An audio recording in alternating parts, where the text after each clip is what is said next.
Right now, from coast to coast, across presidential battlegrounds, it's all coming down to this night and this choice in a history-making, rule-breaking, jaw-dropping campaign. Can we trust her with our security? She is disqualified. He just spends all of his time denigrating, criticizing America. Tonight, voters get the last word in the election of a lifetime. Hillary Clinton seeking to break the ultimate glass ceiling. When any barrier falls in America, it clears the way for everyone. Donald Trump hoping to shatter expectations again. They said Trump doesn't have a chance. We love defeating those people, don't we? After months of twists and turns, the first results now just minutes away. And we're going to win because of you. I will totally accept the results if I win. This is CNN's coverage of election night in America. The fight for the presidency, the battle for Congress, and the issues dividing the nation. Either we win this election or we lose the country. Our future is at stake. The people are choosing, the world is watching, and anything is possible until the last vote.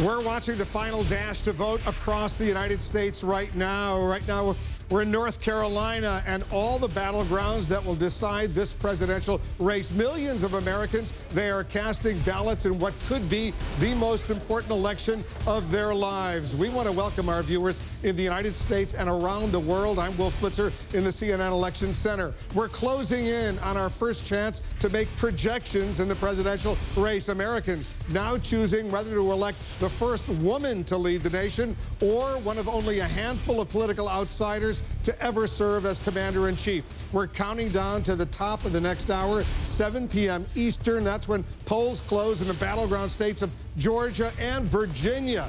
They are two of the key races we'll be watching very closely tonight. Also, at the top of the hour, voting ends in Indiana, Kentucky, South Carolina, and Vermont. Some polling places in the Eastern time zone in Indiana and Kentucky. In fact, they are closing right now. We expect early results from those two states at any moment. A total of 60 electoral votes are on the line in the next hour. And remember, 270 are needed to win the White House. Jake Tapper, we've been building toward this moment now for nearly 2 years. That's right, Wolf, and there's never been a campaign like this. This could be, and there could be, new surprises in these final hours of this very long election. We're monitoring voting in key locations in the battleground states where the race could turn one way or another. We're also inside Clinton and Trump election night headquarters. They are both in New York City tonight, only about a mile and a half apart on the island of Manhattan.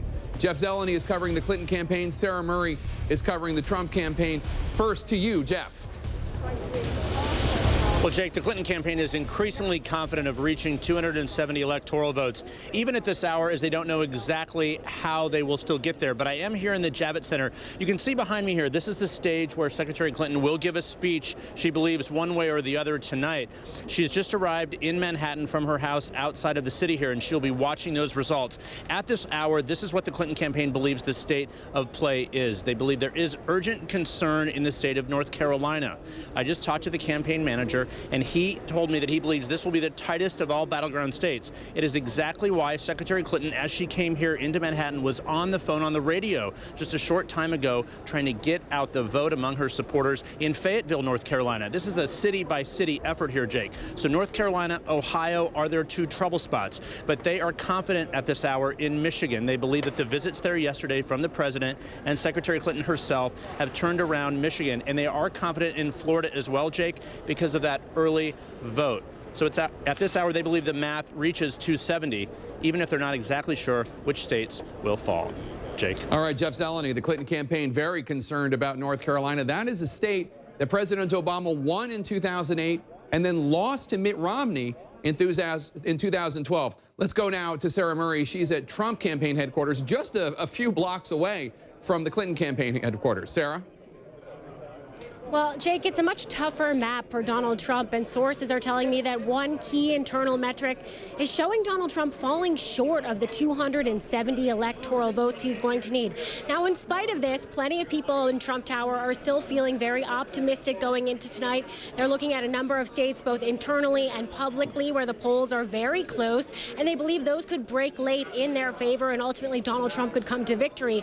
But this key internal metric at this point does not spell a win. Now, as for Donald Trump himself, he has boldly been predicting victory on the campaign trail, essentially since he got into this race, insisting that they're winning all over the country. But privately, he's a little bit more of a worrier. He has been pressing his aides all day long for updates on what they can point to, what data sets they have to indicate where the race is headed. And a lot of this has been sort of an educational moment for Donald Trump's aides and Donald Trump. This is obviously the first time he's ever run for president. So they're pointing to different states and saying, okay, we need to look at the independent voters in this state. We need to look at the early vote in this state where it's key.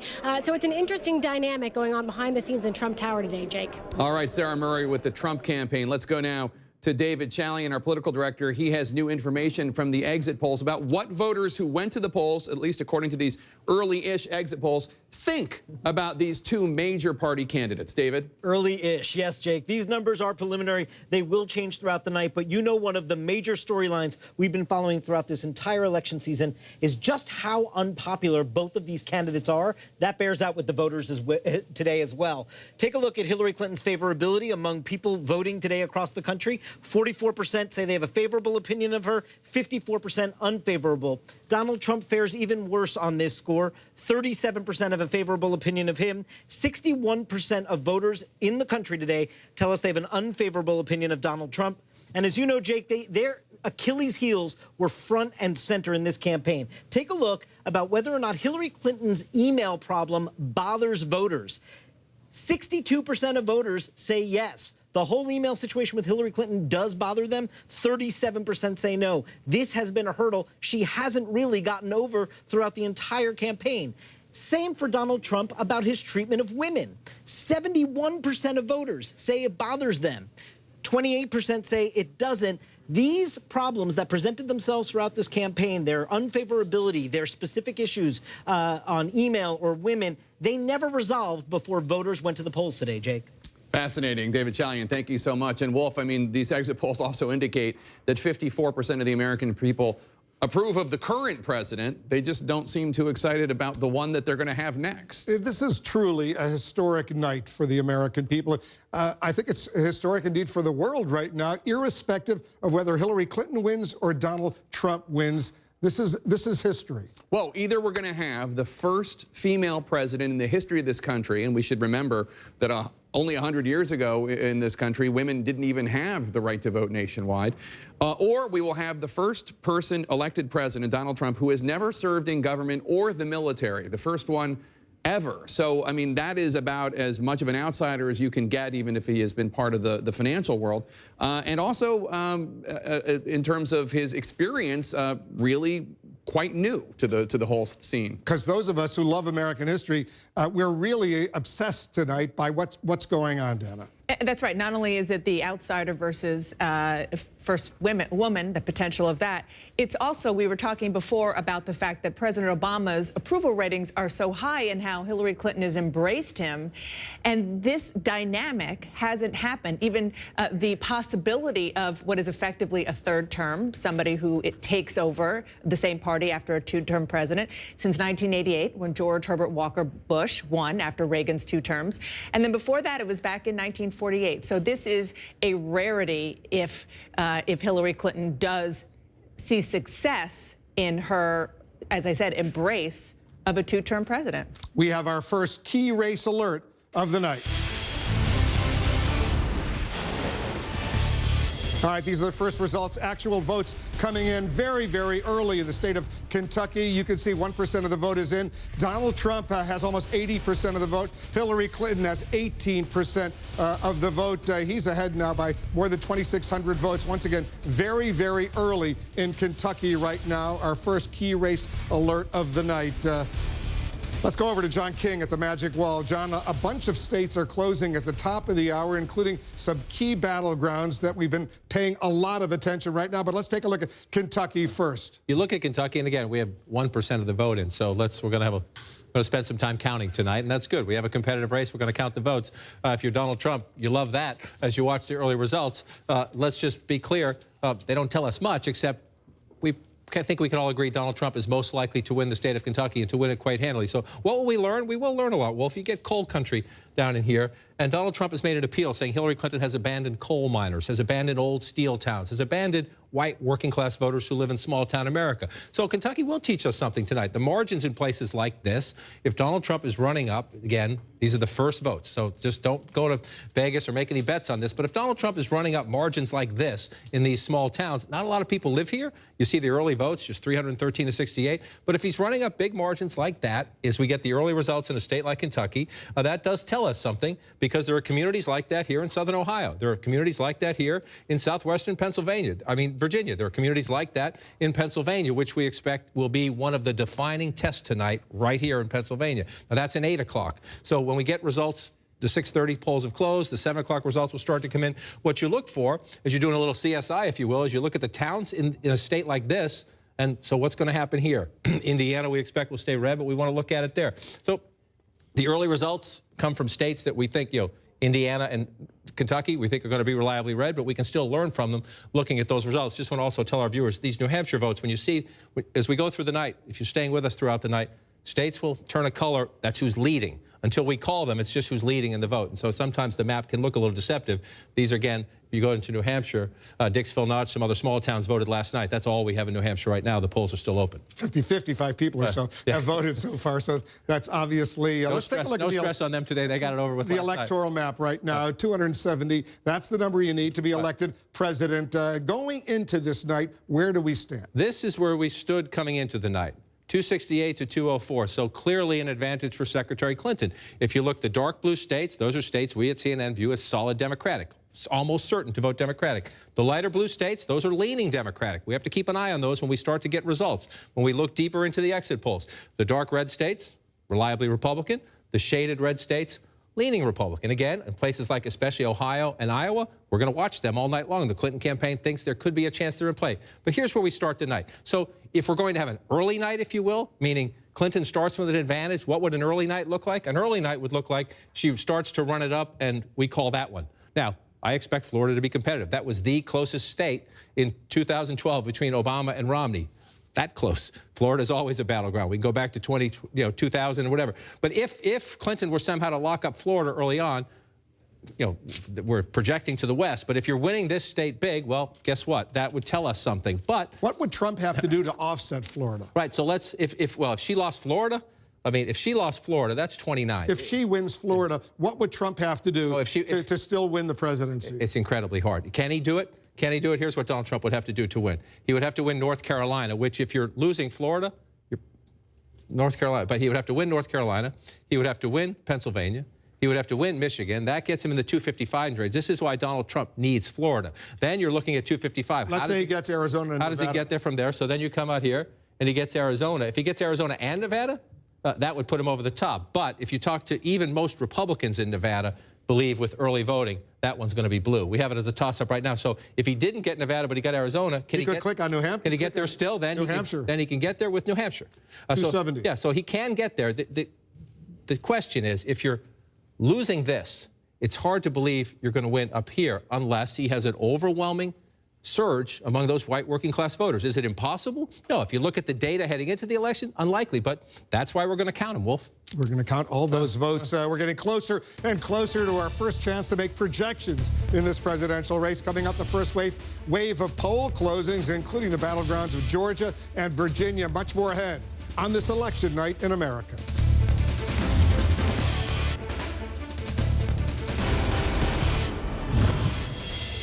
Pennsylvania is one of the battleground states we're watching right now in the final hours and minutes of voting on this historic election night. We're standing by for our first chance to make projections in the presidential race. Right now, let's get a key race alert.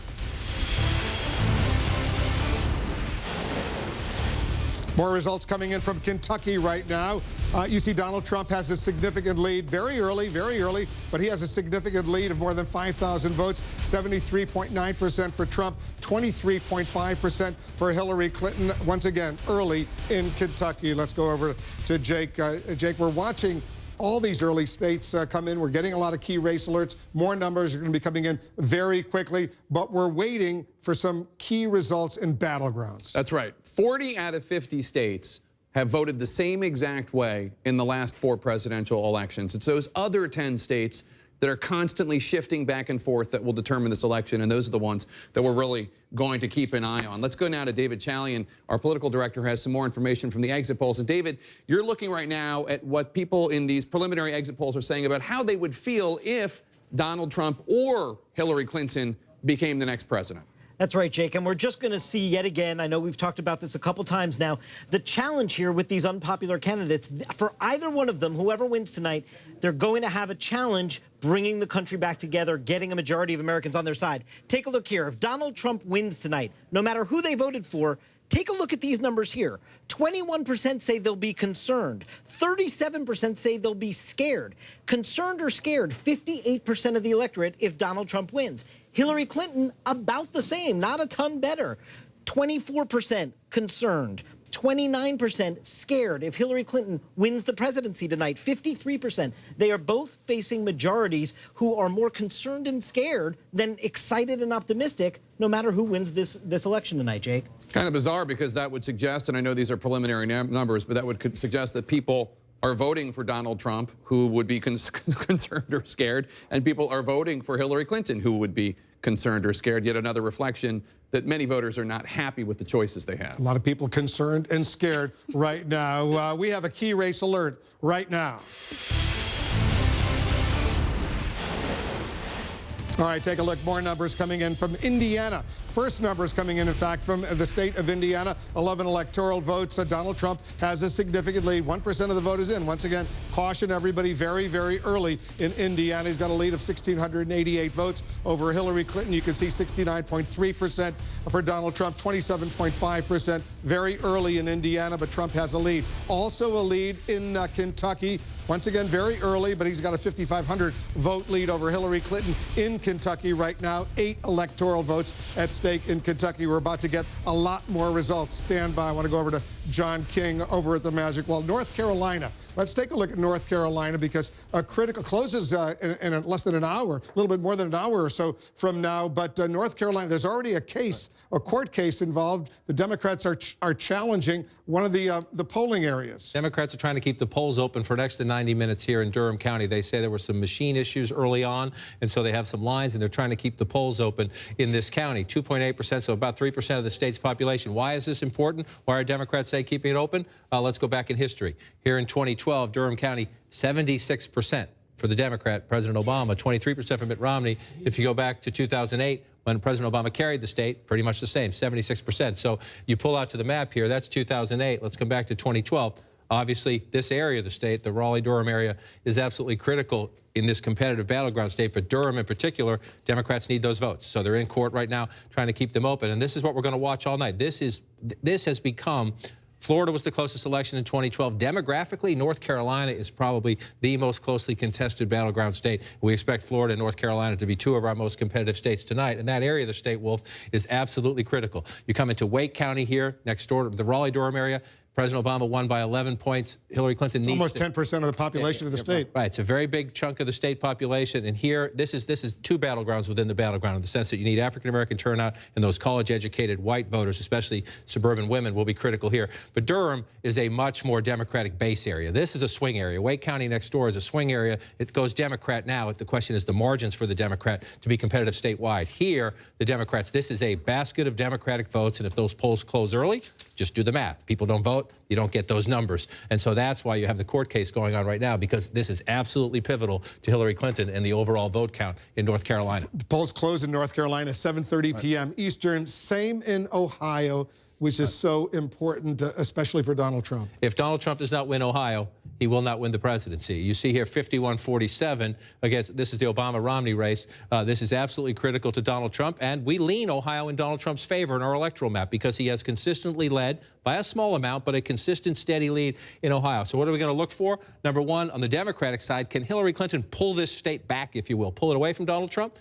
It's all right here. Cuyahoga County, other places as well, but we'll know our first indication is African-American and Democratic-based turnout in Cuyahoga County. Can she do that? And not just with the percentages, but with the math, the numbers, the turnout numbers. The next question we'll have in Ohio, and this will be the same case in North Carolina, in Philadelphia, in Pennsylvania, in every big swing state, who wins the battle for the suburbs? Close presidential elections increasingly decided in the suburbs. Look how close Lake County, Ohio was back in 2012. President Obama close enough to keep winning the state. So we're going to look here as well in Ohio. And then if you look at the middle of the state, I'm going to be a bit of a broken record tonight, but we go through now, we can study this in Kentucky. We're going to get it soon in Virginia, and then we're going to see it in Ohio. How does Donald Trump do in these areas here? Especially here, just over the Pennsylvania border, Youngstown area, that's a Democratic area. What are the margins? What is he getting for those white, blue-collar voters who usually vote Democratic, who might be listening to Donald Trump? Maybe they think he's better able to handle the economy. Maybe they like the trade message. Maybe they like the immigration message. So we're going to look in here. And then in these smaller counties in Ohio and in many of the key battleground states, you're just looking, how does he do compared to Mitt Romney? Is he getting more of these blue-collar white voters? Donald Trump has to run it up in the rural areas, and the big question here will be African-American turnout in Cleveland and the Columbus area. Let's not forget, John Casey, the governor, voted this time for John McCain, not for the Republican nominee. We're nearing a pivotal moment in the presidential race. Coming up at the top of the hour, the first results from two of tonight's battlegrounds. We're talking about Georgia and Virginia. We're going to get important clues about how this night may turn out. Stay with us. All right, take a look at this. What a sight. This is Manhattan. You see the Empire State Building right there. This is the CNN helicopter that's flying over Manhattan right now. History is being made in New York City. For the first time in our history, in U.S. history, both candidates are on this election night in the same city. In fact, Hillary Clinton and Donald Trump are only about a mile and a half, their campaign headquarters, they're only about a mile and a half apart in Manhattan right now. You see our CNN helicopter flying over. You see the Empire State Building, red, white, and blue right there. We have a lot more shots of that, but right now let's get a key race alert.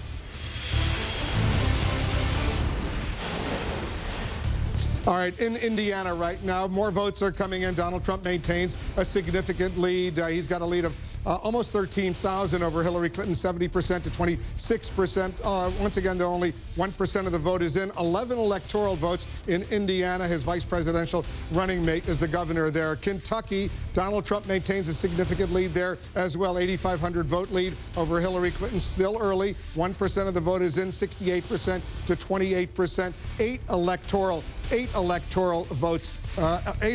votes at stake in Kentucky. Let's go back to Jake and Dana. What are you looking for? Because polls are about to close in 30 minutes in some important states. What an exciting night. I guess there are a few things. Obviously, first, the 10 states, the battleground states that we're all looking at. I could go through them right now, but we'll spend the night doing that. But especially North Carolina, Florida, New Hampshire, Pennsylvania, et cetera. But in addition, I'm really interested in, first of all, there's been a lot of anecdotal reporting about early vote and Latino votes surging in places like Nevada, in places like Florida and Virginia, states that really are crucial for either Donald Trump or Hillary Clinton.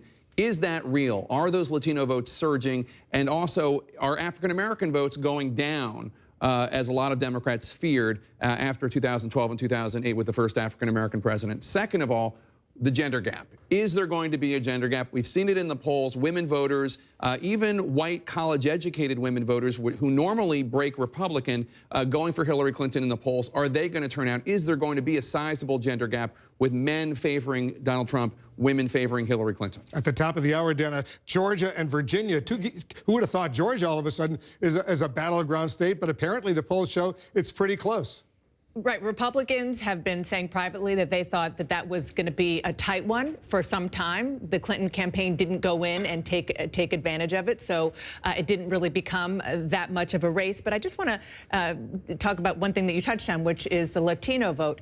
My question is, looking ahead to the end of the night, whether or not this will be kind of a bookend with regard to Latinos, in that ever since Donald Trump came down that escalator and made the remarks that he did about Latinos, that has been an issue for that demographic. And now, like you said, the question is whether or not there is a Latino surge. And if that happens, if it turns out that perhaps Donald Trump sort of awoke a sleeping giant, that would be come full circle tonight. The end of the night, the end of the campaign versus the beginning. Democrats have been trying for years to get Latinos to vote in the high numbers as they can get, and it hasn't worked. One of the reasons why Arizona has been a contentious state is because, in the words of Democrats in Arizona, Donald Trump has been a one-man get-out-the-vote operation to rally Latinos to the polls. I don't know that Arizona, at the end of the day, is going to end up being that competitive, but the Latino vote, as you say, awaking a sleeping giant, if they turn out in numbers in Florida, in Virginia, in Colorado, and Nevada, boy, that could really... And even North Carolina. And North Carolina, that could really be something. We remember, and the panel's been discussing this, in 2012, after Mitt Romney lost, the Republican National Committee doing this autopsy, looking at the fact that they need to win over Latino voters. They didn't take the lesson, and we'll see what happens tonight. Let's get to the panel and Anderson right now. Yeah, Wolf, thanks very much. Bakari, you've been watching North Carolina very closely tonight. Well, I think North Carolina is probably going to be one of the closer races we have, and I'm very interested in this court case. I think you have two dynamics. You have a relatively frivolous lawsuit that was filed in Nevada by the Trump campaign because individuals were staying in line and voting as they should be allowed to in Clark County. But here you have a GOP party in North Carolina. You have a governor in Pat McCrory who the court said they discriminated with such precision in the way that they cut back on the number of early voting locations, especially here in Durham. And what happened today, you have two Republicans and one Democrat on the Durham County Board of Elections who agree that these polls should be open a little bit longer. It's an historically black college and a university there in North Carolina Central where the lines are apparently just out of the roof.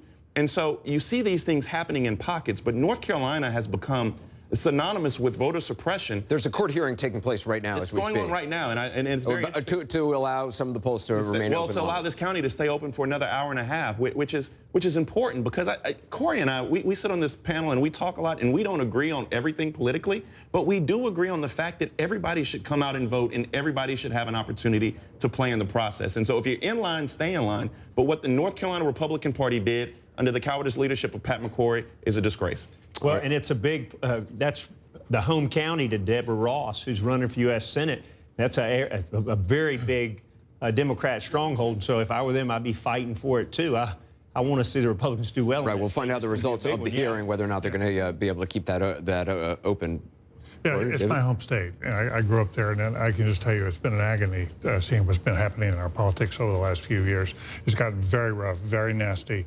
And this is a big showdown night in North Carolina because the force of McCrory's up in a very tight election for governor, be reelected to governor. And there's also a Senate race that could actually change the leadership of the Senate to Democratic if Burr loses a Republican governor. So there is a Republican senator. So this is what you're talking about is really pretty central to the way this whole election, the sense of democracy works. We also saw President Obama making numerous trips to North Carolina to try to raise as much support. Hillary Clinton. Yeah.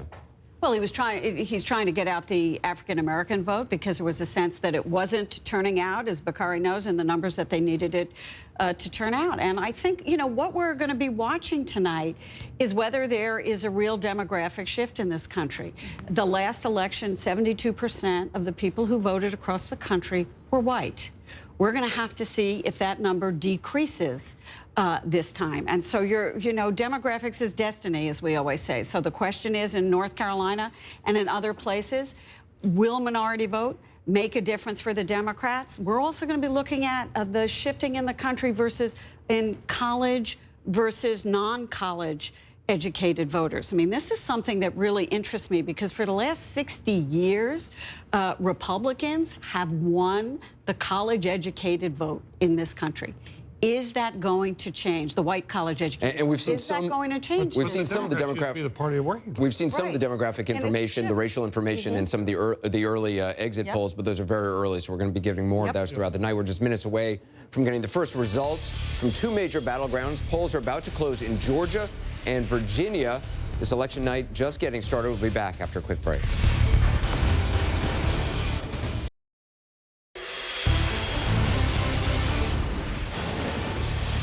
Welcome back. Right now, we have another key race alert. In Indiana right now, 2% of the vote is in. You see Donald Trump still maintains his significant lead, 22,500 plus over Hillary Clinton. 11 electoral votes at stake in Indiana early, but Trump has a significant lead in Indiana. Similarly, in Kentucky, 2% of the vote is in. He's at 68%. She's only at 28%. More than 16,000 vote lead for Donald Trump over Hillary Clinton. We're watching the presidential race very, very closely. We're also watching the balance of power in the U.S. Senate. Dana is taking a closer look at that. That's right. Well, let's take a look at the battle for control of the Senate. First, Democrats have 46 seats. Republicans have 54. That's the old balance of power. Tonight, 34 seats are at stake, and we're watching 9 key races. Republicans are defending 8 of those races. Democrats are defending 1. Now, if Democrats can pick up 5 Republican seats and hold the rest, they will have a 51-seat majority. Republicans, they've spent hundreds of millions of dollars, dispatched marquee players to all over these races to deprive Democrats of 5 pickups and that 51-seat majority. Well, here's another scenario. A 50-50 Senate. If Hillary Clinton is elected, Democrats would have the majority because Vice President Tim Kaine would cast the tie-breaking vote. If Donald Trump is elected, Republicans would have the majority because Vice President Mike Pence would cast the tie-breaking vote. Now let's get to the first votes coming up with this key race alert. The first votes are coming in from one of the state's Senate races that could determine who gets the balance of power, and that is Indiana.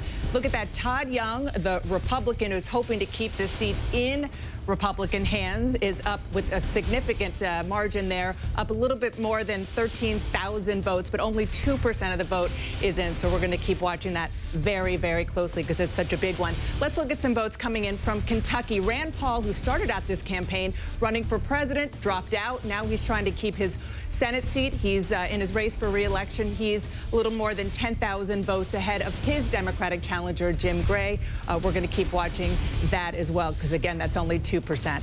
Now let's look, Jake, at the current balance of power, where we start this evening. If you see up on the big board, Democrats right now have 36, Republicans have 30, and we are looking at 34 seats that we're going to be monitoring and projecting as we get the results in throughout the night. But really, it's 9 seats that we're really focusing on because the others don't really have competitive races. Exactly. One of the things that's so interesting is about 3 or 4 weeks ago, Democrats wished the election had taken place. Yes, they did. In early October, when Hillary Clinton was really surging following the release of that Access Hollywood tape, and Democrats were talking about recapturing the Senate by big numbers. Then, of course, FBI Director Comey released that letter, and the race started tightening. And now they're hoping for some pickups, but we'll see how many they get. Yeah, we'll see. Indeed, the Democrats had an advantage. More Republican seats were up for grabs. We'll see what happens very soon. Art Anderson, back to you. Well, thanks very much. You know, Anna Navarro-Wolf earlier was talking about the historic nature of this race, and it's very easy, I think, in all the vitriol that's been expressed in certainly the waning days of this campaign, all the divisions, to lose sight of just how historic this is. I mean, no matter who wins for different reasons. You know, I saw something today which frankly just touched me, and I've said before, I never thought that the female factor was going to be something that was so significant to me, and it's definitely not the reason why I voted. But I saw today the line of people lining up in the cemetery where Susan B. Anthony's tombstone is, and the women putting the I voted sticker on her tombstone. Whether you are Republican or Democrat, if you believe in a woman's right to vote, if you believe that we are all equal in this country, that should be something that touches us all, that makes a significant statement for us all. And obviously, Gloria, I mean, if Donald Trump wins, it is a historic night in a whole other way. It's an historic night because you would have an outsider, new to politics, a celebrity. Someone who hasn't been involved even in government or the military. Not even in government. I mean, Eisenhower was the last one, but he was a general.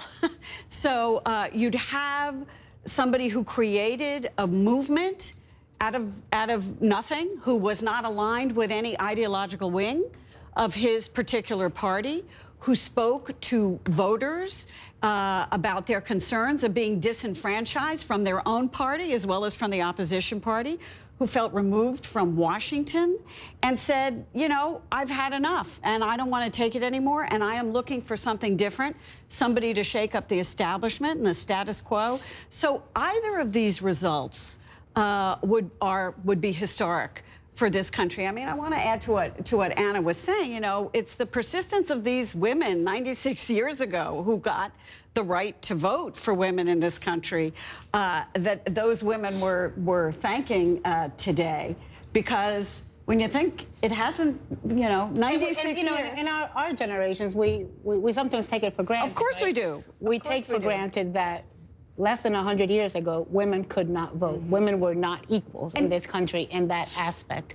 And so, look, whether she wins or not tonight, the fact that Hillary Clinton is out there competing for the big title is, I think, very significant to a lot of people in America. Kirsten? Well, yeah, it's also significant that we talk a lot about the Latino vote, but also that the women's vote may be very historic in a lot of different ways. We don't have enough numbers right now to know for sure, but that she may be winning white college-educated women, that she may even possibly win married women, which would be the first Democrat since her husband barely won them 20 years ago. So the fact that she could be, you know, moving these women. Now, we don't know if this is a realignment, if these are women that are moving away from the Republican Party, or if this is an anti-Trump. But also just the changing demographics of the United States. I mean, not only how we're seeing it reflected this time around compared to even 4 years ago to 8 years ago, but what it portends for the future as well. Well, and we've got two things happening on the Latino front. First of all, the percentage of Latinos voting has been ticking up.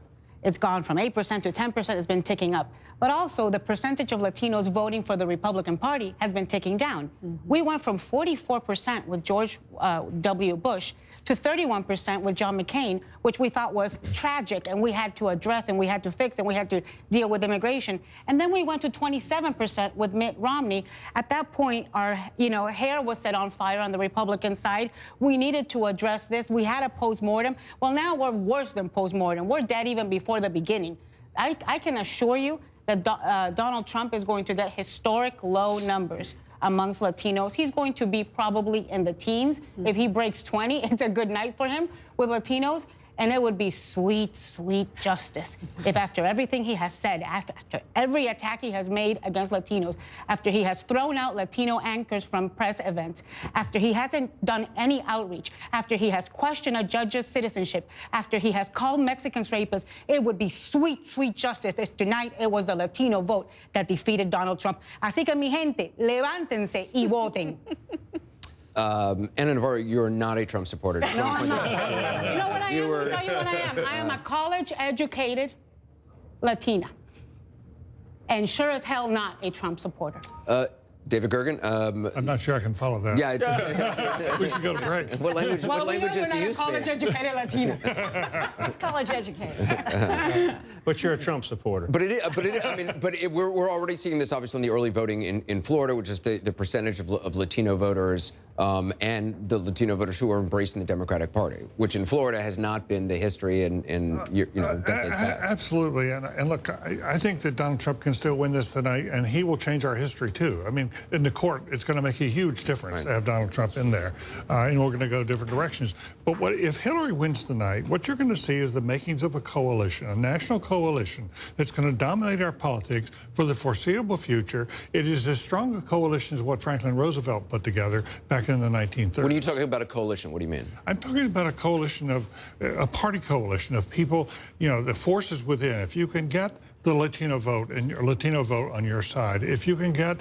the black vote on your side, if you get the minorities, if you get women, if you get the young, that puts together a coalition of people that has won a majority now. If they win tonight, they will have won a majority of the vote in 6 out of 7 presidential elections. We haven't seen that in our history very often. We saw it in the 30s. We saw it once in the 1930s. We're standing by for the first big wave of results in the presidential race. Let's go back to Wolf. Thanks, Anderson. More early votes already are coming in. We have a key race alert. Here are the latest results coming in from Indiana. 3% of the vote is now in. Donald Trump has a nearly 40% lead over Hillary Clinton, almost 70% to 26%. Donald Trump has a significant early lead in Indiana, where there are 11 electoral votes at stake. In Kentucky right now, Trump also has a significant lead, just went up a little bit, 23,100 plus over Hillary Clinton. Once again, only 3% of the vote is in. He's got 66%. She has 29%. 8 electoral votes in Kentucky. Kentucky, early voting in both of those states. We're about to get our first chance to make projections in this historic presidential race between Hillary Clinton and Donald Trump. We're counting down to the top of the hour, 7 p.m. here on the East Coast. That's when polls close in the battleground states of Georgia and Virginia, two of the key races we're watching. The last polls are also closing in Indiana, Kentucky, South Carolina, and Vermont. A total of 60 electoral votes are up for grabs in those states. And remember,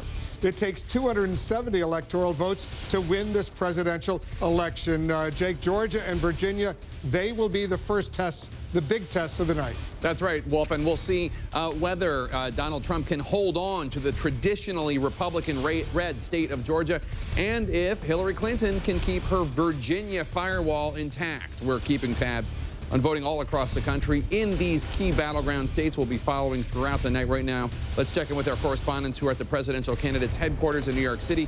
Jeff Zeleny covering Hillary Clinton, Sarah Murray covering Donald Trump. First to you, Jeff, what are you hearing from the Clinton campaign? Well, Jake, in the Clinton war room right now, they're keeping an eye on Virginia. They believe those 13 electoral votes could be the first battleground state they win in terms of the times of polls closing. They're looking to the suburbs right outside Washington, D.C. They believe that the turnout there was strong throughout the day, particularly in Fairfax County, in Arlington County, a county where President Obama won by some 20 points in 2012. They believe that turnout was exceedingly good. Now, of course, Virginia, home to Tim Kaine, the Democratic vice presidential candidate here. Jake, he's been on the ballot for a couple decades, has never lost a race he's been on. He was back in Virginia yesterday to campaign across the state in Northern Virginia and Richmond. So the Clinton campaign confident of that. They are less confident, of course, of Georgia. It is one of those states that if she had been expanding the map at the end of this campaign, instead of explaining her FBI controversy and development, something they were thinking about going into. They believe those 16 electoral votes are out of reach. They barely advertised there. They did not travel there at all. One senior Democratic advisor said maybe next time Georgia will come into play, but not this time. Georgia, a state that I believe Barack Obama lost by only 5 points. It's been a state that Republicans have thought to be trending Democratic. We're keeping an eye on it. Sarah Murray is with Trump campaign headquarters just a few blocks away from Jeff. And Sarah, what are the Trump campaign officials telling you? Well, Jake, the Trump campaign knows that Northern Virginia, the D.C. suburbs, are not turning out today to make America great again. Look, Virginia is not a central part of their electoral college strategy. They've been encouraged to see a tightening in the polls there, and they know that really their only hope is going to be to try to run up the score in areas outside of those D.C. suburbs if they want to have a shot at flipping Virginia to Donald Trump's column. Now, one Trump aide tells me, look, this could turn out to be a Cinderella story for us tonight, but others who are close to the campaign are not so optimistic about a win in Virginia this evening, Jake. All right, Sarah Murray, thanks so much. Let's go now to our political director, David Chalian, who has the latest from the exit polls. And David, with the polls in Georgia and Virginia about to close, you're taking a look in the exit polls as to who exactly showed up to vote in those key states. That's right, Jake, and we're going to be talking about these two demographics all night long. The racial makeup of the electorate, as well as how the electorate is made up in terms of education level. So first to Virginia, looking at race, 68% white. That's a touch down, a little less white, a little more Latino from 4 years ago. It was a 5% 4 years ago, ticked up a point here. This is becoming a slightly more diverse state. Look at education level, too. We see a slight tick up there. 57% of voters in Virginia today are college graduates. 4 years ago, that was 54%. That's an increase by 3 points there. That is a significant development. Take a look at Georgia. We see something similar here. 61% of the electorate in Georgia is white. 8 years ago, our last time we had exit polls in Georgia, that was 65%. Again, Georgia becoming a little less white, a little more diverse, an uptick in the Latino vote again from 8 years ago. That was about 4%. It's now 5%. The African-American vote holding the same there. College education in Georgia. This is the big number that we're seeing in Georgia tonight, Jake. 8 years ago, it was only about 43% college graduate. Here, it's 50%. That is an uptick of 7%. That's a huge increase of college graduates in Georgia. These electorates are changing, and as they do so, this is probably welcome news to Democrats looking to the future. Jake? All right, David, thank you so much. Voters in Georgia and Virginia a little less white as they went to the polls, at least according to these exit polls, and a little bit more educated. Democrats would be thrilled, Dana, if they won Georgia, although they're not necessarily expecting that. They are expecting Virginia. They are expecting Virginia. They say that they were heading that way even before Hillary Clinton put the sitting senator, former governor Tim Kaine of Virginia, on the ticket. But Georgia is really fascinating because, sort of looking ahead, the question is, given the changing demographics there, whether or not maybe it was a little bit out of reach for Democrats this time around. But if it continues to trend that way demographically, more educated, perhaps even more diverse, it might be within the Democrats' reach the next time around. And there, well, I was just going to say, and there might be states that are actually trending in the other direction. The states that Hillary Clinton has been struggling with, that Barack Obama won twice before. Iowa and Ohio, will be taking a look at them. If there is a realignment this evening, we'll see if it's a long-lasting That's why it's such a fascinating night. Let's go over to John King at the Magic Wall. So Georgia, taking a very, very close look at Georgia right now and Virginia. Georgia and Virginia. Wolf, I want to show you something. You see the darker counties I have filled in here? It's a new trick we're trying tonight in the wall. And it says all election long we've been talking about, will Hillary Clinton win a traditional Republican constituency? White, college-educated voters. These highlighted counties, these are counties that in 2012, the highest percentage demographic group to vote in these counties were college educated. So this is one of the things we're going to watch when the results come in. Let's go back in time and just look at them. You see, then President Obama won them up here in the D.C. suburbs area. Mitt Romney won them when you got more out into the rural areas. So we're going to look at these counties tonight. This was a key constituency nationally. Mitt Romney won this constituency by about 6 points. We know it's going to be a key battleground within the battleground, absolutely critical to Hillary Clinton's chances in places like Virginia, North Carolina, Pennsylvania, out in the Philadelphia suburbs. So it's one of the things we're going to watch. Let's turn this off now and come back and just look at the map as we go. 2016, we'll come up here, turn the key off. Now we're going to wait. In Virginia, what are we going to look for? Let me turn this. It doesn't want to go off. Well, let's go back and look at, 2012 and come back in here and bring it in. These, again, this is the county we look at here. I want to turn this key off. There we go. So what are we going to look for here? Number one, the key for Donald Trump tonight, and this will be a good clue. We expect, if you believe the late polls, the Democrats are favored in Virginia. If it's a very close race, that tells us a lot. Number one, is Trump actually in play to win Virginia? That would be a big deal. Number two, even if he's not, how competitive is it? What we learn from Virginia in the 7 o'clock hour is going to help us really understand the night ahead, especially when it comes to North Carolina and we move down. And again, talked about this a little bit earlier. Out here, Donald Trump needs to run it up. Smaller rural communities, not a lot of population, but he needs to run up the vote count out here in places like this, even if he loses Virginia, to offset close-in suburbs. What about Georgia? Close-in suburbs like this. Georgia is one of those states, each party has its state. For Republicans, it's been Pennsylvania. Every cycle they say, we're going to finally get Pennsylvania, and they come up short. Georgia is one the Democrats think we're going to get it because their strength has been in the Sun Belt states. We're waiting for this to fill in next hour. Increasingly, in diverse states in the Sun Belt, Democrats are doing better. They keep maybe Arizona. They're going to make a run this time. Most Democrats think they'll come up short. So what are you going to look for in Georgia? Number one, you're going to look here, African-American turnout in the Atlanta area, some other areas. Let's go back in history and look at it. You see, you have the blue areas here. To have any chance, there has to be off-the-charts turnout in the Atlanta metropolitan area, African-Americans, and then in the close-in suburbs. Again, close presidential elections and close swing states are generally won in the suburbs. That is where Secretary Clinton has had an advantage because of suburban women, college-educated women. We'll watch as this one plays out. Again, I think Georgia is something that Democrats, they've seen some polls showing them very close, so they've engaged the operation down there, but it's very hard for them to win that state. We'll watch it. Again, sometimes Virginia and Georgia in the 7 o'clock hour, it's not even so much who's winning. If Georgia's very competitive, Wolf, it tells us something about Secretary Clinton's in play. We're about to get some of our first big clues. We're about to get our first big clues indeed. Georgia and Virginia, Georgia State, as we've been pointing out, the Democrats have sought for a long time. They think they have a shot. Not all that optimistic. Virginia, they really, really need Virginia right now. The Democratic vice presidential candidate, he is from Virginia. They think they have a very good shot. Let's get ready. And we have our first projections of the night. Take a look at this.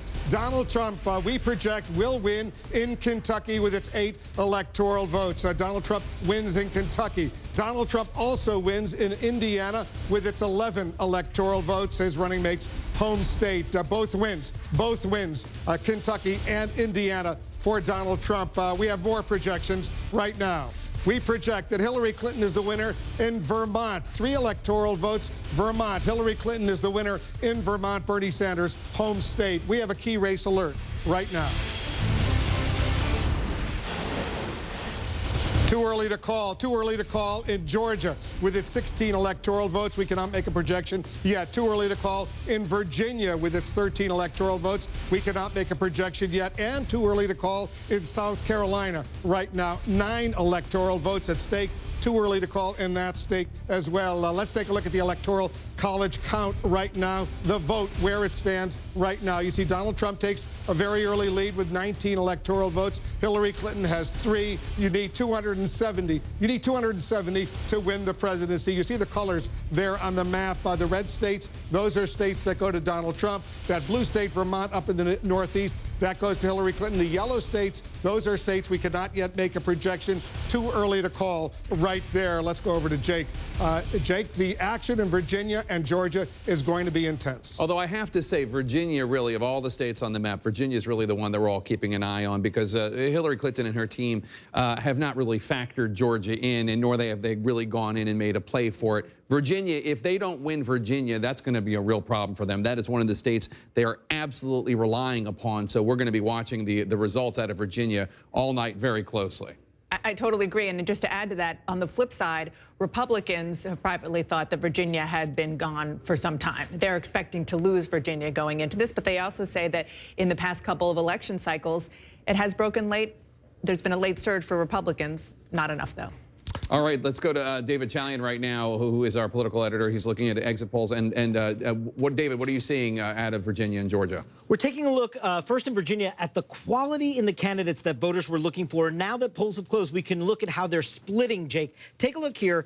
By far and away, the top quality people were looking for were change, the candidate that can bring about change. 40% of Virginia voters wanted a change candidate. And look how they split here. Big Trump category. Trump gets 79% of those voters. Hillary Clinton gets 15% of those Virginia voters. We also looked at right experience. Now, fewer voters in Virginia were looking for the candidate for right experience, but obviously it is an overwhelming Clinton category. 89% to Trump's 8%. Only about 24% of the electorate, though, was looking for a candidate with right experience. In Georgia, we were looking about that anger at the federal government or satisfaction with the federal government. Take a look here. About a quarter of the electorate in Georgia was angry at the federal government, 27%. Obviously a strong Trump category. He wins the angry vote 77% to Clinton's 17% in Georgia.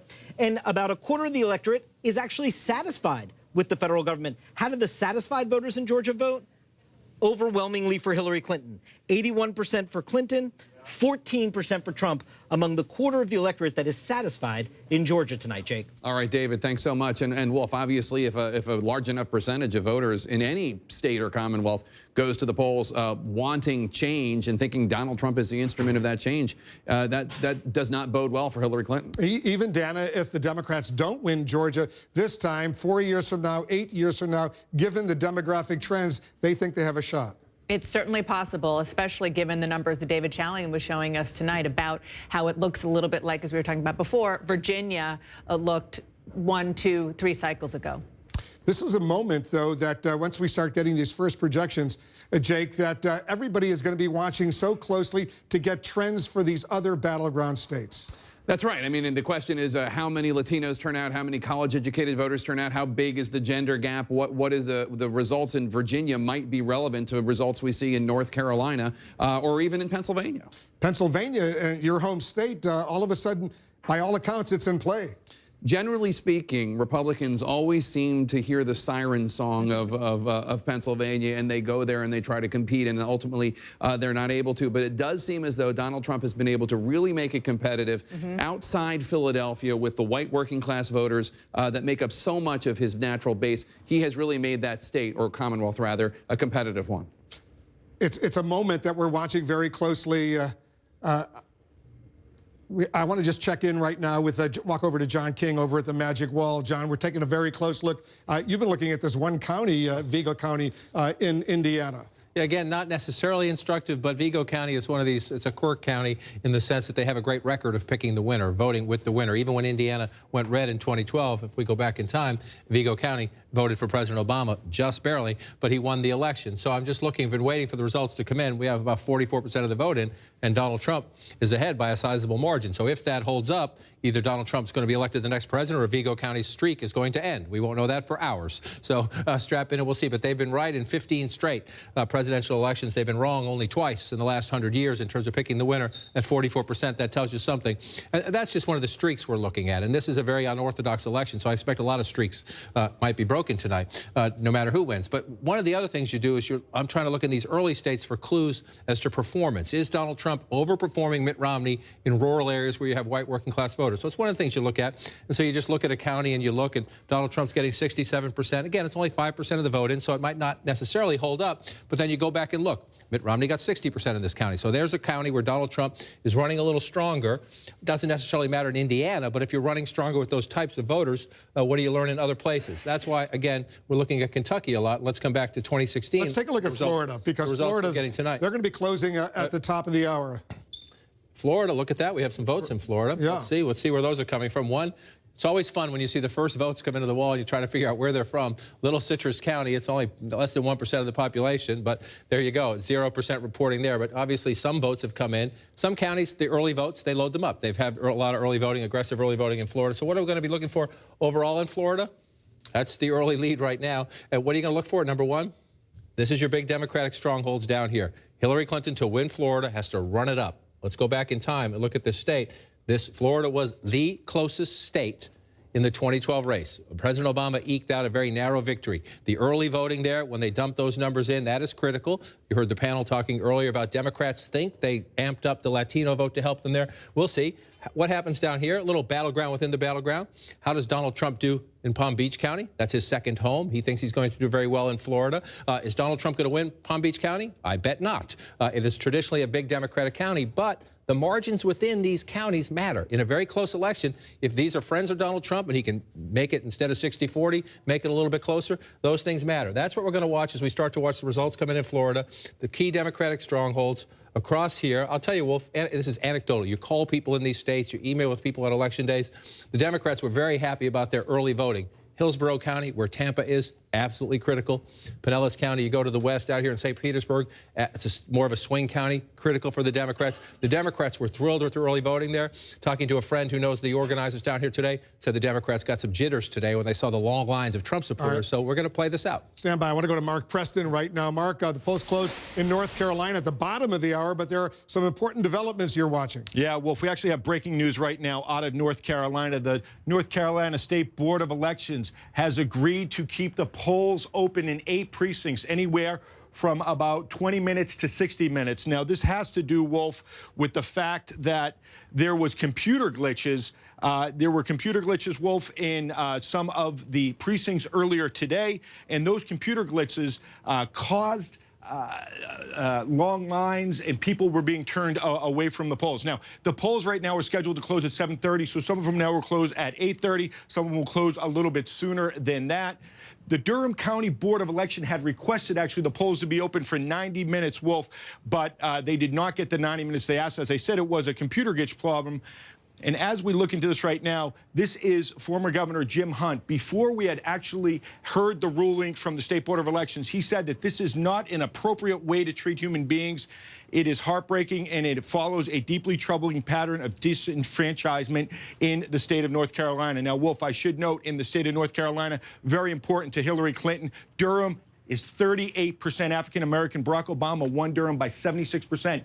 In 2008 and in 2012. Wolf. Interesting stuff. Very interesting indeed. All right, we're going to get back to you, Mark. You know, John Durham, let's talk a little bit about Durham. They're going to get a little extra. The poll's supposed to close there at the bottom of the hour in a few minutes from now, but they're going to stay open maybe as long as another hour. As Mark just explained, not as long as the Democrats had hoped for, had requested, but they do get the polls open longer. And as Mark noted, we're going to wait to watch this fill in, but let's go back for historical perspective. This is an overwhelmingly Democratic county. The African-American vote, other Democratic constituencies, and you see a state like this, again, again, North Carolina, like Florida, one of the most tightly contested states in the United States. So each party knows where its voters are, especially in the age of big data politics. The Clinton campaign has a list. They know who they need to vote here in Durham County. And the question is, you check them off as they go and you try to turn people out. So they're desperate to keep these polls open, because in a state as close as North Carolina, Mitt Romney took it back from the Democrats. It's been traditionally Republican there. President Obama won it just barely, 50-50, in 2008. So in a state this closely contested, it's pretty obvious, every vote matters. And so you have these arguments, and it's in a key area of the state, not just Durham, but the Raleigh-Durham area. You have the African-American base out of Durham. You have the research triangle of Raleigh-Durham. This is a key battleground within this battleground state. Absolutely critical to Hillary Clinton to run it up in these areas, and absolutely critical for Donald Trump. His competition in the suburbs is very important here, too. So we'll be a little later counting those votes, obviously, in a state we expect to take us deep into the night. So they'll stay open for as long as an extra hour. Dana, we're getting our first projections in the balance of power in the U.S. Senate.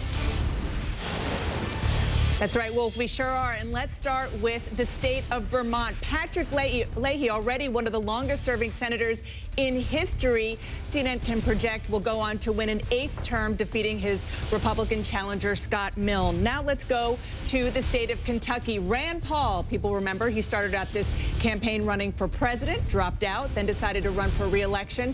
CNN can project that he has won that seat, defeating his Democratic challenger, Jim Gray. Now let's go to South Carolina. Republican incumbent Tim Scott, CNN can project that he will defeat his Democratic challenger, Thomas Dixon. Tim Scott being the first African-American ever to represent the South. Now let's look at key races where we're watching very, very closely. Indiana, again, this is an open seat, a Republican seat. Todd Young, the Republican, at this hour, just about 10% of the vote in, is pretty far ahead Evan Bayh, who is trying to get his old Senate seat back, turn that blue. We're going to be watching that very, very closely. And now we have some where the polls have not yet closed, but we do see some numbers coming in. Marco Rubio, who is running for re-election, is up pretty significantly, but you see only 2% of the vote there. He's up by more than 60,000 votes. We're going to watch that very, very closely. And then another marquee race. This could determine whether or not Republicans keep the Senate. Incumbent Kelly Ayotte is trying to hold on to that, defeat her Democratic challenger, the Governor Maggie Hassan, only 1% in there. This is the one we're going to be watching incredibly closely all night long. So let's look at the balance of power at this hour. Jake, you see there on the big board, 37 right now for Democrats, 32 for Republicans, and 31 of the races that we're watching still not yet called. So, you know, some of the ones that we just called were not big surprises, but still important for the one Democrat and 2 Republicans to get in their column. Indiana, to me, is absolutely fascinating because the Democrats thought they could make that competitive by running somebody whose name is incredibly popular and well-known, Evan Bayh, in the whole Midwest, especially Indiana. But it's unclear if he's going to be able to make it. In a year where outsiders seem to be popular, especially among Republican voters and in Republican-leaning states like Indiana, Evan Bayh, former governor, former senator, and then has stayed in Washington, D.C., done a lot of lobbying. They recruited him to run, promising him that he would be able to win. We'll see what happens. It looks like it's much tougher than he banked on. A lot tougher, and they thought he could win because his name has been sort of the political gold standard there, but maybe not in 2016. Not just his name, of course, his father, Birch Bayh, a popular senator as well. He's very well known in that state. We have a key race alert right now. All right, here are the results coming in from Florida. 2% of the vote is in so far. 58.5% for Donald Trump, 30.2% for Hillary Clinton. Trump has an early lead of some 63,000 votes over Hillary Clinton. Only 2% of the vote is in Florida. 29 electoral votes are at stake there. And we're getting the first numbers coming in very, very early from the state of Virginia.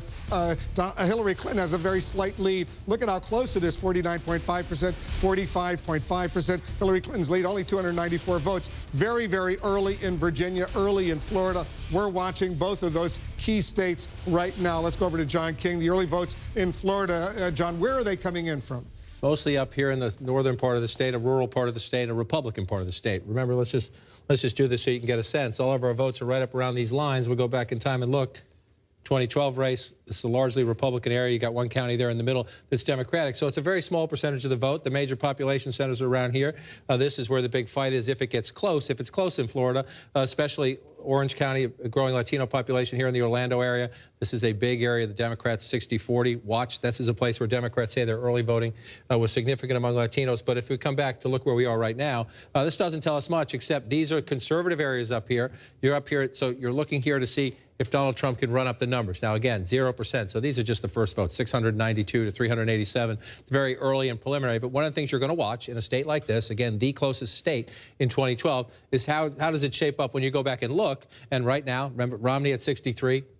Trump at 62.2. He's running about, again, very early returns where Mitt Romney was. Obviously, he'd like to run a little stronger than that because President Obama just carried the state. But we'll watch that as we go through these small, relatively 0.1% of the population. So you're looking for early clues in rural turnout. That is key to Donald Trump, especially in a state like Florida, this northern part of the state, which is the more southern part of the state, if you will, bordering the southern states.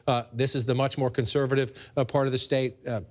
Where Trump has campaigned on immigration, on Obamacare, on taxes and spending issues. This is much more important here. So we'll watch it. Early results, this doesn't tell us much, except for these early counties are filling in the way Donald Trump would want them to. Yeah, more Democratic counties down in the southern part of Florida. We're just minutes away from the next round of poll closings, including the battlegrounds of Ohio and North Carolina. North Carolina becoming even more crucial in the closing days of the presidential race. New results coming up right after a quick break.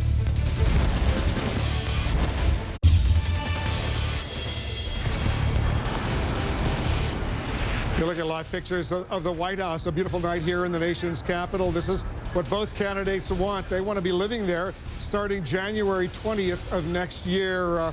We're back here at the CNN Election Center. Once again, we want to welcome our viewers. We're standing by for the next wave of poll closings. Right now, we have a key race alert. Here are the latest numbers coming in the key battleground state of Florida. More numbers there. 12% of the vote has now been counted. Donald Trump has a lead of 38,726. He's at 50%, 50.4% to Hillary Clinton, 47.1%. This could be at Florida, 29 electoral votes. All of the polls, by the way, to Florida will close at the top of the hour. These are the numbers coming in right now. It's just changed. Trump's lead has gone up to 61,604 over Hillary Clinton. In Virginia, another key battleground state, very early, only 1% of the vote is in. Trump has a 3,500 vote lead over Hillary Clinton. 13 electoral votes at stake in Virginia. In Georgia, also very, very early right now, only 1% of the vote is in. Trump's lead, 1,800 plus over Hillary Clinton, 73% to 25%. Three key battleground states, all of America and indeed the world, now waiting to learn who will be the next president of the United States. We're counting down to 7:30 p.m. Eastern, just minutes from now. That's when the polls close in the key battleground states of Ohio and North Carolina, two of the key races we're watching tonight. Polls are also closing in West Virginia. Together, those states account for 38 of the 270 electoral votes needed to win the White House. Jake, both campaigns have invested a lot of time and money in Ohio and North Carolina. Indeed, although Ohio and North Carolina are generally considered must-wins for Donald Trump. North Carolina is one of the top races to watch. It could be the decider in this election, and from what we're hearing, it could go down to the wire. We're keeping an eye on all the major battlegrounds this evening, including many key races where voters are still casting ballots. Right now, let's check in with our correspondents who are at the major candidates' headquarters in New York City. Jim Acosta is joining us now. He's covering the Trump campaign. And Jim, what are you learning? Jake, a senior advisor from Donald Trump's inner circle is sizing up the GOP candidates to me this way. His chances this way, quote, "It will take a miracle for us to win." That is the quote from a senior advisor inside Donald Trump's inner circle. This advisor went on to say that Trump was in such a deep hole after the release of that Access Hollywood tape. It was viewed inside the campaign that he was going to lose this race by a wide margin. But the fact that Donald Trump has been able to close that gap in the final weeks of this campaign, that is seen as a major accomplishment inside the campaign, one that might actually save the Senate for the Republican Party.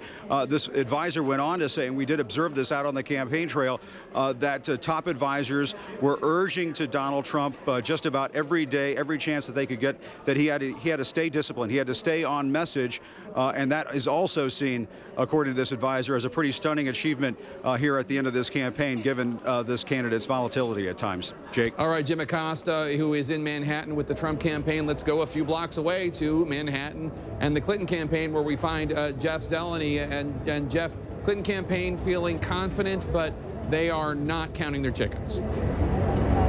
They certainly aren't, Jake. And inside the Clinton war room right now, this is what they're looking at. Ohio, Franklin County, Ohio, where The Ohio State University is, the city of Columbus is. I am told by advisors on the ground there that they are seeing greater than expected turnout throughout there. And they attribute it to a rally that Secretary Clinton held after that second debate, right before voter registration and early voting started. It was one of the biggest rallies of her campaign. So that's where the organizing comes in. At the same time, they're also concerned about a lower than expected turnout in Cleveland, despite all the star power she had, from LeBron James to Jay-Z to Beyonce. So they are watching the areas of Cleveland as well. And in North Carolina tonight, Jake, where the polls close at 7:30, they are looking at these college towns and university towns as well. If they are to win in North Carolina, it will be because of a spike in turnout there. We saw Michelle Obama with Hillary Clinton on campus there. We saw President Obama going from campus to campus. That's what they are hoping for tonight, if they are to pull out a win in North Carolina. Jake? All right, Jeff Zeleny in the Clinton campaign headquarters in Manhattan. Let's go to Wolf Blitzer right now. We have a key race alert right now. All right, take a look. Hillary Clinton now takes the lead in the state of Florida. 30% of the vote is in, and she's got a significant 50,340 lead over Donald Trump. She's at 49.5%. Donald Trump at 47.7%. Remember, Florida, Florida, Florida. 29 electoral votes are at stake. All of a sudden, Hillary Clinton has a lead there. 30% of the vote is now in. Let's go over to John King at the Magic Wall. John, I want to talk about Florida. All of a sudden, a big chunk of votes came in, and she's doing well. And a big chunk of votes from traditionally and very important Democratic areas. Miami-Dade, look at the results so far, 61% to 36%. That's a small basket of votes from Miami-Dade. We're still at 0% right there. So that's the first dump of early votes coming in from Miami-Dade. Just to compare this is one of the things we're going to do all night, especially in a state like Florida that was so close right down to the wire 4 years ago. So 61 to 36. If you look at it there, let's just go back and look. 62 to 38. That's running about the same. Very early votes running about the same. Significantly, Wolf, also, you were here a few minutes ago talking about Florida, and just after you left, Palm Beach County came in. Donald Trump has said he'll do well here, right? This is where Mar-a-Lago is, Donald Trump's second home. Well, at the moment, not so much. Again, we're very early. We have a long way to go in the count in Florida. And so when you see these early results, it's early votes being dumped in for the most part. Let's see where we go through the night. But that is exactly what Hillary Clinton needs to do. 61 to 37. When you look at that, you go back in time, 58 to 41. And so she's right now in these very, very, very early results, Hillary Clinton running up the percentages that she needs in Florida to withstand what will happen up here. When this starts to fill in up across the northern part of the state, it's conservative. Another key area we're going to watch tonight is the Orlando area. This is an area of population growth, especially Latino population growth, 62% or 63% if you round it up to 34% right now. And again, very early. But let's just compare it to go back 4 years ago at 62 or 63, 59, President Obama. So she's overperforming a little bit in the early results. We'll watch it as we get through the night. So if you start to look at a big state like this fill in, one of the things we'll ask, we're at 31%. When you get above halfway, then you start worrying about what are we missing? Because are you missing a big basket of either Democratic or Republican votes? What we are missing so far that will be very significant is the whole Hillsborough County, Pinellas County, Tampa, St. Pete. That's very important, and it's a fierce competition. That's a swing area where you have a good fight, so we don't know anything about that yet. The rest of the map, though, filling in as you would expect it to in terms of these are Democratic strongholds, these are Republican areas, and now we're going to wait for the swing area up here. We haven't got Broward County yet, right, which is a hugely Democratic area, but take a look at Georgia. I want to quickly go to Georgia. Look what's going on in Georgia right now, because it is all of a sudden still very early. But you can see Donald Trump has a very significant lead in Georgia right now. Significant lead, but 1% of the vote. And again, we're talking about very tiny rural counties. They're important to Donald Trump. Don't get me wrong, every vote counts. But we're looking at these very small counties where it's 100% in from this Oglethorpe County, 278 votes to 80 votes. So, but don't It's not a big population center. You're not getting a ton of votes, but that's very important to Donald Trump to run it up. If the Democratic hopes hinge on giant turnout in places like Atlanta, in places like Columbus, the African-American base, other Democrats, we'll see what happens there. You know what? I want to go back to Florida for a moment, John. Florida, you can see the Miami-Dade is doing well, obviously, for Hillary Clinton. Palm Beach County. Broward, what happened 4 years ago in Broward County? How well does she have to do there? Well, here you got nothing. We have nothing in so far, so let's go back in time and look at Broward County, 67. So she needs to run up. These are your big Democratic turnout areas, and it's population centers as well. And again, you know it very well because of family history here. The further south you go, the farther north you get, is the way they say it in Florida. And so you watch this right here, and you come back to 2016. Look at this, 36% of the vote is now in, more than a third. 36% now counted. You start to look up here again. This is where the growth has been up in the central part of the state. 63% right here. Go back in time and look, 62%. So she is equal or slightly above President Obama's performance right now when you look through it. And that's the key when you match this back in history. Democrats think, and Republicans too, think turnout is up in Florida. So you're going to watch the key county, see if the percentages match up. I want to look at one other place up here, Tallahassee, Democratic area where the state capital is, 62 or 63% if you round it up for Secretary Clinton. 61% for the president 4 years ago. So as you look at the early results in Florida, Wolf, we're up to almost 40% of the vote. Hillary Clinton at the moment performing in a way consistent with what for President Obama was a very narrow victory, but a lot to fill in. Donald Trump still in the hunt. We're counting down to the bottom of the hour. Two key battleground states, they are getting ready to close. We're talking about North Carolina, a state that Barack Obama lost 4 years ago, carried 8 years ago, and Ohio. Republicans need to win Ohio in order to win the White House. Let's start with a CNN projection. CNN projects Donald Trump is the winner in West Virginia. Donald Trump will carry that state with 5 electoral votes. Trump gets another state, West Virginia. We have a key race alert right now. Too early to call in North Carolina. As you can see right there, 15 electoral votes at stake, a critically important battleground state, and Ohio. Too early to call in Ohio right now. 18 electoral votes in Ohio. We are not able to make projections. Polls are closed in both of those states, cannot make projections yet. Let's take a look at the Electoral College map count, where it stands right now. You can see Donald Trump has a lead. He has 24 electoral votes right now compared to 3 for Hillary Clinton. You need 270 in order to win the White House. The blue state, that's Vermont. That's the state that Hillary Clinton, we projected, will carry. The red states, those are states that Donald Trump has carried. Those yellow states, too early to call. No projections in those states, at least not yet. Let's go over to Jake.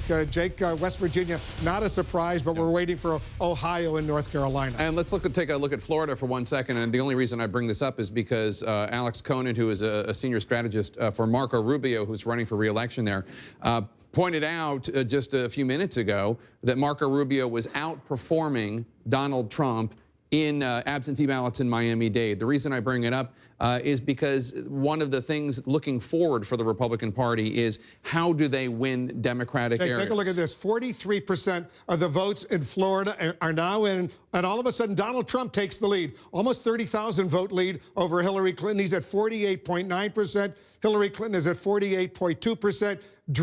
Donald Trump now takes a slight lead over Hillary Clinton. I suspect this is going to go back and forth all night. If Donald Trump wins, if Hillary Clinton wins, it's going to be by a very small margin. That's how it happened in 2012 and 2008. And Dana, remind us why Florida is so important right now.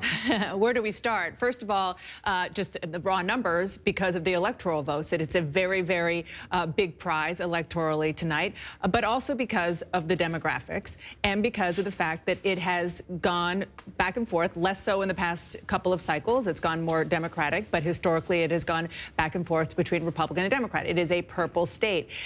And it is a place where this year, both of these campaigns played so hard, spent so much money, the most money of any state, for lots of reasons, primarily because it is so big and it is so diverse geographically, and it's expensive when it comes to media markets. So it is by far the one that we are watching. And even Donald Trump has said very publicly that he doesn't think that there is a path for him to the White House without winning Florida. We've talked about the fact that Donald Trump really needs to run the table when it comes to a whole bunch of these big, important battleground states. Hillary Clinton certainly needs a large chunk of them, but Donald Trump needs to run the table. It's hard to imagine a path to the White House for Donald Trump without the state of Florida. Let's go over to John King over at the Magic Wall. Take a closer look at Florida right now. Once again, John, 43% of the vote is in, and Trump has a slight lead over Hillary Clinton, 49.1%, 48.1%. And since you were here just a few minutes ago, this is what happened. You had some votes fill in here in the north central part of the state here. You also had votes filling in down here. Sarasota County, Donald Trump had a rally here just the other day in Sarasota County. He's winning 50.5% to 47%. But again, first I want to go back and just look at the presidential history. Mitt Romney won this county a little bit bigger. So we'll see. It's only the early results for Donald Trump. But to the point Jake just made, it's a very important debate because win or lose, the Republican Party is going to have a big debate after this election. And so let's look at what Jake was just talking about. Let's pull up Miami-Dade County, right? You see Donald Trump. Remember the 36.5. So round Donald Trump up to 37% so far in Miami-Dade. Look at the Marco Rubio performance, 47%. So he's running 10 points ahead of Donald Trump in Miami-Dade. Let's come back up here and look at Orange County, where Orlando is. Again, a swing area of the state. This part here is Democratic. You go across the I-4 corridor, it swings back and forth. But there's Rubio just shy of 40%. Let's look at Donald Trump, 34%. So this is the debate that's going to happen within Florida and across the country tonight. People are going to look at how the Senate candidates run, how the governor candidates run, compare Donald Trump to Mitt Romney, compare Donald Trump to Republicans on the ballot, because we'll settle the presidential election tonight, we think. But the Republican Party is going to have this debate about who should lead it and what it should be about for a long time to come. Now, as we watch this, we're up to 45%. It's a pretty quick count so far, but that's mostly the early votes being reported. And so now we're going to wait for today's votes to be counted as well. And we went through this 4 years ago. We went, to Jake's point, we went back and forth and back and forth and back and forth, and Florida ended up here, 50 to 49 4 years ago, and it sure looks like it's on track to be in that same ballpark tonight as we get to 46% of the vote so far. Because in the northern part of the state, pretty much Republican. Southern part of the state, very often Democratic. Yeah. In the east. The southwestern part of the state is a Republican area. This eastern part of the state, Broward, Miami-Dade, and Palm Beach County, this is your Democratic stronghold. Every election, it comes down to, do Democrats run up the vote total in these bottom three southeast counties to offset? You're going to see a lot of red on this side of the state and up here across the top of the state. And we have no results from Broward County yet. That's where Fort Lauderdale is. Right, nothing yet at all there. And again, if you go back 4 years ago, this is a very important county for the Democrats, 67 to 32. You want to run it up in these counties in the southeast part of the state. Again, Palm Beach, Broward, Miami-Dade, you want to run it up there to offset some of this as we go forward, as you come forward here. You see we're missing these ones here just to offset all this. If you go back in 2012 and look, it's a whole lot of red. If you come up this way, the Democrats have to offset, mostly here, but also right across in here. And we did get, as we come back, last time you were here, Hillsborough County is Tampa, Pinellas County is St. Pete. This is a swing. This is a swing area where the campaigns have had a fierce fight. This tells you a lot. Yeah. This one county tells you a lot about how tough this state is. You know what I want to do, John? Let's take a look at the United States, the national vote, as it's coming in right now. Let's take a look and see where Donald Trump is as opposed to Hillary Clinton. And take a look at this. Among the national vote, these are the votes that have already been counted. Trump is winning nationally, 52.7%, 44% for Hillary Clinton. He has 3,100,000. She has 2,600,000. Take a look at that. Well, we're going to go through this as we count. Look, we're only in this part of the country, and we all have very preliminary results. But one of the conversations tonight, and one of the conversations some political strategists have had, will we have something like 2000 again, where one candidate wins the popular vote and somebody else wins the electoral vote? If you're looking at the map now, Donald Trump is not winning all these states. He's just leading in these. We have called some of them. We've called Indiana, I believe, and Kentucky. But if you're looking at the map early in the night, just because it's shaded doesn't tell you who won. It tells you who's leading. These are live results. And as I'm talking, sometimes these results will change as we talk because live results are coming in. Let's look up at this state, another traditional battleground state that has been leaning more and more Democratic. But in Virginia at the moment, Donald Trump is leading, 54% to 41%.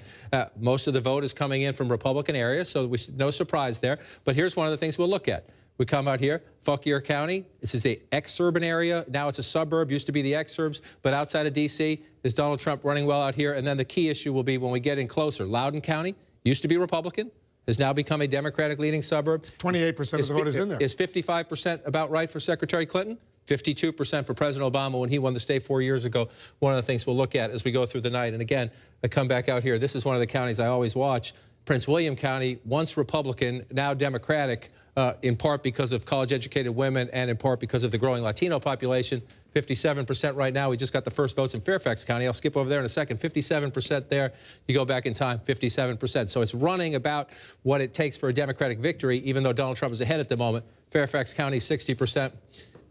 She's running just shy of that at 58%, and the results coming in so far, I suspect when I pull back out, it's a little bit closer now. But Donald Trump's still leading in part because as we expect, in these more rural areas, Republican anyway, Donald Trump is running up pretty healthy margins when you go into these smaller counties in the southwestern part of the state. You see 71, 73. That's where his early lead is coming from. The challenge for Secretary Clinton, offset it up here when the vote comes in, when more of the vote comes in the D.C. suburbs. Let's take a look at North Carolina right now. The polls closed there just a few moments ago. And we have very little so far, just 2%. And you're going to see this. Some of this is going to sound familiar throughout the night.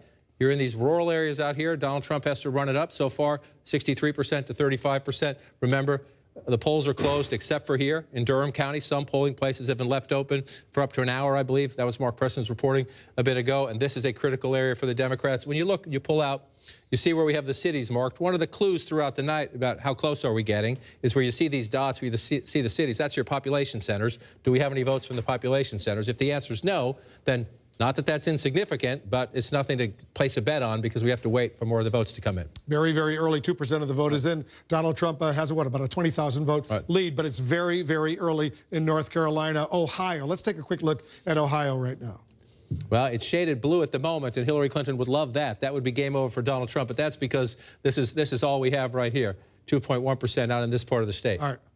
And you know what? I want to take a look at the electoral map right now nationally. Show us what's going on right now. Well, I can show you where we are. This is our map coming into the night, 268 to 204. The question is, can anything change here? Donald Trump has to change something to win the election, and so you just show those early Ohio results. Well, we lean Ohio Republican. So that one, we just have very early results there. For Donald Trump, the key challenge here, Hillary Clinton is leading at 268 in our projection, and most Republicans even concede she'll win the state of Nevada out there. So the challenge for Donald Trump, number one, is to run the board among the toss-ups, and then to find something up here, blue wolf, to turn. That's the big challenge for Donald Trump. Can it be Pennsylvania? Can it be Michigan? Or he's leading early in Virginia. Can he pull off a huge surprise in the state of Virginia? Let's take a look, John. I want to take a look at the Electoral College map right now. The big picture, 270 needed to win. Trump is ahead early, 24. He's got 24 electoral votes. Hillary Clinton has 3 electoral votes, those 3 in Vermont so far. More polls are about to be closed at the top of the hour, but you can see the red states are the states that Donald Trump, we've projected, has won. The blue state, that's Hillary Clinton's state. The yellow states, those are states where the polls have closed, but it's too early to call right now. Let's go to Dana Bash. She's got a projection in the balance of power of the Senate.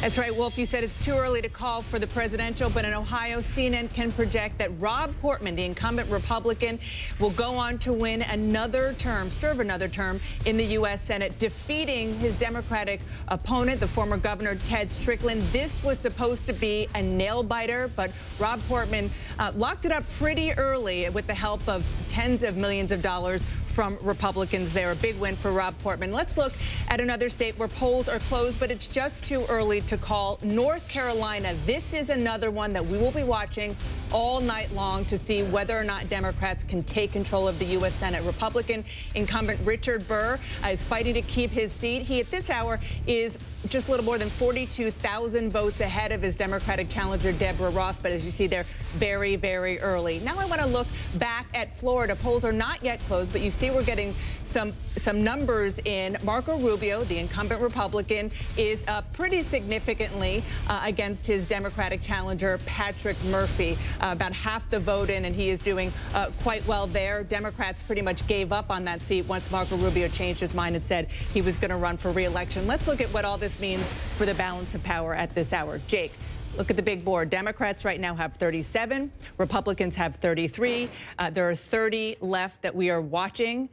Big picture, Democrats are trying to pick up 5 seats in order to have a clean 51-seat majority, and Republicans are obviously trying very hard to prevent that from happening. Not a strong showing of it, though, I have to say, from Democrats as of now. Rob Portman, as you know, was supposed to be a seat, as you just said, that they were going to be able to pick off. They had the former governor, Ted Strickland, run against, but Democrats weeks ago pulled out there. Rob Portman winning a handy re-election.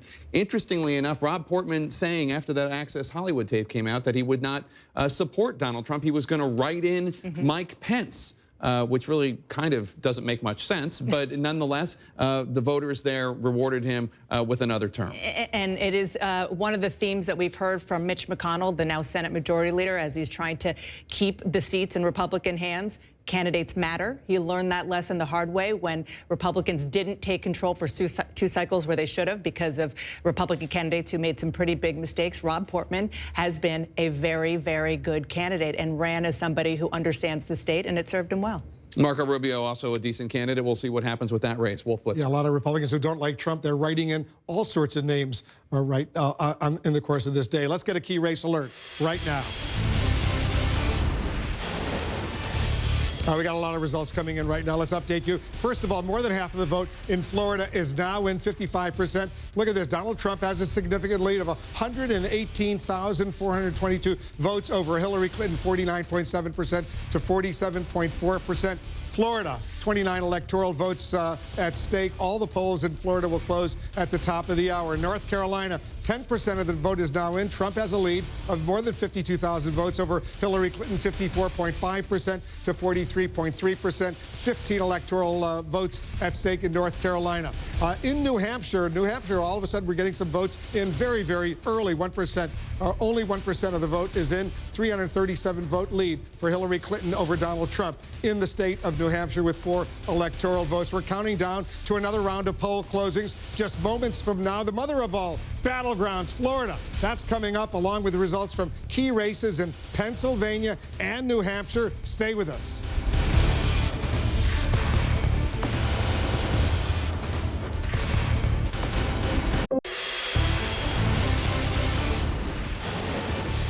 All right, look at this. We got a key race alert. Look at Florida right now. 65% of the vote is in. And all of a sudden, Hillary Clinton has taken the lead in the state of Florida. She's got a lead of 76,430 over Donald Trump. She's at 49.2%. Donald Trump is at 47.9%. Hillary Clinton is now ahead of Donald Trump in Florida with its 29 electoral votes.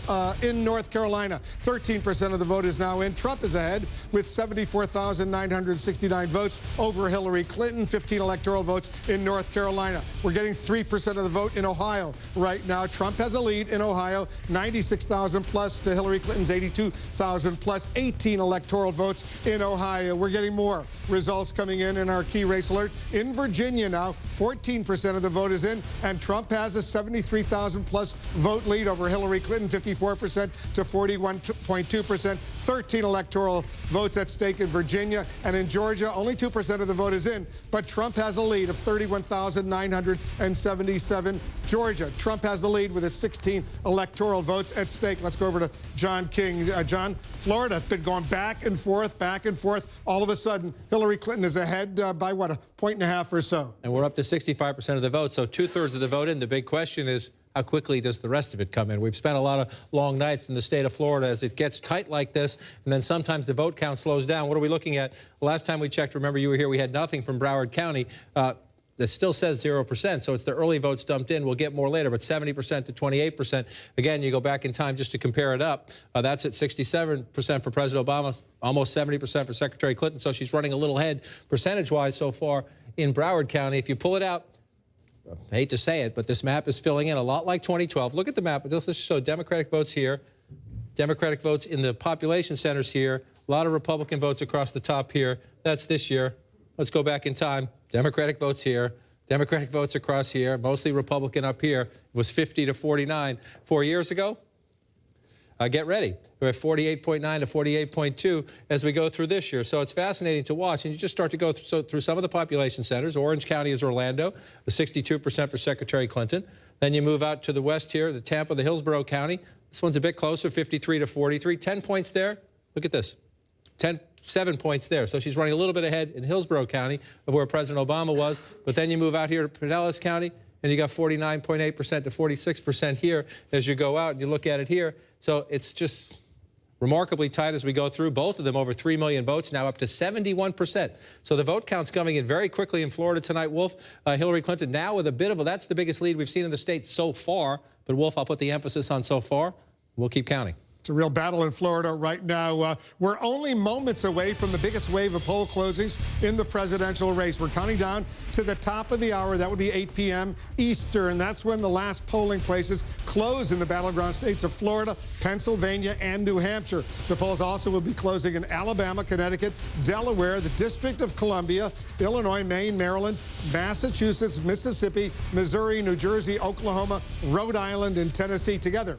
Those contests have 172 electoral votes. That's a huge chunk of the 270 needed to win. Jake, another presidential race where all eyes right now are on Florida. It's one of the most critical states in this race. Donald Trump himself has said that he doesn't see a path to the presidency for himself without the state of Florida. It has 29 electoral votes. We're following the last-minute mad dash for all these candidates in the battleground states. We're also getting new information from inside the campaigns. First to Sarah Murray, who is with the Trump campaign. And Sarah, the votes are coming in. It is neck and neck in North Carolina, neck and neck in Florida. What are you hearing from the campaign?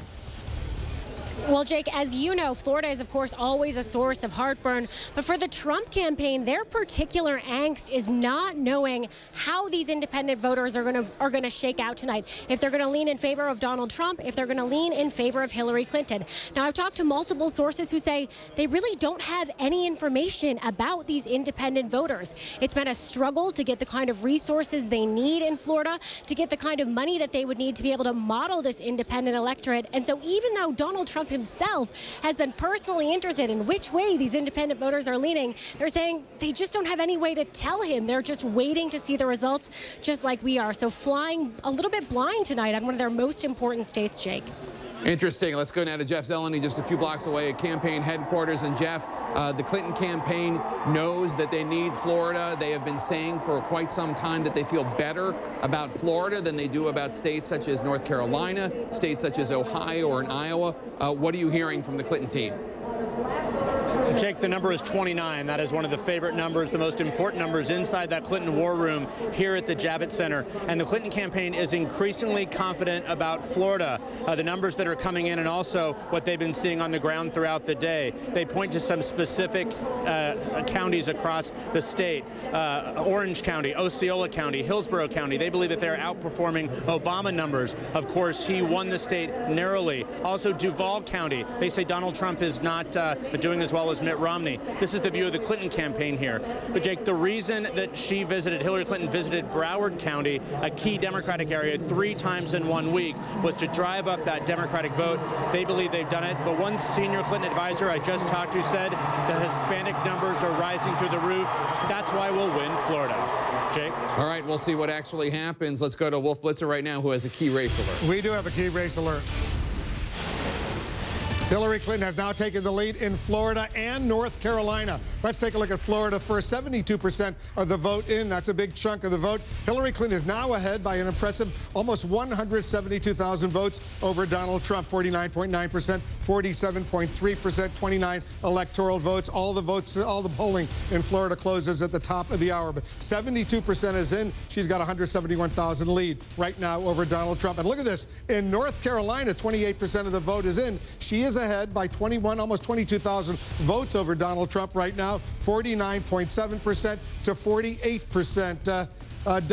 Donald Trump slightly behind Hillary Clinton in North Carolina. He's also behind in Florida. Let's go over to John King at the Magic Wall. You're looking at North Carolina and Florida right now. I think we're going to spend a lot of time on that tonight. North Carolina, Florida, North Carolina. Other states matter too, but especially when you're looking at, does Donald Trump have a path, a comeback path to 270 electoral votes? Florida and North Carolina factor huge.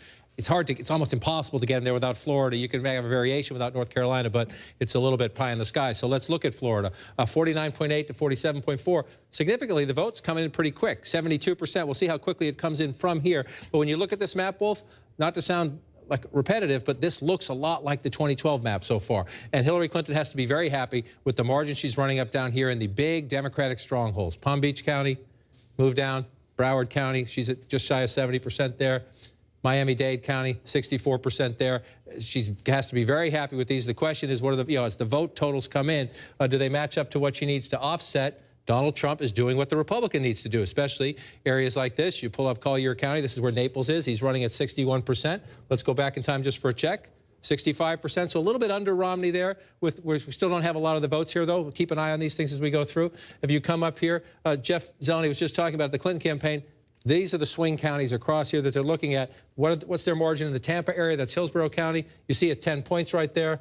You go back in time, 7 points there. So she's overperforming the president there. This one has been closer. Let's see if it stayed that way. This one has been closer, where you have essentially 2 points there. When you look at it through maybe 3. If you look at it in that one a little bit. Look at that. Let's look at North Carolina, John, right now, because all of a sudden in North Carolina, you go to North, she's ahead. Look at this. She's ahead in North Carolina by a little bit more than 100,000 votes, with 36% of the vote in. 36% of the vote. But one of the things you have to watch, especially when the lead swing, is where does those votes come from, right? So what came in? Mecklenburg County. This is Charlotte, and she's winning huge here. This is why she jumped. When you got a big dump of votes from the Charlotte area, which is a Democratic stronghold, that's why her total jumped. When you watch where the votes come in, not saying that's insignificant. This is what she needs to do. So just shy of 67% there. Go back in time. The president was at 61% here, and he lost. Remember, he narrowly lost North Carolina 4 years ago. So if you're the Clinton campaign, you love that number, and you hope that number stays up. This is going to go up. This is a small percentage of the votes still in one of the largest counties of the state. Now we have our first votes in Wake County. This was empty just a few minutes ago. And again, 25% of the vote in. This is of enormous consequence to Secretary Clinton tonight, in the sense that if she wins this county by that margin, she will win the state of North Carolina. But we're only at 25% of the vote. The reason I say that, if you look at that margin there, 20-plus points, if you go back to 2012, the president won it by 11, and he lost the state. You go back to 2008, won it by 15. This is almost 10% of the state population. It's an incredibly important area for the Democrats. As we noted earlier, they left the polls open a little bit longer in Durham County. We still have nothing from Durham County, and this is a big basket of Democratic votes. Let's go to Ohio quickly, John, because all of a sudden we're getting some significant numbers coming in from Ohio, and Hillary Clinton is in the lead right now. You see she's got 53% to his 43%. 12% of the vote in Ohio is now in. Only 12%. If this holds up, it's game over. Republicans don't win the White House without winning the state of Ohio. But again, you always ask the question, where'd the votes come from? And they're coming. Jeff Zeleny just mentioned this a moment ago. They're coming from Franklin County, Columbus. This is a Democratic county. That's a big, healthy margin for Secretary Clinton. That's what you want to do here. Let's again go back in time. 61% for the president 4 years ago when he won Ohio. A lot of the conversation here this year has been even the Clinton campaign conceding in the final weeks that Ohio was one of the toughest for them to hold. They don't count on it in their math. They would love it, but they don't count on it. So now as we're watching what's happening here, one of the things you're going to watch is in the Youngstown area here, this is where Donald Trump has tried to sell, hey, the factory's closed. Hey, I'll rip up NAFTA. My trade message. The Youngstown area like this, she's getting at the moment. It's not a big percentage of the vote in yet, but she's getting 59%. Let's go back and check. So she's running a little bit below the president there. So, Wolf, we got a ways to go in Ohio as we watch it fill in. At the moment, the Clinton campaign's happy with what it sees, but we also have nothing yet, absolutely nothing out of Cleveland. So we'll be counting for a while in Ohio and elsewhere. We certainly will, and we're getting ready for 16 states. 16 states and the District of Columbia. They're going to be closing all polling stations right at the top of the hour, including Florida. All the polling stations in Florida will be closed. That is emerging as a critically important state. Pennsylvania closing right now. And look at all these wins we're projecting for Hillary Clinton right now. She wins her state of Illinois. That's where she was born. Hillary Clinton wins in Illinois with its 20 electoral votes. A win for Hillary Clinton. In New Jersey, Governor Chris Christie is the governor there, but guess what? Hillary Clinton is the winner in New Jersey with 14 electoral votes. Hillary Clinton wins in New Jersey. In Massachusetts, another 11 electoral votes we project will go to Hillary Clinton in Massachusetts. Another win for Hillary Clinton in Massachusetts. Let's move on to Maryland. 10 electoral votes. We project Hillary Clinton wins in Maryland. She will carry that state. An important win for Hillary Clinton in the state of Maryland. More wins for Hillary Clinton coming in right now in Rhode Island. Rhode Island, 4 electoral votes. Hillary Clinton carries the state of Rhode Island with its 4 electoral votes. Delaware, 3 electoral votes. They will all go to Hillary Clinton. Another win there. And the District of Columbia, which could vote in presidential contest, 3 electoral votes go to Hillary Clinton. Donald Trump also has some projected wins, 3 specifically. We project he will carry the state of Oklahoma with 7 electoral votes. Donald Trump will carry Tennessee with 11 electoral votes. Donald Trump will also carry Mississippi with 6 electoral votes. We have a key race alert right now. Too close to call, too early to call, I should say. In Florida right now, we cannot yet make a projection. 29 electoral votes at stake. Too early to call in Florida. Too early to call in Pennsylvania with 20 electoral votes. Cannot make a projection in Pennsylvania. Also in New Hampshire, no projection there. Too early to call in New Hampshire right there. Too early to call in New Hampshire. We can too early to call in those states. Let's get the complete list of all the states where we are not yet able to make a projection. Take a look. All these states, too early to call. The 8 p.m. closings in Alabama, Connecticut, Florida, Maine, Missouri, New Hampshire, Pennsylvania. No projections there. Too early to call. Take a look at the electoral map where it stands right now. Hillary Clinton has taken the lead. She has 68 electoral votes compared to Donald Trump's 48 electoral votes. You see 270 are needed to win the White House. The blue states we projected go to Hillary Clinton. The red states go to Donald Trump. All those yellow states, too early to call. No projection in those states right now. That's where it stands, the electoral map right now. But Jake, these states like Florida and North Carolina and Pennsylvania and Ohio, they will decide presumably what's going on. Your take? Well, Pennsylvania, we still haven't heard anything out of Pennsylvania. North Carolina, as Democrats were talking about, they were telling Jeff Zeleny the other minute that when it comes to North Carolina, let me circle it here on the board, North Carolina, that they think it's going to go down to the wire, and that it could be, they might not even have it called all night. And then, of course, we're looking at Florida, and that could be a race that's decided by 1 or 2 percentage points. And as we've been saying all night, the Trump campaign says, and the Republican National Committee says, there's really no path to the presidency for Donald Trump without the state of Florida. And that's why Clinton and Trump have been spending so many days and so many millions of dollars in that state. One of the things that's most important, and John has been talking about this quite a bit, is not just southern Florida, which tends to be Democratic, especially on the southeast, or northern Florida, the Panhandle, which tends to be Republican, but that I-4 corridor in the center of the state, where there are so many college-educated voters. How are they going to vote? The trend has been for college-educated white women to go and support Hillary Clinton, at least in early polling. Dana, you spent a lot of time in Florida over these past many months.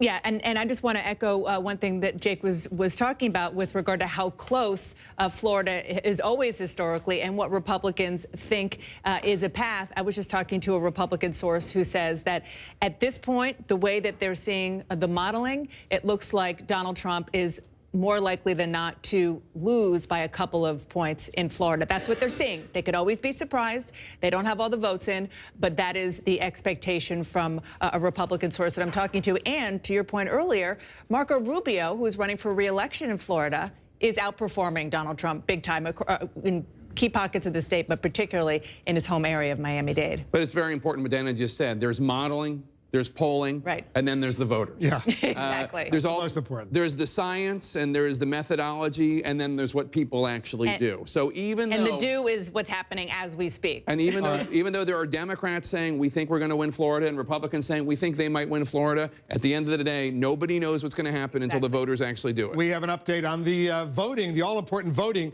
in those states right now. All right, let's take a look at Florida first. You see Hillary Clinton. She has an almost 80,000 vote lead over Donald Trump with 77% of the vote in, 29 electoral votes at stake. Still close. 49.1% for Hillary Clinton, 48% for Donald Trump, but she has a lead. She also has a lead with almost half of the vote in North Carolina, 185,000 plus vote lead over Donald Trump, 52.8% for Hillary Clinton, 44.8% for Donald Trump, 172,000 vote lead. Now it just changed, 15 electoral votes at stake in North Carolina. In Ohio, a quarter of the vote is now in. Hillary Clinton is ahead in Ohio as well, 137,000 vote lead over Donald Trump, 53.3% to 43.2%. 26% of the vote is now in, just changed. Her lead has gone up to 153,000, 18 electoral votes at stake in Ohio. Let's go over to John King at the Magic Wall. These 3 states will make a major decision. Who's going to be the next president of the United States? Let's start with Florida. Almost 80% of the vote in Florida, Wolf, and it's very, very close, 48.9 to 48.2. It's only 50,000 votes now. It's just shrunk a bit. It just shrunk a bit as you're starting to fill the map in. And again, when you fill the map in up here, you can expect Donald Trump to make up ground. The challenge for Donald Trump is a lot of these smaller counties, when you look at them, you're not much in that county there. I'm trying to come over and see we have a percentage, 92% of the vote in here, and you see it's not that many votes. So a 6,000 gap there. That's one of the things we're going to watch as we get closer to 100% of the vote in, is what's missing. And if it's the smaller counties, there's only so much math you can make up. But let's look at the state as we go through it right now. This is going down to the wire in a nail-biter. Osceola County, it's only 1.4% of the state population, but it's in that important I-4 corridor Jake was just talking about. Jeff Zeleny mentioned earlier, the Clinton people, in the age of big data, you know what you need. You know how many registered voters are. You have an expectation of turnout, and you run these computer models, and you run your list, and you turn out your voters. And if you get to a number where you're happy, you see 63% there. Let's go back in time, 62%. If you're the Clinton campaign, if you're outperforming President Obama, you think that's enough. Now, Donald Trump is a very unorthodox candidate. Is he going to drive up turnout in these Republican areas? Is the counterbalance to that. But if you're the Clinton campaign, you want to get your Democrats out. And in most of the places, they are doing that. 53% for the president there 4 years ago. 53.3% for Secretary Clinton. Now, this is a bit of a down for Secretary Clinton, and this is a swing area. This is Pinellas County, where St. Pete is, 49.8, so just shy of 50 for Secretary Clinton. The president did a little bit better here. So you find some areas where she's overperforming, some areas where she's underperforming, and then you start to watch. You pull out here right now. Let's come back to this year's race, and you're looking not only for what's missing. We have no votes at all up here. This is very conservative territory. Donald Trump's going to run up some numbers here, but then you want to come down here and say we still don't have percentages here, so this tells us what we have is the early vote. Most of what we have, if not all of what we have here, is the early vote. We haven't, from the precincts, we're not getting percentage reporting yet. And that's a big factor in the sense that what this tells us, we don't know how many, because early voting has become so important, but it tells us there are more votes down here, which is good news for Secretary Clinton. North Carolina, Hillary Clinton has a lead there in North Carolina as well. Half the vote in North Carolina is now in, John. And, right. And as I pull it out, I just want to tell our viewers, as we go through the night like this, when you see me go to the national map, because it's shaded doesn't mean it's over there. That's leading. On this map, it's live data feed. So you'll see states switch back and forth. Just a moment ago, Hillary Clinton was leading in Alabama, and Alabama 51% of the vote in North Carolina now in. Right. She has a lead, 51.9% to 45.7% in North Carolina. And so now you start looking. When you get above the halfway mark, then you start looking at your major population centers, how much of the vote is in. Is it tracking throughout the night repeatedly? We hadn't had any votes in Durham earlier. Again, now we have some Durham votes, but the percentage, this is an early drop of votes in from Durham County, 85%. Remember, 76% for the president 4 years ago. If that percentage holds up, that's what Secretary Clinton needs in a state that is one of the ultimate tug-of-war states in American politics. I want to come back over to Wake County, 9+% of the state population, 2/3 of the vote in there. She's getting close to 60% of the vote to 37%. Again, you match it up to try to do the math compared to 4 years ago, where this was such a close state, carried by Governor Romney 4 years ago. Secretary Clinton's doing what she needs to do here. So you're looking for Donald Trump, and you're saying, where can he pull up the vote? Let's go back and look at the Romney win. And you see all this red down here, right? So Donald Trump needs to run it up along the coast all the way down. Let's come back in it here. Mitt Romney carried here. New Hanover County, 2% of the state population. This is where Melania Trump introduced Donald Trump the other day. He had an airport rally here. Smart campaigns know where you got to win, but at the moment, it's the tiniest of margins. But if this county stays blue, that's a sign the Clinton campaign is not only holding the Democratic areas, but encroaching and taking a few votes. And again, this is what the big vote swing came here in Mecklenburg County. She's at 66%, but we still have that's a low vote total for what's almost 10% of the state population. So we still have more votes to come here. So if you're the Clinton campaign at 53%, you're looking at this, you know it's going to go late, but with what's still out there, you're encouraged at the moment. But we have a lot of these smaller areas, and you know it's 2,000 here, 500 here, maybe 2,000 there. It adds. There's still some potential out there for Donald Trump as the rural areas fill in. Yeah, because she's ahead by about 150,000 votes with 53% of the vote in. That's significant. It is significant because it gets harder. Donald Trump, again, in the big population centers, Hillary Clinton is winning, and she's winning by some pretty lopsided margins so far. So for Donald Trump, number one, shrink the margins in these major population centers. As the later vote comes in, you're hoping they're coming in maybe from, this is for the city, you're hoping they come in from the suburban areas, the farther out areas, and you run up the vote a little bit. Number two, in the smaller rural areas that are still out, Donald Trump has to hope for very healthy margins. And you go through some of these, you see what I'm talking about. You know, only 5% of the vote in Stokes County, he's getting 73%. So, you know, it's a couple thousand votes here. We have no votes over here yet. So it's out there, but if she keeps running up impressive numbers in the big population centers, it's simple math. It gets you over the top because the Democrats are winning where more people live. It's, again, arithmetic in the end. But at the moment, That's a healthy lead. You're 53% of the vote in North Carolina. The question is, how fast is the And they're rest of it keeping the polls open in Durham Right. at least an extra hour because there were some problems there. Let's take a look at Ohio. Blue at the moment. If that one stays blue at the end of the night, if we can call it. Remember, it was the day after in 2004. By the way, I want to show our viewers Texas. We showed as blue. That's only because the votes that have been released so far, they haven't closed the votes there. But she's leading right now in Texas, but barely. But that doesn't necessarily mean much. Barely, because it's San Antonio. You have one place report early. Again, watch us throughout the night. Remember, we haven't called these races. We have different maps and different graphics. If you're looking at this, you're looking at a live data feed. Same for Ohio. We haven't called New Hampshire yet. It's blue at the moment. But Ohio, excuse me, if Ohio stays blue, Hillary Clinton's the next president of the United States. That's simple. But we're early. We're only up to 27% of the vote there. And you see that looks like a big swing, but you don't know what's out. So you go through this. At the moment, we did not have any votes out of the Cleveland area, Cuyahoga County, earlier. And this is 32% of the vote, 68-29 if rounded up, 69-30. So it's a matching. Right now, it's a matching 2012. This state ended 2012 with a narrow Obama victory. President Obama carried Ohio twice. Carried Ohio twice. And so if you're the Clinton campaign, you like these numbers, you're waiting to see. Another key place to look is down here. Hamilton County used to be Republican. Used to be a Republican area. The Democrats have made up a lot of ground here in recent years. This is just early vote because we don't have a percentage right there. So we'll wait and see if this one stays like that. But if Hamilton County's blue at the end of the night in a presidential race, it's usually good for the Democrats as well. One of the questions was, would Donald Trump cut into the Democratic support in places like Akron? You just associate that blue-collar workers and look at the margin right there. I want to go to Florida right now because 85% of the vote in Florida is in, look at this, 3,876,000, 3,860,000, only about 15 or 16,000 votes separate these two candidates in Florida with 85% of the vote in. Her lead, once again, has shrunk. Has shrunk, and again, what filled in? Some more areas up here filled in. Well, last time we were here, we had a big opening up here. Now we have a smaller opening up here, and you get just changed again. It's only 11,000 vote lead. Just now it changed. Math on your feet. I like this. Wolf, we have a living abacus right here as we go through. But as you watch it fill in, it gets important to start going up to these counties and say, you know, we don't have a lot of vote here still. So there's votes to be made up for Donald Trump as you do this. And as you go through, that's what I mean about this. You're seeing a live data feed into the wall, so it will change as we're talking sometimes. Trump is doing what he needs to do in the rural areas. All right, take a look at Florida, because all of a sudden, take a look at Florida right now. You see with 85% of the vote in, Hillary Clinton is now in second place. Donald Trump has taken the lead in Florida.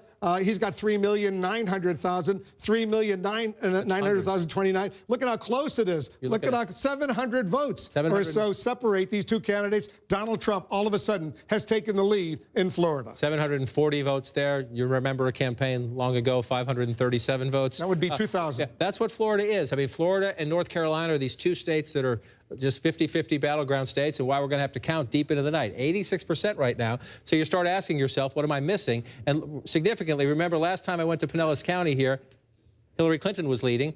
Donald Trump has pulled ahead. Now you think 48.3, 47.9, does that make a difference? Well, it sure does when the margin in the state is inside of 1,000 votes. Winning a county like this where you have a population center, it sure does. And so you have a tug of war here. This is interesting because earlier today, a Democrat who was organizing down here said they got out on their early vote. They felt very encouraged, but then they saw the lines at the polls this morning. Trump right now is 918 votes ahead. 918 votes.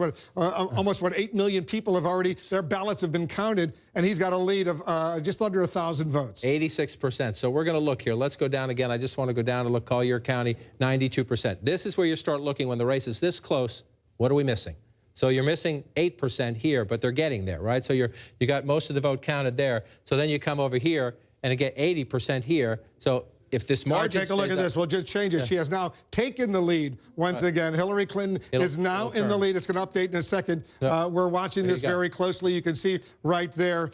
Hillary Clinton is the lead. She's got 3,972,000. 3,968,000, 4,000 vote lead. And that's, look, we're going to rock and roll with this for a while here. So let's go through. Here's an encouraging sign for Secretary Clinton. You say she just pulled into the lead. We've had a seesaw in the 2 or 3 minutes we've been having this conversation here. We may have another one as we have it. Now 3,000 votes. But there are votes. There are only 25% of the vote in Palm Beach County. She's winning 60-40, 59-39 there. So if you're the Clinton campaign, you're watching this seesaw, you know there's a lot of votes missing from here. Let's go down to Broward County. We don't have the percentages here yet, so that tells me this is early vote, and we're not getting live votes yet. We'll see. We'll get some more votes, and that percentage will jump up very quickly. Doesn't mean 0%, obviously. It just means when they dump in the early votes, they don't give us a percentage. Miami-Dade up to 80%. So there's more votes here. She's winning big. She's 1,600 votes ahead right now. Reasonable to expect she'll get more votes out of here. The challenge for Donald Trump is in the areas that are red, what's missing? This is an interesting one for me. I've been watching this all night because Duval County, this is where Donald Trump had a rally the other day. The President of the United States came in after him.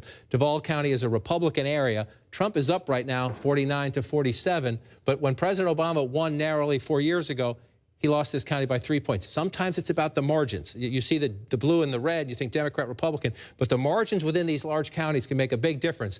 And President Obama came within 3 points in Duval County. They were happy with that 4 years ago because they knew they were going to get the votes in Miami-Dade and the others. So if Hillary Clinton is this close in Duval County, that's actually, she can lose this. If she's losing this county by that, she's fine with that. The question is, can she keep the margin from getting any bigger? And that's the math you start to get into when you get up to 87% like this, and you are in a seesaw of less than 1,000 votes there. Stand by. We're watching Florida, North Carolina, Ohio, other battleground states throughout this election night in America. We're going to show you the results in a very unique way on one of the world's most famous landmarks, the Empire State Building in New York City. Take a look at our running tally of the electoral vote built with CA technologies. Right now, Hillary Clinton has 68 of the 270 electoral votes needed to win the White House. Donald Trump has 48. This night is all about your vote. You're looking at pictures from many of the millions of Americans who already have made their choice for president. They posted these photos on Instagram with the hashtag #MyVote. Right now, we're counting down to the next round of poll closings, including results from New York, the home base of both Hillary Clinton and Donald Trump. We'll have much more results right after the break.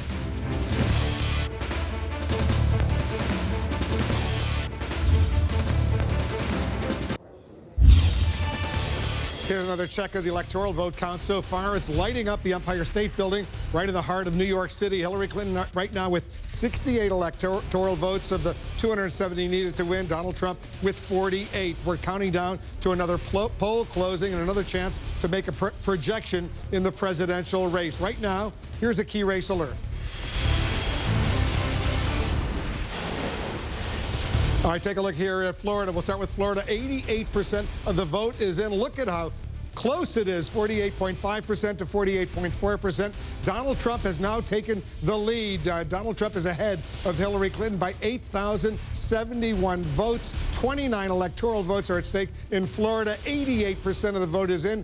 Donald Trump has now taken an 8,000-plus vote lead. In North Carolina, more than half of the vote is in. Hillary Clinton maintains a steady lead of nearly 150,000 votes over Donald Trump, 51.7% to 45.8%. 15 electoral votes at stake in North Carolina. In Ohio, almost a third of the vote is in. Hillary Clinton maintains her lead of about 120,000 votes over Donald Trump. 18 electoral votes are at stake in Ohio right now. Let's take a look at the electoral map count as we know it right now. Take a look at this. You see Hillary Clinton with 68 electoral votes to Donald Trump's 48. You need 270 to win the White House. Remember, the blue states, those are states we've projected that Hillary Clinton will win. The red states, those are states we've projected Donald Trump will win. You see all those yellow states over there? Those are states where it's too early to call. We have not yet been able to make a projection in those states. And you see all of those states, including Florida, where Donald Trump has just pulled ahead. Let's go and show the votes right now. Look at this. Florida, 88% of the vote is in. Donald Trump's lead has grown almost 14,000 over Hillary Clinton, 48.6% to 48.4%. Donald Trump has a slight lead over Hillary Clinton in Florida. And John, 88% of the vote is in, 12% outstanding. So this is a significant number right now. And we're again, this is going to be seesaw. It's a nail biter. Hang out for a while, brew some espresso. Just as we were earlier when you moved over there for a little bit, I was just going around and looking. And part of this is because Donald Trump started running it up here in these counties, and there's still a lot of votes to be counted. These are the quick early vote deposits coming in, and Donald Trump running up by big margins up here in the conservative part of the state, which is exactly what he needs to do. Down here in the southwest corner of the state is Republican territory. 76% of the vote, and that's one of the things you start to get into when you get close to 88, 90% statewide. You're going county by county and saying what's left for Donald Trump to get and what's left for Hillary Clinton to get. Lee County just went to 100% as we were having this conversation. So it's a place where he's running up the score, but there's nothing more. And so that's when you get trying to get from 88 to 100. Now we're at 89%. If you're in the Clinton campaign, you're down a little bit right now, but here's what's encouraging to you. If you look at Palm Beach County, she's running it up quite big right here, and they still have 75% Only 25% of the vote is in. Right, so if the margin stays anything like that, there's a lot more math to be added in the Hillary Clinton column. Move down to Broward County, as we come in here in the middle, we still post a 0 here. It's obviously not 0. We have a lot of votes in here. You get the early vote count released, and only when they start counting the live votes do we get a sense of what the percentage is. So we don't know. We assume there are more votes here, but we don't know the answer to that question in Broward County. Miami-Dade, they're almost done, but there's 20% more in a major population center. So that's a big chunk of votes. If that margin stays the same, this 20% comes in, those three counties alone, those three counties, Miami-Dade, Broward, Palm Beach County, they have, what, more than 30% of the population of the entire state. That's right. You just go through right here and look. 7% in Palm Beach County, almost 10%, 9% there, so you're up to 16 plus. Miami-Dade, 13 plus. So there you go. You're above 20%, 30%, I'm sorry, right there as you go. And they're big Democratic areas. And again, there's still some votes out. So you start looking at other areas. I looked up here a little bit. Discouraged in terms of Clinton has what she's going to get out of Orange County up here at 97% of the vote counted there. So as you go through matching up these counties, what's left to count? You come in. I stand by for a second. I want to quickly go to Dana. You've got two major projections in the balance of power in the U.S. Senate. That's right. Well, the first Democratic pickup in the Senate of the evening. You see there Tammy Duckworth, the Democratic challenger.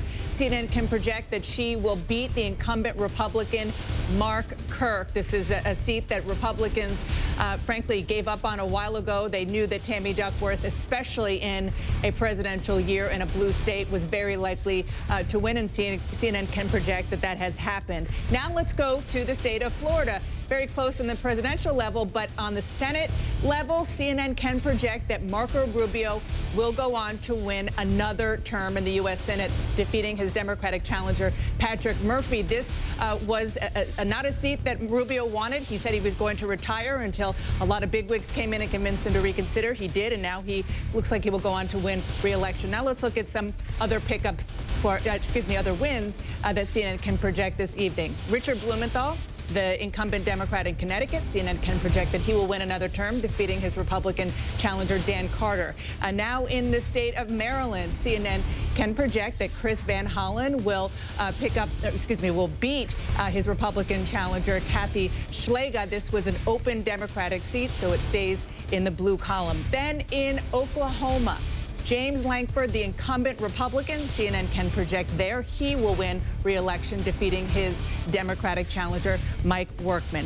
Now let's look at some of the key races that we're watching that will determine the balance of power. New Hampshire, the polls have closed there within the last hour. The Democratic challenger right now is ahead of the incumbent Republican, Maggie Hassan, just a little under 6,000 votes ahead of Kelly Ayotte, but not very many votes in, so we're going to be watching that closely.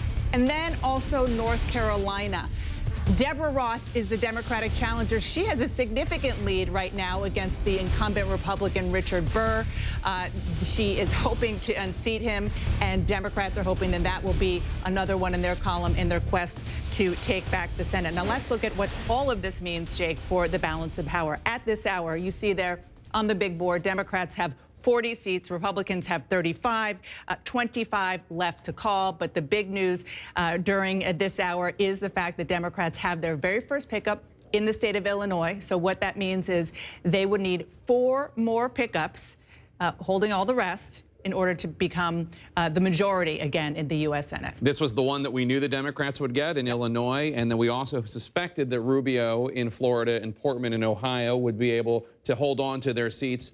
Now we look at the real races and find out what happens in these ones that we have no idea what's going to happen with. Yeah, but it could be very, very close in some of those key battleground states, and we're going to see what happens. As you point out, the Democrats need a net gain of 5. Unless they win the White House, then they need a net gain of 4. We have a key race alert right now.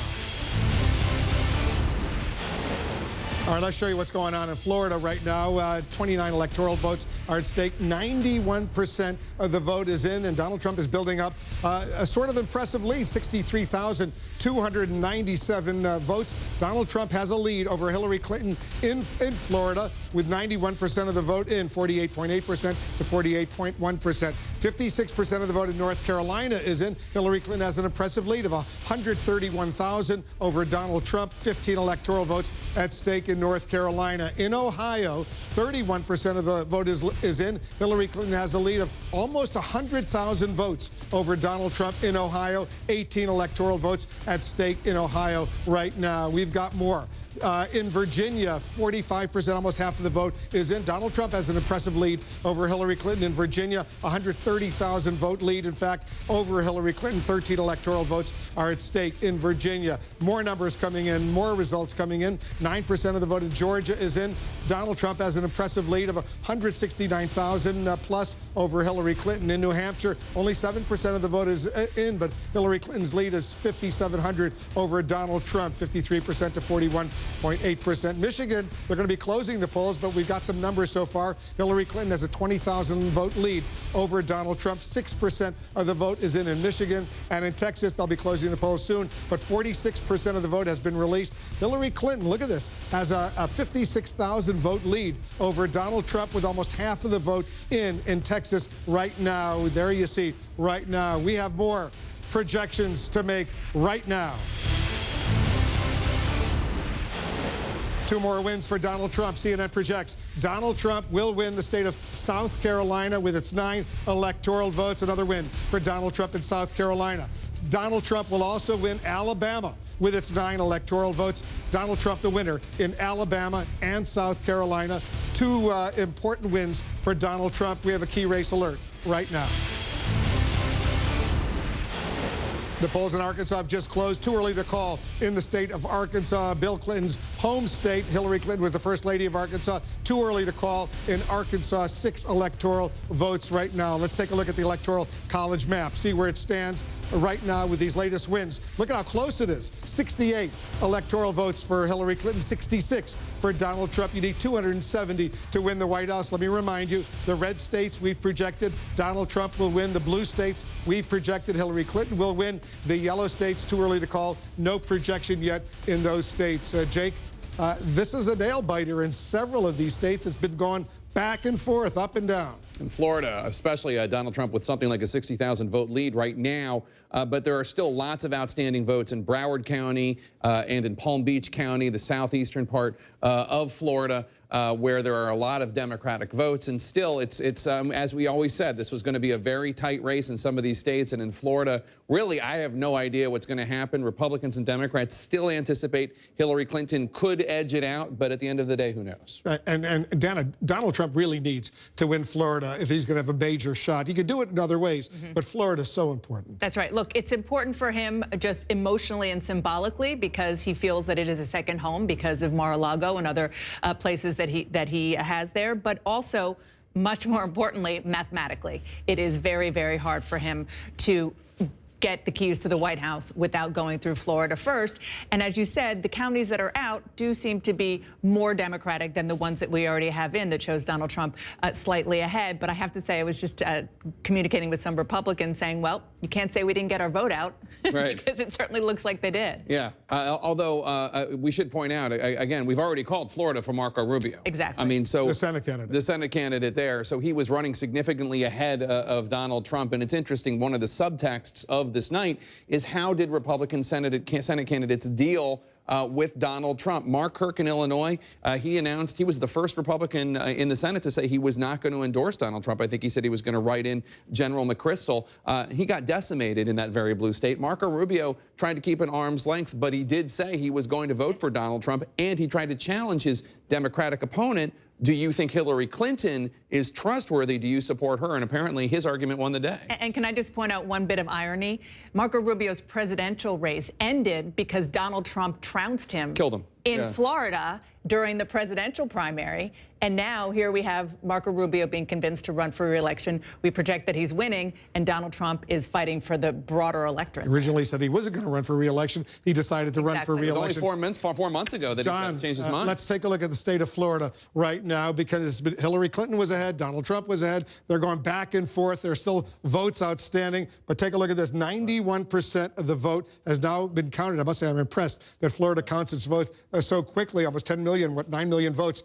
Look at this. Look at this. 48.9%, 48.1%. Look at a small lead over there for Donald Trump over Hillary Clinton. He's ahead by only what 77,000 votes. That's a significant number. That's a significant number. And then again, you know, as I said earlier, we're going to keep looking. I was just emailing when you were walking over with some Democrats and Republicans in Florida, asking them what they know on the ground, and they're where we are now. They're just counting votes. Except you start going through this, when you get up this far, you start saying what's missing.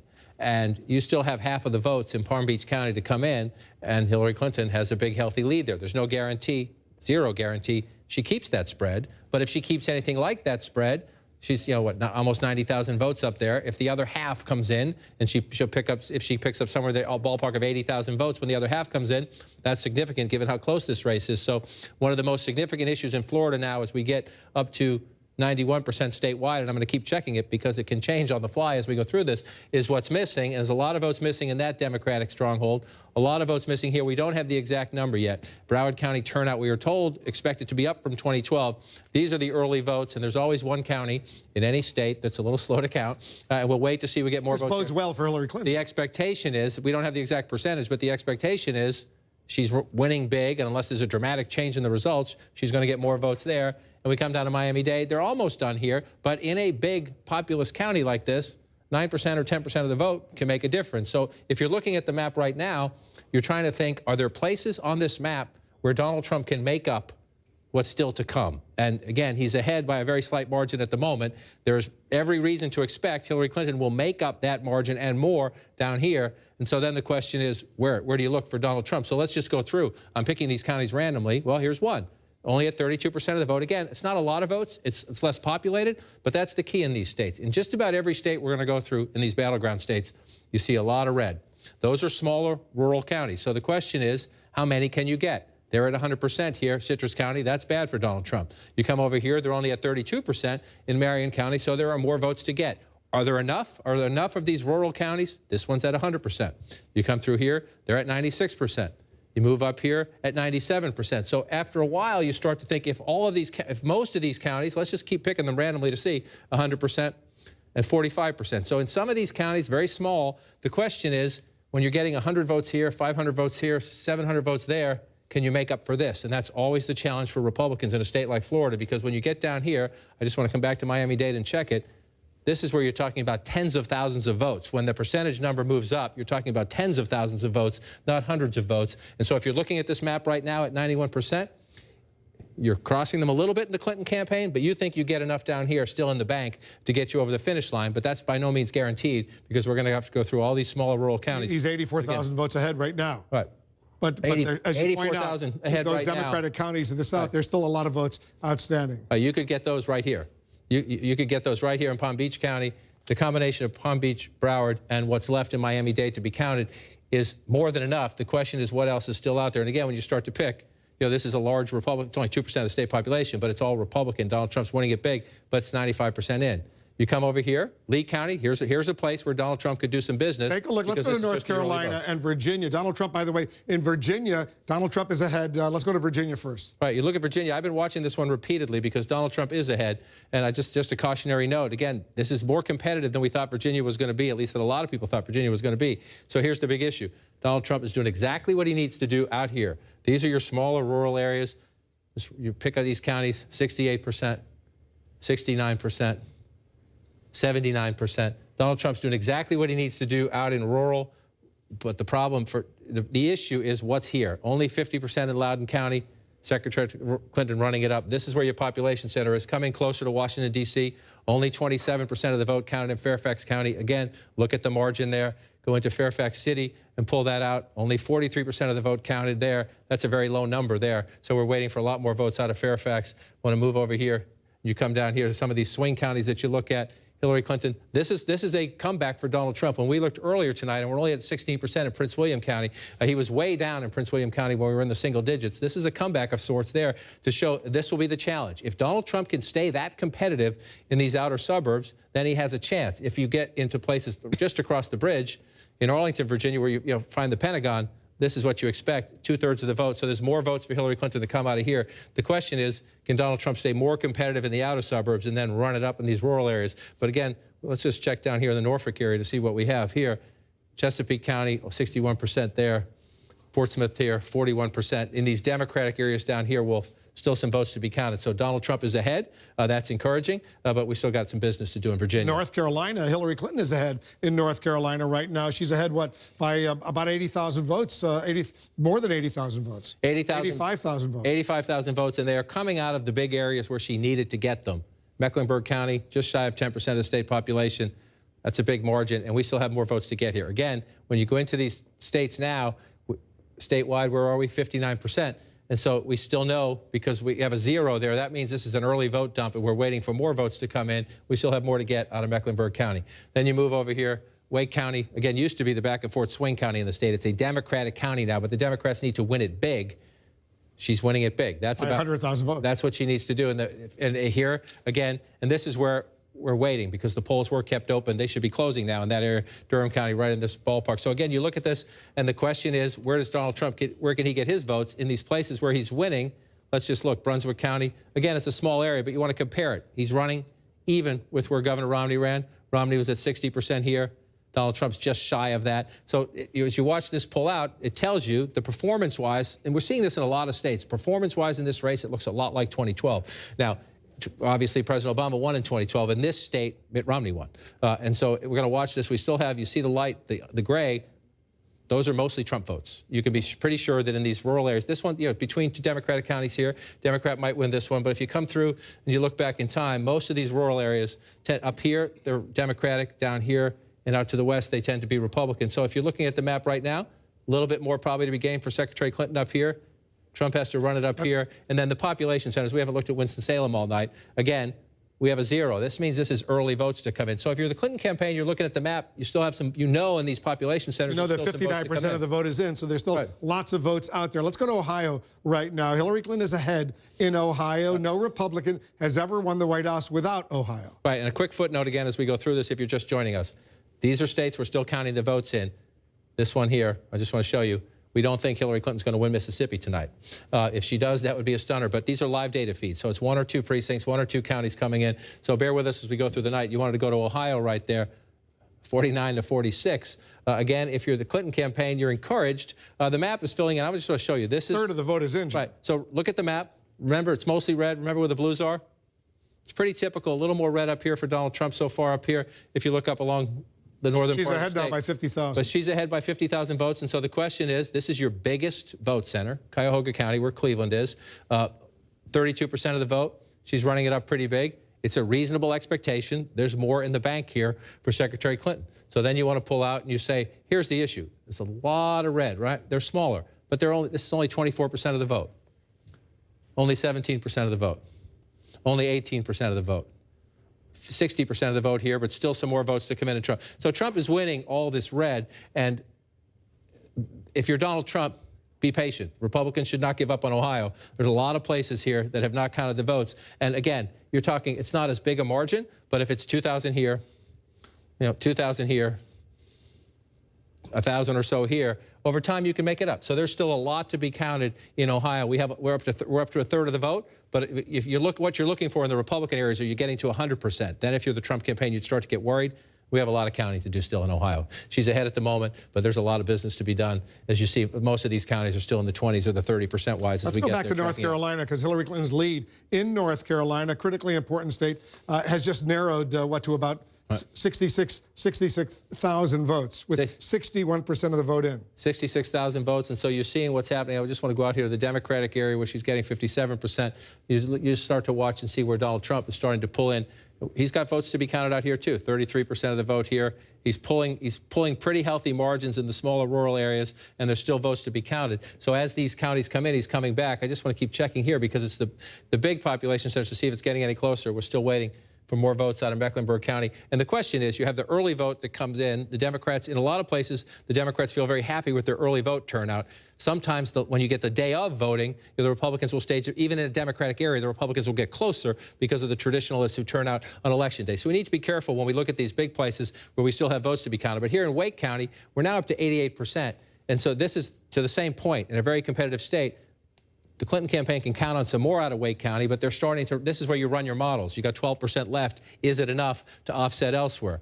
Durham County's now up to 12%. This is an area where she needs that. They see the 85%, not only the 85%, but the gap, 22,000 votes right there. In your computer models of this race, you need 85% and big turnout in Durham. All right. Let's just pull out and look for a second. Very close. We're going to be here a while. All right, we got another check of the electoral vote count of the Empire State Building right now. Hillary Clinton now with 68 electoral votes of the 270 needed to win. Donald Trump not far behind with 66 electoral votes. We're just minutes away from another big round of poll closings in 14 states, including delegate-rich New York State. That's the home to both of the presidential nominees. New Yorkers, by the way, they're watching the results on CNN. They're at a rooftop watch party down the street from the Empire State Building. Our election coverage continues right after this.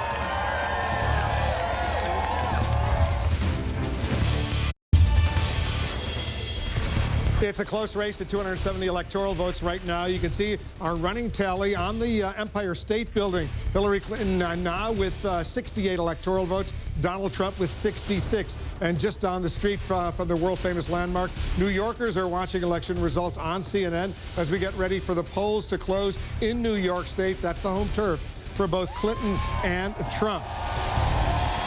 We're getting new numbers coming in right now. Here's a key race alert. All right, Donald Trump is ahead in two important states in Florida and Virginia. In Florida right now, 91% of the vote has been counted. Donald Trump has a 110,000 vote lead over Hillary Clinton, 49.1% to 47.8%. 29 electoral votes are at stake in Florida. In Virginia, almost 60% of the vote is now in. Donald Trump is ahead by 128,000 votes over Hillary Clinton, 50% to 44.8%. 13 electoral votes in Virginia. Two important battleground states where Hillary Clinton is ahead. In Ohio, more than a third of the vote is in. Hillary Clinton has a lead of 36,500 votes over Donald Trump, 49% to 47.2%. 18 electoral votes in Ohio. And in North Carolina, 61% of the vote is in. Hillary Clinton's lead is 62,000 over Donald Trump. 15 electoral votes at stake in North Carolina. So she's ahead in North Carolina and Ohio right now. Let's go over to Jake and Dana. We're watching Florida. Right now, let's say Florida, more than 90%, Jake, of the vote is now in. And it's surprising how close it is, given the fact that both Democrats and Republicans in the state had thought that Hillary Clinton had a slight edge.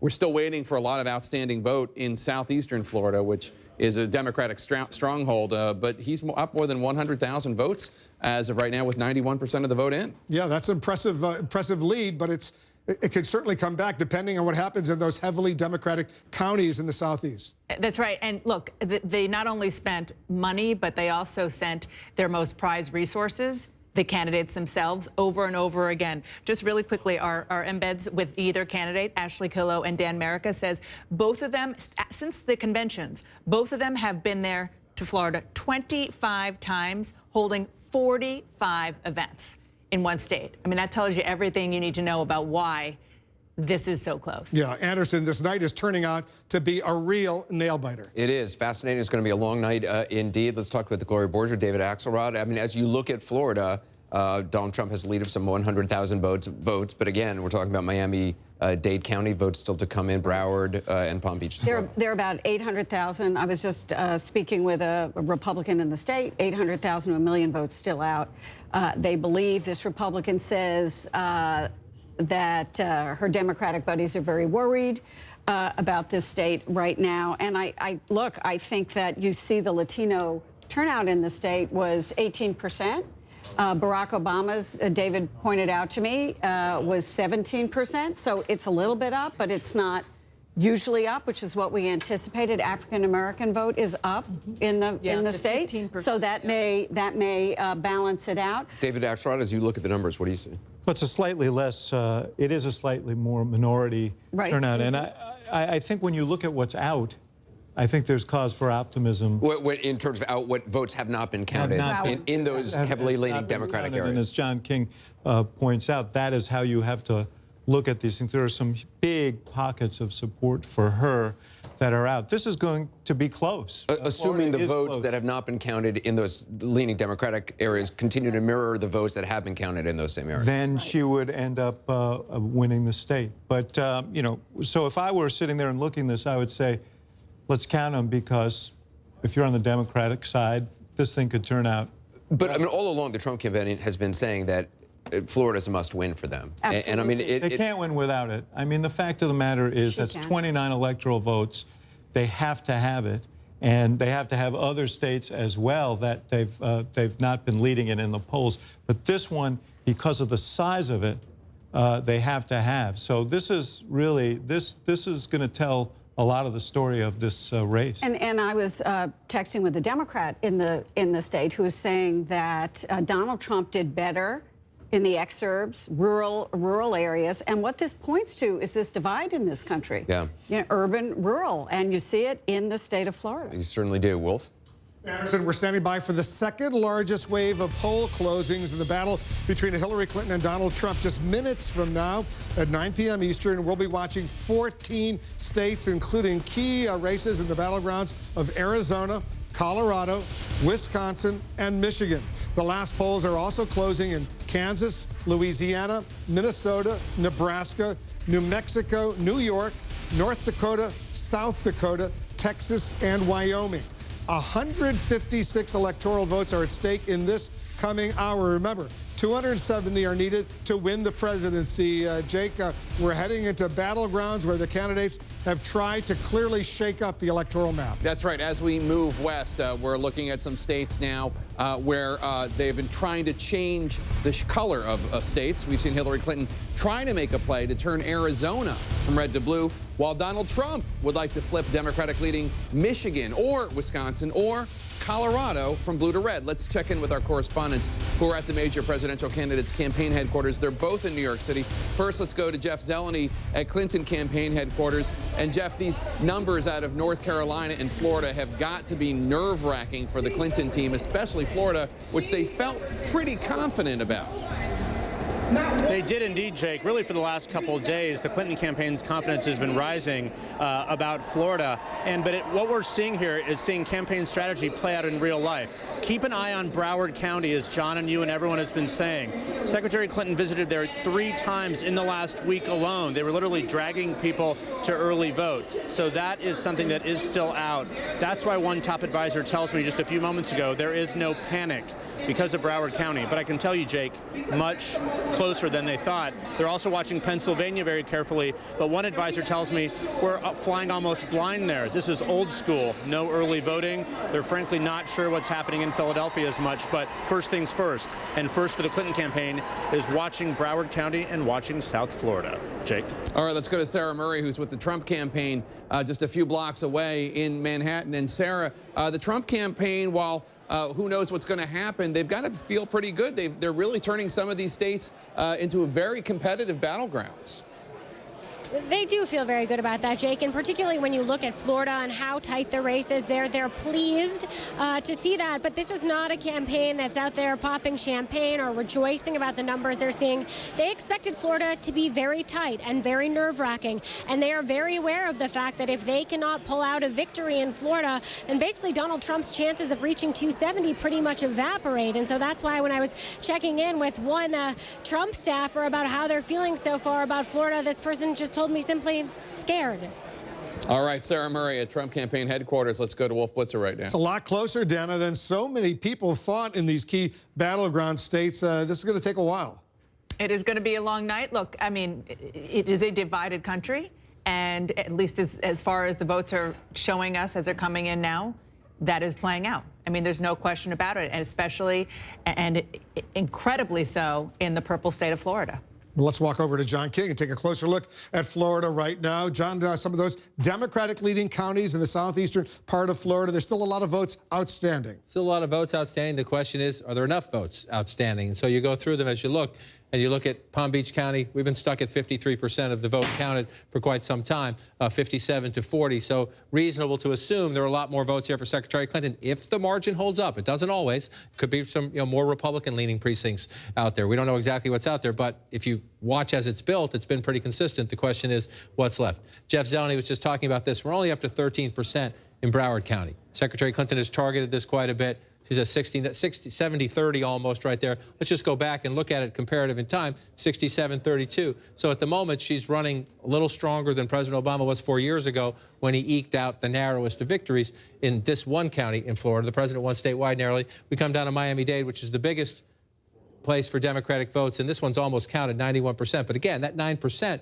when you're talking about, look at the numbers of votes here, that 9%, a decent amount of votes. So we've got some more counting to do here. And the other thing you start looking for, Wolf, is where are the Republican votes still out? So you're looking DeSoto County, 100%. A lot of these smaller counties, the rural counties where Donald Trump runs it up, still Polk County, we have nothing. So there's some potential gain for Donald Trump here. But you're starting to go through these. If you come out to the coast, here's a place, Volusia County. This is Daytona area.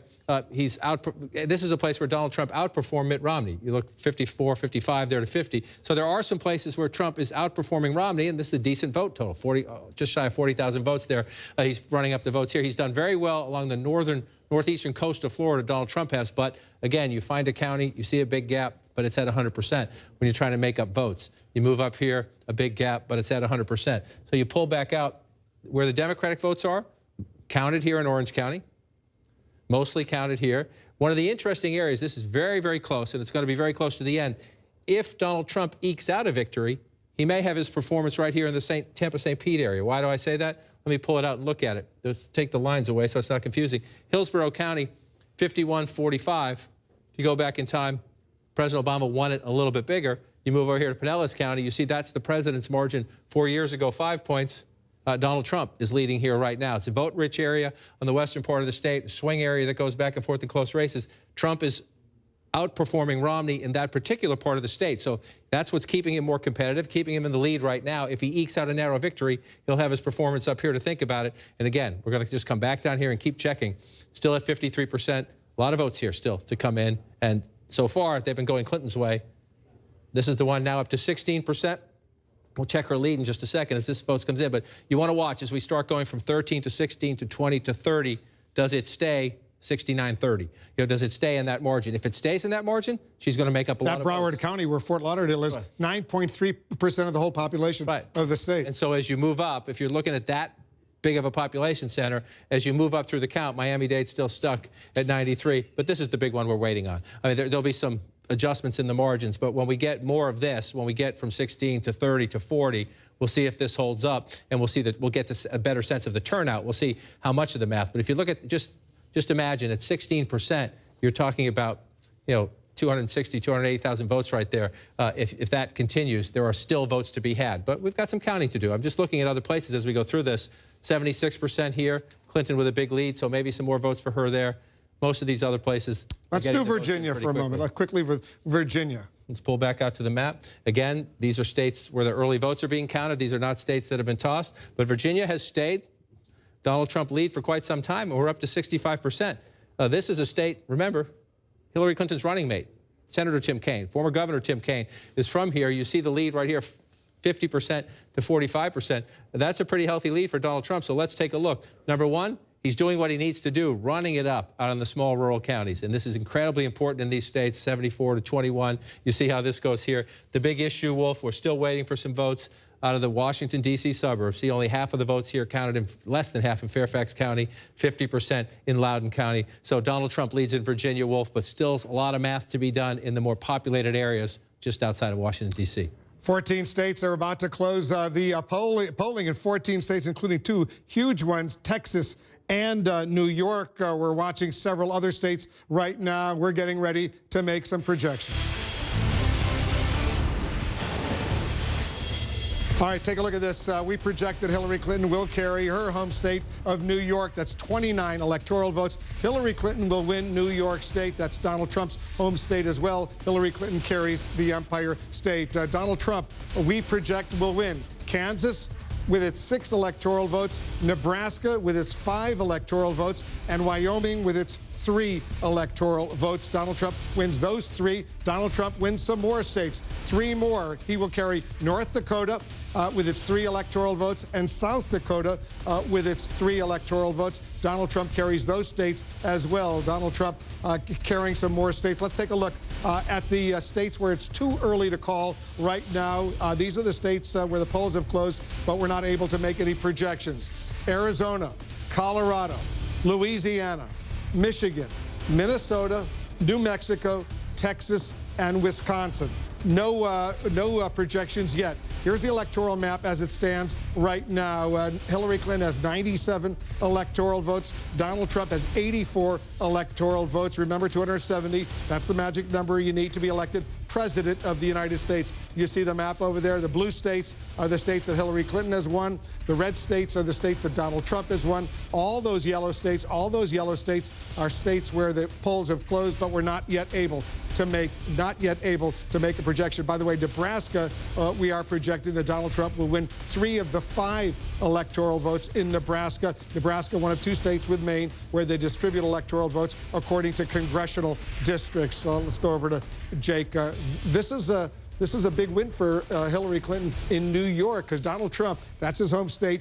You know, originally he thought he would have a shot, not necessarily in Manhattan, but in upstate New York. Yeah, bragging rights at the very least. It's a Democratic state. Let's show some images there of the Empire State Building. If you're watching right now and you sent a photograph of yourself voting with the hashtag #MyVote to Instagram, your images will be making up the mosaic on the Empire State Building as New Yorkers, Democrats celebrate the win of Hillary Clinton of that state, the Empire State. But still, this is just the beginning of what looks like it's going to be a very long night. Yeah, let's get back to the electoral map right now. Take a look over here. You see the electoral map, the projected numbers that we have: 97 electoral votes for Hillary Clinton, 84 right now for Donald Trump. 270 needed to be elected president of the United States. But Florida, that's the big story right now. It is so razor thin. You know, I'm texting back and forth with both Democrats and Republicans. Frankly, both are surprised at how tight it is, and how the Latino vote, at least it looks at this point, certainly it's higher than it was in 2012 and 2008, but not the surge in that particular state that many suspected would come. And at least right now, there are counties where Donald Trump is outperforming every Republican that has run in Florida for president in 16 years. He's doing very, very well, driving up Republican turnout and the Republican vote in some of these right-leaning counties. Yep, and look, this is the story that Donald Trump and his team said that we would be telling in many of these places, that there are people who have been disaffected for many, many years, who see their candidate finally in Donald Trump, that they would come out and vote where they hadn't done so before. And that explains the story of these red-leaning counties where the vote is very high. We have another key race alert right now. All right, let's take a look. Let's start in Florida right now. Donald Trump is ahead impressively with 91% of the vote now in. Look at this. He has a lead of 143,361. That's an impressive lead right now, with so many of the votes already counted. In Ohio, Donald Trump also has a lead of more than 52,000, with 39% of the vote in, 18 electoral votes in Ohio. Donald Trump ahead there. In Virginia right now, Donald Trump still has an impressive lead. In Virginia, 66% of the vote is in. Donald Trump is ahead by more than 108,000 votes. In Virginia, 13 electoral votes at stake. In Georgia, 29% of the vote is in. Donald Trump has a very impressive lead of more than 340,000 over Hillary Clinton, 62.5% to 35%. There are 16 electoral votes in Georgia, an impressive lead for Donald Trump in Georgia right now. Let's go on to North Carolina right now. 69% of the vote is in. Look at how close it is. Donald Trump has a lead, but of only 689 votes. He just took the lead over Hillary Clinton in North Carolina. Now his lead has grown a little bit as we're speaking. His lead is almost 3,000 votes over Hillary Clinton, 48.8% to 48.7%. 69% of the vote is now in North Carolina. Donald Trump has a slight lead. In New Hampshire, only 13% of the vote is in. Hillary Clinton has a small advantage right now, 4,500 over Donald Trump. 4 electoral votes in New Hampshire. This has been a battleground state. In Michigan, 11% of the vote is in. Hillary Clinton's lead is only 13,771, 48.7% to 46.2%.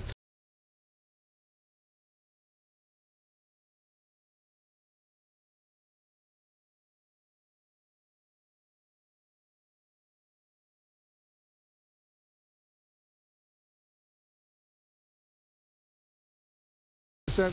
20 electoral votes are at stake in Pennsylvania. Donald Trump really was hoping for Pennsylvania, but only 5% of the vote is in. Let's take a look at Colorado.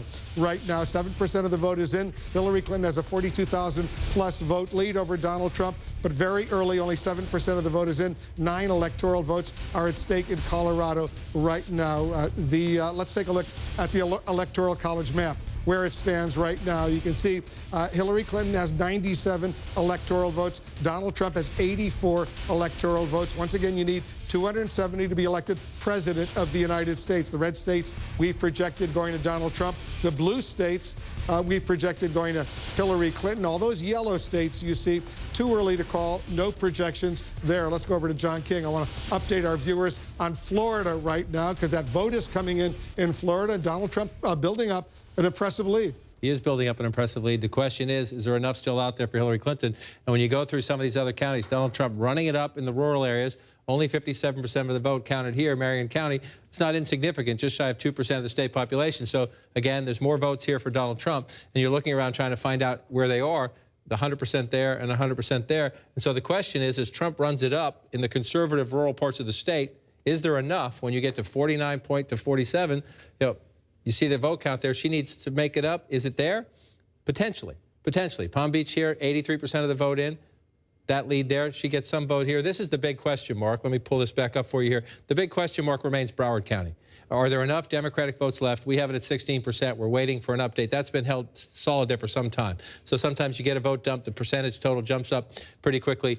Is there enough there? That's really the biggest outstanding question, is how much of a boost will Hillary Clinton get out of Broward County, and is it enough to overcome that Donald Trump lead? Because most of Miami-Dade is in. Again, 7% left in a big populated county like Miami-Dade. There's more there, too. The question is, when you pull it out to statewide, is it enough? What's left down here? Because most of the other Democratic centers are in. You see 100% of the vote counted there.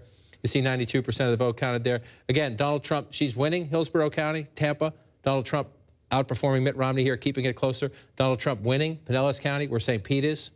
President Obama won this county 4 years ago.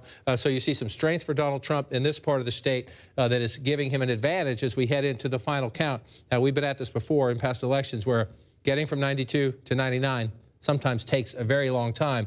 So we'll see if the votes are still out here. One other thing, Wolf, since last time you were here, Ohio was blue. Before we go back to Florida for a second, because I know we have a feature where there's still outstanding votes remaining. We see 92% of the vote is in.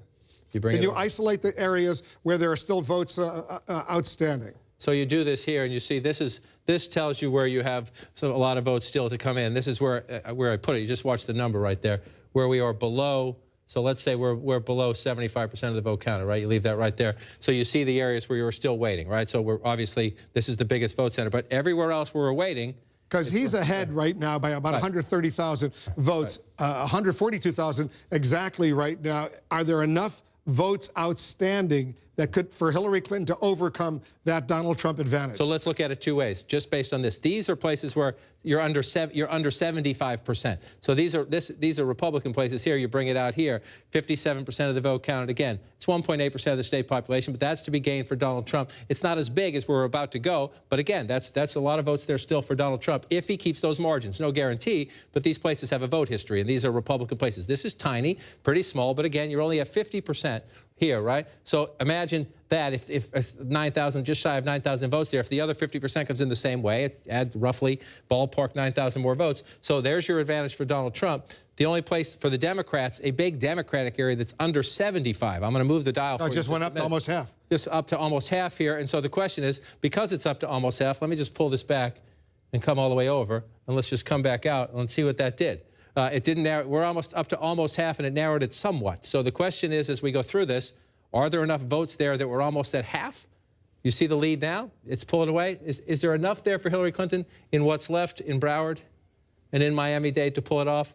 If you start to look at it right now, you get more and more skeptical as you move from 93. The question is, as we move that up to 95 and beyond. If you're in the Trump campaign, you're very happy with this right now. And again, you're looking at your performance in some of these, in the rock rural places, the rock conservative places, Donald Trump has performed well. And in some of these swing areas here, he's overperformed. Even where he's losing, he's overperformed Mitt Romney, again, particularly in the Tampa area, which matters because it's a population center. Look at the vote count there. If Hillary Clinton has a bigger lead here, she's got, that's another 8, 10, 20,000 votes, depending on what the size of that lead is. That's a significant in keeping the margins down there. Florida, we're going to try to get from 93 to 98 to 99. But if you're in the Trump campaign, it's 29 electoral votes you have to have. At the moment, if you're in the Trump war room, you're reasonably optimistic, but you're waiting to see, again, up to 48% here. Yeah. We're up to 83% here. So this is where the clock starts to tick against Hillary Clinton. Now that you're up to 83% Palm Beach County. 83% in Palm Beach County. So there's not that many more votes to come in. What comes in is coming in her favor by a lopsided margin. But then you say, okay, we're up to 83%. Boom. She's getting closer. The question is, do you get close enough with what's still left? So we'll count to the last vote in Florida. The point I was trying to make before is that earlier on, remember, as you look at this map, live results feeding in, Hillary Clinton is unlikely to win Nebraska. It's just the votes coming in early on. The same with these others, some of these, Illinois perhaps, but Missouri, we don't think so. But Ohio was Democratic last time Wolf was here. It has moved to Republican now, 51 to 44. And the reason, last time I talked to Wolf, I said there's a lot of votes to be counted in all of these rural areas here. They are now filling in for Donald Trump. So Ohio is shifting Republican as well at the moment, Wolf. All right, John, we have some projections right now. All right, we projected it. Donald Trump will carry a huge prize. Texas, with all of its 38 electoral votes, a big win for Donald Trump in the state of Texas. Democrats had hope, but it's not going to happen for them this time around. Donald Trump also carries Bill Clinton's home state of Arkansas with 6 electoral votes. Donald Trump gets 2 more states in his column. Let's take a look at the Electoral College map right now, where it stands with those 2 states that Donald Trump has just won. He has now taken the lead. Donald Trump has 128 electoral votes. Hillary Clinton has 97 electoral votes. Remember, 270 are needed to win the White House. So let's go back over to John King. John, he's taken the lead of the Electoral College count, which is significant right now. There's still plenty of other states out there. I was just doing some experimenting while you were over there, just trying to do some math. As you look at this map right now, as you look at the map fill in, and I want to again caution our viewers that I'm sorry for those who have been with us all night. I'm being repetitive, but these are live results feeding in. These are not states that we have called in many cases. You see Nebraska, you see New Mexico, you see Missouri, for example. We haven't called those states, so they're blue at the moment. It's very early results. But as you look at the map right now, if you're Donald Trump, you're leading in Florida. You're leading in Virginia. We've got some votes to be counted there in the D.C. suburbs. But you just pulled ahead in Ohio, Michigan, and Wisconsin. Again, very, very early. But if you're in the Trump war room, you're looking at this, and you're saying, we told you so. We have a path. Now, does that path hold up as we go into the next hour, and the next hour, and I sort of suspect the next hour and the next hour? We'll see. We'll see. But the early results in these places, especially when you're looking, a few moments ago, I was looking at Virginia. We're up to 71% now. Yeah. Now, we've seen this before. I have been through many elections where the Republican is leading in Virginia very late. They start to get happy in the Republican war room. Well, zoom into those counties where there's still a lot of votes outstanding. Show them to us. Right. Then these votes come in. So you got Loudoun County, only 85% of the vote in right there if you pull that out. Where's the outstanding vote? Yeah, it's all over the place is what I'm saying. Prince William County, we're only up to 16%. Fairfax City, 57%. So in the Washington, D.C. suburbs, which, as you can see, are filling in predominantly blue, I just want to check Arlington. It's the votes out. They're up to 94% in Arlington, so fewer votes there. Can you do for Virginia what you did in Florida? Sure. Show us where those votes, the outstanding vote really remains. We're going to slide this back a little bit, pick a number. Let's just go back to 75% again. So here's where you're looking at the places where you have 75% of the vote or less, and you see some small pockets of red. The problem if you're the Trump campaign, number one, you're leading right now. I'm not saying it's a huge problem, but these are smaller areas. You see down here, Norfolk area down here, I want to pull it out. It's 3% of the state population. Hillary Clinton is winning the 62% of the vote, and she's winning 68 to 26. So there's a potentially, again, it's not guaranteed that the margin stays the same when the rest come in, but potentially a lot of votes for the Democrat there, potentially a fair chunk of votes for the Democrat here in Portsmouth. And then again, the biggest issue always in a close race in Virginia is what happens up here. And I just want to stretch it out a little bit. Let me turn this off and just stretch it out a little bit and look. So here's Washington, D.C., and you're across the river. And so most of the votes are counted in these counties, which are lopsidedly Democratic. And no votes in Arlington County? No, they're counted. That means they're already counted. They're past, they're past the 70%. So here's where you're still waiting. You're only at 57%. Fairfax County, that's 13% of the state population. Well, if that's a lot of votes to come in, and again, they're coming in at the moment, lopsidedly Democratic.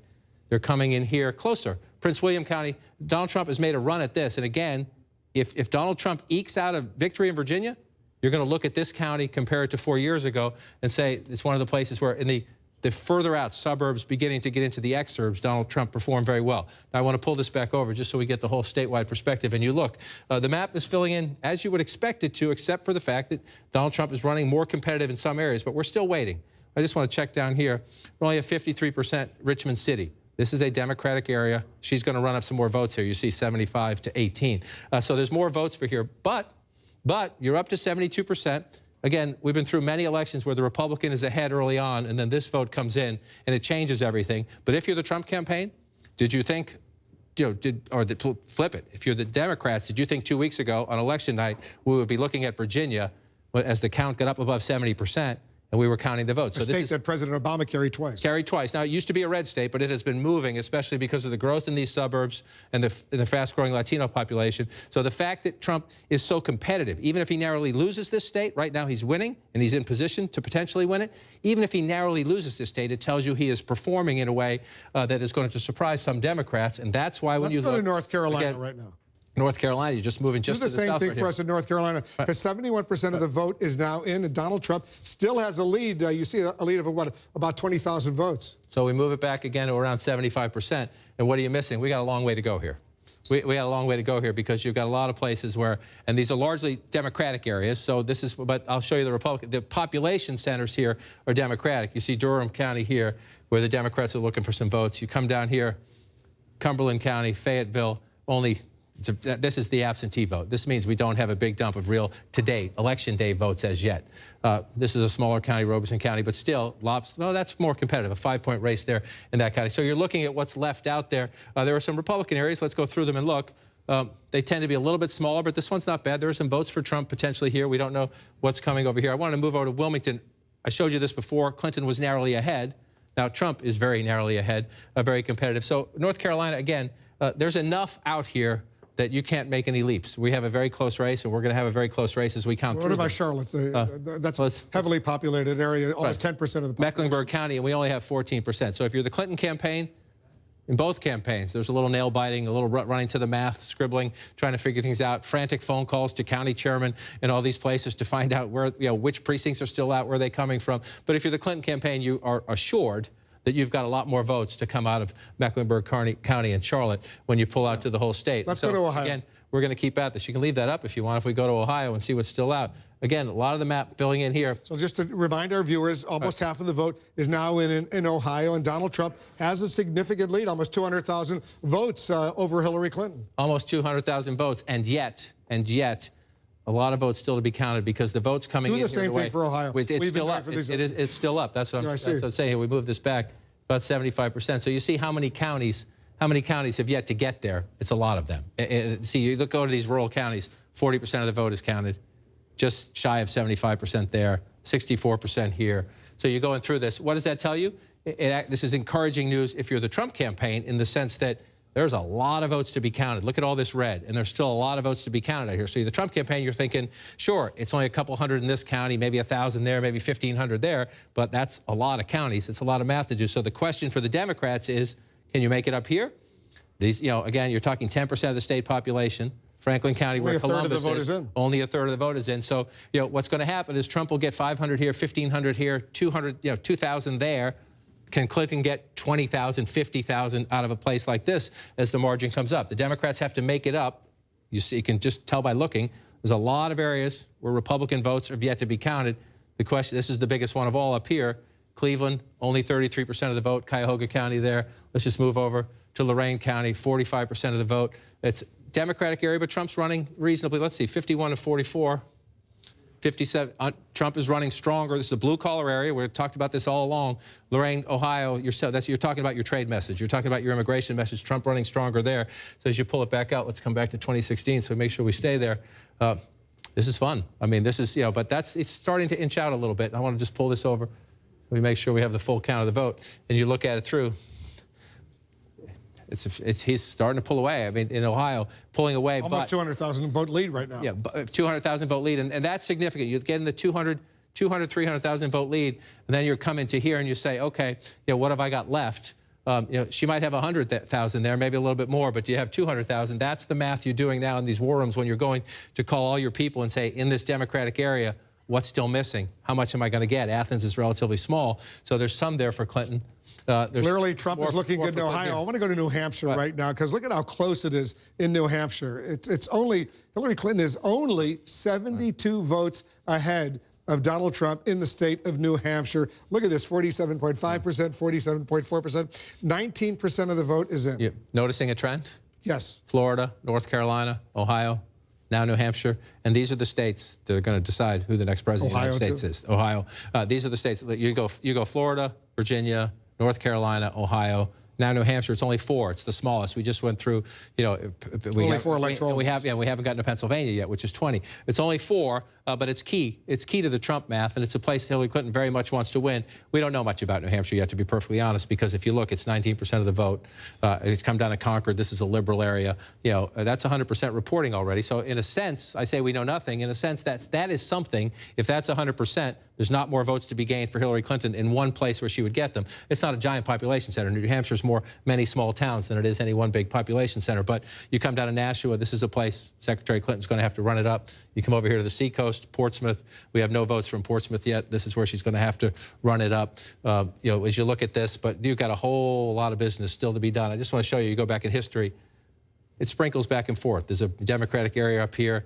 This is where it's key for the Republicans to run it up. Manchester City, if you come down in here, just come down and come around.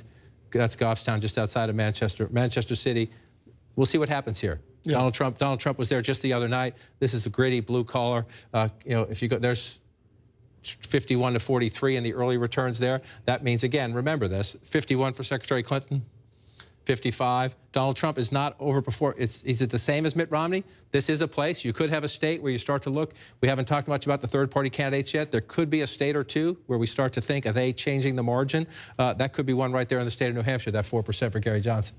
Let's go to Michigan right now because Donald Trump is ahead with only, about 15% of the vote is in. But in Michigan, this is a state that Donald Trump was predicting strongly he would do well. And you see right there. That's the national vote. I was just going to say, in the Trump war room right now, they would like to hit freeze.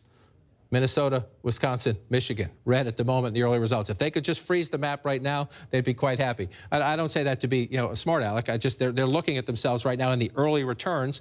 He's up by almost 20,000 votes. They're doing what they said they would do. They are competitive across the Rust Belt, very early returns. So let's just take a breath. But they are proving that they'll be competitive across the Rust Belt. We'll see when we get from 15% and higher. But that's a very close race right now. So what are you looking for here? Number one, you're going to look here in Wayne County, in Detroit. We only have 5% of the vote. This is your biggest chunk of votes, and it's your biggest chunk for the Democrats right here in Wayne County. Now, so if Donald Trump keeps it that close in Wayne County, then Donald Trump has more than a good chance to win Michigan. Again, it's 5% of the vote, so we don't know where it's coming from. We'll see how that one plays out. You move up here, Oakland County. This is out in the suburbs. This is Mitt Romney's birthplace, Oakland County. Hillary Clinton running ahead. I just want to match this one up, 51-43,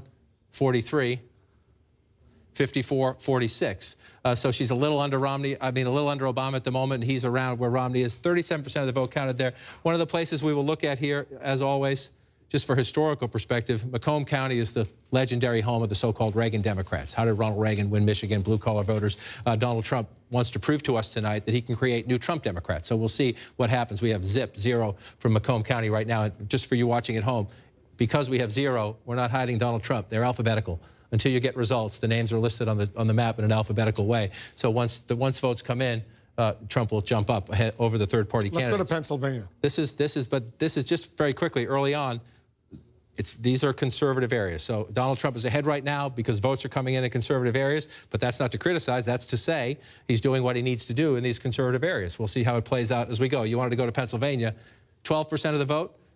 Donald Trump is ahead by what, 107? I mean, Hillary Clinton is ahead of Donald Trump by what, about 177,000 votes with 12% of the vote in. She's got 60.2% to 36.4%. That's a healthy lead early on. I suspect this is about the this won't last very long, but Gary Johnson is ahead in one county in Pennsylvania at the moment right now. I just wanted to point out to viewers at home what this color is. You'll see different colors in the map. If there's a tie, you'll see a different color as well. So we'll see if that holds up and pop it. So what are we going to look for here? A couple things. Number one, and I know Jeffrey Lord is in the room tonight, what in Pennsylvania they call the T. Up from the center and across the top is very conservative territory with the exception of Erie up here. One of the questions will be, as we were talking about Macomb County in Michigan, how does Donald Trump do in a place like Erie? Well, let's see, a 5-point lead right there. I suspect that's better than it was 4 years ago. And there you go, 57 to 41, 16 points in Erie.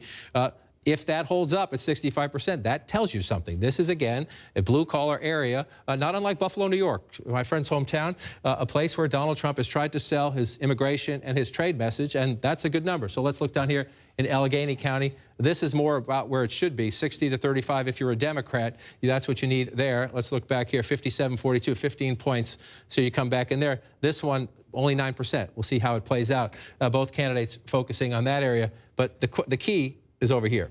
We have nothing from the suburbs yet. We have 37% from Center City, Philadelphia.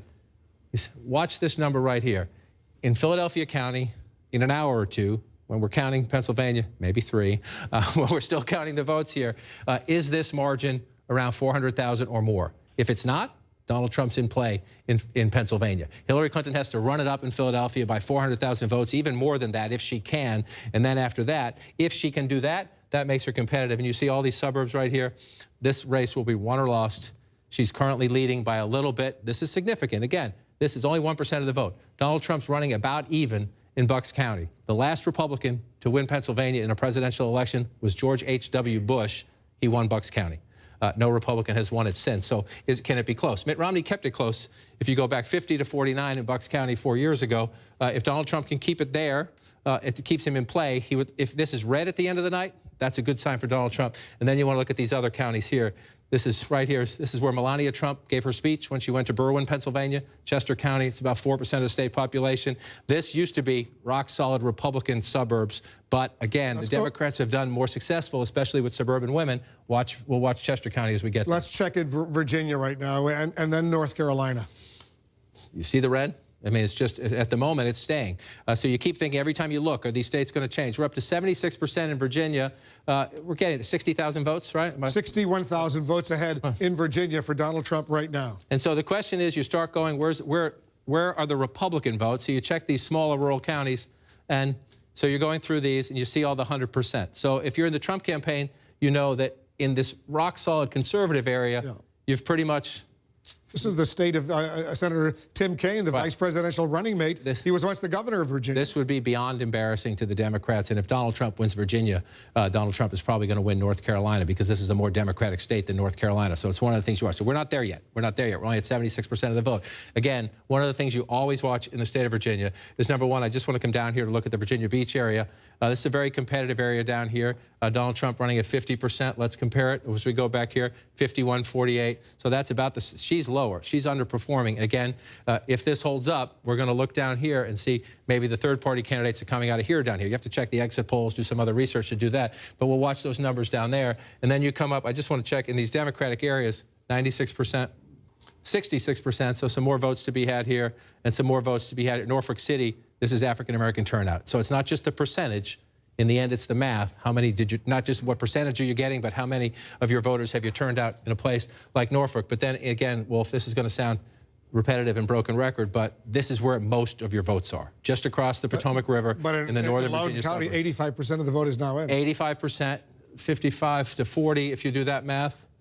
52 to 47. So Secretary Clinton is running stronger than President Obama there. Fairfax County almost up to 70%. But look at the numbers here. There's a population center here. You have more population center here. So you go through this one here. Arlington County is just about in. Alexandria City is all in. Those are big Democratic votes there. And so you're looking around here, you're trying to hunt, you come down here to Prince William County, we're only at 26%. Is that right? Yeah, Prince William County only at 26%. Hillary Clinton there. I just want to compare that to 4 years ago again. She's underperforming at the moment. She is underperforming Wolf here. So Virginia is very close. There's still a lot of votes to be counted in Northern Virginia. That's the difference. Hillary Clinton has closed the gap somewhat, but got a little ways to go still, Wolf. Let's do a key race alert right now.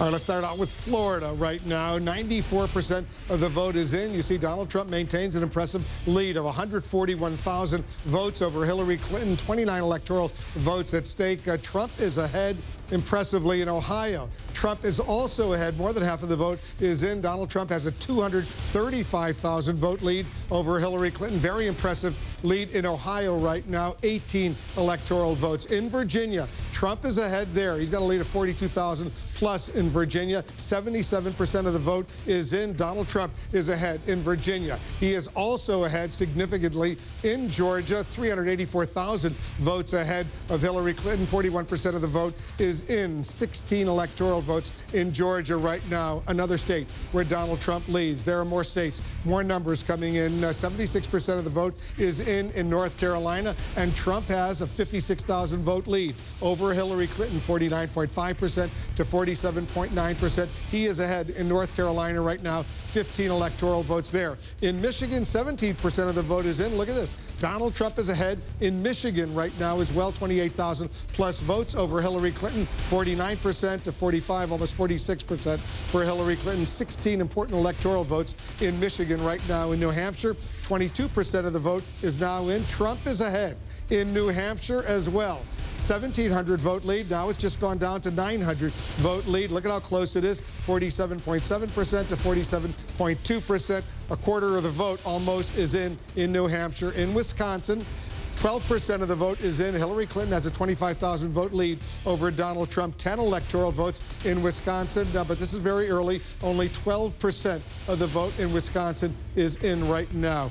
We've got more. Colorado, 42% of the vote is in. Hillary Clinton has a 55,000 plus vote lead over Donald Trump. 42%, once again, of the vote is in. 9 electoral votes in the state of Colorado. And in Pennsylvania, Hillary Clinton right now has an impressive 154,000 vote lead over Donald Trump. 17% of the vote is now in. Look at this, 56% for Hillary Clinton, almost 41% for Donald Trump. Pennsylvania has 20 electoral votes, but only 17% of the vote is now in. Let's take a look at the electoral map, see where things stand right now. According to our projections, Donald Trump is ahead. He has 128 electoral votes. Hillary Clinton has 97 electoral votes. Remember, 270, that's the number you need to be elected president of the United States. Donald Trump has the red states. Hillary Clinton has the blue states. All those yellow states, we cannot make a projection too early to call. Let's go to let's check in with some of the campaign headquarters right now. Jim Acosta is joining us. Jim, you're over at Trump headquarters. Breonna Keeler is at Clinton headquarters. Jim, what is the mood over there?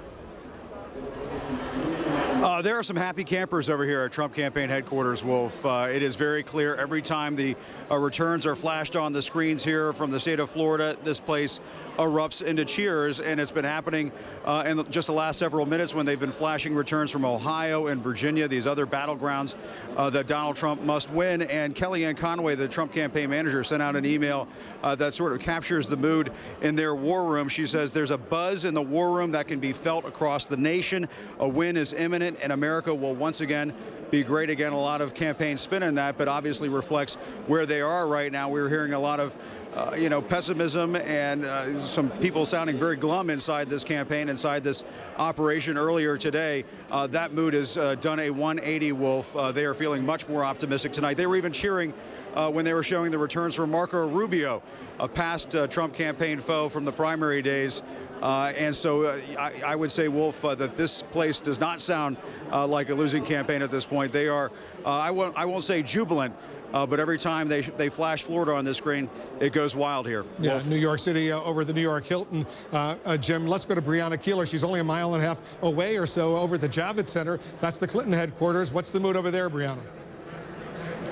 Well, I will tell you, Wolf, that there are a number of anxious faces that I am looking at here in the crowd. When we were listening to some of the projections come in at 9 p.m., Hillary Clinton winning some of the states that she was expected to, a lot of cheering. But as we're watching now, some of these very close states, there are a lot of people who are glued to the projections. They've been switching in and out of the big screen between an outside program going on where we just saw Senator Chuck Schumer speaking. He could be the Senate Majority Leader if Democrats are to take over the Senate. But going back now to watching projections, this is what the crowd is anxious to be looking for as they see Florida, they see the vote count very tight. Now, meanwhile, Secretary Clinton is about a mile and a half from here. She's at the Peninsula Hotel. She is obviously watching these returns as well. She's with her family. She's with her husband and her daughter and her son-in-law, as well as her grandkids, and a number of close aides and longtime confidants. She has been working on her speech, both speeches, I should say, and she has aides who are sort of working in some of the fixes she's been doing.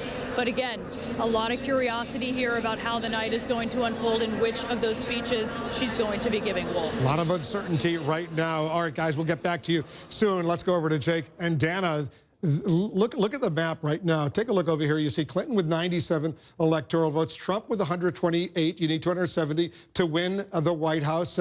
And you see what's going on. Trump is doing remarkably well. We have said from the beginning that for Donald Trump to win, he would need to run the table. And right now we are seeing that there is a path, a very clear path for Donald Trump. He is very competitive in all the key states, including Virginia, which could possibly be, there could be the crack in the blue wall, the firewall that Hillary Clinton had. We're seeing very tight races in the Midwest. The numbers are still coming in. A very nail-biters, not just in North Carolina, but Florida. It seems entirely possible that Donald Trump could end up having a very strong night, even the night that he's been dreaming of. We have a picture, I think, of Donald Trump with his running mate, Mike Pence, watching the returns coming in. This is a much stronger night than a lot of Republican officials thought was going to happen. We still don't know what's going to happen. And obviously, the key states that we really need, that Hillary Clinton really needs to maintain, let's just put this on the board.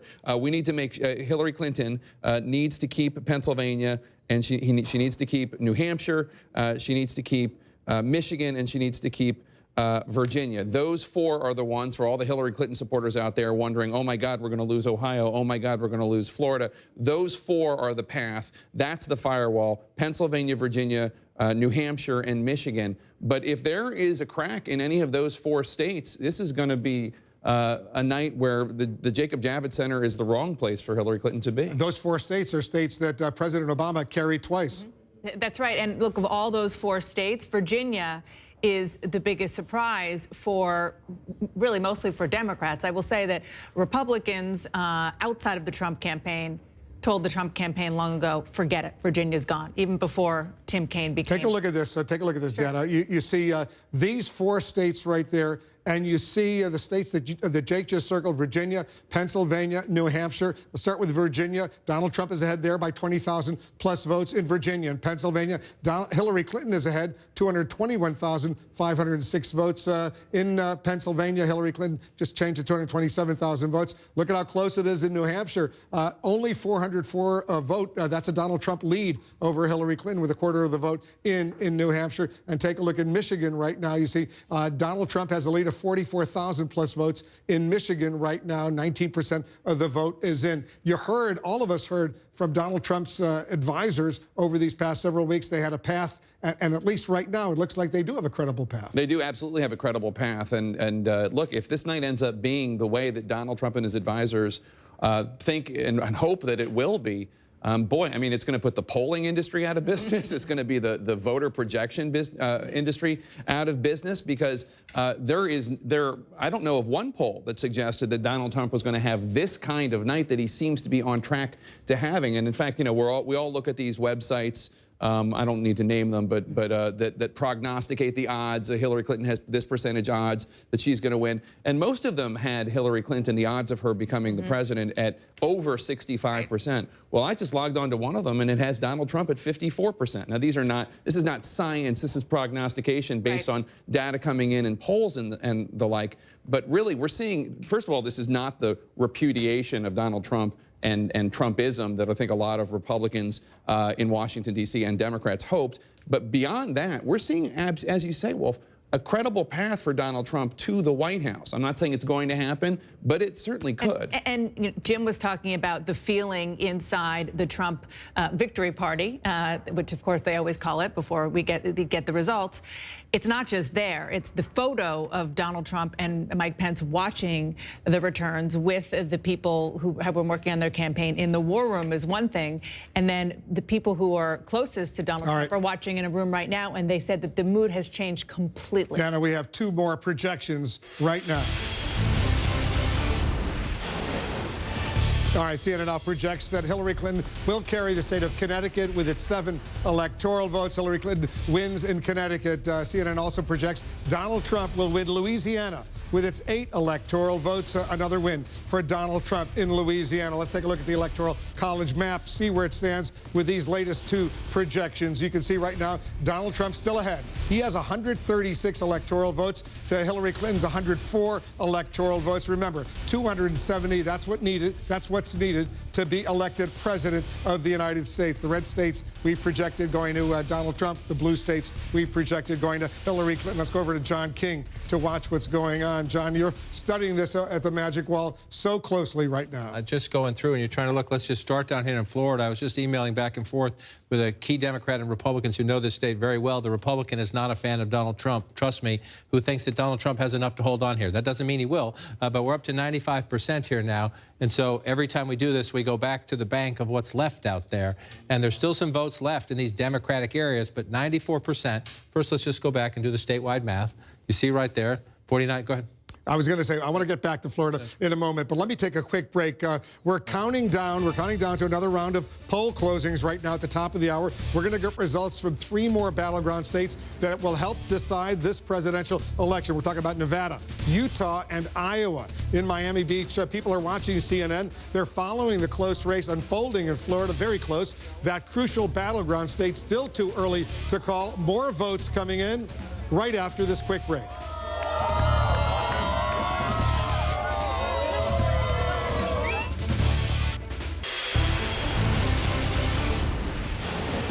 Right now, we have a major projection in the battle for the United States Congress. CNN can now project that Republicans will keep control of the House of Representatives. The House Speaker Paul Ryan's fight to maintain the Republican majority paying off, dashing the Democrats' slim hopes of retaking the chamber. This is an important win for Republicans as we await the outcome of the fight for the U.S. Senate and the presidential race. Jake and Dana, we fully expected the Republicans would win. We're still going to get the number, but they will be the majority, and that is significant.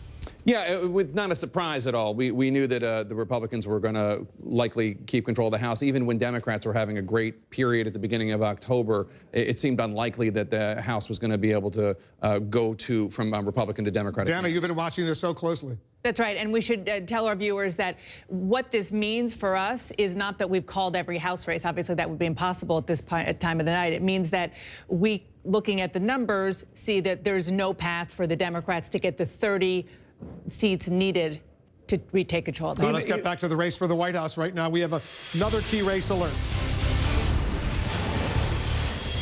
All right, take a look at this. We'll start with Florida. 95% of the vote is in, and Donald Trump has an impressive almost 112,000 vote lead over Hillary Clinton, 49% to 47.8%, 29 electoral votes in Florida. In Ohio, 61% of the vote is in, and Donald Trump there is a very impressive 353, almost 354,000 vote lead over Hillary Clinton, 18 electoral votes in Ohio. In Virginia, Donald Trump is leading there, but very, very narrowly, only 10,123 votes. 80% of the vote in Virginia is in, 13 electoral votes there. In Georgia, almost half of the vote is in there. Donald Trump once again has a very impressive lead of more than 365,000 votes, 16 electoral votes at stake in Georgia right now. Let's take a look at more results coming in, starting with North Carolina. 78% of the vote is in. Trump maintains a lead, a significant lead, 85,000 votes over Hillary Clinton with 15 electoral votes at stake in North Carolina. In Michigan, 20% of the vote is in. Trump is ahead there as well. by more than 41,000 votes. Trump is ahead over Hillary Clinton, 16 electoral votes in Michigan. In New Hampshire, very close there, almost a third of the vote is in. Donald Trump maintains a lead of more than 1,800 votes over Hillary Clinton. It's very close, 47.8% to 47%. Almost a third of the vote is in, 4 electoral votes in New Hampshire and Wisconsin. 21% of the vote is in, and there in Wisconsin, Trump is leading there as well. 43,000 plus votes over Hillary Clinton, 10 electoral votes at stake in Wisconsin. Trump is ahead right now with 21% of the vote is in Wisconsin. In Colorado, more than half of the vote is in. Hillary Clinton is ahead in Colorado. She has more than 88,000 vote lead over Donald Trump. 9 electoral votes in Colorado. And in Pennsylvania, a quarter of the vote is in. Hillary Clinton has a significant lead there of 276,000 plus votes over Donald Trump. It's 269,000 right now. 20 electoral votes in Pennsylvania. Let's take a look at the Electoral College map to see the all-important Electoral College map. Trump is ahead. He has 136 electoral votes compared to Hillary Clinton's 104. 270 are needed to win the White House. Let's go over to John King over at the Magic Wall. He's taking a look. Donald Trump is doing remarkably well, John, in so many of these states that President Obama carried twice. And so we'll get to the results in a minute, but first the question people are asking at home, does he have a path now? With what we are seeing, does he have a path? And remember, this is where we started the night. We had Secretary Clinton at 268 to start the night. All she needed to do was win one more state if, and it's a big if at this hour, she held all the blues. So let's just go through this where we are right now. Okay? Donald Trump, we had at 204. Well, Donald Trump is leading right now in Florida. Let's see if he can hold on to Florida. That's 29. Donald Trump is leading right now in North Carolina. Let's see if he can hold that. Look where that gets Donald Trump. Let's assume we're not out west yet. This may come down. We could come down to Arizona and Nevada in this race, but let's just say Donald Trump wins Arizona, where he was leading in the late polls. That gets him to 259, Wolf. He's leading in Virginia right now. That would do it. Let's assume Clinton comes back in Virginia and holds that, just for the sake of argument. Michigan would do it.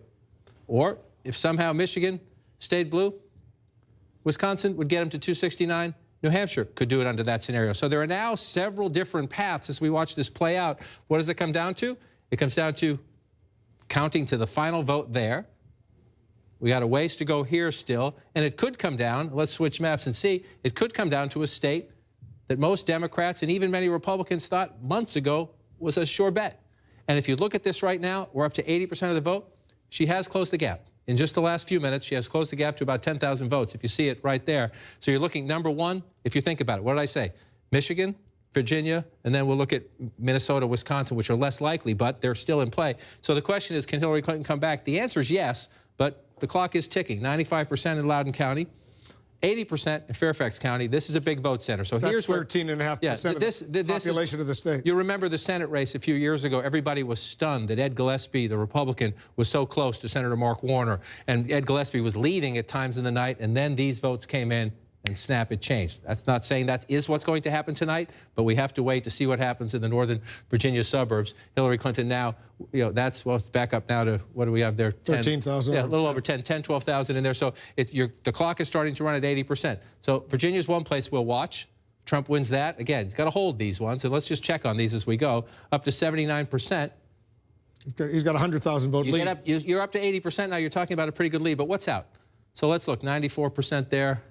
We're still waiting for a decent amount of votes here, but it's only 3% of the state population. I want to go over to Charlotte. This could come down to how many votes are still left out here. Only at 43% here. So North Carolina's not over. But if you're Donald Trump and you're now at just shy of 80% and you're looking at a 2.5, 3-point lead there, you're getting increasingly confident about that. And as I said, when you check in with people down here, increasingly even Democrats believe, because of his strength in these rural areas up in the Panhandle and elsewhere, and because of his running very competitive in areas like this, and especially here, Barack Obama won, President Obama, Senator and President Obama won this when he was running in his election campaigns, that is there enough down here? 95% now in Palm Beach County, so there's more votes to be gained for Secretary Clinton. Is the math enough? Let's move down here to Broward County, 75%. Again, she's likely to pick up some votes, but is it enough? Miami-Dade is almost done at 94%. So there are still some votes in these southeastern counties. Hate to say this, to say the words Florida and lawyers in the same sentence, but we're going to wait for these votes to come in, and we're going to see. There's a chance that some of these states are going to carry over into the morning. If you get into, are there still other absentee ballot issues out there? But Florida, if you're Trump and you're looking at this, 1, This one is key right now. Can you hold this lead? We're going to watch that as soon as we get up there. And then we'll move out here. The count's a little slower as you move toward the west. We're only up to 21% in Michigan. But again, you're starting to build a healthy lead. Some people look at that and say, wow, the other way to look at it is that what we have so far. What about the Democratic areas like Detroit? Right. Most of what we have so far is from the rural areas. So it's not surprising in the sense that once you look at where the votes are from, that doesn't surprise you. The question is what's happening in places like this. And again, this is going to come down to margins. If Donald Trump is running more competitive in these areas, so 51 to 44, 54 to 46. So you have a Donald Trump running closer in these outside, essentially the counties just outside of Detroit. Let's go down to Wayne County. One of the biggest concerns for the Democrats in this election cycle has been African-American turnout. Wayne County, Detroit, we're only at 11%. So if Wayne County ends the night 48, 45, Donald Trump is going to win Michigan. We're only at 11%, so we'll see how this one plays out as we go John, through. I want to go to Virginia right now. There's been a dramatic development in Virginia. It just turned blue. There you go. There it is. You can see Hillary Clinton has now taken a slight lead, less than 2,000 votes, 47.5% to 47.4%. You see her lead has just grown. This is Prince William County. It's grown because the vote count, we've gone from 16 to 26% here. And we've gone up to 89% when we were just talking moments ago in Fairfax County. We said we were waiting for a lot of votes. That's why it happened. These votes have come in Northern Virginia. And again, that's why this state has done this to us in the last couple of cycles. You see the Republican build an early lead, and then you see the Democrat bounce back when these votes come in. Doesn't mean we're done. She has a tiny 2,000 votes. Tiny lead. So the key here is we know what's still left, right? Loudoun County, she's winning by a healthy margin. We still have 14% of the vote to count. Fairfax County, we're up to 89% now, but she's winning by a lopsided margin here. Let's just check Fairfax City, up to 86%, some more votes to be counted. So, but you're looking at the blue is what's out. So then you say, are there Republican votes out there? So you just start to pick them, and you see 100% here, and 100% here, and 100% here. So if you're the Clinton campaign, you just let out a huge sigh of relief in one state. One state. They're still having. It's not over with in Virginia yet. It's not over. It's not over yet. But if you study this state, you think this one just started to move your way. And here's one of the places we're going to keep looking. This here. 5% of the state population. This, again, used to be... Well, she's 5,000 votes ahead now. It just changed, John. Right. So she's got a bigger lead right now, 1,559,000 to 1,553,000. Yeah, and that's here. That's here. And this is what, again, we've seen many races lately. It's very close. Still a swing state that leans blue. That's what I was waiting for all night long. Again, we're not done. We're not done, but they feel, trust me, just for the fact that that is suddenly blue on this map, in this sea of red, makes them feel a little bit better as we count the rest of the votes. And so you're looking... Let's go to New Hampshire right now. Let's go to New Hampshire right now. You got it. 34% of the vote right now. This is what happens in New Hampshire. It fills in, kind of looks almost like a checkerboard when it fills in as it goes. So let's look at the areas. Manchester City, Hillary Clinton ahead, 6 points there. Just want to go back and check this. It was 11 points. 11 points 4 years ago. This is your biggest chunk of population in the state. One of the biggest chunks right here, 8% plus. Remember, Donald Trump had a very big rally here the other night. It was supposed to be the close of his campaign. Then he decided to go on to Grand Rapids, Michigan, and at an event. These late campaign stops by Trump, the big criticism has been, does he have the organization? Does he have the nuts and bolts? Does he have the data operation? Does he have the infrastructure? Donald Trump is his own turnout machine to a large degree. The Republican National Committee is mad at me for just saying that. I'm not saying they don't have one, but he is the biggest engine of it. Let's see if he can keep, again, if he doesn't win Manchester, keep it close, and you run it up in the other areas. But I want to say but about New Hampshire because we're nowhere near done here. Hudson, along the Massachusetts border has become much more populated in recent years. People living right along the Massachusetts border. Hudson, Nashua, we have nothing. I just want to go back in time and check. These are areas where President Obama won quite handily. You move over here. This is a Republican area, but more of a swing area. Remember, Mitt Romney has a lot of connections in New Hampshire, so he ran stronger in some of these places than one would expect Donald Trump to, except Trump has a good organization there from the primaries. I want to come back to 2016 and come over to the Seacoast. This is largely a Democratic area over here by the Seacoast, and we have nothing yet.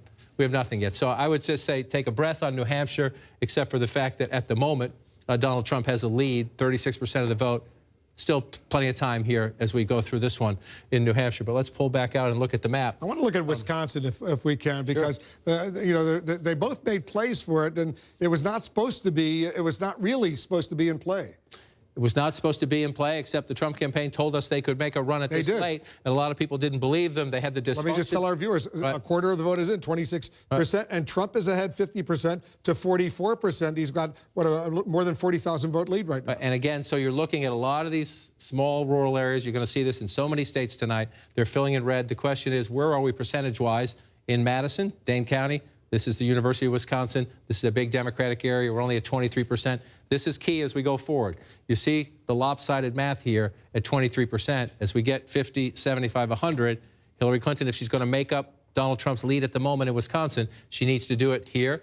Let me pull out and look again as we come around here. Let's come over to Milwaukee and see what we have here. 45%. She's running up a lead pretty big. I just want to see 66 to 28. Let's go back in time and look, 68 to 32. So it's comparable. It's comparable. We're at 45% there. The question is, we'll check the math. I'll go and check the math next time I get a chance versus 2012 turnout to see how that's going there. The percentages are about right. The question is, are you getting the turnout you need? We got a big block up here. We have absolutely nothing. We go back and look. This was a Romney area up here, 53-46, about 2.5% of the state population. So we have a ways to go here as you start to watch. Let's just go back in time and look for your big areas of blue. You see all down in here, right? And so you come back up here, we got nothing. So if there's room here, if it comes in as it did in 2012, there's room here for Hillary Clinton to make it up. But again, if you're in the Trump campaign and you're looking at a 5+ point lead in the state of Wisconsin and you're at 27% of the vote, you start to think that late strategy pulled off. And let's just, since we're in the neighborhood, come over here and see where we are in Michigan, 23%. The idea for comparison is to look where the red is, go back in time. All this is in here is traditionally blue. So you've got some red down here that's traditionally blue, and we're at 47% in places like that. Not huge population centers, but it matters if you're in a very close race. If you turn some of these small areas, that's how you make the difference. I just want to come back over here again and look. Oakland County. By the way, we're getting close to the top of the hour. We might be able to make some more projections, but go ahead. Great. Well, Macomb County, again, this is one of my bellwether counties to look at. It's part of the auto industry. It's General Dynamics. This is where Michael Dukakis took the ride in the tank. It's where Ronald Reagan created the so-called legendary Reagan Democrats. If Donald Trump wins Macomb County, that puts him in good standing to be competitive throughout the state of Virginia. And I'm told to go out and check in on Colorado. 53% of the vote. Colorado vote by mail. They count the vote. And it's competitive out here as well. Again, she's ahead a little short of 5 points there, or just above 5 points there, excuse me. But Colorado, 53% of the vote in. Clinton leading there. This race in Colorado will be decided here. Arapahoe County here in the Denver suburbs. And then you come over this way. Jefferson County in the Denver suburbs. I just want to go back and check the historical comparison, 51, 50. So running about right there, 53 over here, running a little behind. But this will be decided in the Denver suburbs. Again, we've talked about this potentially as the year of the Latino. They are key in these counties here. I just want to get it to Denver proper. You see she's running it up in Denver. So of all that, there's a lot of angst at the Clinton campaign headquarters. Colorado, one of the states at the moment, Wolf, that looks like it's filling in the way the Democrats expected it to. But across the Rust Belt, a lot of anxiety in Brooklyn at the moment. We're only seconds away from the top of the hour. 4 states are closing. Right now, we're going to be able to make a projection. And CNN projects Donald Trump will carry the state of Montana and its 3 electoral votes. Another important win for Donald Trump in Montana. He gets those 3 electoral votes. Every electoral vote will count tonight. Let's get a key race alert right now. Too close to call in several states where the polls have now closed. In Iowa, with its 6 electoral votes, too early to call, no projection there. In Nevada, 6 electoral votes, too early to call, no projection there. Similarly, in Utah, too early to call there, 6 electoral votes. Evan McMullin, a Utah native, a third-party candidate, a conservative. He's making a push in Utah right now. Too early to call there. Let's update the all-important Electoral College map. Where it stands right now, you can see Donald Trump maintains his lead. He has 139 electoral votes compared to Hillary Clinton's 104 electoral votes, 270 needed to be elected president of the United States. Let's get another key race alert right now. All right, here's where the votes stand. Let's start in Florida. 95% of the vote is in. Donald Trump still maintains an impressive 105,000 vote lead over Hillary Clinton. 5% of the vote outstanding, 29 electoral votes. Trump ahead in Florida. In North Carolina, 81% of the vote is in. Trump maintains an impressive 114,000 vote lead over Hillary Clinton. 15 electoral votes. Trump ahead. in North Carolina. In Ohio, 67% of the vote is in. Donald Trump has a very impressive, almost 400,000 vote lead over Hillary Clinton.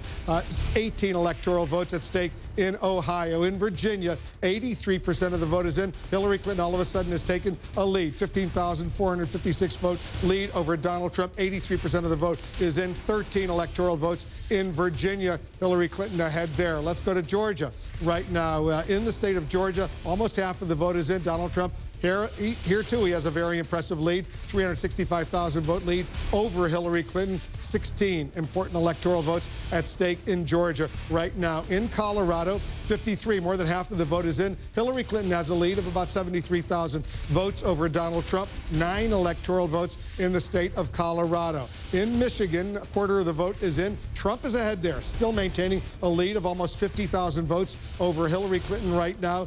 24% of the vote is in. 16 electoral votes at stake in Michigan and New Hampshire. 41% of the vote is in. Trump is ahead there as well. 5,297 vote lead over Hillary Clinton. 4 electoral votes. Everyone is critically important in New Hampshire. Trump is ahead in New Hampshire right now. More votes coming in.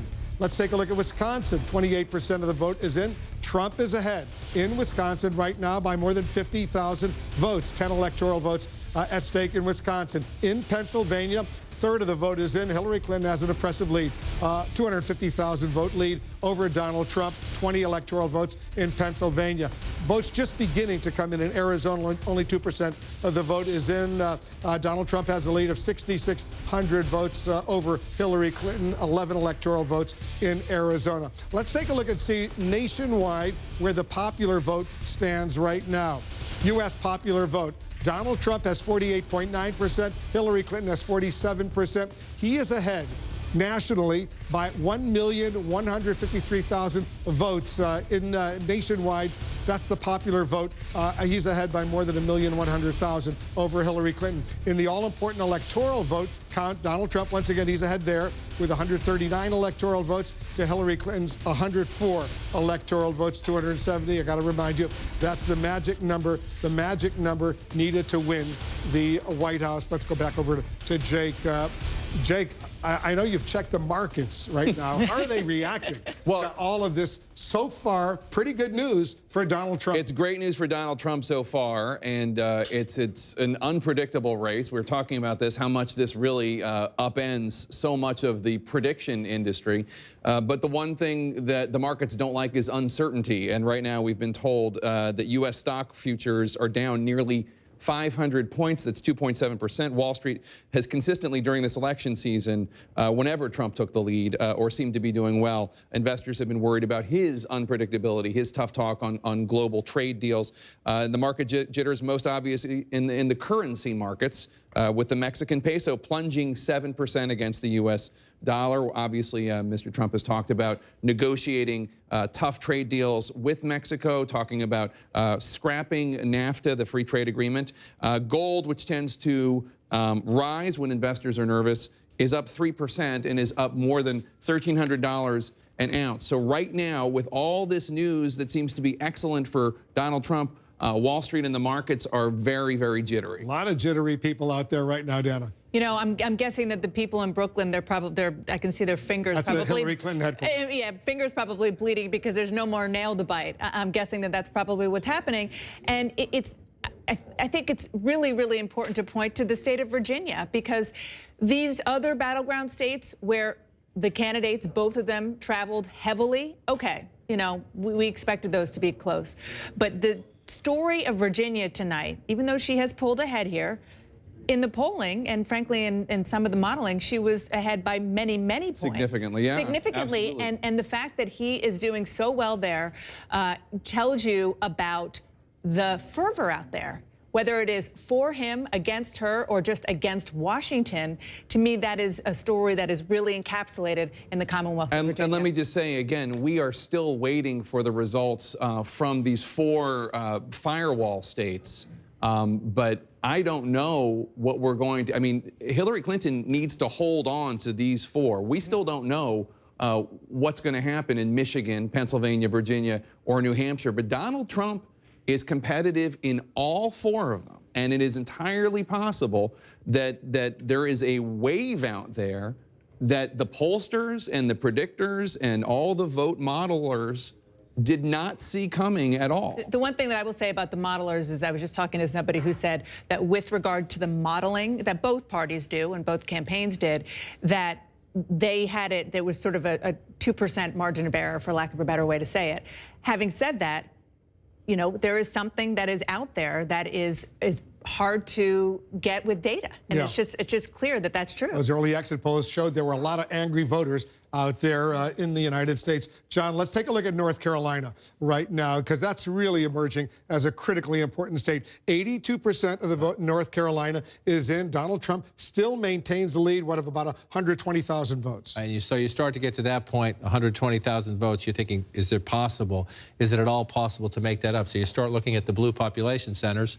You look out here, they're at 100%, so there's nothing more to be gained for Secretary Clinton there. This is the biggest one here. You come into Mecklenburg County.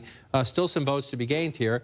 Is it possible? Yeah, sure. There's math there. It's possible to be done, but that's assuming, you know, that she runs it up at the margin she is there, and it also assumes that Donald Trump's not adding. Let's come over here. We're up to 99% in Wake County.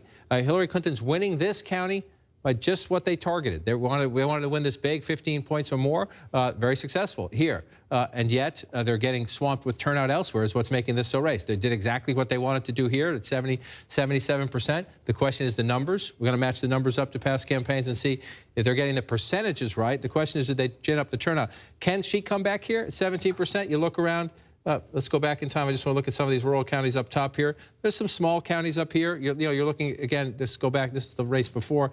You're going back here. Let's go back in 16 to see if we have anything here. 80%. So even if you keep going there, you're talking about a couple hundred votes at best when you look up here. So you look at this big population center. Again, this is where the votes are in these areas around here, or in the Raleigh-Durham Research Triangle and the areas around it, 80%. So there are some votes to be counted here, but if you look, come back, pull out to that statewide lead at 83%, that's a tough margin to make up. Doesn't make it impossible. If she's going to make it up, a lot of it's going to have to come from right here in Charlotte and in the suburbs. Again, if you do that math, you're at 43%. If she doubles that, you know, there's 100,000 votes there. If you double it, so it's there. The question is, you start checking these Republican counties. You know, there's a couple hundred votes here for Donald Trump to make up, maybe 1,000. There's still some votes here for Donald Trump to make up here. And so we got a ways to go before you can get into the exact nature of it. But if you're in Trump campaign headquarters right now, you think it might get closer because your votes are in here and your votes are in here. And that's what happens in the war room. They start calling around to all these counties, who's left out, what's left out. And here, they're looking, they're asking here, how, are they close to Charlotte, or are they more up here where the Republicans run a little better? That's what they do in the war rooms right now. And this is... Let's take a look at 2 states, Michigan and Wisconsin. These are states that Hillary Clinton obviously has to win. Michigan first. Donald Trump is ahead right now in both of those states. And as you look at the map, before I go into the numbers, these are the 2 states, if the map stays like we see it right now, if Donald Trump holds on to Florida, if Donald Trump holds on to North Carolina, then these are the states that will decide the next president of the United States. That's a big if. That's a big if, but let's just go through. 26% of the vote right now, and you're just looking here, again, you're up here, Upper Peninsula, you're down through here. Donald Trump is winning. He's got a lead of about 60,000 votes. He's winning areas where the Republican, the conservative needs to win, and he's winning them.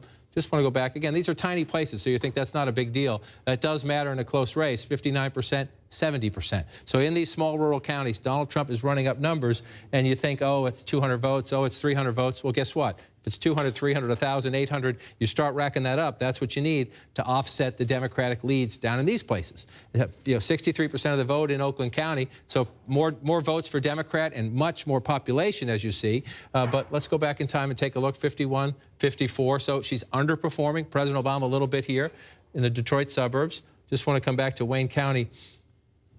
She's stretched out a little bit. The last time that was 2 or 4 points. She's now in a 10-point lead range there. Only 50% this is the key. This is the key. This is the key, and this is why, you know, again, at Trump headquarters, they're looking at Michigan. They're thinking 16. That's a magical number to add to Trump's math if they can get those 16 electoral votes. But let's take some time. Let's wait. Wayne County is notoriously slow in reporting its votes. We've been up. We'll be here for a while. Let's just put it that way. We're 27% statewide, but she needs a big number out of Wayne County to make that up. Mathematically possible? Absolutely. But again, in the Clinton war room, trust me, they are frantically calling not only into Wayne County, but they're calling in down here too, as you get at 66, only at 5%. Again, smaller county, less population, but if the margin stays like that, and it's early, so you're not sure the margin's going to hold like that, but if it stays like that, the math is still possible. In a very tense Clinton war room right now, they're looking at Michigan, and they're saying the math is possible. So let's go next door. We're at 33%. Wisconsin. This one's getting interesting in the sense that this is a Republican area usually up here. Let's come over to Eau Claire. He's 51,000 votes ahead in Wisconsin right now, a state that usually goes Democratic. And so here's a big area where President Obama ran it up 56-43, and we have absolutely nothing. So you start to look again are there votes out here for Hillary Clinton to make this up? Janesville, which is home to the House Speaker, at least at the moment, Paul Ryan, 51-42 or 52-43 if you want to round those up. Again, you go back in time, that's a problem. That's a problem. When you're in a state like this and you're underperforming, where the last Democrat who won it, that's an issue. So if you're underperforming here, the question is, are you overperforming anywhere else? Because Trump tends to be running well where he needs to do and very well in other places. Let's just look at a place like Oshkosh, 3% of the state population, Winnebago County, 51-42. He flipped this county at the moment. That's what you're looking for. You're looking for a big population center that has flipped. And so you go back here and you look here, 66% of the vote as well. So 3% of the state population, you say no big deal. Guess what? In a battleground state, you flip a county like that, you're doing some math. And you start to do math like that, that's what puts you ahead. So we're going to watch the vote centers. If you're the Democrats now, you're looking at Dane County, which is 9% of the state population. You've got a third of the vote counted. You better hope. You got almost 9% of the population of the state there. Yeah, so you have to hope that you've got more of that coming and that margin stays like that and you get more heavy vote as you come through. And again, you start looking through. This is it here. This is it. But she's, again, running up the percentages. We're only at 45%. Still a lot of votes left to be counted here. You presume most of them are going to go to Hillary Clinton. It just clicked up to 82%. So let's see what that did. We just jumped from 82% in Milwaukee County. So now we pull back out. It got her closer. She's now 48-47. So those votes come in. You see what happens. Big votes come in a Democratic area. It brings the votes up here. Let's just check back at Dane County, still at 32%. So as you watch these counties start making big jumps, it is possible. It is possible to come back. But I can tell you right now, in the Clinton war room and in the Trump war room, this is where the urgent phone calls are going, into Michigan, into Wisconsin, because at the moment, again, let's just check one more second right here. North Carolina is holding. Florida is holding. Looks like Virginia is trending Clinton's way, Wolf. We're going to look across the Rust Belt here. Michigan, Wisconsin, some vote counting to do. John, stand by. We have two more projections right now.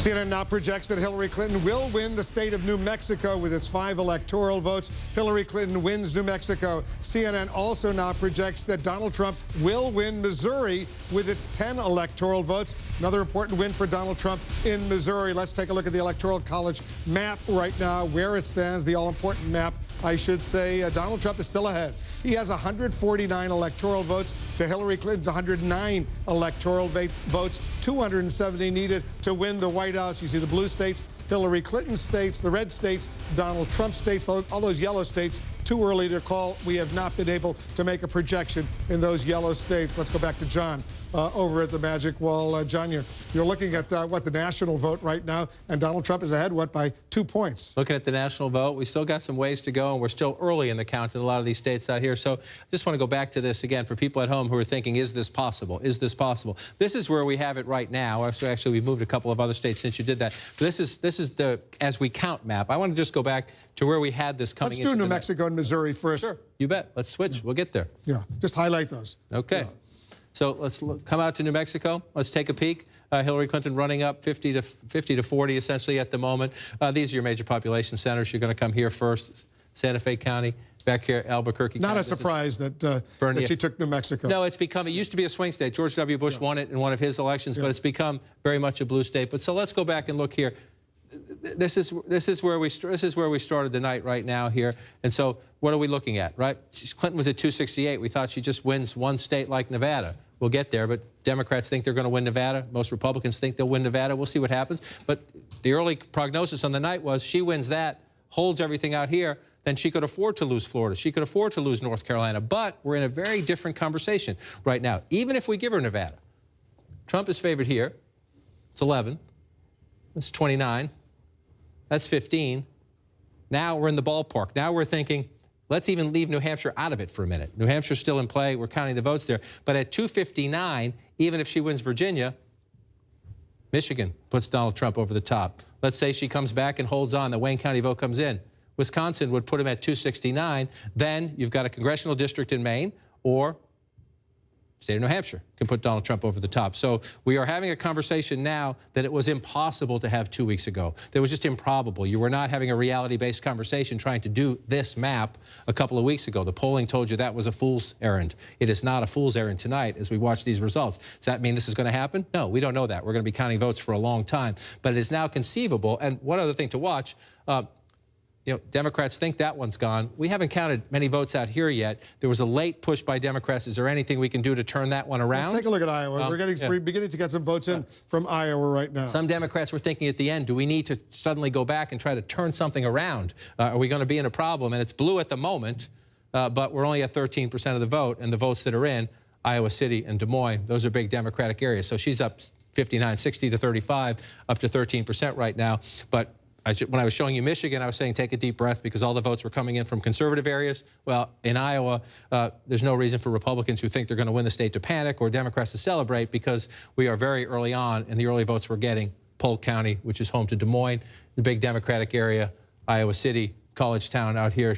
She's running it up in the College Town, but only at 2%. So this, again, in electoral college chess, you focus on the big ones. Florida's 29, North Carolina's 15, Michigan's 16, Pennsylvania's 20. Every now and then, the little guys come into play. And we may be counting the votes in Iowa, and we may be watching the votes in New Hampshire deep into the night because we have a different race tonight than we thought we had even just days ago. All right, let's go to the big key battleground states. Let's start in Florida right now.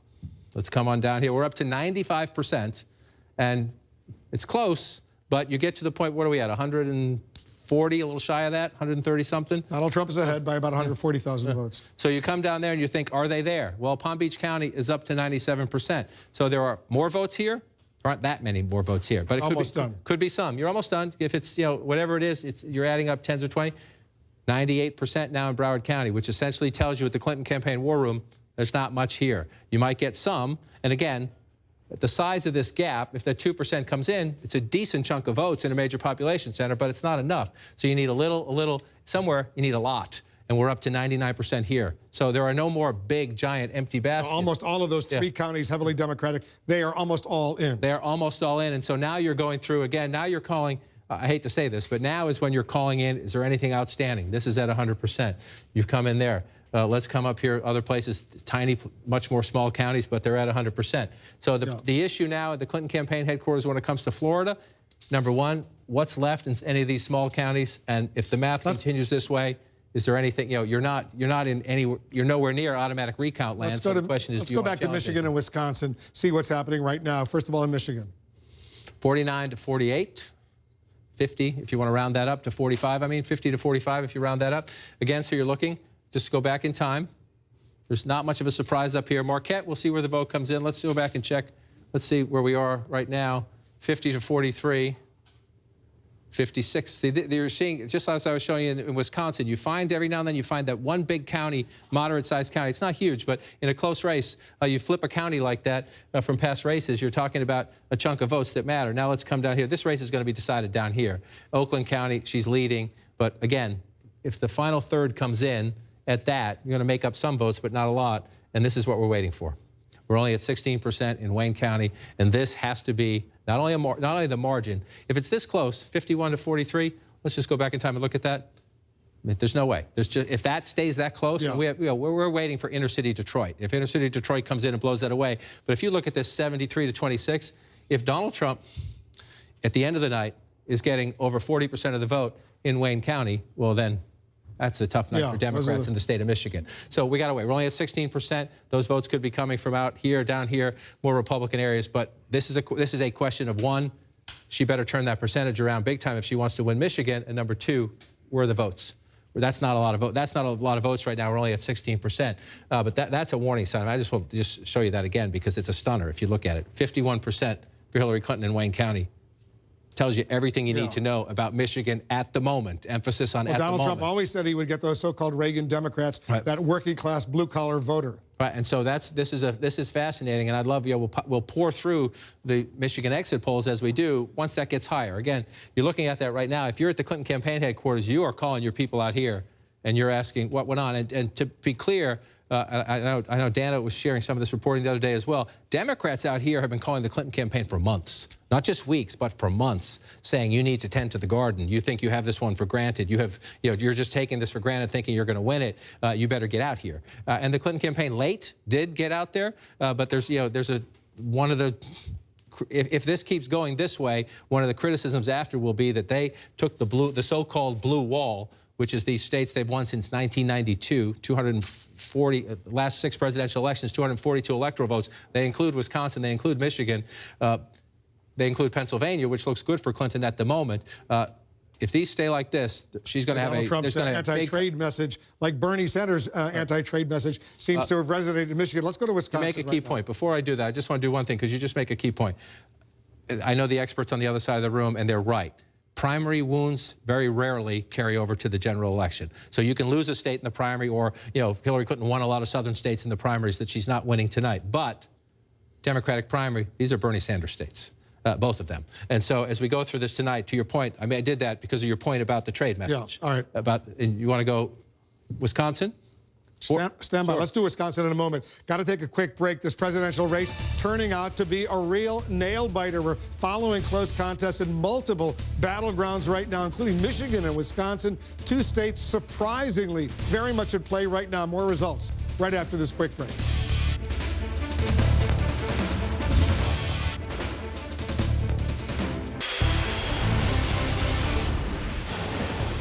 We have a major projection right now. Donald Trump will take Ohio. CNN projects Donald Trump will win Ohio with its 18 electoral votes. A relief for Donald Trump. No Republican has ever won the White House without Ohio. He has won Ohio with its 18 electoral votes. Let's take a look at the Electoral College map to see where it stands now. Big win for Donald Trump in the state of Ohio. Right now, he is ahead of Hillary Clinton. He has 167 electoral votes compared to Hillary Clinton's 109 electoral votes. You need 270 to win the White House. Donald Trump is ahead of Hillary Clinton right now. Jake and Dana. Jake, this is a big win. He needed Ohio. He got Ohio. Iowa and Ohio always looked like the first states of the Obama states that Donald Trump would be able to pick off. But I didn't know, based on polling and based on how Democrats talked about Ohio and how Hillary Clinton campaigned there. Remember, it was just a few nights ago she was there with Beyonce and Jay-Z campaigning. I didn't know it was going to be so early that we're going to be able to call Ohio for Donald Trump. I always thought it was going to fall into his side of the aisle. It is remarkable what we're seeing here, not just Ohio, but all over the country. In Philadelphia, I was just looking, the returns coming in. Hillary Clinton with 81% of the vote in Philadelphia as of right now. That is not really all that good for Philadelphia. She should be doing much, much better in the city of Philadelphia. The margins where she really needs to be driving up the vote for a very strong Democratic performance in those counties, she's not getting that. Dana, a lot of stunned Democrats out there right now. That's right, and let's just focus on Ohio for a second, what you just projected for Donald Trump as a bellwether. We've all talked about the fact that no Republican has won the White House without winning Ohio. But given where we are tonight, and another interesting statistic is that no Republican has ever won Ohio without winning the White House since Richard Nixon in 1960. So there is a very long history of Ohio predicting the president, no matter where which party he is in. The other point I think is important to make is that Donald Trump, we are projecting to win Ohio, no thanks to the sitting Republican governor in Ohio, John Kasich, Donald Trump's former rival for the presidential nomination. John Kasich made it very, very clear, very loudly, that he did not think Trump was the right person for the party, the right person to lead the country, sat out of the convention, even though it was in his home state. And we should also note, Donald Trump obviously all the victories that Donald Trump has this evening, Donald Trump gets the credit for. But we should also note that when there's all this talk about how Hillary Clinton had a ground game and Donald Trump did not, the Republican National Committee has had boots on the ground for years now, and they have had a great ground game, and Donald Trump has been using that. So it's not as beneficiary. yeah, it's not as though all these victories that we're seeing came just because you got a lot of help from got a lot of help from the RNC. Absolutely. All right, we've got another key race alert right now. Now let's update all the votes where they stand right now. We'll start in Michigan. Almost a third of the vote is in Michigan. Donald Trump has a 35,000 plus vote lead over Hillary Clinton. 16% of the vote is now in the state of Michigan. Donald Trump ahead there. In Wisconsin, 42% of the vote is in. He's ahead narrowly, 28,000 votes over Hillary Clinton. 10 electoral votes at stake in Wisconsin. In Florida, 95% of the vote is in. Donald Trump has an impressive lead in Florida. 135,000 plus vote lead over Hillary Clinton. 29 electoral votes are at stake in Florida. In Arizona, more than half of the vote is in. Trump has a lead, more than 33,000 vote lead over Hillary Clinton. 11 electoral votes at stake in the state of Arizona. Let's continue. Let's go to North Carolina right now. Donald Trump, he has an impressive lead there with 84% of the vote in. More than 143,000, almost 144,000 vote lead over Hillary Clinton. 15 electoral votes in North Carolina.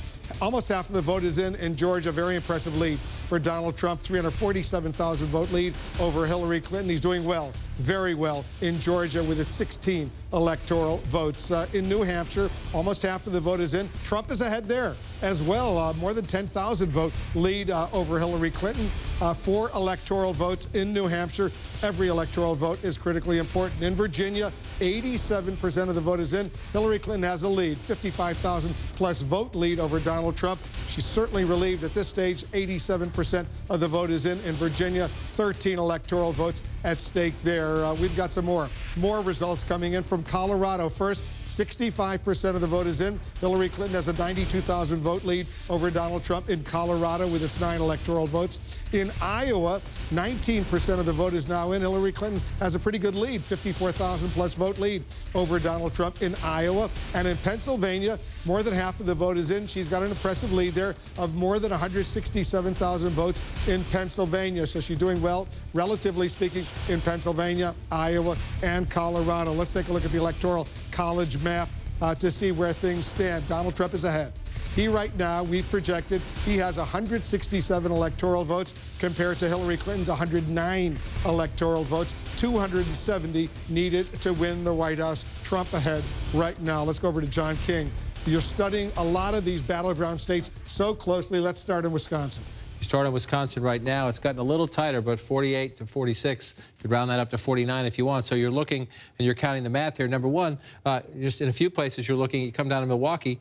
This is a danger sign for the Clinton campaign in the sense that 17% of the state population, the Democratic base center, and they're up to 82% of the vote. So more votes to be counted. Most of them, we see 65-30. Most of them, we presume, will go to Secretary Clinton, and it is the big population center, but you're getting close. You're getting close to the end there. So you start to look out here. Out here, you see the Eau Claire area here, only 1% of the vote. This is critical. It's tiny, 1.7% of the population, but you're starting to go back. You're looking for where are places. The President Obama ran up healthy margins where you know there are Democratic votes. Doesn't mean she gets them, but they exist. The question is, does she? We're waiting for the votes to be counted here as you start to go through. Otherwise, you look at this. I just want you to just look at this map for a minute. This is where we are now. Focus on where the red is. And then when you go back 4 years, you see a lot. See this blue? President Obama winning in this part of the state right here. And you come back in here. See all this red? So you're looking at places like, you start at Winnebago County, 50% for Donald Trump. You move over here. These are tiny, tiny counties, but it adds up. You start to go through them. These were blue 4 years ago, and now you're looking at them at the moment. We're still counting votes. So a lot of these counties, some I just went to, where was I? 10% of the votes there. It's a very, or that doesn't, those numbers don't mean much. But if you're watching flipping counties within states, you look at that, all that blue down here. Look at all that blue down here 4 years ago. It's a lot of red at the moment. And so 42% statewide counted. We got a ways to go. It's more than competitive, especially at only 42% of the vote. But this is a he's got a 30,000 vote lead right now. But this is a tough battle again. And this is. Anyone say a month ago? Anyone say a month ago we were going to be counting the votes in Wisconsin late into the night? Number one, And again, the criticism is going to be here that even if she pulls some of these states out, the criticism is going to be that you ignored your friends. These are friendly Democratic states that have been Democratic for quite a long time, and look how close they are tonight. That's not to take anything away from Donald Trump. Donald Trump went into these states, he campaigned in these states, he's selling his economic message in these states, he's selling change in these states. But these are not states where the Clinton campaign was repeatedly visiting in the parts of the campaign when they could have and should have. So you're looking at 51-43 right now in Oakland County. Just trying to see what's left out there, Wolf, as I go through some of these states, just trying to do the math of is it possible. We were down here earlier, and it was much closer. A bunch of votes came in Wayne County. That's what made Michigan. Third of the vote in Wayne County now in. And Michigan's a little tighter because of that, because this went back to a more traditional Wayne County. But still, when you go back in time, Donald Trump at just shy of 34% there. Romney got 26%. So again, we'll see where we get. We're only at 34%, and it has changed. Let's see how we get as it comes in. Wayne County, again, notoriously late for coming in later. I'm not criticizing Wayne County. It's just later as they come into the state. But you're looking at this. Donald Trump is doing what he has to do. Again, compare it to 4 years ago. See all that red up here in the Upper Peninsula, up here in the northern part of what they call the mitten, if you will. See, put the hand up there. See, running it up. Still some places up here where President Obama did well that at the moment Donald Trump is leading, and that can make the difference. Again, it's a tiny little county, but that 1,000 votes can make the difference in a close state when you get down to a battleground like this. Goes to show you every vote counts. Let's go to Colorado right now. Colorado is close. 65% of the vote is in. Hillary Clinton is ahead by, what, about 89,000 votes? About 89,000 votes, and so you're looking at what are we missing. And so, again, most of this state is won here, unless this is very close. Then the smaller counties fill it in. So let's just check around here. Adams County, 9% of the state population. These Denver suburbs are critically important to how this state has shifted from reliably Republican to swing state to what many Democrats had hoped would be leaning blue. 50% of the vote there. Just want to go back and check. 57% for President Obama. This is a pattern we're seeing now in a lot of places where Donald Trump is running more competitive. You move down here to Arapahoe County. Vibrant Tea Party here. It's a Democratic county, but there is a vibrant Tea Party as well. It's a tug-of-war county, a swing county. Hillary Clinton at 53%. That's more in line with the Obama performance. I just want to, Wolf, come over here. She's doing fine in Denver City. Check the math, the numbers of the turnout. Jefferson County, this is one of your classic swing counties in the United States. She's winning at 50% there.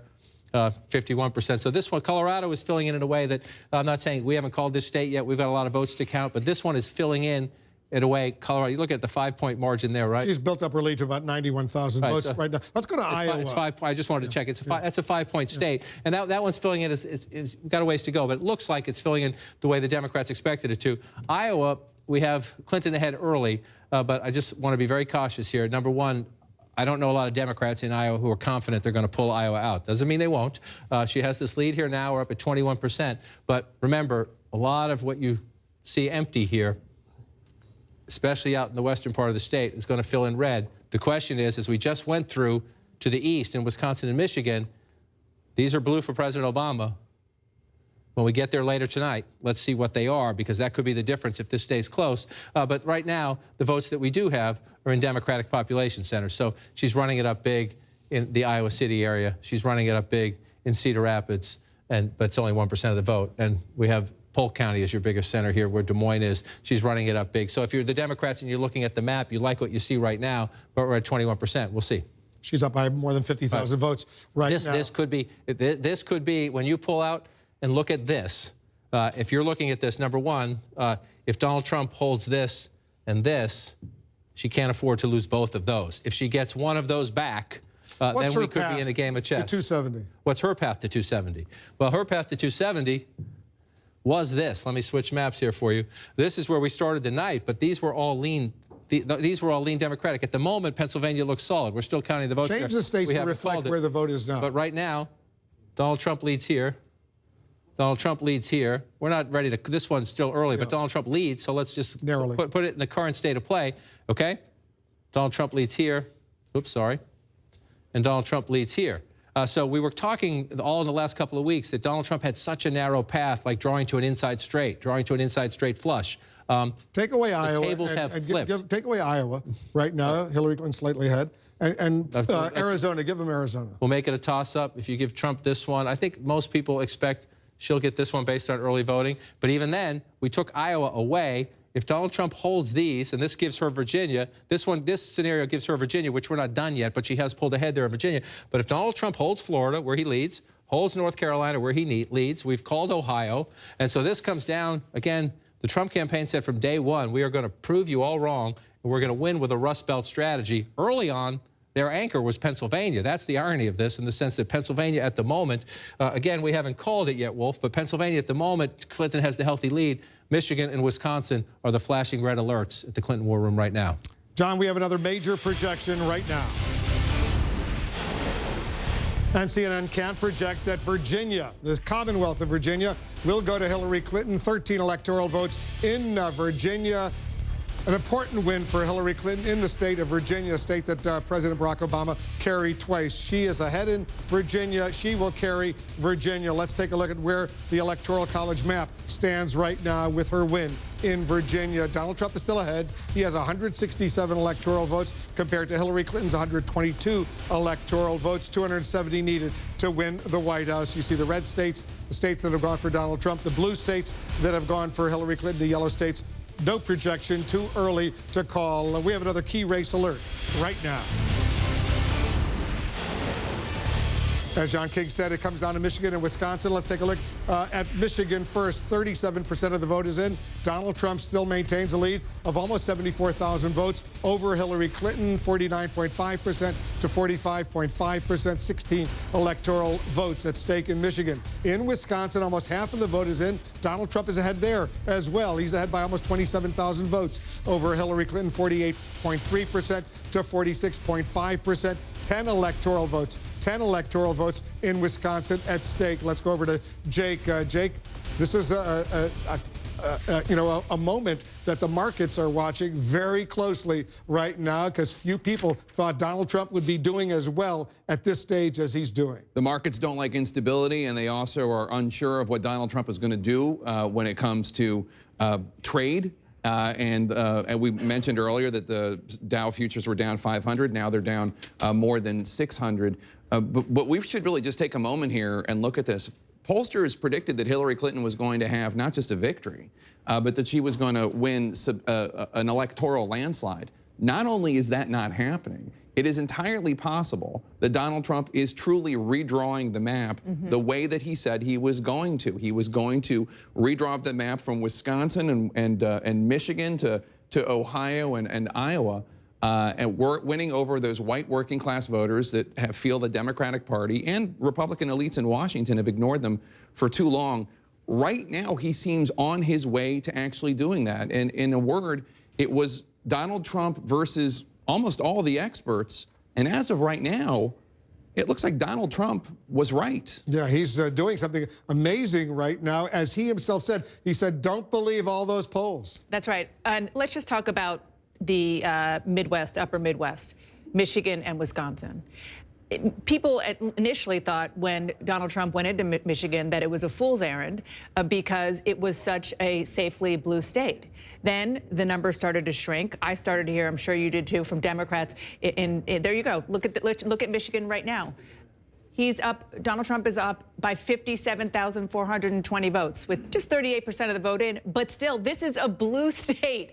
This is the state that the Clinton campaign should have had in the bank a long time ago. And this is the other thing that is really stunning to Democrats. Wisconsin, I think we can put that up there as well. Wisconsin is a state that has not gone Republican in decades. They didn't spend a lot of time there. Donald Trump did do some trips there, canceled one that he was supposed to do last week, but he did certainly more than Republicans thought that he should have. People thought he was, frankly, bananas to go to Wisconsin as much as he did. Clearly, he wasn't. They knew that there was something possible to take there. He also has been traveling with the Republican National Committee chair, a Wisconsin native who also knows the state. But these are part of the Democrats' reliably blue states.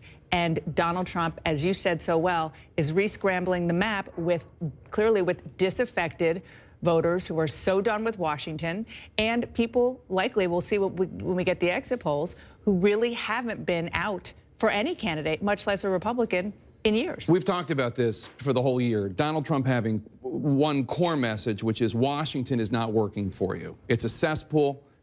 It's not protecting your jobs. It's not protecting you from terrorists. It's not protecting you when it comes to illegal immigration. It's not keeping the border safe. Now, there's a whole bunch of other stuff that's been wrapped around that core message. But apparently, to millions and millions of Americans, that message was more important than all the other stuff wrapped around it, even when that other stuff was perceived to be very offensive to millions of other Americans. And he clearly has energized a lot of voters out there that may not have necessarily have voted, but he got to them and he energized them. John, you're taking a much closer look at Michigan. Let's take a look at Michigan right now. Taking a closer look at it and emailing people in both campaigns and people I know in these states who aren't affiliated, at least directly. They're not on the payrolls of any of these campaigns. The Democrats are obviously supporting Clinton. Most of the Republicans are backing Trump, although some of them are actually pretty agnostic about Trump when you think about it. So can she come back in Michigan is the question, right? We're at 38%. 49 to 46, you're looking at that 20 plus 40, so about 60,000 votes, just shy of 60,000 votes. There, if you're looking, can she come back in Michigan? The answer is yes, she can. Not that she will. The answer is yes, she can. You look at all this red and you think that's nuts. How is that possible? I just want to show you a couple things. Number one, you come down here, it's 3% of the state population. We're at 63% of the vote, so there's more votes to come here. This is the smaller basket of potential Democratic votes, but there are some votes here. The Clinton War Room says they're confident the rest of this is overwhelmingly Democratic. We'll see if they're right. You come down here. We're going to come over here to Detroit, Wayne County. This is still a stunner to me that this is that close. It was much closer earlier on. You're looking at 61 to 35 there. You go back here, 73-26. That's where this has to end up for Hillary Clinton to win the state of Michigan. Can it? What the Clinton War Room says, and I just checked with a labor activist I know out here just to be sure that we're not getting spun too much, and he said he generally agrees that most of this vote is from the outer parts of Wayne County. You're in the more suburban parts out away, and that we have not gotten the large pocket of votes that we will get from Detroit. So everyone says that's the case. If that's the case, there's a lot of math to be done when these votes come in, if they turned out. If. It's a big if. So when you start doing the math, is it possible? We're only at 40% of the state vote, 39% statewide. And she is down, you know, she just pulled a little bit closer there. Is that what? About 60,000 votes. 60,000 votes. So are there 60,000 votes in Detroit alone? Are there 60,000 votes in Detroit alone? Of course there are. And so we have a ways to go. It is stunning that we're having this conversation based on how we thought this campaign was going to go. And it could be equally stunning if you're sitting in the Trump campaign or the Clinton campaign headquarters. You're looking at these two long, deep blue states, red right now. It is possible they could both turn as we count the votes. Remember what happened in Virginia. Donald Trump led it all night long. He led, and then the Democratic areas came in and it flipped. Is that possible in these states? Yes, it is. Guess what? That will decide the presidency, whether that happens or not. Because if you look at the way this map is filling in right now, yes, Florida's very close, but Trump's lead is pretty healthy. You go down here and look at it. In Florida, the way 130,000. Right, the way we've gotten used to Florida, the closest state in 2012, 50-49, when you're looking at 2 points, or that's a little less than 2 points, I guess, but that's normal for Florida, and most people on the ground here, they're checking everywhere, trust me. They're checking everywhere, but even Republicans who don't like Trump in Florida think he's got this one. We'll see how it goes as we go forward. Let's check on North Carolina. That's a 3+ point lead there, 4-point lead. It's 4-point lead. We're at 90%, so you're starting to look, where are these votes? That's not good news for the Clinton campaign. When you look at North Carolina, 100% is in here. 77% here, but it's a much smaller piece of the population. But there are some Democratic votes still out there. Let's come over here. There are Democratic votes out here. If they're in here, the central city part, where you're predominantly, I mean, she's winning this by a lopsided margin anyway. There are parts of this county where she's probably winning at 70% plus. If they're out there, is it possible? So that's a lot of math to make up. If you look at the margin so far at 87%, her margin is what, 130,000 votes. You're not going to get, you only got 13% to go. So you're not going to get that many there. So you're looking at this and you're thinking, again, we're not ready to call this state by any means. We're going to be counting for a long time. But if you're the Trump campaign headquarters, you're thinking, we think we got Florida. We think we got North Carolina. We know we have Ohio. This is what you're going to look at right here. If Clinton can turn them back, and I'm going to keep checking to see if the vote count goes up to 44% in Michigan, you still see this lead. We're going to wait for this a while. And again, we could be counting votes in California, Wolf, when this comes in. This is how it goes sometimes. We're going to wait on this. We're only at 39%, but 39% is significant. In Wayne County. Yeah, in the sense that, are they here? If they're in here, this is 18% of the state. 18% of the state. That's what I'm saying. So if the votes that we have from here out here, it's less Democratic. I don't want to call it Republican. It's less Democratic. But you see this here. So we're going to wait on this. And again, the Clinton campaign says they're not panicking. Trust me, they're concerned. They say they're not panicking because they're told that's where the votes are. I checked in with a labor activist who says they're generally right, although he's a little skeptical. There are enough of them. We'll see how that plays out. I just want to peek at this, and then I want to go up. Wolf will come back to me in a second. We got to go to you for projection. We have another major projection right now.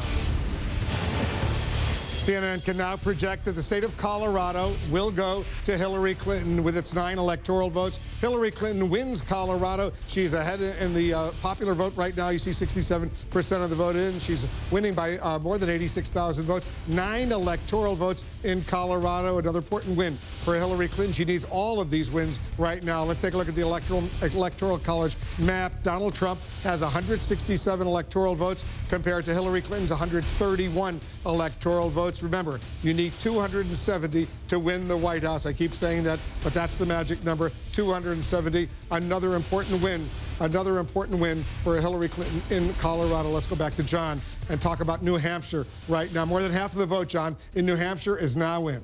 54% of the vote in. You see Donald Trump with this lead, 3-point lead, just switched up 54. We're still at 3, just a little slight change in the math there.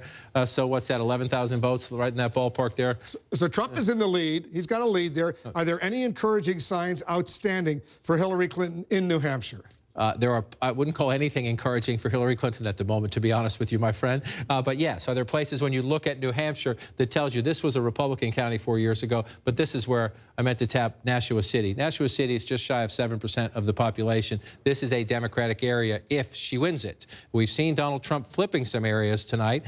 This, if you go back in time to 2012, 56 to 42, 6% of the state population. So if you look at what the margin is right now, there are enough votes even just right here if she performs. That's been the question, and we've gone state by state to see, is she performing in these Democratic areas? That's one of them. I want to come over here to the seacoast. Sorry, I touched Maine. When you get right out here to the edge, let me stretch it out a little bit and make it easier for me.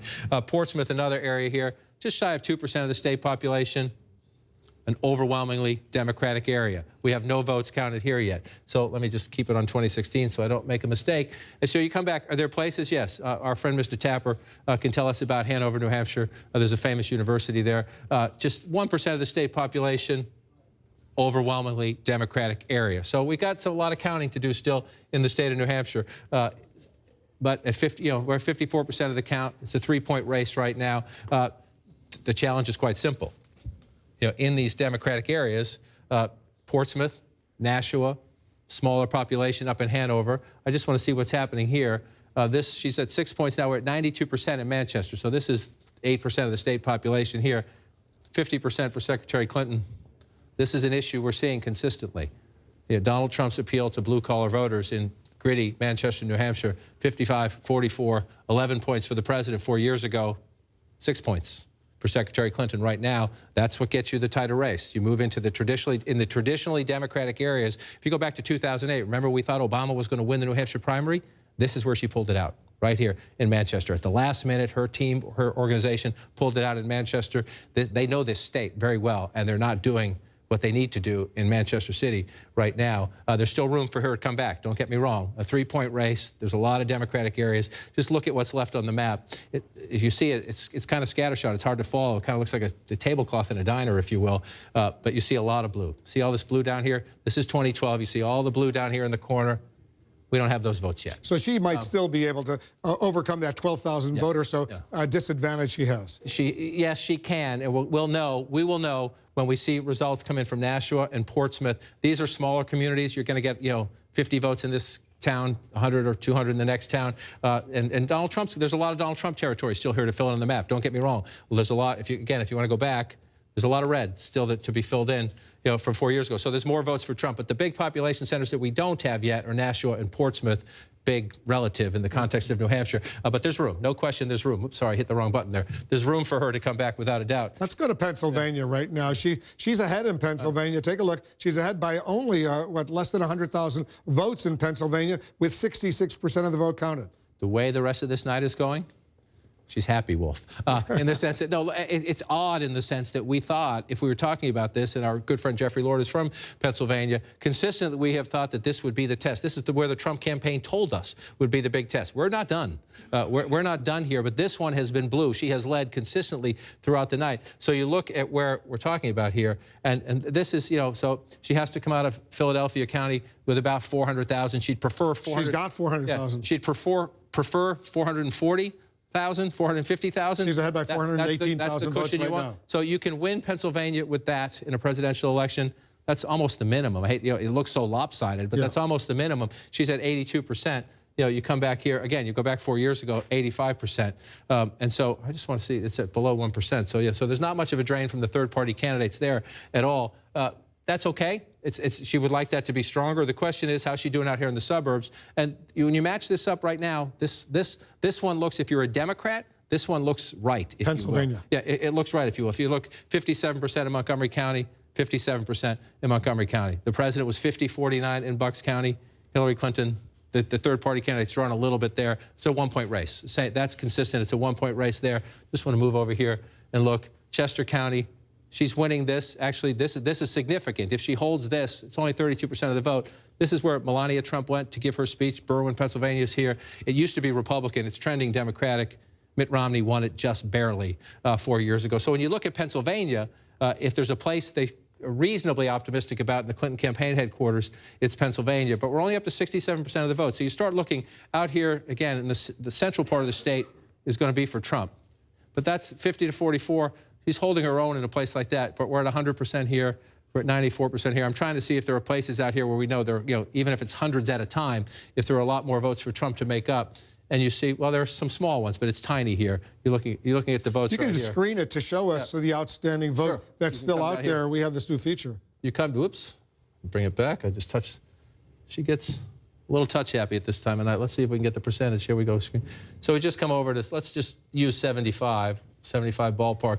So you're looking at the places where we're still under 75% of the vote counted. So you come in here, you're at 59%. So, you know, again, it's a relatively small population center, but there are some more votes for Donald Trump as well. You're looking, you know, Allegheny County, I just wanted to check this one. As you can see, it's over that. They're at 91%, Clinton winning. So more votes for her, but not a lot because that one is counted. So you're looking at what your calculation at home or in the war room is, okay, what's left? And you see a lot of blue areas here that are left, and these are more populated. These areas are more populated than these areas. So if you're looking at this, you would think your hunch off the top is there are more Democratic votes out there than Republican votes because these are bigger population centers than the Republican areas. So if you're in the Clinton campaign headquarters, you're reasonably happy with the Pennsylvania map, although at this point of the night, given what's happening in Michigan and Wisconsin, you're nervous about everything. But that one makes you feel a little bit better when you look at that. And I just want to check back out here.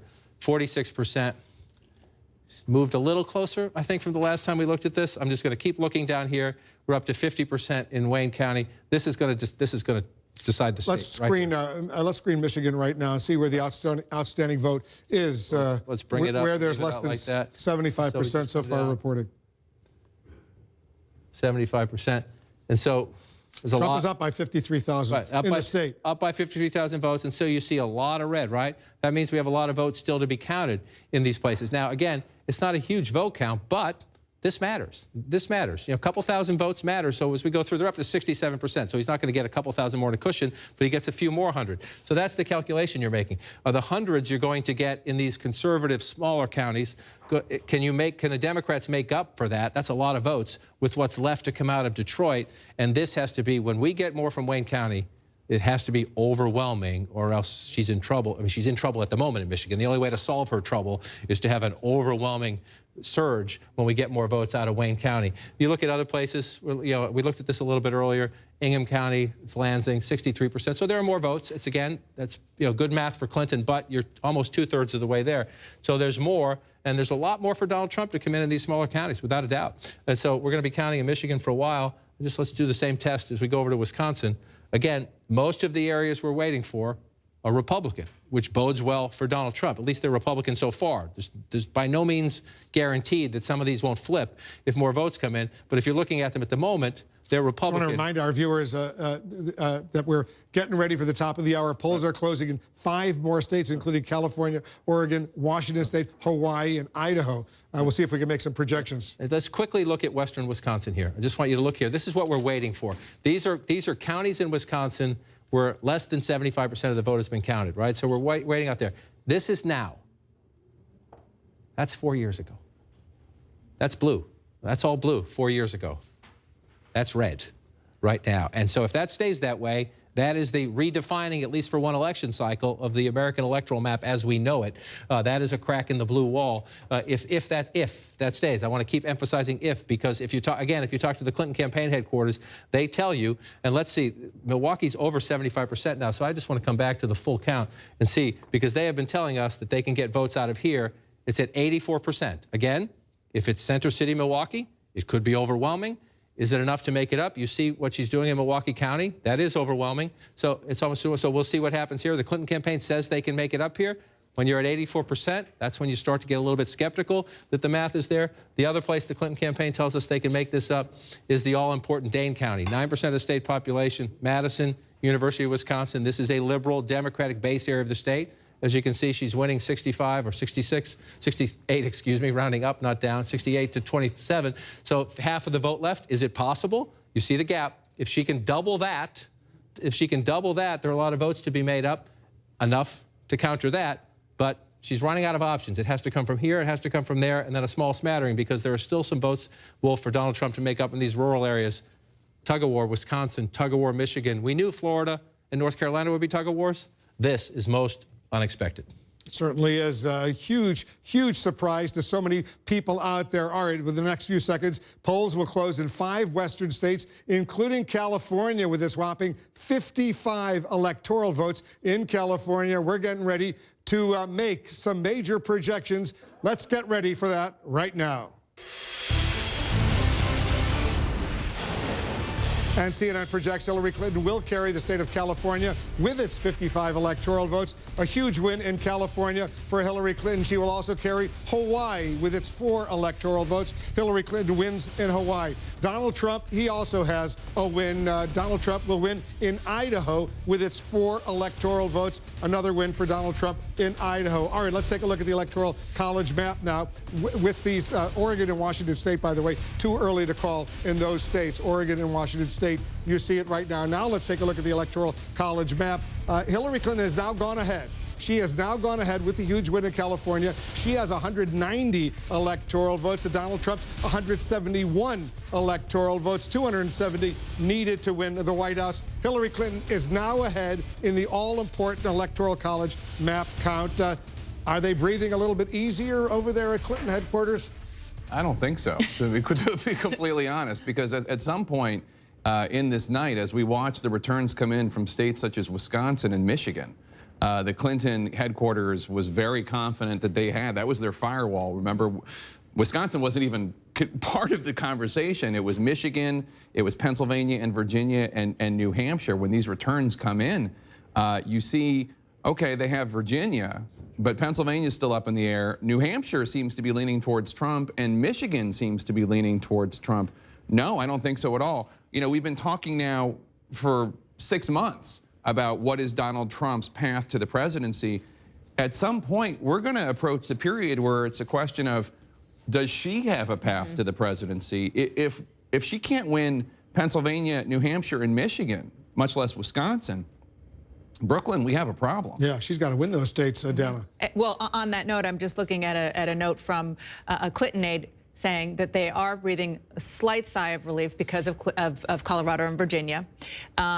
They do have to hold the upper Midwest, Wisconsin and Michigan, which, as you said, who knew, particularly Wisconsin, it was going to be this tight. The Republicans didn't even think they were going to win Wisconsin a few days ago. As I said, Donald Trump had been going there, much to the chagrin of others. And one more thing, I just want to say that as far as the Clinton path, win Pennsylvania and either New Hampshire or Nevada. One other thing, look at this picture. This is something that I think is quite poignant at this hour.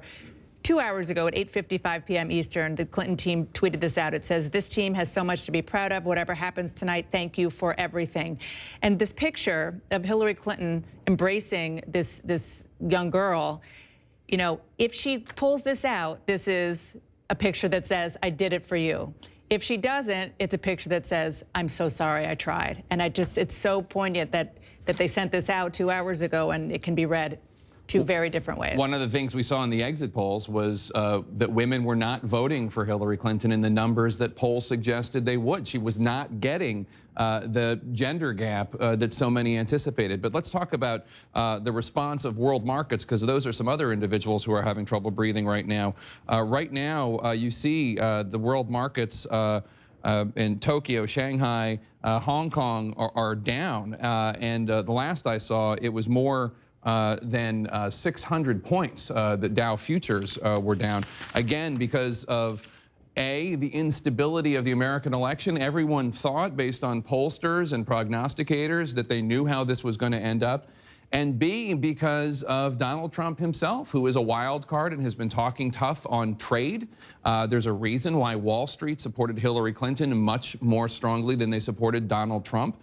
And we're going to see he's talking about renegotiating trade deals with China, with Mexico, and others. There's a lot more uncertainty in the world right now. Lots of uncertainty in the world. The world was watching. I think most of the world thought that Hillary Clinton had it locked up. Not so fast right now. Let's get another key race alert right now. All right now it's all about Michigan and Wisconsin. Right now, let's update you in Michigan first. For almost half of the vote is now in. Donald Trump still has a lead, 30,451. Donald Trump's lead in Michigan right now, 30,400 plus, 48.1% to 46.8% for Hillary Clinton. 16 electoral votes, very important electoral states votes at stake in Michigan. In Wisconsin, 58% of the vote is in. Trump has a lead there, almost 60,000 vote lead over Hillary Clinton, 49.1% to 45.7%. 10 electoral votes at stake in Wisconsin. Both of these campaigns desperately anxious to win both of these states. John, who would have thought that at this late hour we'd be talking about Wisconsin and Michigan? And I'm looking at Wayne County again. This is where Detroit is. And you see Secretary Clinton's lead here. That's what, 136 plus 3, so 139. I'm going to look at the numbers to make sure I get them exactly right. Mitt Romney, the Barack Obama race 4 years ago, Wolf. Just want to make sure I get these numbers right, because Democrats are saying, can we pull this one out tonight? It was 381,000.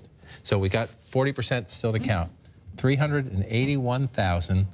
667.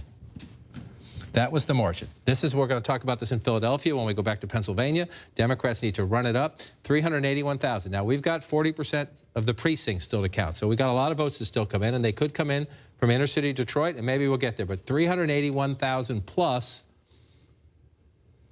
she's way short where we are right now. So the question is, can she get here? Can she get here as we get there, as we pull this back out? We're up to 49% of the vote now, and 48, 46. Is it doable? Is the math doable? Yes. Other Democratic areas, we're still looking for votes here. We'll see, a long way to go.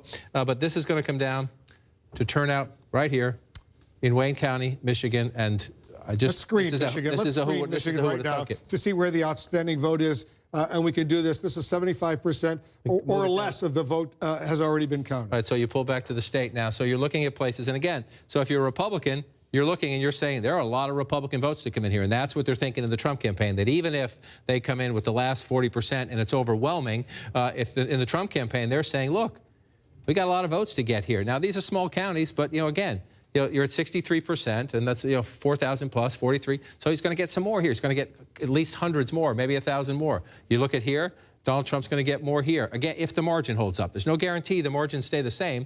We don't know the precincts that are out. But if you notice a pattern through these counties, Donald Trump's getting 50 plus. In some of them, he's getting 55. 38% of the vote in, 61% of the vote in. So you pull this back out. There are a lot of Republican votes still to come in if the counties keep trending the way they are right now. Again, no guarantee of that. But when you start to get this far up in the state, and so this comes down. This state and perhaps the presidency comes down to Wayne County, Michigan at the moment, where we are at 58% of the vote, and Hillary Clinton is well shy of the margin Democrats need out of Detroit to help them offset gains elsewhere. And again, Wolf, we're consistently seeing this. She is underperforming in the Democratic base areas. All right, we have another major projection right now. CNN now projects that Donald Trump will carry the state of North Carolina with its 15 electoral votes. Another important win for Donald Trump in the state of North Carolina. 93% of the vote is in. You see he's up by more than 220,000 votes. Donald Trump carries North Carolina. So let's take a look at the electoral map, where it stands right now with this win for Donald Trump in North Carolina. Hillary Clinton is ahead, but slightly. She has 190 electoral votes to Donald Trump's 186 electoral votes, 270. That's the number you need to win the White House. You see the blue states are the states for Hillary Clinton, the red states, the state for Donald Trump. All those yellow states, by the way, too early to call. We are not yet able to make projections in those states. But Jake, this is a huge win for Donald Trump in North Carolina. It's big. The Trump people were competing hard for it. It's a state that Donald Trump put his heart and soul into. President Obama won it in 2008. He lost it to Mitt Romney in 2012. And I think, you know, just to give you an idea of how this night is going compared to how the Clinton campaign thought it was going to go, we were reporting, Jeff Zeleny, one of our Clinton campaign reporters, said that Robbie Mook, the Clinton campaign manager, was saying that North Carolina was so tight it was going to be down to the wire. It might not even be called tonight. Well, it's 11:09 and we just called it. That says to me that their projections were off and their voter data file was wrong, and people came out to vote and vote for Donald Trump that they didn't think were going to. That's right. And look, when we begin to see the exit polls about the demographics and how these votes turned out the way they did, we'll see what really made this happen. But just in my experience being in North Carolina, Hillary Clinton had trouble with millennials. We saw the voting that showed that she was having trouble with the African-American vote. And clearly, as we are seeing in other states, even those that are traditionally blue, never mind the purple North Carolina, he has really boosted the white vote, particularly among white working class voters. North Carolina, as you said, it's really a swing state. Went for President Obama in 2008, for Mitt Romney in 2012. Donald Trump is keeping it red. One thing that we're going to also need to look at as we all come and analyze the night, or you know, after it passes, is the effect of the third-party candidates. Yeah. Gary Johnson, the Libertarian, Jill Stein, the Green Party candidate, Evan McMullin, the Independent candidate. What role did they play? What role, like what votes would have gone to Trump or Clinton, but instead went to them? That was always one of the wild cards that pollsters were talking about, that there were so many undecided voters and third-party voters that made this race unpredictable. Turns out that might have had a bigger effect than we thought, in addition to the Trump effect. Let's go over to John King. John, let's get back to Michigan and Wisconsin. These two states potentially could make the difference who's going to be the next president of the United States. And at the moment, they're leaning in favor of Donald Trump. We got some more votes to count. 60% in Wisconsin, 49 to 46. You start to look at that lead. That's a 3-point lead. That's a healthy lead in a battleground state. The question is what's left, and it's get a little bit redundant this time of the night because we're waiting for this to come in, and so we're waiting. And so here's, you know, this is what the Clinton War Room tells you. They say they're concerned, not panicked, because they think there are a lot more votes here. But we're up to 60% of the vote here. Yes, she's winning Dane County, overwhelmingly so. The question is, can you keep that margin when the other 40% comes in? And actually, they probably need to lift it up a little bit to pull that math off. Where else are you looking for Democratic votes? You want to come down here to Rock County, 3% of the state population, but you're up to 94. Again, a place that she's winning not by as much as she is Dane County, but you're looking in the Democratic areas. And so just as we talked about Wayne County, Michigan, we're going to talk about Milwaukee County, Wisconsin, but it's at 87%, Wolf. And so, you know, we don't know what's out. We'll have our people call and see which precincts are out, what can possibly be left. But even if you get a big boost in the final votes here, you're starting to look at a situation where there are still, as we go through some of these rural areas, where Donald Trump is winning and winning healthy. I know they're small, but again, if you're winning by that margin and you only got 61% of the vote, well, then you're guaranteed you're going to add a couple hundred or 1,000 to your count. You move over here, you're going to add a couple hundred or 1,000 to your count. And so if you're going through these and you're looking at it, you're looking at Donald Trump and you're saying we keep focusing on, are there enough votes left for Hillary Clinton? Well, in Wisconsin, there are a lot of votes left to be counted. Again, we're only at 60%, and a lot of those votes are in Republican areas. And I'm going to do this all night just to show you what is happening to the map, because, you know, this is number 8 for me in a presidential race, and you look at a state like this that has just been lock solid blue. Nobody thinks the Republicans always say we're going to go there. Even Mitt Romney with his running mate, Paul Ryan from Wisconsin, couldn't win it 4 years ago, right? But look at all this blue. Just look at all the blue, and that's 4 years ago. And look at all that red. That's small-town America, that's blue-collar America, and right now Donald Trump is winning. I want to come back because you can see this even here. We haven't called Pennsylvania. It's relatively close. There are people in the Trump war room who think they can still pull out Pennsylvania. Let me show you why. Number one, we're up to 94% in Philadelphia, right? Now, again, we still have to count and see what comes left. That number could jump quite substantially, but she needed 430, 450,000 is what they would like, even though she's at, what, that 420 there? That's 420,000 votes right there. That's a pretty healthy lead out of Philadelphia. But Donald Trump is keeping it as close-ish in the suburban areas, but Erie County, blue-collar Erie County, right? Look at that. Now, that's supposed to be, if you're a Democrat, that's supposed to be blue. I want to show you something else. This is Scranton, Pennsylvania, Joe Biden's hometown, Lackawanna County. President Obama got 63% with Joe Biden on the ticket. The scrappy kid from Scranton, right? 63%? 50%. Donald Trump's getting... And 100% of the vote is in. Yeah, 100% of the vote is in, and Donald Trump is getting 47% in this part of the state. Give props to the guy across the room, Jeffrey Lord. He talked about this. He thought that the margins in these places would be smaller than normal. And you start coming into these areas and looking, 51%, Lehigh County, 51 to 44. Go back 4 years ago. 53, that's not quite as bad as you look through there, but even... Let's screen Pennsylvania right now, see where the outstanding vote remains. Even that point or two in those blue-collar counties, she has to, because of this, because the rest of this state is so Republican, in the places that are Democratic, the Democrats have to run it up, and she's not running it up. So let's go back and look. Let's just take this back. Let's just put it at around 80% there. That's 81%. So you're looking at the places that have not reached 81% of the vote counted. And so let me just move it over a little bit so you can see it. A lot of them are Republican. Now, we're still looking at this. There's some votes here, and we're, some more out of, even though Philadelphia is above 90%, you'll get more votes because it's the big city. But again, these smaller places, you're not going to come in with a ton of votes, but you're going to come in with, at 59%, you got a 2,000 vote cushion there. So it's reasonable to assume, if the margins continue, that the Trump campaign, they're sitting in their war room saying, we're going to pull in a lot more votes here, and we don't think her cushion in Philadelphia, and we don't think her margin in places like Scranton and Allentown are enough. There's logic to that. We'll see. We still have to count the votes. But as we focus on what is the emergency in the Clinton campaign right now, which is Michigan and Wisconsin, let's keep an eye on Pennsylvania as the late votes come in. This is Michigan on what's left. And again, most of the outstanding vote in Michigan is in areas that at the moment is coming in Republican. He's ahead by 58,000 votes with 52% of the vote in. 58,000 votes. So we come in here. Again, this is only 58%, which sounds like a lot, but this is your biggest area. We're going to wait. We're going to wait and see. The Clinton campaign says our people are telling us we have some votes here. You start to get skeptical when you get up around 60%, but let's see what happens. I've seen this happen.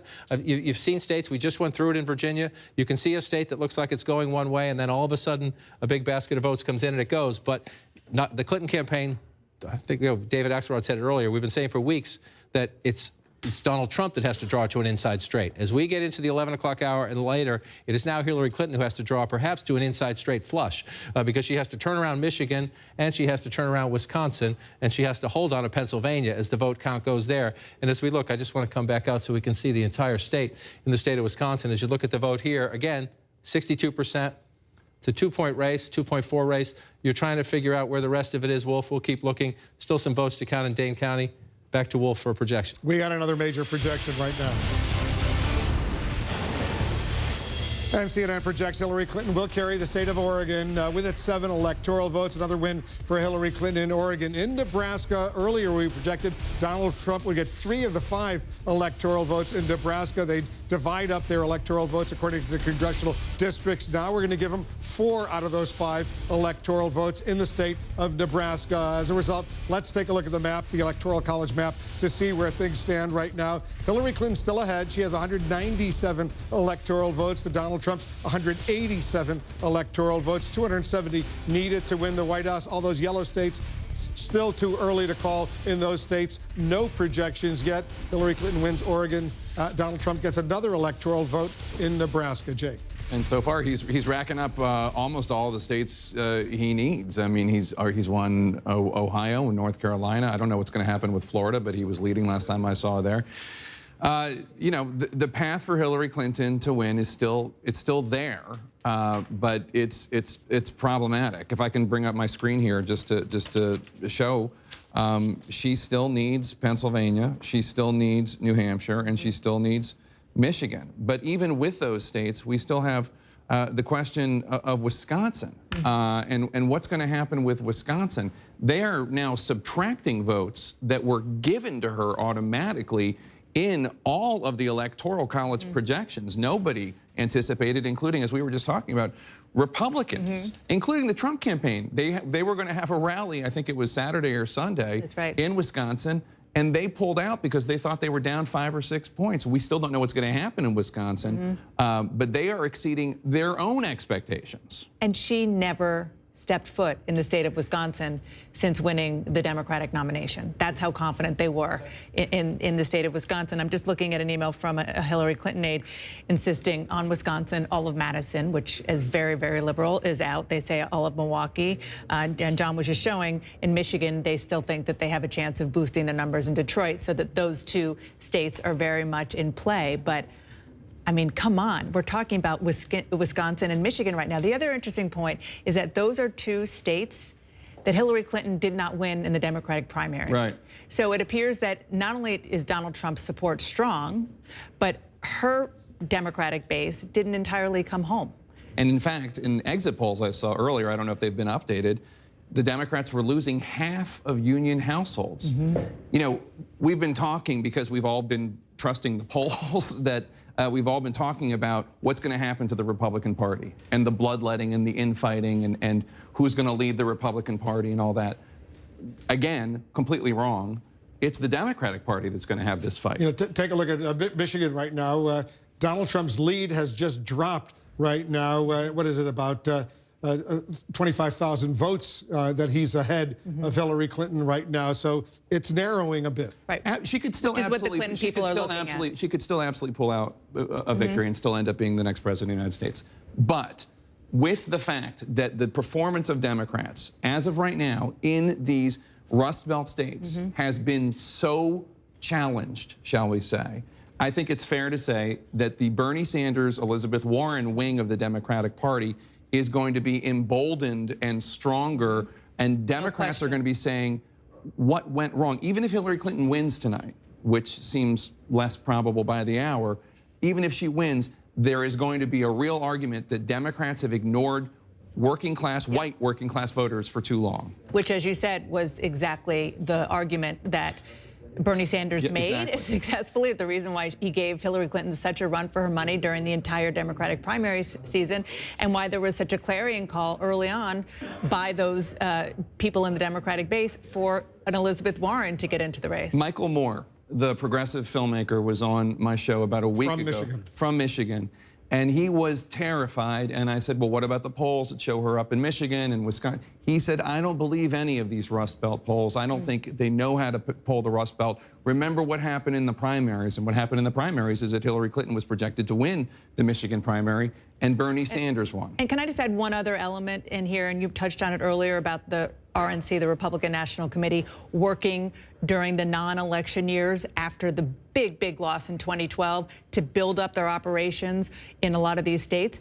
Michigan and Wisconsin were 2 of those states. Wisconsin, probably not surprisingly, because it's the home state. His lead has just been cut down to 14,000. It's getting closer and closer. Oh, wow. Take a look at that. So it's still a race. It's still very much of a race. Yeah, she needs to win Michigan, Wisconsin, Pennsylvania, and New Hampshire. It's still possible. It's just much closer than anyone thought it was going to be. Yeah, but what I was, and my point there was that there's a ground game that Republicans have built even before there was any nominee, and it seems to be coming. Cliffhangers in Michigan and Wisconsin. These 2 states could decide who's going to be the next president of the United States. We'll be right back.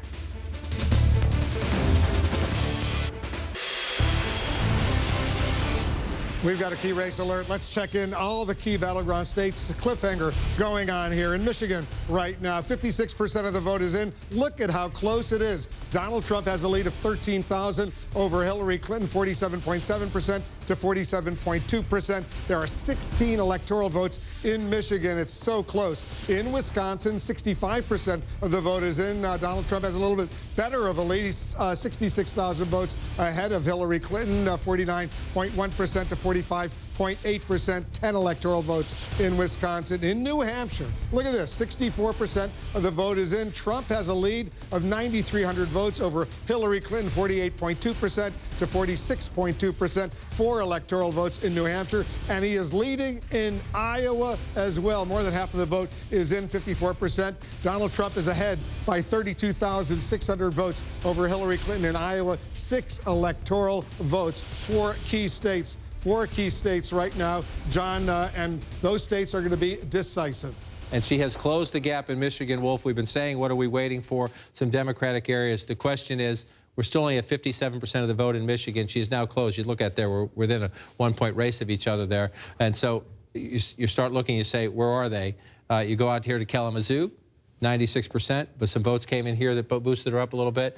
Here's the big one we're waiting for, still over here in the Detroit area, and this is why this is so important. We're up to 72% now, but she's starting to stretch the lead here, and what we were told from the Clinton campaign war room and Democratic labor activists on the ground say that most of these votes are in here, and they expect when they do come, they're going to be overwhelmingly for Hillary Clinton. Does that mean it's enough? We'll wait till they come in to do the math. But she has closed significantly in the state of Michigan, and we watch that one. So now we're going to go over here to Wisconsin. 49 to 46, if you round that up, 65% of the vote. You're in the Trump campaign headquarters. You're starting to look. What are we looking for? I just want to come down here to Milwaukee County, 17% roughly the state population. We're at 87% county-wide. Again, what we're being told from the Clinton war room, and so that's consider the source, but what they're telling us is there are only 15, 18 precincts from Milwaukee proper have reported there are 300 plus in the city of Milwaukee. And so they're saying that their core-based Democratic vote has not been reported yet. If it comes in and the turnout is good in big numbers, it's enough to make up some of this gap. That's Milwaukee County. We'll come back to statewide now. So they are saying that they believe it is still mathematically possible. We'll believe it when we see it, but that's what they say, and we still have votes to count. I don't know that I trust their numbers. I'll let them spin their own numbers. But if you look at it, yes, that's conceivable. But they need to perform at near perfect levels with the remaining votes to make that up. Let's go to Nevada. I want to just check in on Nevada right now. Nevada is shaded blue at the moment. We're at 51% of the vote, 50% of the vote, excuse me. We're at 52 if you round that up to 43.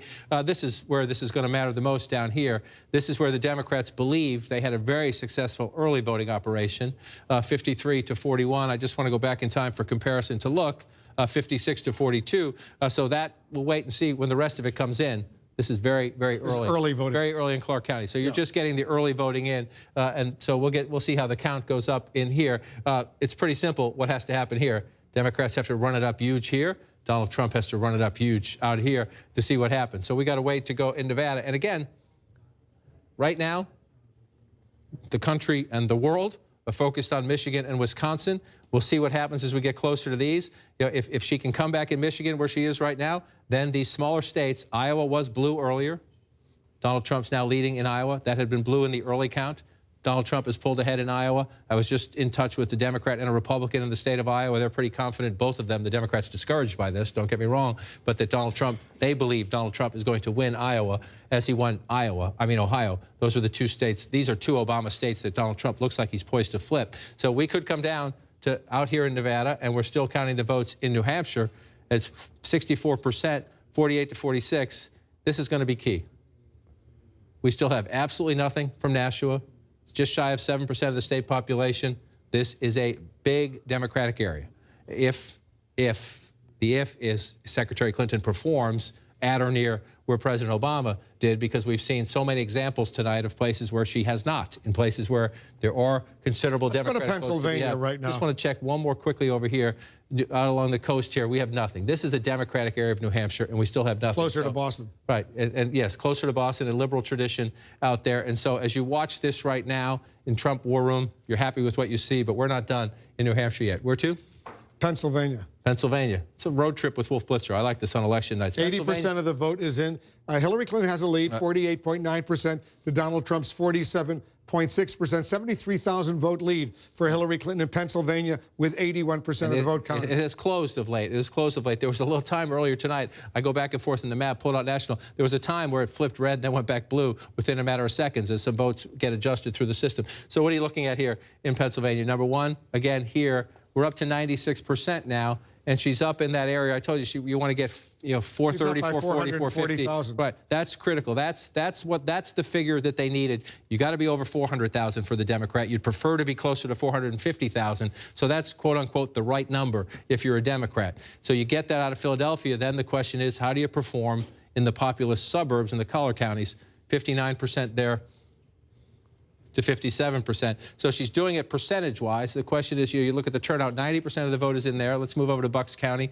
This is always the close one. This was 49-48 is my memory, 50 to 49, I'm sorry, a one-point race 4 years ago. This is the closer, the more blue-collar of the suburbs, and so that is getting tough. The question then is, do Democrats make it up? This used to be the more Republican, more affluent county, and you go out there and Hillary Clinton's doing well with 70% of the vote in here. So we have a ways to go here. The reason this is so close, in what has been a rock-solid Democratic state for so long, number one, Erie County.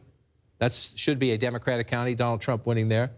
Allegheny County, let's see, this one is about where it's supposed to be if you're a Democrat, 56, 57, 42. So Hillary Clinton did well there. She was there just the other day. She was there twice, I think, in the last week of the campaign. This one's going to be embarrassing personally to the Vice President of the United States. He was there many times, and you see 50 to 46. That's actually pretty stunning. It's not a huge vote center, the Scranton area, but this is a traditional, big Democratic area, Wolf. And again, in a close state like this, if you underperform in the places where you know you have your votes, that's what happens. And so we're going to pull this out right now. We're at 81%. This is a squeaker. We're still going to have to go here and count. And I just want to check. She's winning by about 75,000 votes. About 75,000 votes. I just want to check. So you look at these smaller counties as you go through the state. Most of them are in. So most of the Republican vote is counted, but not all. And we have a ways to go yet here as well. And so if you're the Clinton campaign, this was supposed to be locked up like that. You're thinking, this is supposed to be a big 5-point lead. This is supposed to be locked up, and they are not. I just want to check back to see, constantly checking to see if the percentage goes up. We're still at 57%. Again, this is a very close race. At the moment, it looks a lot like Virginia, where she was able to come back. The question now is she's pulled into position where she's on the same lap of the track now, where she was a couple laps behind most of the evening. We'll see if she can close the rest of the gap. And again, if she's going to do it, it's going to be in places like this. Oakland County, most of the vote is in. This is an area, that's a good sign. If you're Secretary, one quick second. This is Flint. Genesee County is where Flint is, big African-American community. Remember, during the primary campaign, she broke out and went out here to campaign. This is a good sign if you're in the Clinton war room. Only 37% of the vote counted here. She thinks she's going to do better in Genesee County. All right, so let's say they split these two states. Hillary Clinton wins Michigan. Donald Trump wins Wisconsin. What's their respective road to 270? Well, here's the map where we started the night, right? And so let's see, you just said you want her winning Michigan. Let me make that blue again. And you think Donald Trump wins Wisconsin for the sake of argument. What happens there? It takes her down from where she started the night, number one. Give her North Carolina, too. Yeah, North Carolina. Donald Trump. That one has to go to Trump. Yeah. Give him North Carolina, He gets North Carolina. He gets Florida. Then we're a tie with these states that we're still looking at. The expectation is that Donald Trump will win here and that she will win here. We're not there yet, but doesn't that look sweet? 260, yeah, exactly. 269 to 264. Give her New Hampshire. How are we doing in New Hampshire? Yeah, give her New Hampshire. Now, we're missing 2 votes. Yeah. We're missing the congressional district in Nebraska. 1 vote there. And the congressional district in Maine, the 2nd congressional district in Maine. The one up here, we were thinking, leans Donald Trump. We'll count the votes as they come in. The one in Nebraska, I haven't seen the latest projections on that one. But this is not the race that I think most people thought we were going to have tonight. It's not the race we have at the moment, but it is a perfectly reasonable calculation that as we brew a little bit more coffee past the midnight hour and the 1 o'clock hour, the 2 o'clock hour, this is a remarkably competitive race. So let's go back and let's take a look at some of these states. Just the fun part about this, counting the live votes, is while you're having a conversation about one thing, often you get a change in the map. So let's look up here. 68% now in the state of Wisconsin. We're leading right there, so we'll keep counting them, Wolf, in Wisconsin, Michigan, and New Hampshire, as we have, shall we say, a cliffhanger, to say the least. All right, we have another major projection right now. Take a look at this. And CNN projects Donald Trump will carry the state of Florida. With its 29 electoral votes, Donald Trump wins Florida. A huge win for Donald Trump. That's his second home in Florida. Donald Trump will carry those 29 electoral votes. He's ahead right now with 98% of the vote in. by more than 131,000 votes. A big win for Donald Trump in Florida. He predicted he would win Florida. He has won Florida. Let's take a look at the Electoral College map right now. You see Donald Trump has taken the lead. He has 216 electoral votes compared to Hillary Clinton's 197 electoral votes, 270 needed to win the White House. But it's a big, big win for Donald Trump in Florida. Jake and Dan, a lot of people didn't think that Donald Trump would be able to do it. He did it in Florida. He did. A huge prize, 29 electoral votes, where his second home is at Mar-a-Lago. And let us also just point out, when you were doing the map with John just a second ago, you were very close to having a 269 to 269 tie. That is entirely possible. It is not crazy at all. And we could go do it, but you already almost did it. If there were a 269 tie, it goes to the new House of Representatives. And the other thing, as you point out, is that there are those 2 states that give out electoral votes according to congressional districts. And if Donald Trump picks up that one in Maine, the Maine's 2nd congressional district, then that's 270. And so all those trips to Maine that he took, that he made, actually may end up being crucial. And we should point out, this is not over for Hillary Clinton or for Donald Trump. This is, as John said, this is a cliffhanger. We really have no idea what's going to happen here. I haven't seen a race this close since Al Gore and George W. Bush in 2000. It really could theoretically come down to one state or even one congressional district. Speaking of 2000, I think we should take a moment and talk about Florida. Because, as you said, it was something that Donald Trump said he was going to win, said he needed to win. It looks like we projected that he has won it. And it just shows that there are big questions as to who this electorate is. Because looking at the early vote, part of the reason why Democrats were so bullish about Florida and part of the reason why Republicans were so pessimistic was because of what they saw was a big surge in the Latino vote. So at the end of the day, we'll see what that Latino vote was, particularly newly bigger Puerto Rican areas in the I-4 corridor. And if that surge really happened, and if it did, which way did they vote? Yeah. And I mean, I think it's fair to say that all these states are much closer than anybody anticipated. Let's take a look at the vote in Michigan right now, because Michigan and Wisconsin, these 2 states are shaping up as critical. Right now, 59% of the vote is in Michigan, and Donald Trump still maintains a lead of almost 30,000 votes over Hillary Clinton. He's got 48%. She has 47%. Still, 40% of the vote outstanding, 16 electoral votes at stake in Michigan. And let's take a look at Wisconsin right now. These are the 2 states that could be decisive. 70% of the vote is in. Trump still maintains a lead of almost 69,000 votes over Hillary Clinton, 49% to 45.8%. Another 10 electoral votes in Wisconsin. Let's go over to John King. John, Wisconsin and Michigan, let's talk about the best Hillary Clinton can do right now, because in the Electoral College we're talking about. In the Electoral College, you want to do the best she can do. Let's just check the results real quick. 59%, 1-point race right there. And again, we're waiting. This is all going to come down to what's left here in Wayne County. There are some other votes to come in, but this is the biggest outstanding vote total right there. We're going to watch that. Let's just check over here real quick. Up to 70% right now. This is state. You know, the Clinton campaign keeps telling us, and they tell us they're all, most of them, not all of them, they tell us most of them are here. We're up to 87%. They're telling us in essentially the center city, Milwaukee, there are a lot of precincts yet to come. We'll see that math when it comes in, but we're at 87% in the county. So when that math comes in, it has to be overwhelming to make up that. That's a big lead. So you want to do this through from an Electoral College perspective. Let's come up here.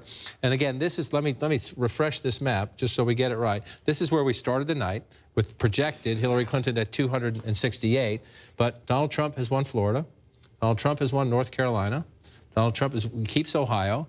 And so where does that get Donald Trump right now? Virginia, we're leaning. Right now, we're not done in Virginia. We leaned at Democratic coming into the night, so just leave it there for now as we go through this. Let's assume... Virginia, we called for her earlier. Virginia, we called, so she keeps that. So let's assume for the sake of argument, when we get there, We'll see if these two stay where we think they're going to end up, and we're having a night where sometimes what we expected hasn't happened. So, that's true. But let's be candid. But the early returns suggest to us that that's going to happen. Let's see what happens. That has Clinton at 274 and a 259. This has always been the challenge for Donald Trump. Can you flip a big blue? Well, at the moment, he's leading. Flip Wisconsin red. Let's see what happens. You want to flip Wisconsin red? I was going to go with Michigan, but there you go. If you do that, 269 Trump, 264, with the state of New Hampshire still out there, where he leads right now. There's a lot of Democratic votes out, so let's just play it out both ways. If she wins it, 268, 268, with 2 congressional districts we have to bring into play. That's exactly how we thought the night was going to go. If he wins it, 273, assuming he wins the state of Wisconsin, that gives him Wisconsin. Michigan, 16, that one's 10. So if they split these, how they split them is hugely significant to the Electoral College count, because the 6 will make a big difference, especially now that we expect, and these 4. I said, if you get 10 here, 4 there, we're into interesting math. So let's go back as we play out all these scenarios. Let's just go back and take a look. And so what are we curious about? Number one, we're curious about this. We're up to 70%, and we're still waiting on the same. We're waiting on Center City, Milwaukee. Let's move next door. Michigan, we're up to 60%. And this one is in a closer state here. And so, Wolf, we have Michigan, Wisconsin, New Hampshire still counting, and some others. We got a ways to go. All right, we have another projection right now. And CNN projects that Hillary Clinton will carry the state of Washington. Washington State and its 12 electoral votes will go to Hillary Clinton. She's ahead, you see, in the poll and the actual vote count in Washington State. We project all 12 electoral votes will go to Hillary Clinton in Washington State. Let's take a look at the Electoral College map, where it stands with her win in Washington State. Donald Trump still is ahead. He has 216 electoral votes. Hillary Clinton has 209 electorals. Very close, 216, 209. You need 270 to be elected president of the United States. You see all those yellow states there. Those are still the states where we have not made projections. Too early to call in those states. We're counting the numbers, watching the numbers very, very closely in those states. This is a real nail-biter that's going on right now in this race for the White House. Let's go over to John King. Take a close, we have about 12 states to go, John, where we have not yet been able to make projections. And so what I do sometimes when you walk away is to try to have a little just looking ahead. This is Maine's 2nd congressional district. It's the largest portion of the state, north of my little squiggly line. That's not exact, but I looked at the House district. If you look, see, this is the House district here. It's a Republican House district. Maine splits its electoral votes by congressional district. It's a Republican district. That doesn't mean it goes Republican for president, but that's the way we thought it was going to go. And so we're looking right now as the votes. We don't know yet. We still got a lot of votes to count up here. 58% of the vote is in, and she is ahead, 48.9% to 44%. Statewide, but it's heavily Democratic in the smaller southern portion of the state. It's more conservative up here. That doesn't mean it'll go that way, but as we watch this one play out... That's one electoral vote that's at stake in Maine, where they divide up their electoral votes according to congressional districts. Nebraska, there's one a congressional district that's still up in the air in Omaha, Nebraska right now. Correct. And so this is where, these are usually the quirks of the night, where you're saying somebody gets one, you're having a debate about is somebody going to get one more or somebody going to get one less. They may not be quirks tonight. They may be absolutely essential. This is the Nebraska congressional district. It's essentially these 2 counties, Omaha, which is Democratic, which she's leading right now, and then just to the south in Sarpy County, where he's leading right now. And this is, so we'll have to do the math, and we have people out on our decision desk who are drawing. I drew a general line around the congressional district. We have people on our decision desk who are honing in on this very closely. If you just do the rough math of her leading here by, that's a little shy of 9,000 votes there. He's leading here by more than that. So if you're looking at it right now, ballpark, it looks like he's a little ahead in this district, but we're not there yet. So that's our decision desk people will be going deep into that. But this is where we are in this race. This race is now surprisingly tight, incredibly tight, where we could be looking at these congressional districts in the states that divvy up their electoral votes that way. We'll get to that. We're doing a little advanced work on that now. We'll get to that depending on what happens here. Let's clear this so the squiggly lines don't distract people. I'm going to start with the smaller one first. We're up to 66% now in New Hampshire. Donald Trump's lead has been holding steady, but that's not a huge lead. What do we got, 12,000 votes there? A little shy of 12,000 votes there. And again, if you've been with us all night, Rye, right along the ocean, it's beautiful if you've never been to that part of New Hampshire. Portsmouth, this is a bigger area here. It's a big Democratic area. just to remind you, President Obama ran it up really big here. And so there are, if she gets them, and that's become a recurring theme, that's a Democratic area. I want to come over here. We also have nothing out of Nashua City, which is 6.6, close to 7% of the state population. What did President Obama carry it by? This is another big area for President Obama, 56% of the vote. So when you look at the statewide vote total in New Hampshire, let's come back to 2016, there are places where there is more than enough room. We did get some Hanover. Hanover came in 100% of the vote. So you see a place like that where she's getting 85% of the vote. President Obama got 75% of the vote. So if she performed how she had to perform up there. If she does that in these outstanding Democratic areas, now we still have a lot of small towns. You see there's a lot of small towns. Let's just go, but a lot of them are blue. See, you see all down here is empty right now. So there's a lot of Democrat on the map in New Hampshire if it performs like it did 4 years ago. And we've seen a problem for Secretary Clinton. So we'll watch this one. But you have a narrow Trump lead, but there's more than enough opportunity if she delivers for Clinton to get New Hampshire. And those 4 could become absolutely critical. Every time I pull back to the national map, I'm looking to see if one of these flips, because that is the story of the night. This tug-of-war we are in, this cliffhanger we are in, will be decided by whether or not one or both of these flips back to blue as we get closer in the count. So let's again go back to Michigan. And this is an inchworm here. We've gone from 57 to 60 in 35, 45 minutes. So we're inching up very slowly. That's still a substantial lead. 30,000 votes. Still a substantial lead. So I'm going to go through from the smaller to the larger Democratic area. We're up to 96% here, so there's not much. There may be some votes there for Secretary Clinton to make up, but not a lot. Let's come over here. We still have some votes here. Again, not the most populous area, but there are some Democratic votes there. And then the biggest deciding factor will be here in Wayne County, where, again, we're up to 77% precincts reporting. What we are told by the Clinton campaign is that they believe what's yet to report is the heart of the Democratic base, the African-American base, the inner city, center city of Detroit. That's what they're telling us. We'll see when the votes come in. And we've been waiting a long time, and this is not atypical. Wayne County, we've been through this many nights, you and I, Wolf, and the rest of us. Wayne County is always, in Michigan, it's always late, if not last. And so you look up here again, the rest of the suburbs are starting to come in, 87%. In the Trump campaign, they're going to be very happy with this if it sticks, but we're up to nearly 40% of the vote in Macomb County.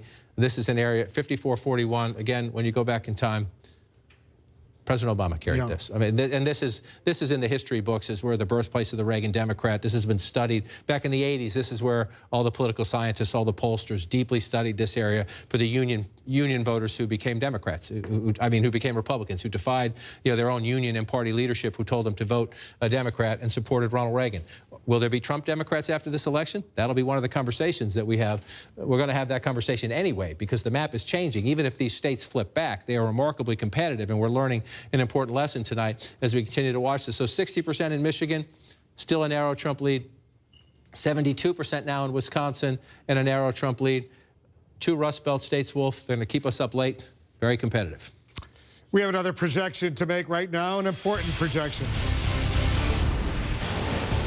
And CNN now projects that Donald Trump will carry the state of Georgia with its 16 electoral votes. 84% of the vote is in. You see Donald Trump has a lead of more than 228,000 votes. Donald Trump wins Georgia. Donald Trump carries that important state. So let's take a look at where the Electoral College map stands right now. With the win in Georgia, Donald Trump is ahead. He moves closer to 270. He's got 232 electoral votes to Hillary Clinton's 209, 270. Once again, the magic number. Donald Trump carries Georgia, an important win for him. You see all those red states. Those are states that Donald Trump has carried. The blue states are the states that Hillary Clinton has carried. The yellow states, no projection yet in those states. Very, very close contest. Anderson, over to you. Well, thanks very much. We talked about this being a historic night early on, and it is certainly turning out to be that in a lot of different ways. David Axelrod, what did everybody get wrong? I mean, the polls were just wrong. Just the numbers. Now, look, you look at the exit polls, and whether they got the top line numbers right or not. What is clear is there was a hunger for change among a lot of Americans, and those who felt strongly about it, those who were angered and disenchanted with government, overwhelmingly were supporting Donald Trump, notwithstanding the fact that 2/3 of them said that they didn't think that he had the temperament or the qualifications for it. This was a this was a primal scream on the part of a lot of voters who are disenchanted with the status quo. And Hillary Clinton, you know, I always say, and we don't know how this is going to turn out. So I'm not trying to impute things here that I don't want to, but my operative phrase as a consultant was, you're never as smart as you look when you win, and you're never as dumb as you look when you lose. You look back now at the things that Donald Trump has been doing with his time in terms of where he's campaigned and the hammering away relentlessly at the message of Hillary Clinton as 30 years, and it has found an audience, and that's what's made this race close. And you look at these rural areas, in all these states, in county after county, he is outperforming Mitt Romney dramatically, and she's underperforming President Obama dramatically. And I mean, you know, in every interview with Kellyanne Conway, she talked about sort of hidden Trump voters. Right. A lot of Trump supporters were saying that. We certainly, it seems like they were right all along. That tonight. I've been talking to somebody who works on the Trump campaign, who's involved with their, you know, digital operation and their polling. And they say that in some places in rural America that they have 10% more turnout than they originally thought. That they were saying he was going to get more, but it's even more than that. And that when you look at the exit polls and you look at the white working class voters, who are about 4 in 10 voters, and you look at voters in this country, 39% were voting for change. And you see that half of the electorate in the state of Michigan felt that trade takes away jobs. And you say, as Dana was saying earlier, that Hillary Clinton didn't even visit the state of Wisconsin in the general. You put that all together, and what we see is a massive outpouring among voters who perhaps didn't vote before, who perhaps were hidden, and they came out tonight, particularly in rural areas of this country, and said, okay, we want somebody who's different. But Michael Smerconish, I mean, the Democrats thought with all the star power of their surrogates, with the high popularity of President Obama, and President Obama out there on the stump, and Michelle Obama clearly did not do what they had hoped it would. It's not only that it didn't do what they hoped it would do, but I can't help but sit here tonight and wonder if it didn't boomerang and have the complete opposite impact, because it reinforced who really represented the establishment in a year where you didn't which is something Jeffrey Lord talked about even last night during that big star-studded event with all of them on the stage. Jeffrey and Kayleigh's interpretation of that image was a lot different than a lot of other people. And remember, as he stood on that stage, Anderson, and he made light of the fact, Donald Trump did, that he was going it alone and he didn't need a piano and he didn't need a guitar. It probably ended up benefiting him. My one observation, having watched the night unfold thus far, with a big chapter still to go, is that it's very little about party tonight. It's much more about class. It's much more about income. It's much more about what separates us beyond our party affiliation. I think David's onto something when he talks about the rural versus urban and suburban divide. Well, it also seemed like the Democrats were counting on, you know, they had the unions, but it seems like maybe they had a lot of union leaders, but a lot of rank and file were going for Donald Trump. And those, you know, union folks, even, you know, in states like Michigan, and we don't know what's going to happen there, a lot of those folks, those were Bernie Sanders supporters, and it looks like maybe those supporters went with Trump, and that the Clinton folks were maybe over-relying on getting the band back together again, the Obama coalition. And even though they did see some surges in states like Florida, I mean, Florida was up in terms of the Latino vote, it was up in terms of the black vote too, but it just wasn't enough for her to win that state. And here's something interesting to me in these exit polls, and we'll be looking at them for a long time, I believe. But when voters were asked whether Donald Trump has the temperament to be president, it seems to me the Hillary Clinton message got through. 63% say he doesn't have the temperament.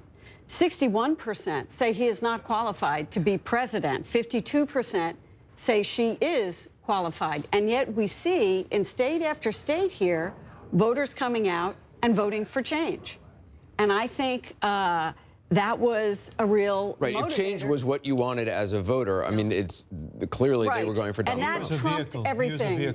He was a very, very bright, incisive vehicle for their frustrations about the status quo. And, you know, our friends over here have been talking about this for some time, and you can see the manifestation of it. We don't know how the story ends tonight, but this is clearly not the race people expect. Well, I want to talk to Jeffrey and Kayleigh and our other partisans, but we've got another key race alert. Wolf? All right, let's get another key race alert right now. It's a cliffhanger.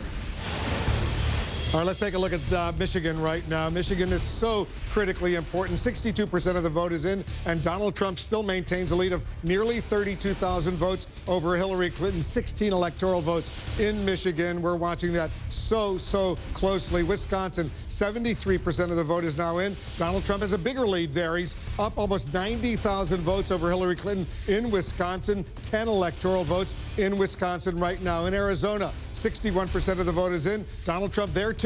He has a lead of some 57,000 over Hillary Clinton. 11 electoral votes at stake in Arizona. In New Hampshire, 69% of the vote is in. Donald Trump has a lead of almost 11,000 votes over Hillary Clinton. He is ahead in New Hampshire as well with his 4 electoral votes. There are more states we're looking at, including Iowa right now. 78% of the vote is in, and Donald Trump has a healthy lead. 106,000 vote lead over Hillary Clinton in Iowa with its 6 electoral votes. An impressive lead there. In Pennsylvania, 85% of the vote is in. Hillary Clinton is ahead by 40,000 votes, 48.6% to 47.8%. 20 electoral votes at stake in Pennsylvania. Hillary Clinton ahead. In Nevada, 66% of the vote is in, and Hillary Clinton has a lead there, almost 40,000 votes ahead of Donald Trump. With its 6 electoral votes at stake in Nevada, Hillary Clinton is ahead. And in Utah, 31% of the vote is in. A third almost of the vote is in. Donald Trump has a lead of almost 100,000 votes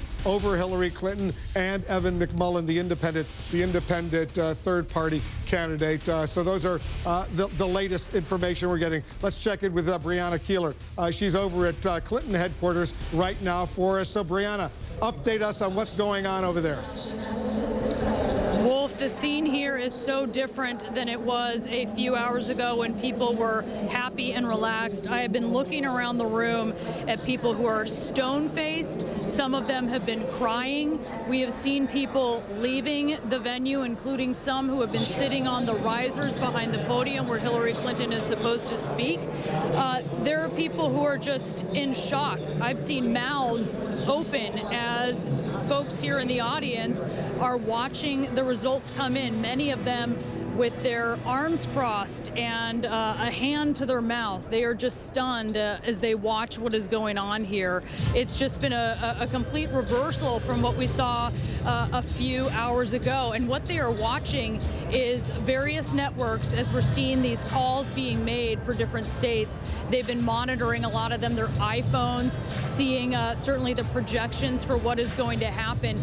And they are just stunned at the idea that they were completely sure they were coming to this event for what they thought would be even an early night to celebrate Hillary Clinton becoming the first female president, and now they are confronting the reality that they could be walking out of here either not knowing, but perhaps expecting that Donald Trump is going to become president. I mean, you're seeing it here on these faces. They are just stunned. People who were talking and laughing before are standing there not talking to the folks that they came with.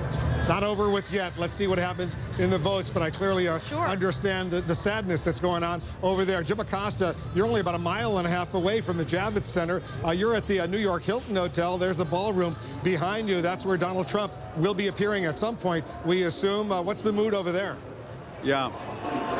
Well, the mood is the exact opposite of what Brianna Keeler just passed on a few moments ago. It is not over yet, you're right, Wolf, but it is starting to feel like a victory party here at Trump campaign headquarters. I can tell you that behind me, we're seeing a sea of red. Those are those red Make America Great Again hats. They're being passed out to all the supporters in the room here. And Wolf, it's interesting as these returns are coming in throughout the night, especially in these key battleground states of Florida, North Carolina, Ohio, and so on, and Wisconsin. When that happened, the room exploded.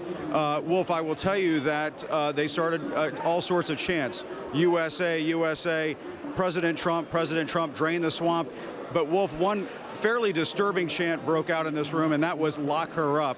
They were starting to chant lock her up. Of course, that is a chant referring to Hillary Clinton, her email investigation. that the FBI says just recently they've basically wrapped up. It's a common thing that we hear at those political rallies. But Wolf, I have to tell you, covering this campaign for about a year now, going to these rallies and seeing the enthusiasm and these large numbers of crowds that you see turning out to see Donald Trump, you know, during the primaries, we saw that translate into success. We may be seeing that here tonight at Trump campaign headquarters. You talk to people inside the Trump campaign, they're using words like "we're dying," "we're freaking out." They are just over the moon tonight with these results. I think they've surprised themselves. Earlier today, I heard from a top official who said that it'll take a miracle for us to win. I got a text from somebody saying, "Do you believe in miracles?" Wolf. Jim Acosta over at the New York Hilton, where Donald Trump's headquarters are tonight. Let's take a look at the Electoral College map, see where it stands right now, the all-important Electoral College map. Donald Trump is ahead. He has 232 electoral votes compared to Hillary Clinton's 209 electoral votes. You need 270 to become the president of the United States. He is ahead of Hillary Clinton right now, but there are still several of those yellow states that are outstanding right now, so we'll see what happens in those states. You saw the mood at those two respective campaign headquarters, Jake. It's a very different mood at both. Yeah, her path is getting narrower and narrower, and he has many more options on the board, in complete contradiction to everything we've been saying up until today. Let's take another look at what's going on with Dow futures. The market is now down with Dow futures. It's down 4.32%. We should point out that after Brexit, which is an event that Donald Trump likes to invoke, talking about the unexpected nature of that vote and what was going to happen with his election. After Brexit, the Dow went down 3.4%. So if this holds, we don't know if it will, this will be the biggest loss since the day after, since the day that the trading resumed after 9/11. So this is a day that the markets are not particularly enjoying, unsure about the future of the U.S., unsure about the trade deals and the economy of the U.S. That's when the people of the UK voted to leave the European Union. It was a stunning surprise to so many pollsters and others. Dana, it's still not over with yet. Let's not say it's over. You need 270. Neither of these candidates has it, and we're watching Wisconsin and Michigan, a bunch of other states, very closely. Very, very closely. I am getting texts from Democrats who have been working for months, even over a year for Hillary Clinton, though more and more pessimistic as they see the results coming in from Wisconsin, for example. The other thing that I'm hearing from Democrats, and I'm sure that there's going to be, no matter how this works out in the end, the fact that it is so tight right now, a lot of finger pointing back at the FBI director for the October surprise, saying that that the investigation was sort of kind of reopened into the email situation and then closing it back up. However, it's hard to imagine that this kind of almost wave was because of the FBI director. I mean, there's something way more deep and clear going on in this country, and probably the whole idea that Hillary Clinton was potentially in trouble played into that, and it helped that. But I think it's a lot more than what Democrats are saying. But there's no doubt that there's a deep anger. Our early exit polls showed it. There's a deep anger in this country right now at the political establishment. So when Donald Trump keeps saying drain the swamp, he was really, Jake, reaching out to a whole bunch of people, including a lot of people probably who hadn't voted before. A lot of anger at Washington, D.C., a lot of anger at institutions, and that was a big part of Donald Trump's campaign. I think it's also worth pointing out that white working class voters are the single biggest demographic in the United States. And while many policymakers in Washington, D.C., have turned a blind eye to these individuals, especially when it comes to their economic issues, as opposed to merely social issues that might appeal to them. You know, it makes sense that somebody who goes right after white working class voters in a way that I haven't seen a presidential nominee do in a long, long time would have some success. It's one of the reasons why a lot of Democrats argued Bernie Sanders would have been a better nominee, because he did appeal to many people in that demographic and was the same kind of outsider that Donald Trump was on that issue of trade and on the issue of Washington being broken. He stunned the world by getting the Republican presidential nomination, and now look what's going on right now. John King, let's take a closer look and see what's going on. We're following these two battleground states. All of a sudden, Wisconsin and Michigan, the two battleground states that potentially could determine the next president. If they keep going the way they're going, that Sanders-Warren primary may start tomorrow. Let's look at these states as we go through them. Wisconsin, again, this is not the way this was mapped out. Trump is ahead by 85,000 votes. 85,000 votes. You're up to 77% of the vote counted. The question now it's 89,000 votes. Can she make it up? And so here's what we're told. I want to start down here in Milwaukee County. Here's what we are told. We are told it is now 12:04 here in the east, almost 12:05. We're told at the bottom of the hour we will have results, the rest of the results in Milwaukee County. We're told there are 11 wards that we haven't seen yet, plus 60,000 absentees. So 60,000, you said the lead was close to 90,000. So is there potentially a large swath of Democratic votes coming out of Milwaukee County? We're told to expect them around the bottom of the hour. Yes. And so you hold out the math, and you're going to be hyper cautious here for a good reason. And so you say, okay, maybe. And then this is what the Clinton campaign is telling us. We're going to get a lot more out of here. And they have reason to say they're going to get a lot more out of here because they're winning lopsided. The home of the University of Wisconsin. Right, 25% of the vote to go. So if they're correct and they're about to get a very large, substantial amount of votes out of Milwaukee in 30 minutes or so, there's more votes here for them. That's why you wait and you see. However, that's fine. We'll see what that math comes in. But you start going through some of these other places. That one's 100. But you start clicking through. That's 90. 94 over here. Come down here, 71. There are still a lot of counties that Donald Trump is running up the score pretty impressively that have votes out. They're not population centers like that. There aren't as many votes. But even if she picks up 10,000, 20,000 more than that out of Milwaukee, there's still some counting to do for Donald Trump as well. And so you have to say advantage Trump as we go to the wire here. The Clinton campaign is telling us they believe in Milwaukee County, Dane County, a few other places, they can make up these votes. Other Democrats who have experience in these states who are helping the Clinton campaign but not on the payroll for the Clinton campaign are voicing a lot more skepticism. But we'll count them as we go. To the point Jake was just making, I just want to show you this. This is Brown County. This is where Green Bay is. Mitt Romney won it last time, but look at the margin. We're going to talk about this a lot, and this is what is going to be studied after this election. So 59. Half the vote isn't.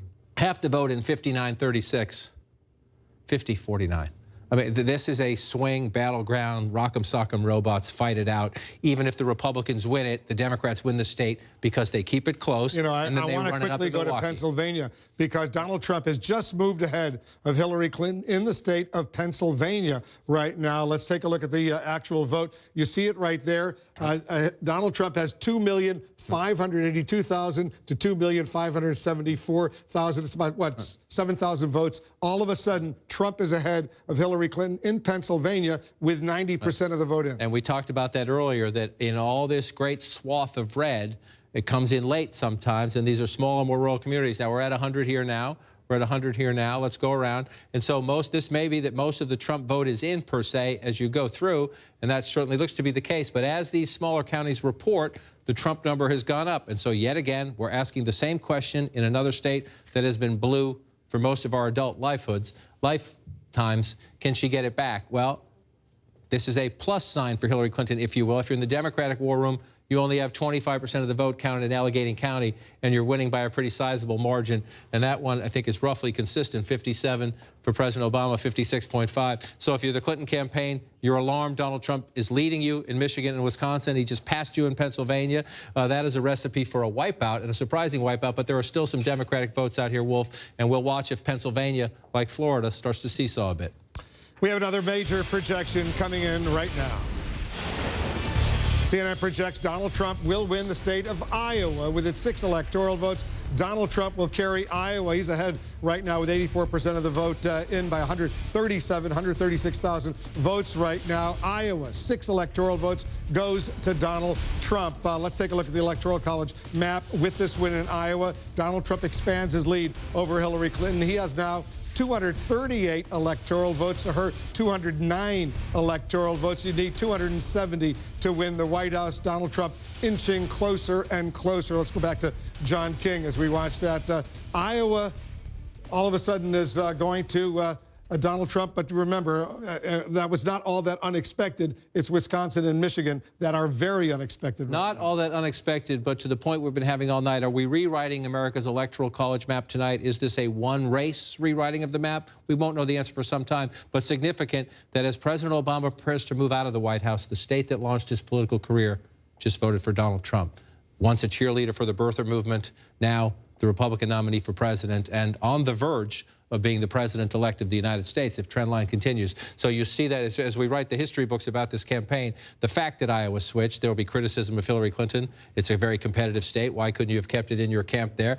This is one of the things we will go through. But let's go back to where we were just a minute ago, because Pennsylvania now has joined Wisconsin and Michigan on the watch list for Democrats, on the emergency room list for Democrats. You see that lead right there. 11,000 votes. And again, as you go through all this, it is stunning when you see what is happening, and largely, as Jake was just talking about, in these white working class areas. So you start right here, and you're in the vice president's hometown here. It's 50% for Hillary Clinton. This was blowout territory, right? Now you could say that's because Joe Biden was on the ballot, right? So then you go next door here, Luzerne County. It's a small county. It's not, it's not a huge population center. 58, 59% there for Donald Trump. The president won this with 52%. And you're finding these counties all across the country, even in states Clinton is winning. We find them in Virginia, a state that she narrowly won. You're finding this more and more. And so you're looking at the map right now. And so this is 4 years ago. It's a lot more red, right? I'm going to move it over a little bit so you can see it. Especially look in here. Look right in here. You've got some blue here. You've got red tonight. And it's not just the red.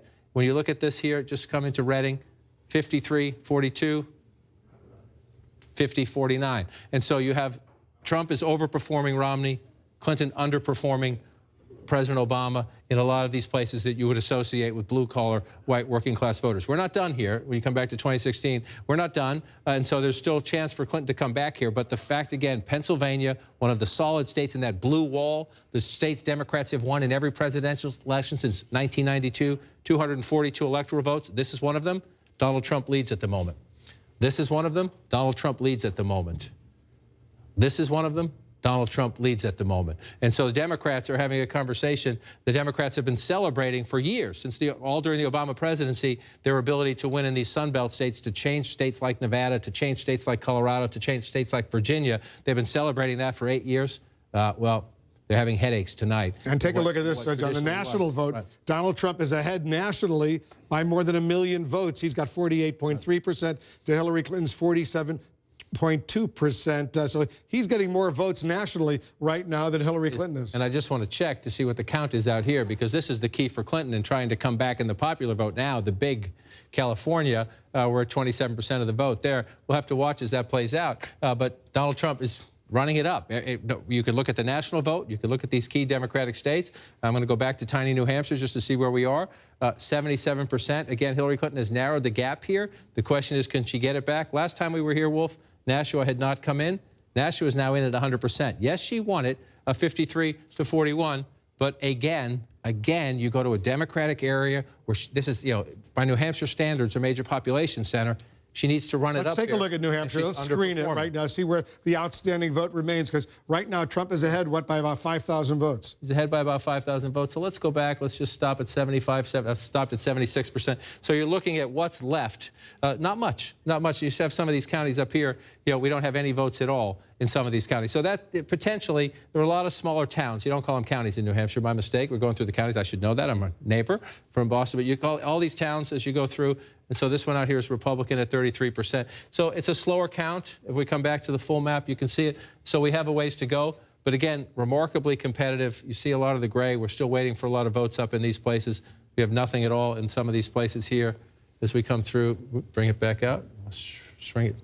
And so I just want to go back and take a look again. We are waiting for a lot of votes down here. And so if you're in the Clinton campaign war room, you think there are a lot of Democratic areas yet to come in, and yet every one we go to, it seems that she's underperforming the president. That is going to be the story of the night. You could say she's underperforming for president, or you could say Donald Trump is overperforming Governor Romney or Republicans in these states. And as we count, just keep waiting to see if we get any updates here. Still 70%. We've been stuck at 70% in Michigan for quite some time, and this is a very close race. It's a very, very close race. 19,000 votes. Trump is ahead over Hillary Clinton in Michigan. 19,000 votes, and you can have, with 82% in Detroit, you can have 19,000 votes. All right, John, stand by. It's a cliffhanger in Michigan, a cliffhanger in Wisconsin. We're watching all of this very closely. We'll be right back.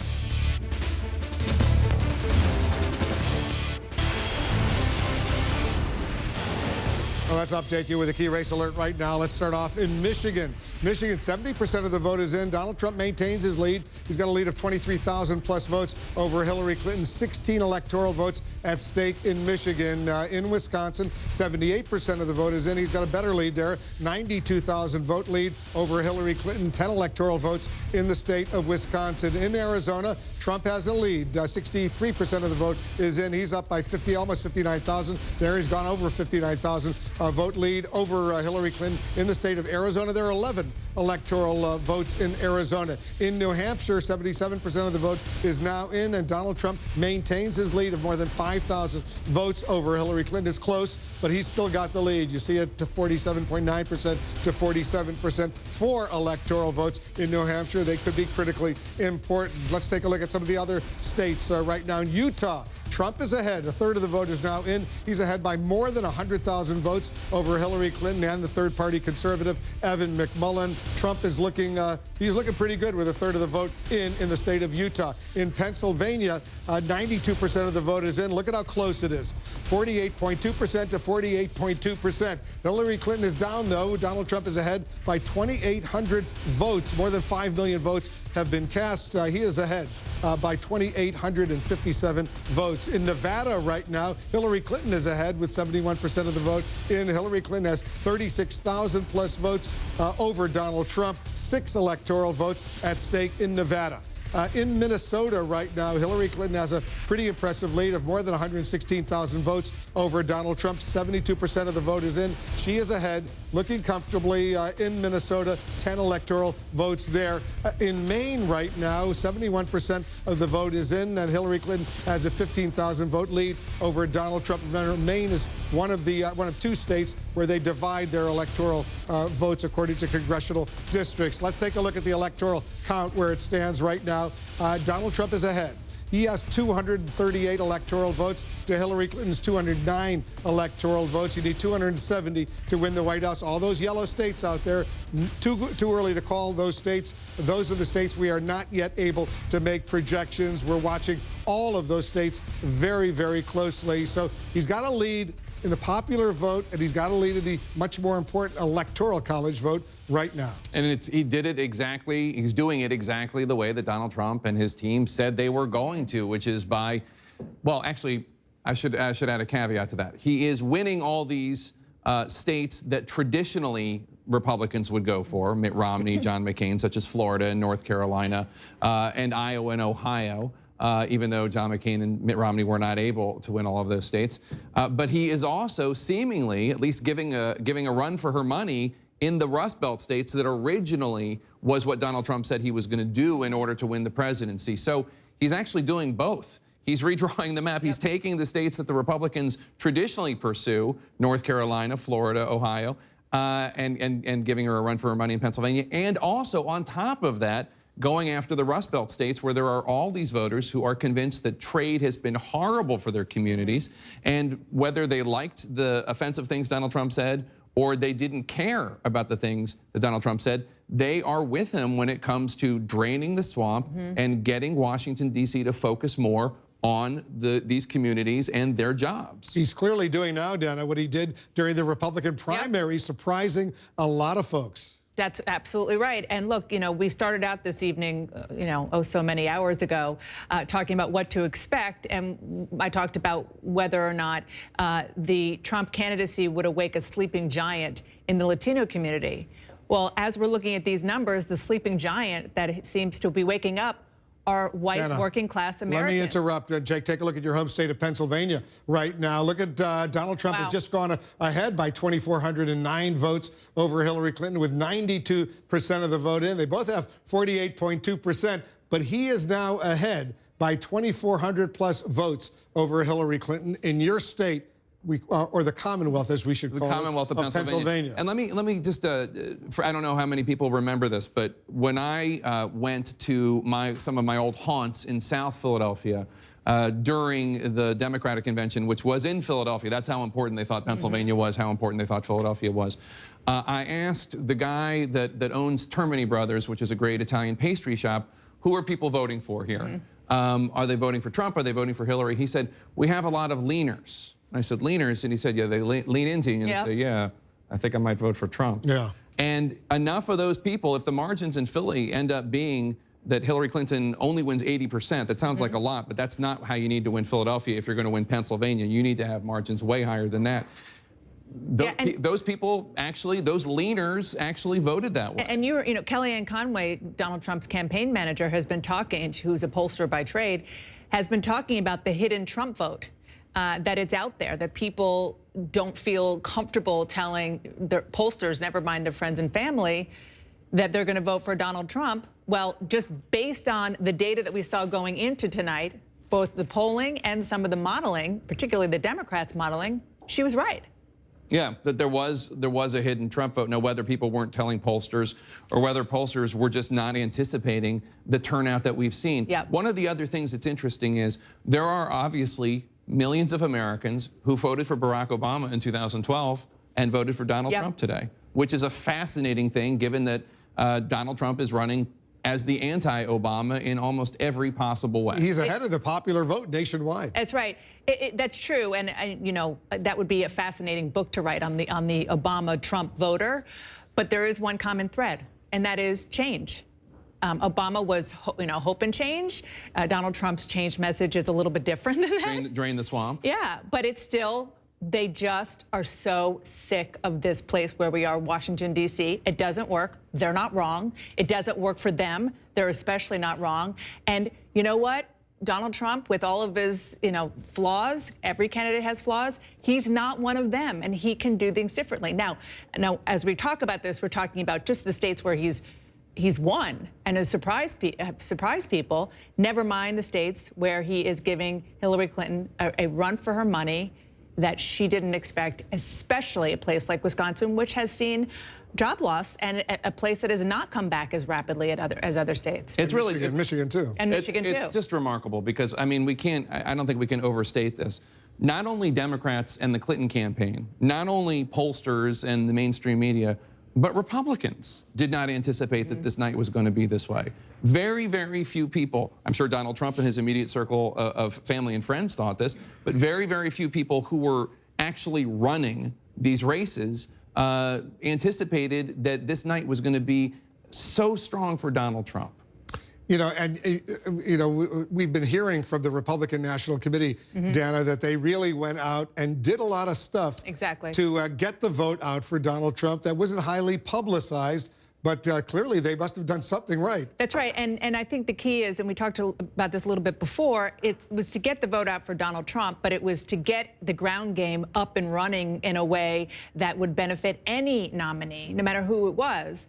And going into tonight, we thought maybe it wouldn't potentially be enough, but it was, and then some. So if you combine, frankly, the Trump, the RNC ground game with the Trump energy, which we know is huge, and, that made for the difference, clearly, in a lot of these states. What also made the difference, at least in making it so close, and it is a real cliffhanger right now, in the last few weeks, Donald Trump was disciplined. Yes. He read his speeches from a teleprompter. He was barely tweeting, except, go visit my rally or wherever it's going to be. He did what his advisors want him to do, and clearly, Jake, that paid off. What's remarkable is that I think his fundamental core message, enough people just agreed with it, which is change is needed, Washington's broken, things are not working the way they need to be. And while a lot of people in the media and a lot of Democrats and a lot of voters didn't like a lot of other things he said, clearly many millions of voters did, and they agreed with the fundamental message. They want their borders protected. They want to be protected from terrorists. They want their trade deals to help them and not help Wall Street and corporate America. And they want Washington fixed. It's an amazing story right now. Whatever happens, it is, Dana, a truly amazing story. I mean, just when we think we've covered the latest unbelievable thing that happens in the 2016 Hold on one moment. race, Take a look at this. This is the latest.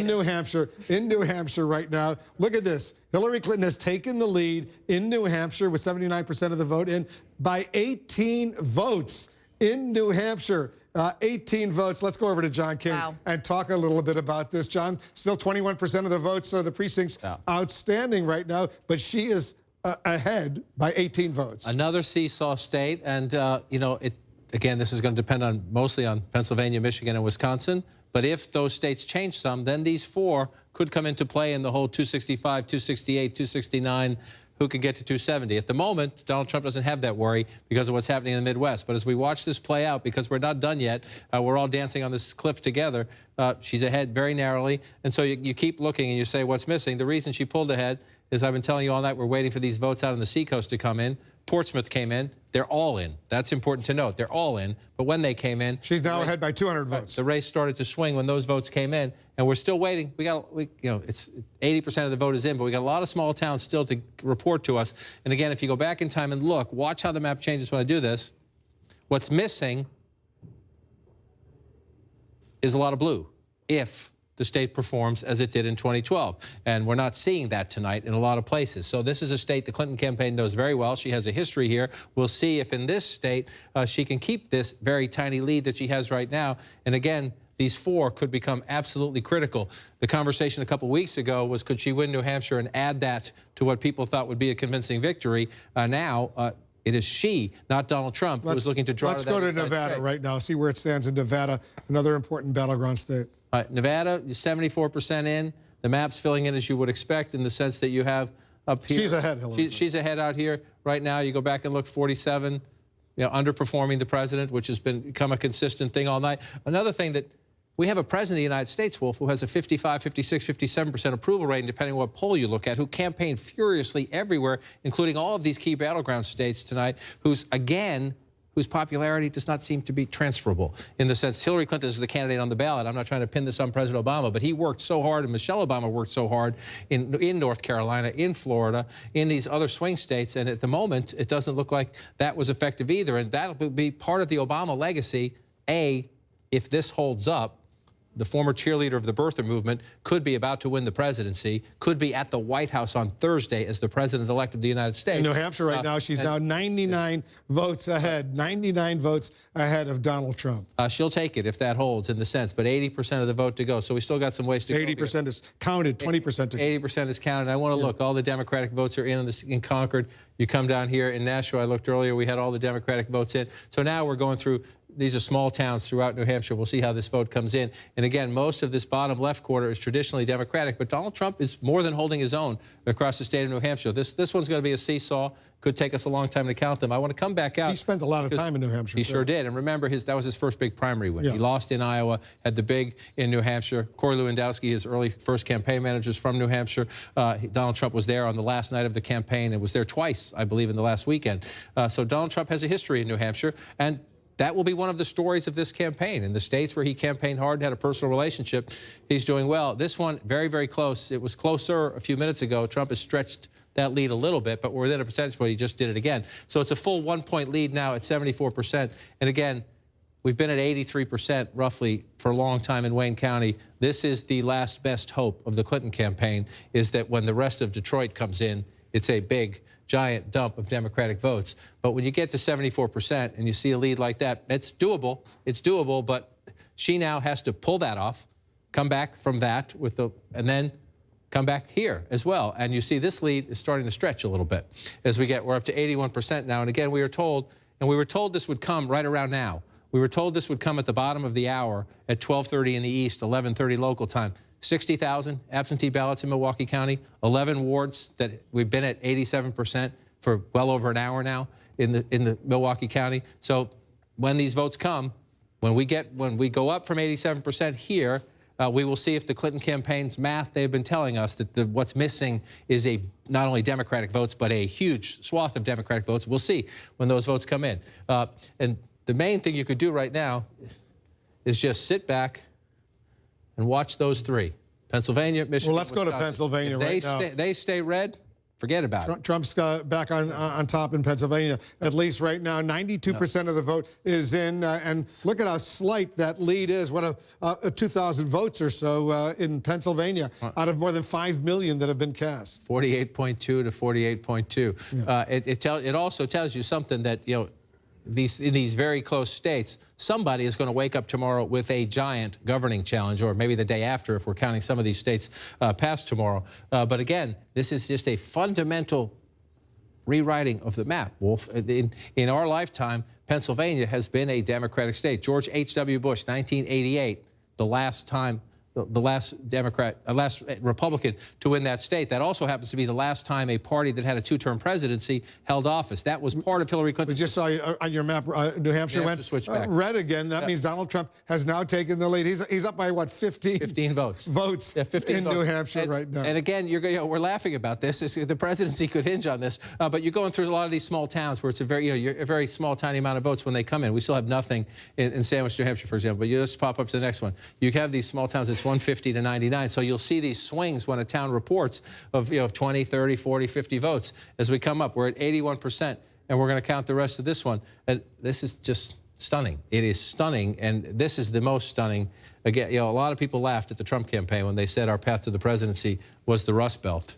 Thinking that 1988, even longer than that. They made a run in Minnesota. Minnesota's going to hold for the Democrats. A lot of people laughed at them. A lot of people even think, with the dysfunction, as Dana noted earlier, the governor of Ohio not on your side. 52% of the vote. He needed to win Ohio. He won Ohio. 52% of the vote. He won Ohio. Now we're gonna wait on these ones. We're gonna wait on this one, and we are in exactly the opposite position that we thought a couple of weeks ago we were going to be in. We thought at Trump campaign headquarters they would be sitting there trying to draw to an inside straight, trying to literally lightning strike it. We're talking about Powerball odds. Donald Trump, Pennsylvania, Michigan, Wisconsin. Well, look at that. Pennsylvania, Michigan, Wisconsin. We're not done yet. But the fact that, let's just check it, 92%, 48.2 to 48.2. We're talking about a tiny amount of votes. Let's just look around a little bit here and see what we're missing. 62% of the vote here, so Hillary Clinton with a big lead. So potentially some Democratic votes here. Let's come back in. Center City, Philadelphia is mostly in, and so 98% of the vote is in here. So there's not much to get there. This is the biggest area. And mathematically, that's about the number they said they thought they needed. 450,000 plus. But what they're seeing is, and she's actually, the story of Pennsylvania is almost always turnout in Philadelphia and then the collar counties. Hillary Clinton's not, percentage-wise, not doing that horribly. She's actually performing about right, if you will, for a Democratic model. But she is getting swamped out here in these rural counties where you have not only Donald Trump winning these counties, but winning them. And some of them won by Obama, some of them he's overperforming Romney, and substantially so, Wolf. We have another major projection right now. CNN now projects that Hillary Clinton will carry the state of Nevada with its 6 electoral votes. Hillary Clinton wins in Nevada. 74% of the vote is in. She's got a 32,000 plus vote lead. She carries Nevada. Take a look at the count for the electoral college map right now. Trump has 238 votes. Hillary Clinton has 215. You need 270. We're still waiting on the Rust Belt to come in. We'll take a quick break. We'll be right back.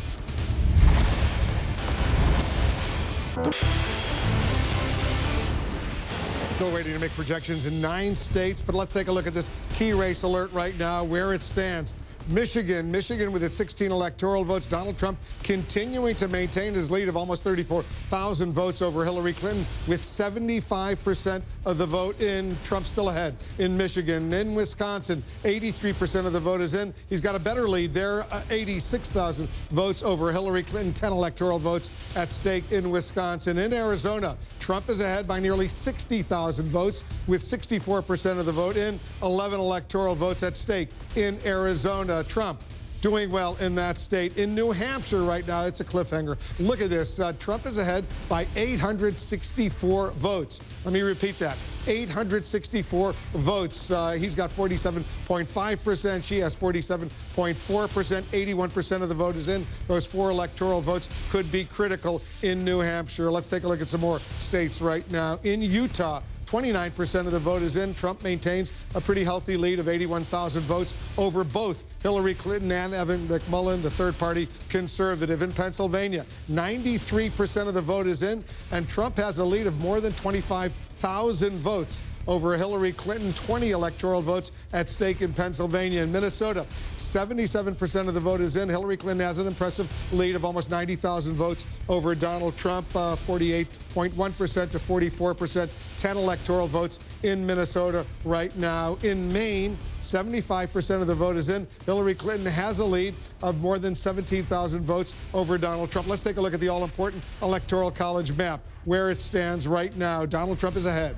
He has 238 electoral votes to 215 for Hillary Clinton. You need 270 to win the White House. Those yellow states are states that we have not yet made projections. Still too early to call. Anderson, over to you. Well, thanks very much. Let's go to Jeffrey Lord, Kayleigh McEnany, both Trump supporters. I mean, all along, Jeffrey, from the beginning, we have talked about how Donald Trump, from the beginning, has rewritten the rules of politics. And there was a lot of question about whether Hillary Clinton, with all her big data, with all of her alleged ground game, would simply just swamp Donald Trump with his huge rallies, but apparently a lack of a ground game. She was the Jeb Bush of the Democratic Party, and she was the face of the establishment. As I said last night, when we saw those folks on that stage in front of Independence Hall in Philadelphia, and everybody's remarking about, you know, his history and her history and all this sort of thing. And I said, look, if you're sitting there in Cumberland County, Pennsylvania, which is where I live, you're looking at these people and seeing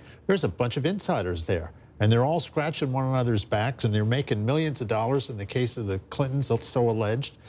And they're just sick of the whole, they're sick of the whole thing.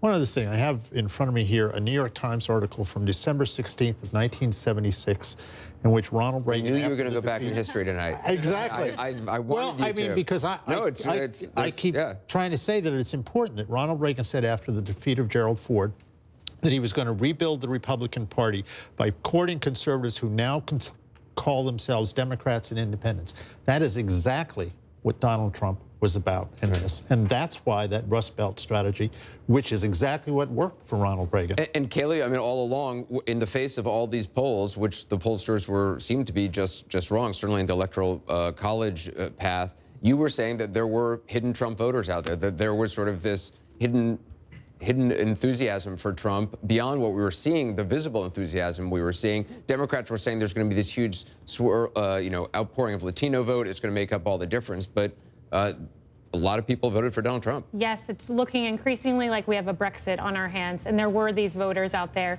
that were afraid to talk to pollsters.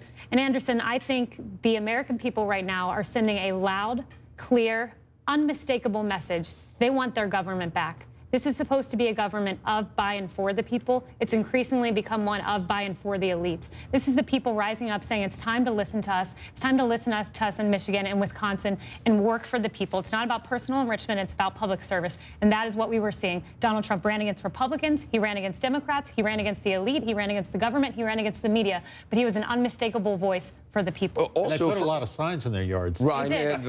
You should start a sign company, because that was your poll, which you know, in Pennsylvania, certainly your state. But there's been so much focus on, probably among a lot of Democrats, about what went wrong on the Democratic side. But you shouldn't take away from what Donald Trump has accomplished from the moment he entered this race. I mean, again, just redefining the way somebody runs. I mean, one of the things that I thought was the sort of overweening arrogance of a lot of elites were the terribly off-base descriptions of Donald Trump, that he's a racist and a xenophobe and he's this and he's that. Here is a guy that I felt right from the get-go was a highly successful, highly accomplished businessman who knew how to relate to average people, to working-class Americans. And the problem is they believed their own message, and they were totally wrong. Well, there's still a lot of people out there in the country tonight who still have that belief about Donald Trump, man. Well, look, first of all, you know, congratulations. Both of you guys were... We're not there yet. You're further than anybody said you would be. And I have enough class, and I was raised well enough to say when you outdo... Yes, sir. Thank you. When you outdo expectations, you know, good for you. But there's another side to this. People have talked about a miracle. I'm hearing about a nightmare. It's hard to be a parent tonight for a lot of us. You tell your kids, don't be a bully. You tell your kids, don't be a bigot. You tell your kids, do your homework and be prepared. And then you have this outcome, and you have people putting children to bed tonight, and they're afraid of breakfast. They're afraid of, how do I explain this to my children? I have Muslim friends who are texting me tonight saying, should I leave the country? I have families of immigrants that are terrified tonight. This was many things. This was a rebellion against the elites. True, it was a complete reinvention of politics and polls, it's true. But it was also something else. We've talked about race. I mean, we've talked about everything but race tonight. We've talked about income, we've talked about class, we've talked about region. We haven't talked about race. This was a white lash. This was a white lash against a changing country.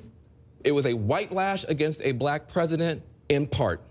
And that's the part where the pain comes. And Donald Trump has a responsibility tonight to come out and reassure people that he is going to be the president of all the people who he insulted and offended and brushed aside. Yeah, when you say, you want to take your country back, you got a lot of people who feel that we're not represented well either. But we don't want to feel that someone has been elected by throwing away some of us to appeal more deeply to others. So this is a deeply painful moment tonight. I know it's not just about race. There's more going on than that. But race is here, too. We got to talk about it. Well, and whoever wins tonight, I mean, there is such polarization in this country. Whoever wins is going to have a very hard time in convincing the other half of the country that they can be their president as well. That's what I thought I knew yesterday, that I had no idea how deep the divisions are, how real the pain is. And let me say, echoing Van, Kayleigh and Jeffrey were right about that. You saw it in a way that I didn't see it in the data, and you deserve to have credit for that. And maybe Hillary hangs on and wins, maybe Mr. Trump wins, we still don't know. It's really in the balance. Right. But irrespective, the pain, and Van just gave beautiful poetic voice to the pain on our side, but Donald Trump was giving voice to some really spectacular pain on his side. And that's, I think, what's causing this. When Jeb Bush, who you mentioned, got trounced by Trump, he said, I don't do anger very well. Well, this is a time of anger. Of course, that anger comes from pain. And Trump saw that, and he gave voice to it. He also reached across lines, though, that Republican candidates haven't reached across before. He made a direct appeal to the African-American community. He made a direct appeal to a whole group of voters, those in the inner cities who have been left behind, who haven't heard from candidates in decades on either sides of the aisle. And he took his message to them and said, I feel your pain, and I'm going to be there. Listen, we're gonna have to hold hands now. This is gonna be tough. We'll have to look and see if those people heard it the way you heard it, and if they voted for him. The problem that we have is that there is real pain in the country. Look, Hillary Clinton had to put down a rebellion in her own party. There was a rebellion in her own party along these lines, the Bernie Sanders rebellion. And she put that rebellion down. And she was able to co-opt and pull some of it, but there was still heartburn and rug burn there. There's healing that has to happen in the Democratic Party. And there has to be a real conversation about what happened in that primary. And there's pain, economic pain in your party. But you do yourself a disservice, and I don't want either of you to be naive. There are people in your party for whom this was also a vote against political correctness, which for some of them means a vote against these others. And we're going to need your help to heal that. And if I can't acknowledge the elitism in my party, and you can't acknowledge some of the bigotry in your party, we're never going to get there. Donald Trump's going to be a voice for all the people. He said that from day one. He will make it his first objective to bring people together. I have not the slightest doubt about it. I mean, he's said it, but I certainly believe him. I mean, I've seen that in him all along. We're going to have to work together. But let's bring in the other side as well. I just want to talk about some of the things that we watched tonight. We saw lower African-American turnout, Van. I mean, you were seeing that. We also saw that 65% of Latinos voted for Hillary Clinton, but 29% voted for Donald Trump. That is more than Mitt Romney got. So you have to think about that. You have to think about that. And more than many Democratic Latinos certainly Exactly. thought that Donald Trump Young could get. voters, also, we've known Hillary Clinton has had a problem with young voters. She got a majority of young voters, but 37% of them, according to the exit polls we're looking at now, voted for Donald Trump. Now, when I've been talking to some Democratic strategists who are pro-Clinton this evening, they blamed what's going on this evening. And again, we don't know the result, but they blame the closeness of the race, let me put it that way, on two things. On the Comey interference a couple weeks ago, and on the third-party candidates. And I've been communicating with them saying that's not enough. Isn't it I easy? can't do that. Isn't it easy to just blame Comey for changing the conversation? David? As a Clinton person, let me say that's far too tactical. Exactly. There's That's something what I said. really big going on. Right. And it's been, there is an earthquake going on, and they're saying, well, it's a washing machine. Right. No, so you no, it's combine plate tectonic. So you combine it with the race issues, you combine it with rural Americans who came out and voted, the sort of Brexit, hidden voters. You combine it with class issues, which were so important. Well, there's a reason this is going on all over the world. Right. All over the fact is that there are convulsive, sort of revolutionary changes going on in our economy that are driven largely by technology and globalization that have benefited, that have grown economies and have benefited some people and have displaced others. And for not just a few years, but for several decades, politicians have been acknowledging this and saying, we're going to do something about it.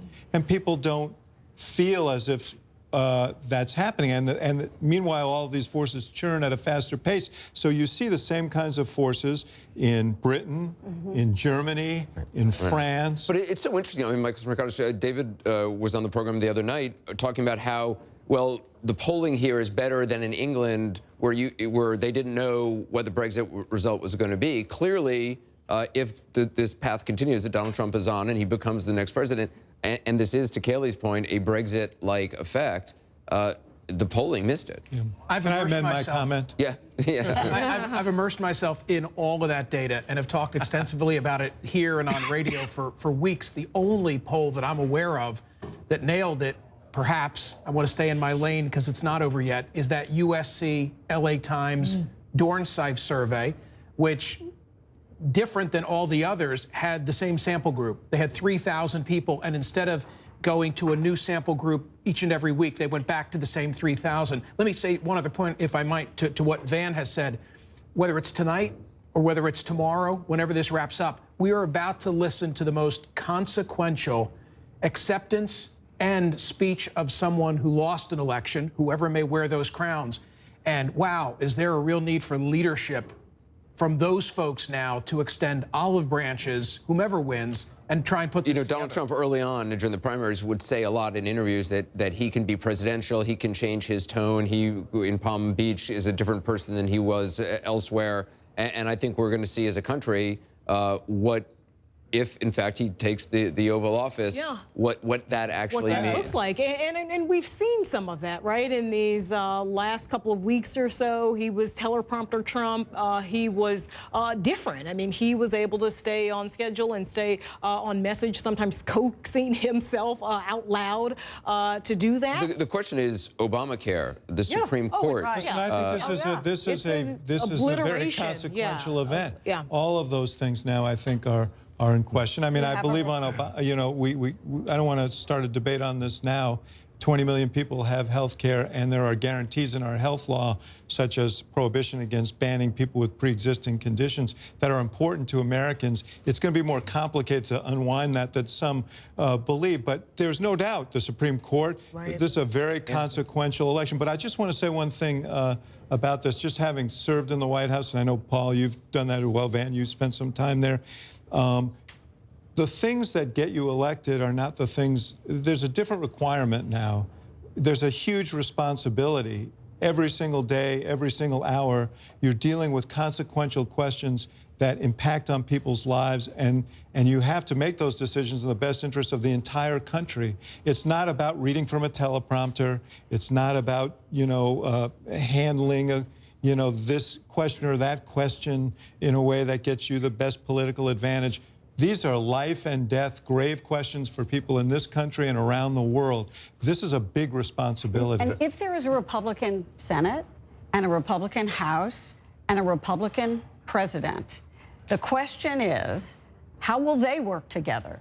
Because some of these senators will have ridden in on Donald Trump's coattails, which they never expected to do. We've got a quick update on Wisconsin. I want to go to Wolf and John for that. All right, thanks very much, John. We're taking a very close look at Wisconsin right now. 85% of the vote is in, and Donald Trump continues to maintain his lead of about 90,000 votes over Hillary Clinton, 15% of the vote outstanding. 90,000 votes, and we've been saying, and the Clinton campaign is telling us they expect a big basket of those votes to come from here in Milwaukee.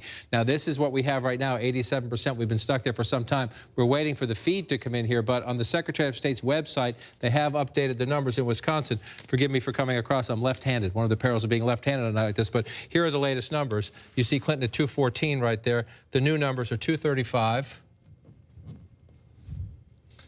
247, and Donald Trump is at 117,450, and this is 99.58% of the vote. She made up a very tiny. This is what, if you look at the map here, this is now 117,000 vote difference in Milwaukee. If you look at it there, she didn't make up that many votes. We were looking for a huge basket of votes out of here for her to make it up. When you come back out and add that into the state total, it is nowhere near what she needed. Nowhere, and that's at 99.5% now. It's not even close. It'll make up some of that gap, but nowhere near. So the question then is, are there other Democratic votes out there somewhere? Got to turn the telestrator off to bring this out. The last place we're looking is Dane County is the last big one. We're at 82%, but it's not. It doesn't strike me as a big enough population center. We're still going to wait to count these as you look, but we'll wait till we get the official update to feed into the wall. We're still at 87%, but this is 99.58% in Milwaukee. And you simply do not, you know, the question was, could she have this giant leap in the math out of Milwaukee County, in the spread out of Milwaukee County to make a big difference? And these numbers simply aren't enough to do that. Basically the same ratio as before. Right. Not much difference. Not much difference at all. Her ratio actually goes down a little bit to 62.5%. The main point is the math here, and it's just not enough. She makes up, in the vote count, she gains a little bit, but when you bring it out and you try to add it into that, We'll see what happens in Madison. That's a liberal Democratic stronghold in Wisconsin. Let's take a look at Michigan. Move over to Michigan. Still at 77% here, and it's a close race. And we're in the same calculation we've been in before. Again, when you talk to the Clinton War Room, they tell us, you know, just relax. We're going to see some votes come out of here. We're still at 85%, so there's still more votes to come out of Detroit, Wayne County and Detroit, and she does have a huge lead there, obviously. So if it's a big chunk of votes, it'll affect the math. We've been waiting a long time. Not unusual that it comes in late. And this is close. This one is closer than the race in Wisconsin. 57,000 votes. Right, closer than. So you look over here. Is it doable? Okay, you know, but let's see them. And you're starting to see Ingham County now is up to 94%. Again, she'll get some more votes out of that. But you're looking at these leads for Donald Trump. They're relatively small, but they have been persistent and they have held. And the Wisconsin news, that Milwaukee news, to me, is, and we'll watch and see if the rest of this comes in. I'm just going to look 84%, but it's nowhere near the population center of Milwaukee. So you see these Democratic areas where you still have some votes, but can they swing it enough to change that? That's almost a 4-point race or a 3-point race. I don't see it at the moment. We'll see when the rest of these votes come in, but you don't see the math there in the state of Wisconsin as you go through. So we've done Michigan, we've done Wisconsin. What about Pennsylvania? So I was just going to touch New Hampshire, which has been rocketing back and forth, 47.5 to 47.4. One thing, I was just in touch with some Republicans up here. I just want to show you. Derry, New Hampshire, it's out. We have no votes there. This was a very big area for Mitt Romney 4 years ago. The Trump people are telling me they expect to get a big run-up of the vote here. You move down here to Salem, New Hampshire. These are the two big population centers left. Again, relatively small towns in New Hampshire, but 2.5% of the state population there was a big Romney area. 2% of the state population here, also a big Romney area. The Trump people are very confident they're going to do very well in those two counties in New Hampshire. And so their expectation is that they can hold on. She's in the slight lead now. The Trump expectation is they can come back. We'll see if that turns out to be true. But again, another seesaw. It's got a lead of about 25 votes. It's not very much. 25. This is what we're going through in New Hampshire right now. And here we are again back here. And you start looking at this right now. And another incredibly close state. The challenge becomes... She's losing by about 50,000 votes. 50,000 votes. With 96% of the vote. 96%. You look at a giant state like Pennsylvania, you think, you know, that's a pretty small lead, but you start looking, what's left? And we're at 100% here in a place she's winning. We're at 100% here in a place she's winning, but by nowhere near the margin she needed to win, which has been a consistent story throughout the night. Let's come out here. We're at 100% here in a place she's winning, but again, by a very narrow margin. And so you keep asking, are there Democratic votes out there? Allegheny County was not this high the last time we checked. Yes, she's winning by a healthy margin there, but there's nothing left, or not much left to count. And so you keep looking, you're looking at this map and you're saying, are there any here in the population centers? 93%, Lehigh County. She's winning, but not by a lot. There's some math there, enough to make up that lead. We'll watch Bucks County here in the suburbs. This is more populous. There are some votes here, but look how close it is. So, as the rest of the results comes in, if the margins stay the same, 99% is in Montgomery County, 95% in Chester County. Let's move closer in toward the city. Delaware County is up to 98%. The city of Philadelphia is up to 98%. Wolf, if you're looking at this map and you're thinking, where can I squeeze some more Democratic votes to make that up? My answer is, I don't know.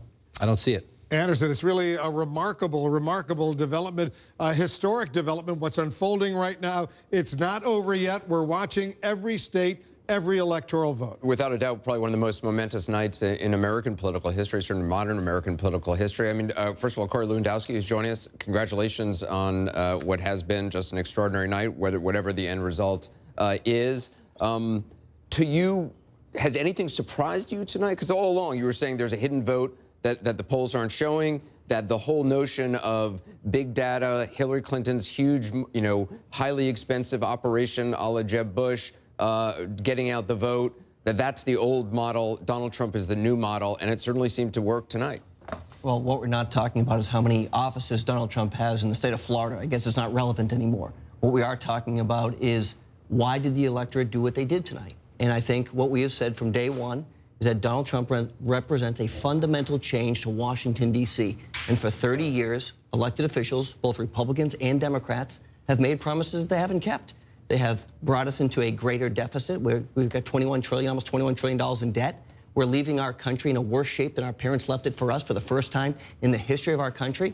And what people have said was, we don't want that anymore. We don't want people who make promises that have, the most extensive credentials ever to serve as the President of the United States.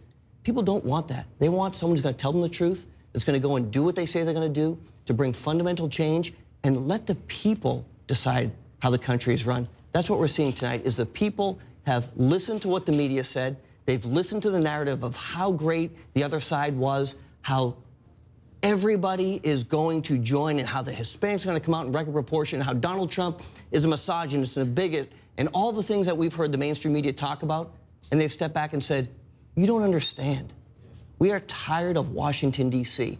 We're tired of broken promises. We're tired of people going there and forgetting about us. And we want wholesale and fundamental change. That's what's taking place. Well, Jeffrey, I mean, it also looks like he will have a Republican House, a Republican Senate. I mean, right. the potential for him to affect his policies is great. But there are, of course, real divisions within the Republican Party. Right. I mean, some of the, and they will, and some of them will. They're going to start to have to use his name. Right. I mean, yes, they are. I'm looking for that. Much more likely tomorrow, I think. Right, I'm sure. One of the things I remember attending as a White House staff meeting is the National Governors Association's meetings, and I think they're in February, and they come to the White House for a meeting and a glittery dinner. I'm just waiting to see Governor Kasich greet President Trump. Well, I mean, the meeting, there's a traditional meeting between, it would be between, on Thursday. Right, on Thursday, between President Obama and the President-elect. Right. I mean, to be a fly on the wall during that meeting. Exactly. Well, I mean, change is at hand here. And I keep going back to Reagan for a purpose, because he was the last president, certainly on the Republican side, to bring that kind of change and face that kind of resistance, not only as he sought the nomination and ran for election, but once he got there.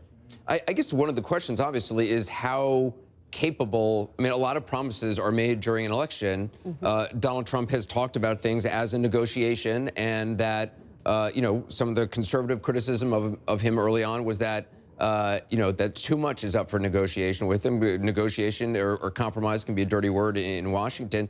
The wall, reversing Obamacare, the Supreme Court, how much can he actually do, and as quickly as he said? Well, remember at one point, Paul Ryan met with Donald Trump and came out basically saying, or his aides basically said, what Donald Trump said, just help me get elected, and then we'll use your agenda. Okay, we will use your agenda. I think Paul Ryan is going to hold him to that. And I think that I've just heard from a Republican who said that there could be a populist conservative governing coalition if they can all get on the same page. And I think the fact, again, as we were saying before, that Donald Trump had coattails, that he brought in some of these Republicans into Congress who are very worried about their jobs, that they now owe him something. Right. Look, and that they will. The question is, what do they do to the Obama legacy? What do they do with Obamacare? What do they do about the premium increases, which Donald Trump has spoken about? What do they do about trade? Do they withdraw from the TPP right away? What do they do about the wall? You know, these are things that Republicans have disagreed on. Well, I mean, I think there's a couple of ways to think about it. If you're kind of looking for now, what happens now? How do you think about this? I think if you're a progressive, there are three areas where you might try to figure out something positive. First of all, the fact that now Trump is going to own health care. He's going to own health care for at least 20 million people. And the Republicans can't just sort of stand back and let the bad parts of Obamacare go on unchecked just because they want to stick it on Obama. The Republicans are now going to have to really step up and do something. That could wind up being a positive. We just don't know. Secondly, he made a bunch of promises about urban investment and urban renewal and empowerment, et cetera. I think he should be held to those kinds of promises, and let's see if he's actually serious about those things. And then lastly, this whole question around trade. I think for the left wing of the Democratic Party, there's probably something there that can make some kind of sense. I think there are three things that are just irredeemably bad that we are going to have to resist this president on as progressives. One is all the stuff around immigration and the Muslim bashing. If that becomes a serious part of his presidency, there will be a big pushback from decent people in this country who do not want to see that type of rhetoric and agenda coming from Washington, D.C. Secondly, the Supreme Court is going to be a massive fight. And lastly, which we haven't talked about, is this whole question of climate and whether or not we're going to be able to make real progress on climate and climate change. The last thing I want to say, because I don't know if I get a chance to talk again, there are people around the world who are watching this. They are appalled, they are shocked, they are surprised. The markets are showing it, and there's some people who are laughing, and some of them are in the Kremlin. This is not just the first election in which you had a woman running and a business person running. This is the first election in which an enemy power deliberately and explicitly interfered in our election and got away with it. And they interfered in our election in a one-sided way. They didn't hack Democrats. They didn't hack Republicans. They hacked Democrats. And we're going to have to figure out now, what is our relationship to Russia going forward? And if Russia got away with it this time, what if the Chinese do it to the Republicans next time? We are now living in a completely different context from a national security point of view. That needs to be talked about. Jeffrey, assuming Donald Trump becomes the president, do you think, and I mean, he's already talked about, I mean, there's been some talk about who would be his attorney general, who would be his secretary of state. Do you see him reaching out to kind of a diverse group of Republicans or whomever to kind of form a cabinet? Where do you see? Yes. I mean, again, the model for me, which was instantly clear to me as I got to know him, is his own company. I mean, he has a lot of people there, a lot of very different people who are very talented in A, B, or C areas that he brings in to accomplish tasks. That's what he will do. I mean, he's an executive. He has an executive's mind. I have no doubt whatsoever. Now, will he, as any president should, having won an election, want to steer the country in the direction that he promised he would steer it? Sure. Will he try to find people who will do that in these individual cabinet departments? And the age-old problem in Washington is presidents appoint people to run departments, and then they wind up doing it the reverse. They wind up representing the department to the president instead of representing the president and the people to the department. But yes, I'm sure he will do this. Paul? Yeah, that may well be, but I would point out, first off, the election's not over. Right. Well, right. We're in play. Exactly. And it seems to me, just back of the envelope math, highly likely that Hillary Clinton wins the popular vote, irrespective of even if Mr. Trump can pull off this Rust Belt states. Only 24% of the vote in California is in. She's likely to win that overwhelmingly. Washington, Oregon. So you could very well be in a situation where we know, no matter who wins, that this country is deeply, deeply divided. And that has been the case for many years. We had, when Bill Clinton was sworn in, it was on the book of the prophet Isaiah, and thou shalt be called healer of the breach. Then the next president had 2 terms. He said, I want to be a uniter, not a divider. Then the next president had 2 terms, and he said, there are no red states, no blue states, there are only the United States. And yet still, despite 24 years of 3 very different presidents, all talking about that divide and trying to address it, it is deeper and more painful than ever. And yes, we'll have this on trade, we'll have this about Russia, but more fundamentally, the pain here is so spectacular that it's going to take a real miracle. We've got another projection from Wolf. All right, we do have another major projection right now. All right, Donald Trump, we project, will be the winner in the state of Utah with its 6 electoral votes. Donald Trump carries another state. You see the popular vote there. Donald Trump ahead. He's got a 113,000 vote lead over both Evan McMullin, who looks like he's second place right now with 41% of the vote, and Hillary Clinton right now 82,000 votes in third place. Let's take a look at the Electoral College count where it stands right now with this Donald Trump win in Utah. Right now, Donald Trump is ahead, inching closer and closer to 270 electoral votes. He now has 244 electoral votes compared to Hillary Clinton's 215 electoral votes. Donald Trump doing very, very well tonight. It's 270, though. That's the magic number. Let's take a look in a key race alert at the numbers coming in right now. Remaining states. We'll start with Michigan right now. 80% of the vote is now in. Trump has an impressive lead of 77,000 plus votes over Hillary Clinton. There are 16 electoral votes in Michigan. Trump ahead. In Wisconsin, 87% of the vote is in. Similarly, he has an impressive 84,000 vote lead over Hillary Clinton. 10 electoral votes at stake in Wisconsin. In Arizona, Trump again leading. 60,000 vote lead over Hillary Clinton with 65% of the vote in. Arizona has 11 electoral votes. In Pennsylvania, look at this, 97% of the vote is in. Trump is ahead by almost 51,000 votes over Hillary Clinton. There are 20 electoral votes at stake in Pennsylvania. Trump doing very well in Pennsylvania right now. Let's take a look at some more states where we have not made projections. In New Hampshire, Hillary Clinton is ahead, but by only 700 votes over Donald Trump with 85% of the vote in. 4 electoral votes in New Hampshire. In Maine, 81% of the vote is in. Hillary Clinton has a lead of almost 17,000 votes over Donald Trump in the state of Maine. Finally, take a look at this in Minnesota. 84% of the vote is in. Hillary Clinton has a pretty good 71,000 vote lead over Donald Trump. 84% of the vote in. Minnesota has 10 electoral votes. Let's go over to Jake and Dana. The numbers clearly right now, Jake, are in Donald Trump's favor. Absolutely. Hillary Clinton needs to win Michigan. She needs to win New Hampshire. She needs to win Pennsylvania. Right now, she's only ahead in one of those states with almost all of the vote in. It's really stunning. And Van has been talking about some of the dimensions of this race, some of the social dimensions that have people who supported Hillary Clinton very upset this evening. But let's take a moment and talk about the outsider nature of the campaign that Donald Trump waged and looks like he might win, having to do with how dissatisfied the American people are with Washington, D.C., with institutions that they think are failing them. Institutions, whether it is the Justice Department and the government of Washington, D.C., whether they're political or career individuals, and how they are not serving the purposes of the American people. That's one. And then a second one I think is very significant, and we haven't really talked about it at all, and that is the role of the United States in the world. You could make the argument that Donald Trump is somebody who has talked about how he thinks that we have been involved in too many entanglements in other countries, and Hillary Clinton has been defending that sort of thing.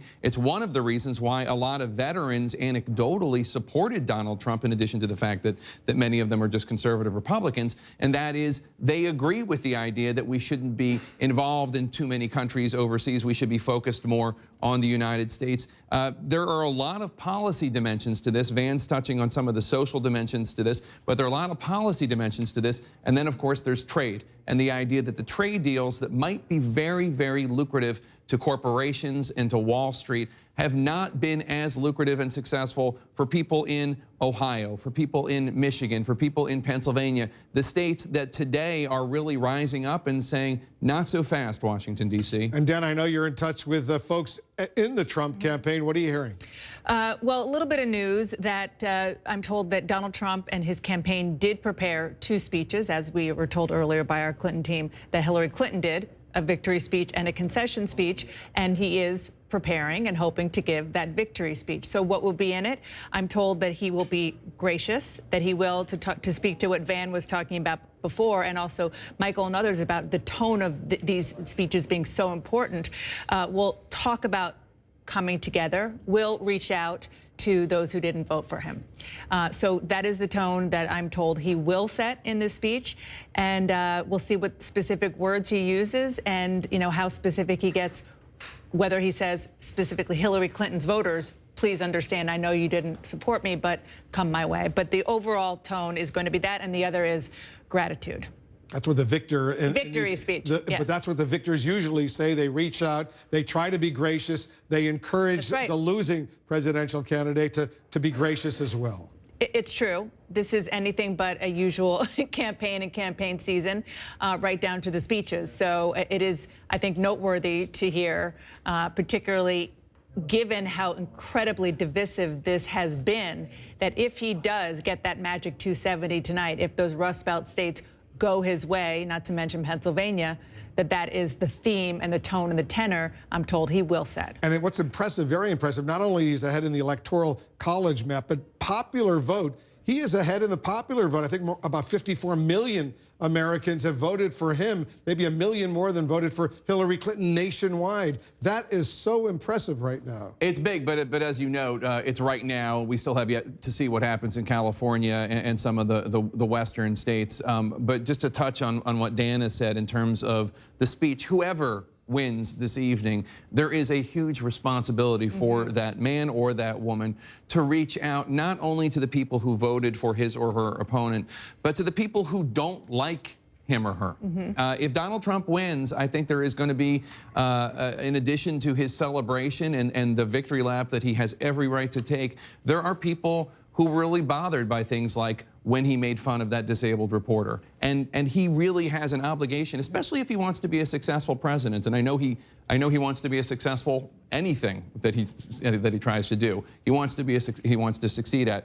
There is an opportunity now for the country to heal, for the country to come together, whether Hillary Clinton wins or Donald Trump wins. And I really hope that the victor does actually take that opportunity to try to unite the country after this extremely brutal election. The onus is also on the person who doesn't win. Absolutely. To do that. Absolutely. And we remember in 2008, John McCain's concession speech was probably one of the best speeches he ever gave in his life, because it was so gracious in telling the people who supported him to please support the next president.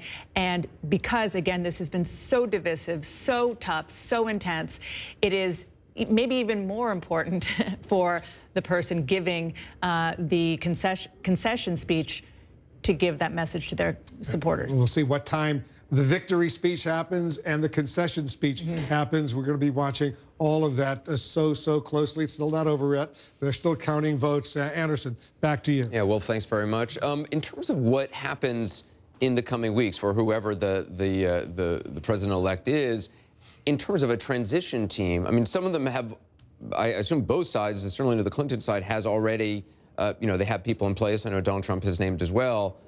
What is the process for that? Well, Chris Christie is running the transition for Donald Trump, and that's a problem. And he also hasn't been particularly visible of late with Donald Trump because of the whole Bridgegate trial, et cetera.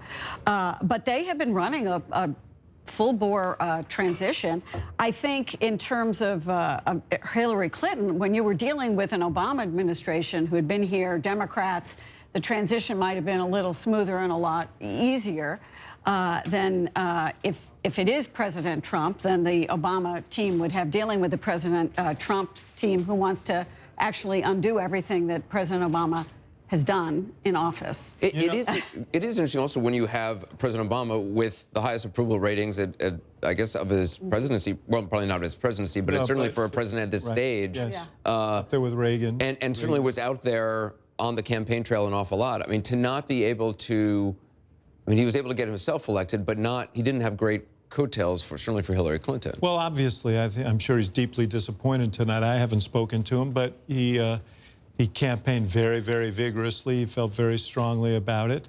But you know, my guess is that they will meet on Thursday because that is the obligation of the outgoing president to try and affect a transition to the next administration. We've done it for a couple of centuries, and I'm sure he'll feel a responsibility to do it.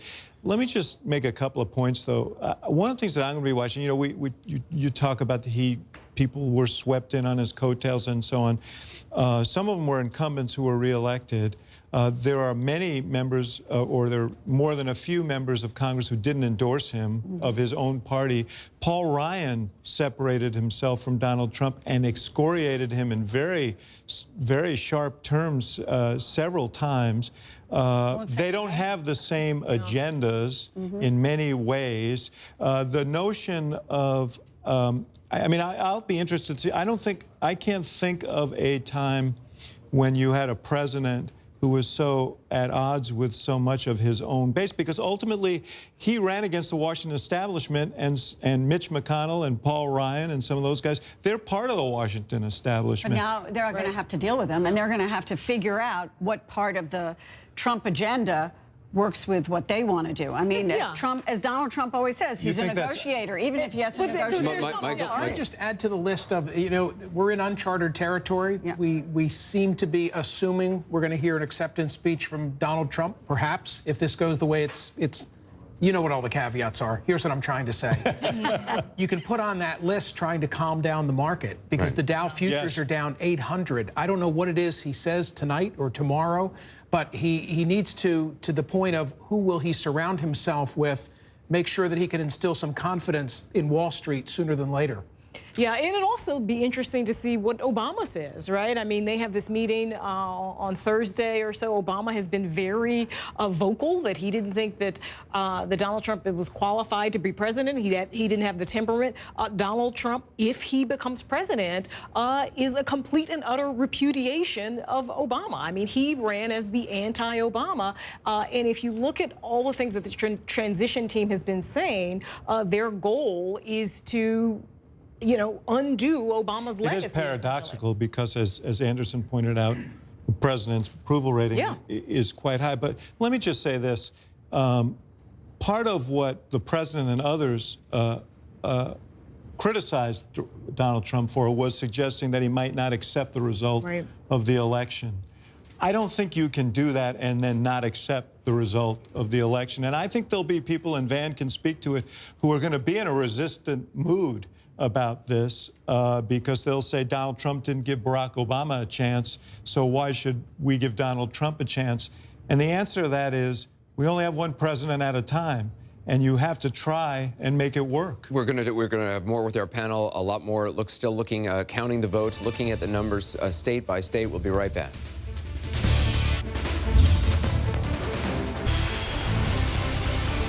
Now we have a key race alert. Let's update you on all the outstanding votes right now. Let's start in the key, let's call it the battleground state of Michigan right now. 81% of the vote is in. Trump maintains a pretty good lead, 72,000 votes over Hillary Clinton. There are 16 electoral votes at stake in Michigan. Wisconsin, he's got an 87,000 vote lead over Hillary Clinton right now with 88% of the vote in. That's another 10 electoral votes right there. Let's see what happens in Wisconsin. In Arizona, he also has a pretty good lead of 64,000 votes over Hillary Clinton with 65% of the vote in Arizona. 11 electoral votes at stake there. In Pennsylvania, Donald Trump maintains his lead. Almost 59,000 vote lead over Hillary Clinton with 97% of the vote in. Trump still ahead in Pennsylvania. 20 electoral votes right there. Impressive leads in all of those states. Let's move on to New Hampshire right now. 87% of the vote in. Hillary Clinton has expanded her lead. She is now up by 3,500 votes over Donald Trump. Once again, 4 electoral votes in the state of New Hampshire. Hillary Clinton does have a lead also in the state of Maine. She's up by 17,000 votes over Donald Trump. 84% of the vote is in. 4 electoral votes in Maine. In Minnesota, Hillary Clinton has a lead there, a 66,000 vote lead over Donald Trump. 85% of the vote is in the state of Minnesota, where there's 10 electoral votes. And in Alaska, the Donald Trump is building up a lead with 28% of the vote in. 13,500 vote lead over Hillary Clinton. There are 3 electoral votes at stake in Alaska. Let's take a look at the Electoral College map right now, where it stands. Donald Trump is ahead. He has 244 electoral votes to Hillary Clinton's 215 electoral votes. You need 270 to be elected president of the United States. Trump is getting closer and closer and closer in this improbable run. Very impressive run for Donald Trump. John, so let's take a look and see where we stand in these remaining states. And we're not done yet in these remaining states up here, but at the moment, 6 states that President Obama carried 4 years ago have flipped. We're not done completely, but including Florida, and at the moment we're looking at Pennsylvania, Ohio, which is done, Michigan, Wisconsin, Iowa. Stunning as you look at it. So let's go back and look and see the ones we're still waiting on. 88% now of the vote, 49 to 46 here. This has been steady, and we did this by hand a short time ago. Now it has fed in. 99% in the vote now in Milwaukee. This is where the Democrats were telling us earlier, just wait, we're going to get a lot of votes out of Milwaukee. They did get more votes, but nowhere near enough to close the statewide gap. You pull out of the thing, you're still at 49 to 46, and you see the margin there. So let's look around at the blue areas. Are there places where we can get more Democratic votes? Well, we're 100% here. See, 100% is in. We're 100% here. You come up here, Dane County, it's a big county. It's almost 9% of the state population. This is the University of Wisconsin, Madison. We can expect that the votes still out here are going to go lopsided for Secretary Clinton. The question is, are there that many out there? Because this is the only place left where you have a large population center, relatively, Democratic area with the votes still out. And I'm very skeptical that there are anywhere near enough votes there to make that up. So you look at some other blue areas, we're at 91% here again. We're not talking about a lot of votes here. It's a smaller area of the state. You pull out, let's come over here to Eau Claire. We're at 87% here, but again, it's 1.7% of the state population. So this is what's happening in the Clinton war room. They are desperately going county by county and calling their people and saying, is there anything missing? What's missing? So every now and then a number comes in and then you see it drop. They realize they've missed something. But if you look at this right now, we're going to count them to the end. But this has been, it's a relatively small lead, but it has been a steady, we call it a stubborn lead, in the sense that as more of the votes come in, it's holding up in the state of Wisconsin. It's 10. And a very important 10. Then you move over to Michigan, which is 16. And again, we've been stuck here for a while, 81%. You see the lead right here, 48 to 47 if you round that up. About 70,000 votes. Right, about 70,000 votes if you round that up. It just moved a little bit on you again there. And so what are we waiting for?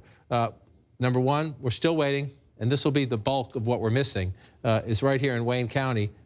Again, it's a place where Hillary Clinton is winning quite big, but the Milwaukee example told us, the Clinton campaign tells us, just wait, they're going to come. Maybe it will be different here, but it was not in Wisconsin. We waited, Milwaukee came in, it gave them a boost, but nowhere near what they needed. They need a miracle here out of Wayne County to make up some big numbers, translate when you get back out here. And you look through the state, earlier in the night, this was red, Marquette was red most of the night. Hillary Clinton came back, but we're at 100% now, and so there's no votes to be made up there. And so you're looking in the middle part of the state. Well, if you're trying to find areas, Genesee County, this is Flint.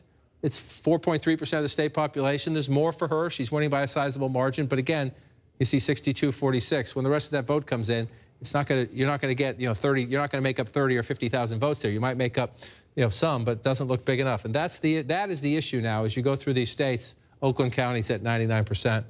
You pop down. We're still waiting most of all on this Wayne County vote. Again, mathematically impossible? No. You're starting to look here and here, and the word improbable, unlikely, comes into your head. But we'll count them. We'll keep counting them. We've seen strange shifts before. This one switched late. Pennsylvania was coming in blue most of the night. It switched late. It is still a one-point race. It's very close. Inside the Trump campaign, they think they have this. They've been checking around with their people. They think it's done. And you ask the Democrats where the vote's going to come from. There's a little bit left here. There's a little bit left here. Not much. Yeah, you're mostly in. This is the biggest, basket of Democratic votes of all. There's a little bit left there. But you look at this again. We'll wait. We'll keep counting. we want to be cautious about this, but again, it's a small lead. 60,000 vote lead. 60,000 in a giant state like Pennsylvania. That's normally, not a huge lead, but again, it has been steady and stubborn and persistent. Pittsburgh's still open. The Allegheny, last time I checked, it was mostly in at 98%. So again, this is an area where it's 10% of the state population. She held the lead there, but the numbers, one of the issues, even in places where she's performing by percentage, the turnout, you see issues with turnout. That was why the Democrats were saying, wait on Milwaukee. Her percentages were about what a Democrat needs to do there, but the numbers weren't. It's not just your percentage. You got to turn people out, and that's a problem, especially when you have, in places like this, we talked about this earlier, 50% for Hillary Clinton to 47% for Donald Trump. Well, you're not going to win. You're not going to win in a state that has so much conservative territory. These are smaller, less populated areas, but the Democrats just, in the fewer counties in Pennsylvania that are blue, the Democrats know the challenge. Not only win, but win big and run it up and do well in the suburbs. And she's just underperforming across. One that has come back, you look to the Northeast, New Hampshire has come back. Let's go back up here to 2016, but look at that. I mean, we're talking about 4,000 votes there, a little less than that. Yeah. A little less than that as you look at this right now. We're going to watch this come in. I mentioned earlier that the Trump people were very confident that when these votes came in down here, they would get more of them. We're still waiting on Derry. Londonderry next door has come in at a pretty good lead for Donald Trump there. So again, we're going to keep counting in New Hampshire. We're up to 87%, and this one is incredibly close seesaw. When you add it all up, Wolf, and you pull out here from an electoral college perspective, at least 2 out of 3 of these need to change for Hillary Clinton to have a hope. Probably all 3 of them. We still got some business to do out in the western part of the country. Some of these states aren't completely called yet, but the 2 big ones, Pennsylvania and Michigan, if they don't change, math doesn't work. He's got 244 electoral votes. Right. By our projection, doesn't need all that many more in order to get to 270. That would get you 64, 74, 80. 280 right there. Anderson, back to you. What we have seen tonight certainly is a revolution in American politics, and I'm wondering, at Trump supporters Corey Lewandowski and Jeffrey Lord, I mean, we used to talk a lot about the autopsy of the Republican Party done in 2012. There's certainly going to be one done among a lot of Democrats and probably even among some Republicans. But what does this mean? Jake Tapper made the point earlier about, the polls were all wrong. What does this mean for the whole polling industry? What does this mean for how elections are run in the future? Or is Donald Trump such a unique candidate because of the force of his personality that it's... I'd say, and Corey probably knows infinitely more about this than I do, but, politics is about people. It's about human beings. And one of the things I think we have a problem with in the political world is that everybody is so obsessed with data, and there are human faces behind these things, and they don't listen. They don't pay attention. I mean, I've told you before about my, being at home in Pennsylvania and beginning to pick up the Donald Trump thing, even before Donald Trump announced for president, because of the way people were talking about issues that had nothing to do with Donald Trump at that point. That's what this is about altogether. And when you abandon that and you just, you're just going to sit in a room full of data, you're going to lose that. Corey, when you signed on to be campaign manager, I mean, did you honestly, in your heart, believe this night, as it appears to be going right now, was going to turn out the way it did? Did you honestly believe? I don't think in January of 2015, when I signed on to become Donald Trump's campaign manager, to lay the foundation that anybody thought at that time Donald Trump was going to be elected president of the United States tonight. That's what is going to happen. It is unequivocal. The numbers are there. He's going to be the president of the United States. Now, how did that come to be? What we saw, against all of the pundits who said this would never happen, he would never run, never file his taxes, and all the other things you're aware of, what we saw was the American people didn't care about those things, and what they wanted and what they want is someone who tells them the truth, that isn't stuck in a Washington mentality. And what he did, and what we did many, many times, and was criticized infinitely by the mainstream media, was he would have a rally, but this doesn't translate to votes, and the Democrats understand precisely what Mary had for breakfast today, and she had breakfast, and she ate at 3 o'clock in the afternoon. They knocked on her door, and then they called her again. That's not how the American people function. That's not what the American people wanted. So what we do know is that connecting with people directly and having them buy into what you're doing, I think that's the big difference. How much people bought into Donald Trump? How much did Donald, in your opinion, did Donald Trump? I mean, I've always thought Donald Trump has an extraordinary antenna, whether it's a political antenna or whatever it is, for sensing things in other people, whether it's in this company or in the crowds that he's talking to. He feeds off it. How much did Donald Trump, when he came down that escalator, do you think had in his mind what the mood of the electorate was? Or how much do you think was that he sensed, once he started going out, meeting huge crowds of people, talking to people, that he learned from them? Look, I think, and the Washington Post has reported this, Bob Costa has said it, he is the greatest raw political talent of a lifetime. The greatest, because he understands people fundamentally. And what you have in Donald Trump, and what the blue collar sees in Donald Trump is, Donald Trump is worth billions of dollars, has created an amazing company, employed tens of thousands of people.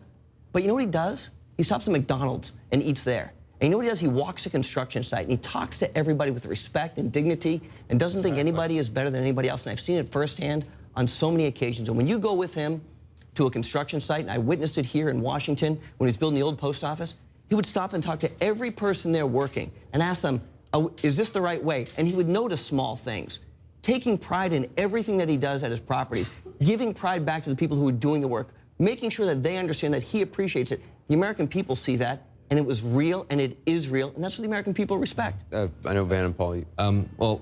Three things. First of all, let's just try to be clinical about it. When there is a revolution in media, when there's a new media form, a new master usually comes along and shocks everybody. Radio with FDR.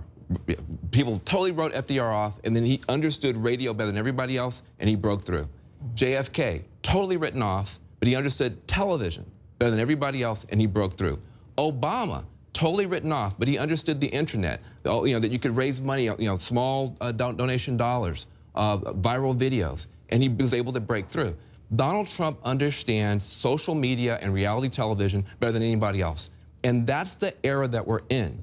And so things that you do in social media, like being outrageous, insulting people, doesn't get you fewer followers on social media. It gets you more. The idea of being the villain actually is the star in a reality TV show. And he kind of understood that. So he kind of played up the villain kind of thing. I was saying all along, as you guys will remember, that this guy was a major threat. I used to call him Trumpzilla. And every Democrat told me I was wrong. When Brexit came out, I did a Facebook video, and it was called Freak the F Out, because I said this could happen here. Every Democrat told me that I was wrong. Part of it is understanding the media environment. The other part is understanding, I said over and over again, quoting Lord of the Rings, where will the hammer fall? And I said the hammer will fall in the Rust Belt. And people said, no way, it's going to be blue forever. There is a problem with the Democratic establishment not understanding the media environment that we're in, not understanding where the pain is in the country, and taking a lot of stuff for granted. So you guys were able to take advantage of that. That said, it's not as rosy as you say. Paul, just want to get you in, and then we got to go to break. Well, we have to understand the political environment as well, right? Donald Trump did. He gave voice to this spectacular anger. But at the same time, 69 out of 99 state legislative chambers are controlled by the Republicans, the highest since 1920. 34 of 51 governors, the highest, third highest since the Second World War. 54 senators, the highest since 1928. 274 House members, the highest since 1928. In other words, there's a huge constituency for Republicans out there. This is a Republican country. Okay, President Obama, he cut through that. Right. But to try to win a third term has never been done by the Democratic Party. We got to take a quick break. We'll have more. We'll continue to count the votes, continue to look at the states. We'll be right back.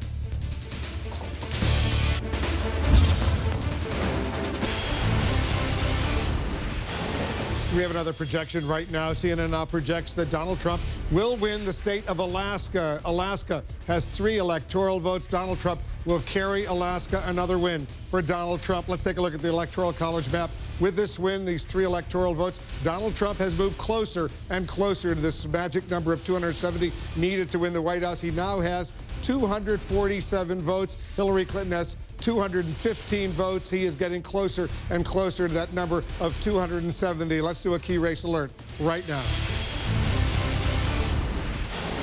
All right, let's start off with the states that are still outstanding. We'll start off in Michigan, where 84% of the vote is now in. Trump has a nearly 80,000 vote lead in the state of Michigan, which right there has 16 electoral votes. Michigan, we're waiting for more votes. Wisconsin, 89% of the vote is in. Trump also has a pretty impressive lead, 86,000 vote lead over Hillary Clinton. There's another 10 electoral votes right there. Arizona, 66% of the vote is in. Trump has a 62,000 vote lead over Hillary Clinton. 11 electoral votes at stake in Arizona. He is ahead. In Pennsylvania, he is ahead as well. 97% of the vote is in. That's a healthy number. He is ahead by almost 77,000 votes over Hillary Clinton. Pennsylvania alone has 20 electoral votes. Trump is ahead at this late stage right there. Let's take a look at the remaining outstanding states. New Hampshire, 87% of the vote is in. Hillary Clinton has a lead, about 3,700 vote lead over Donald Trump with 4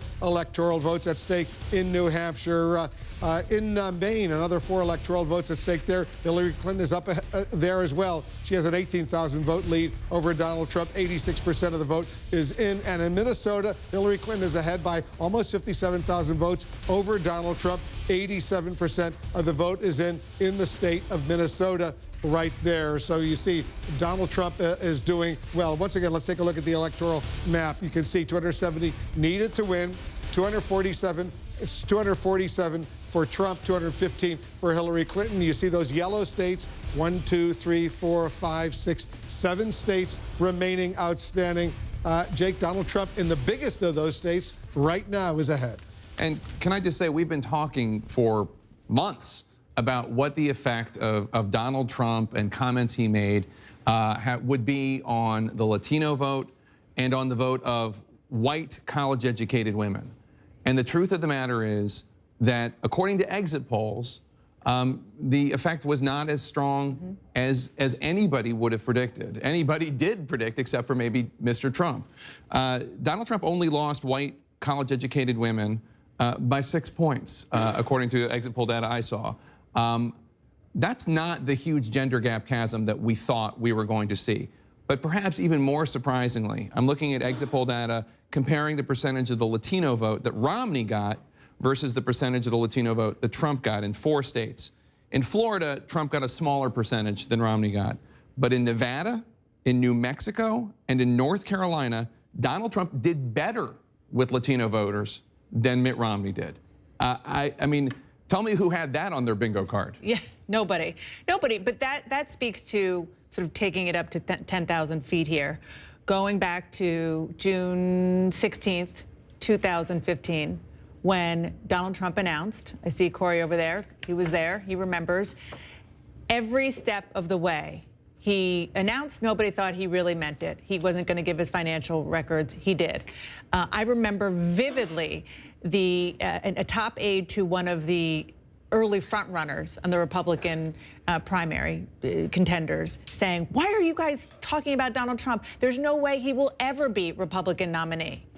And then fast forward to all of these ups and downs that he had, and he was completely resilient for the reasons that you were just talking about. Because it all comes down to an economic message that he, no matter what else he veered off in, and he veered off in a lot of directions that his campaign did not appreciate, but he had the fundamental appeal to people who felt and feel left behind. And that was something that was impenetrable for these voters. And that is why he was Teflon Trump. And so along the way, I mean, we can chronicle it. We could sit here for 20 minutes and chronicle all of the zigs and zags of the Trump campaign, but he kept coming back because it was that fundamental. And when you look at, this is traditionally a night where we'll talk about what the winner did right and not necessarily what the person who doesn't win, the loser, does wrong.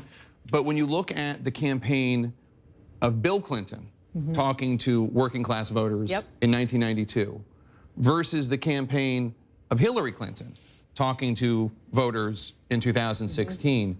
I don't think you got "it's the economy, stupid" message from Hillary Clinton that Bill Clinton and James Carville and Paul Begala and others drove home. It was a very different message.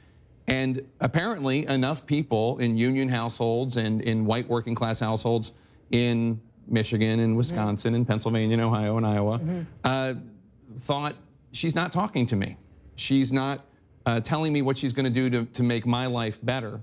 And Donald Trump is, which seems obvious now, but at the time, I think probably a lot of Democrats were frustrated. And Dan, as you remember, all of us remember a lot of those Trump supporters, and there are millions of them. I think about 55 million already have voted for him tonight. So many of them were angry at Hillary Clinton when she used that word deplorables in describing Donald Trump supporters. And they said, we're Americans. We love this country. We are not deplorable. No question. You know, it didn't turn out to be the Mitt Romney 47% moment that that kind of, sort of played on a loop. But there's no question that the deplorable concept was something that the Trump supporters embraced. I mean, how many times did we go to a Trump rally and people were wearing T-shirts saying, I'm a proud deplorable, adorable deplorable? I mean, they embraced it because they thought it was so ridiculous, because they thought that their voices, and they think that their voices, should be heard too, and that Trump supporters were misunderstood.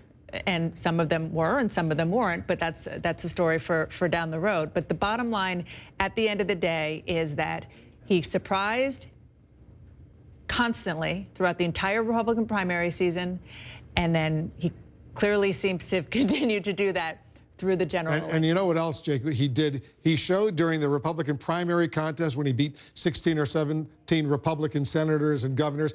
So many of them had a lot more money in paid commercial advertising than he did. He had relatively little during the primaries, but he was on television clearly all of the time. And in the general election, Hillary Clinton, her campaign spent so much more money on negative ads against him, yet look at how well he has done today. At the end of the day, it's not necessarily the richest candidate, as Jeb Bush showed us earlier. It's not necessarily the candidate that is flashier necessarily. It's the candidate that has a message that appeals to the plurality or majority of voters. And he apparently, we haven't called this race yet, but he apparently had that. He apparently, that message of jobs, border, terrorism, Washington's broken, saying it over and over and over again, that was appealing. People think Washington is broken. They think they have lost their faith in American institutions, including Republican leaders and Democratic leaders in Congress, including law enforcement, including counterterrorism officials, including the mainstream media. They have lost their faith. And he was giving voice to them. And Dan, he stuck by his basic message from day one. He said, we're going to build a wall. Mexico's going to pay for it. He still says that. In the past few days, he continues to say that. He's going to repeal and replace Obamacare, the Affordable Care Act. He still says that. He's been saying that since day one. He's stuck to those messages, and it seems to have worked. It's true, and as you're saying that, I'm thinking of Kellyanne Conway, his campaign manager's kind of her mantra. She said it to me, and she said it to both of you as well in interviews, which is her sort of diplomatic way of saying that she didn't think that Donald Trump did well when he hurt himself by getting distracted by other issues, but he did the best when he was talking about the issues. On that note, let me just tell you what she said in the "Told You So" tweet. Kind of very well constructed from Kellyanne Conway. Things that were true: undercover Trump vote, at Mike Pence for VP, Hillary's floor and ceiling are the same, rally crowds matter, we expanded the map. All right, everybody stand by. It's a cliffhanger race right now. We're watching the final electoral votes come in. Let's take a quick break. We'll be right back.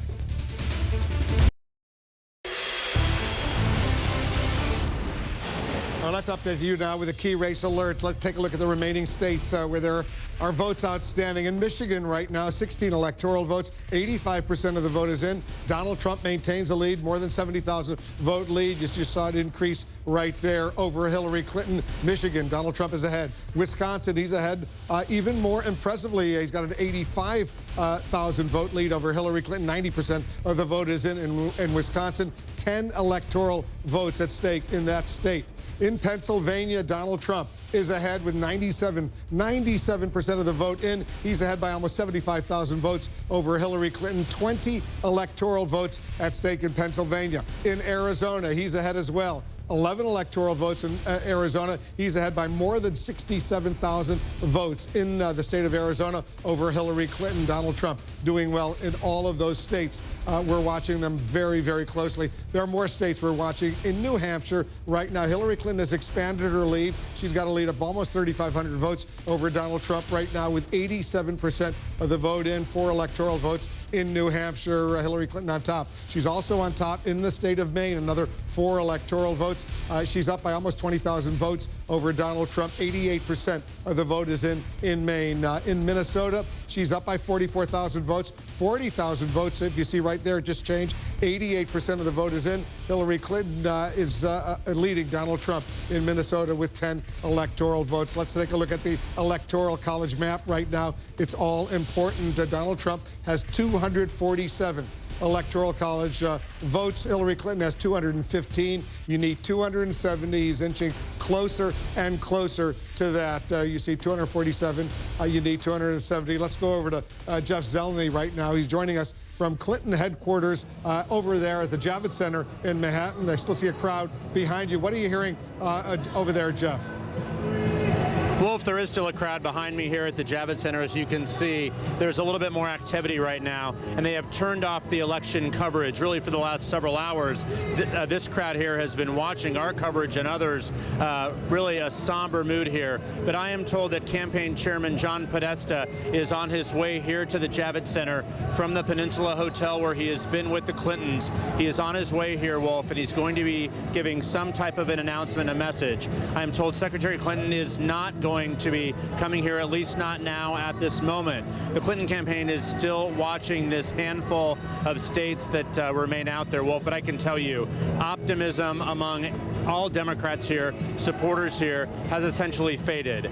Top advisors across the board, top donors, top strategists, all are recognizing that Hillary Clinton is not likely to be the next president. So John Podesta is coming here to make some kind of a statement. We do not know exactly what that will be, but we will bring that to you when he does it. Well, it's approaching 2 a.m. Here on the East Coast. Jeff Zeleny, thanks very much. Let's go over to John King.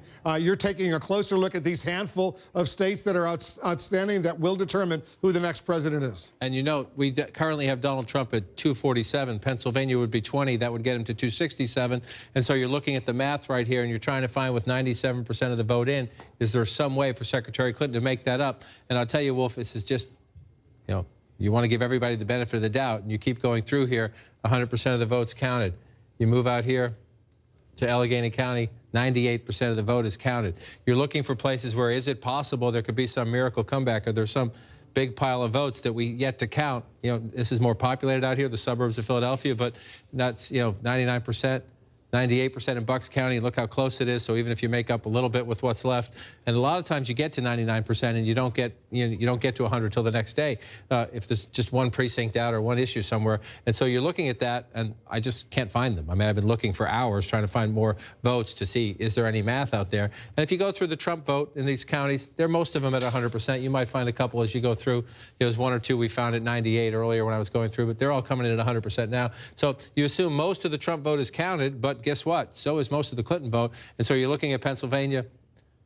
75,000 votes. It's a lot of votes to overcome at this very late stage. Exactly, especially where the places you're looking where votes are out. Yes, they're Democratic areas, but like as I said when I was in the suburbs here earlier, 99%. You know, she's winning big, but there's not that many votes left. Over here, she's not winning by as much. It's very close here in Bucks County. So if there are more votes come in, they're likely to be relatively evenly split, you know, if they keep with the trend of the night. When you get to 99%, it's hard to see something come in late that's going to defy what you've been seeing for the rest of the night. Happens sometimes, but it's less likely to happen. So you're looking at Pennsylvania. If you're the Clinton war room, again, they're calling all their people all around the state, and they're not there to be found. That doesn't mean maybe they're fine. Doesn't look good for her there. Let's take a look at Michigan. You come to Michigan here, you're in the same boat here, except we have more votes out. 14% of the vote yet to be counted. But again, you've got a pretty healthy lead there. Modest lead, but a healthy lead, and it's been stubborn and persistent. So let's just start. Earlier tonight, I told you if this was going to happen, the most likely source of it was here, Detroit, Wayne County. Well, we're up to 96% now in Wayne County. Yes, a very big, healthy lead for Hillary Clinton when it comes to the percentages, but no more votes. Oakland County, no more votes. Genesee County, last time you were here, was a little above 47%, I think it was last time. Now they're up to 84%. And again, those are votes for Secretary Clinton. But, you know, even if she gets another 5,000 or 8,000 more out of there, doesn't match up when you come to this. So it's getting very hard to find these votes. And let's just go next over to Wisconsin. We're in the same boat here. We're at 90% now.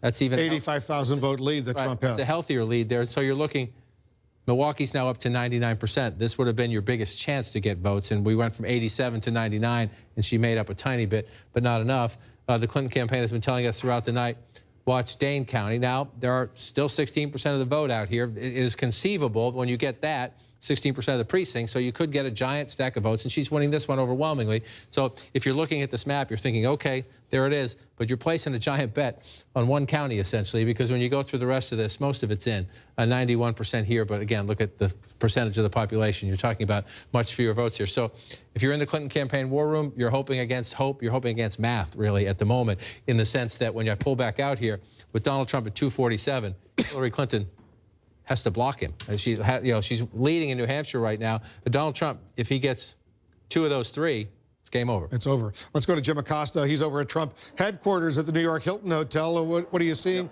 over there, Jim? What are you hearing? Yeah, Wolf, I just talked to a senior Trump advisor just a few moments ago who said that if Donald Trump is declared the winner, and they do believe that that is going to happen very, very soon, that he will deliver a speech that calls on the country to come together. He will obviously talk about this as being a very big upset win, that he's going to praise the movement that brought him to the White House. That is, of course, if everything goes the way it seems to be going right now. But, Wolf, as for this issue of bringing the country together, you can just hear the chants behind me. The crowd here at Trump campaign headquarters is chanting, "Lock her up," once again. Obviously, it's going to be very difficult for Donald Trump to bring the country together, given that kind of rhetoric, the rhetoric that he's used out on the campaign trail, talking about Mexican immigrants, talking about Muslims immigrating into the United States, talking about women, the kind of language that just infuriated female voters. But, Wolf, I'm also told that this work of building a Trump administration has been actually happening as part of this transition team that was being led by New Jersey Governor Chris Christie, Alabama Senator Jeff Sessions, who is expected to be an instrumental part of an potentially upcoming Trump administration. He is here on the floor tonight. Just saw him here a few moments ago. So, Wolf, they're very excited here. They're breaking out into chants of all sorts of things that we've heard out on the campaign trail. There are lots of red hats in this room. I suspect we're going to be seeing a lot of those red hats in the days and weeks to come, Wolf. I suspect we're going to be hearing a lot more about making America great again. Anderson, over to you. Well, thanks very much. Jeffrey Lord, Corey, in terms of, we heard that chant, "Lock her up." I mean, is that something you think Donald Trump pursues as president of the United States? Or, again, for the idea of reaching out, of sort of being presidential? I'm sure, you can do both here. I mean, number one, you can make the gracious concession, acceptance speech and reach out, et cetera. But number two, she really does have some serious problems here.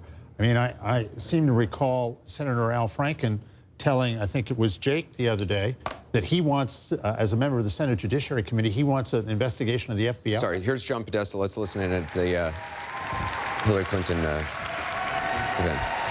Thank you. Well, folks, I know you've been here a long time, and it's been a long night, and it's been a long campaign. But I could say we can wait a little longer, can't we? They're still counting votes, and every vote should count. Several states are too close to call, so we're not going to have anything more to say tonight.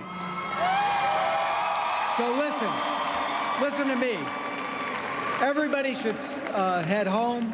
You should get some sleep. We'll have more to say tomorrow. I want you to know, I want every person in this hall to know, and I want every person across the country who supported Hillary to know that your voices and your enthusiasm means so much to her and to Tim and to all of us. We are so proud of you.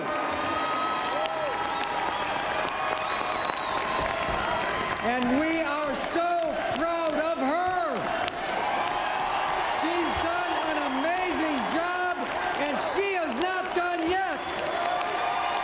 So thank you for being with her. She has always been with you. I have to say this tonight. Good night. We will be back. We'll have more to say. Let's get those votes counted, and let's bring this home. Thank you so much for all of you have done. You are in all of our hearts. Thank you. John Podesta speaking to a group of Hillary Clinton supporters at what was, in the opinion of many of the people in that room, supposed to be a victory party for Hillary Clinton. Certainly does not to be turning out that way. Does it surprise you that we're not going to be hearing from Hillary Clinton tonight? Yeah, I'm not sure. I can see wanting to wait and see what happens. I don't know what her state of mind is right now, and they don't know how long it'll be before. Do you think Donald Trump still comes out if it starts to get called by, networks? I suspect if the media organizations call it, that he may speak tonight. I would ask the Secretary of State and the Attorney General. Supreme Court Justice, if you didn't see the interview, thank you very much. Do you think Trump would come out? First and foremost, Hillary Clinton is going to lose tonight. She should call Donald Trump immediately and say, you've run a great race, thank you very much. Secondly, she owes it to the American people to make a speech. If this was Donald Trump sending out the chairman of his campaign saying, we're not going to address this tonight because all the votes aren't counted. It's, 2 o'clock in the morning on the East Coast. We have 99.9% of these ballots counted. We're waiting for a small fraction in Pennsylvania, a small fraction in Wisconsin, which will not materially change the outcome of this election. I think this is, exactly to Van's point, not bringing the country together. This is saying you will hear something moving forward, but it won't be from us. And look, John Podesta could have just emailed everyone yesterday, and we would have got this from WikiLeaks, as opposed to just coming out tonight and doing this. This is absurd. I don't think Van thinks you were making exactly his point. This is so egregious that if this was Donald Trump, the hypocrisy would be so outrageous that, you know what someone in this panel would call him? The George Costanza of this election. That's what he would be called right now. Corey. You won. So where is the conciliatory note to say, I want my people to support one president? Where's that message? It's got to start with you, man. No, it has to start with the president who ran. It has to start with Hillary Clinton, who ran. Look, I didn't run for president. John Podesta didn't run for president. See, this is the fear. Here it is. You see it. You won. Say it again. I didn't hear you. You won. That's right. And Hillary Clinton should say that to the American people and say, support Donald Trump because there's one president. This is it. Let me finish. I'm not done. I'm not done. Look, it's 2 o'clock in the morning. She'll talk in the morning. Will she?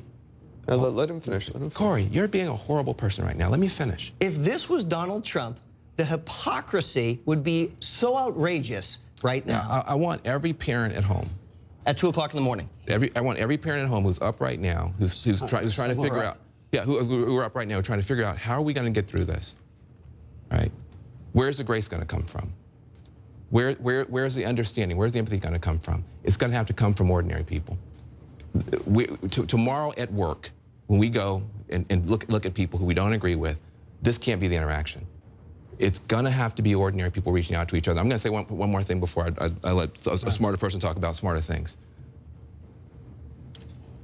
When they were beating up on Melania Trump this past week, I stuck up for her because I thought it was inhuman and disgusting for somebody who never signed up to be a political wife to go out there and do her best and actually ask for the bullying to stop and then be bullied herself.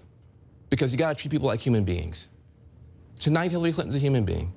I think we give her a break, let her come out tomorrow and do a good job. And I'm telling you what, if we can't begin to treat each other in a more human way, this thing is going to go from bad to horrible. Hold on. Ron is just joining us. To bring up Melania Trump, who I happen to know and respect immensely, I heard so many people sit on this network. Not me. And not you, you're right. So many people criticized her for saying that her priority was going to be anti-bullying because of what her husband has said on Twitter. Criticized her. Multiple people, all the time. And tonight, to say that one of two people who's going to be elected president of the United States is not going to come out and say we should unite behind the person who is the... No, excuse me, you had your chance. It's not my turn. You're saying the same thing 4 times in a row. No, what Van is saying is we have to get the respect from the people at home to come out and support Donald Trump. No. They put their faith in Hillary Clinton, and she received tens of millions of votes today and won a series of states. And she is the leader of the Democratic Party. And for her not to walk, is it too late? Yeah. You're saying she should definitely come out and say support Donald Trump. I think, look, as we've just seen, this is an election that has deeply, deeply divided the country. I mean, the polling, we can look, we'll probably get the polling overnight, but the polling going in was that 90% of Clinton voters were strongly unfavorable to Trump. 90% of Trump voters were strongly unfavorable to Clinton. It is still entirely possible that Hillary Clinton will win the popular vote, given the West Coast states of California, Washington, and Oregon, and Donald Trump will win the presidency by dominating in the Rust Belt. But the divisions in the country, the urban, non-urban, he won working-class white voters, non-college white voters, by more than Ronald Reagan did.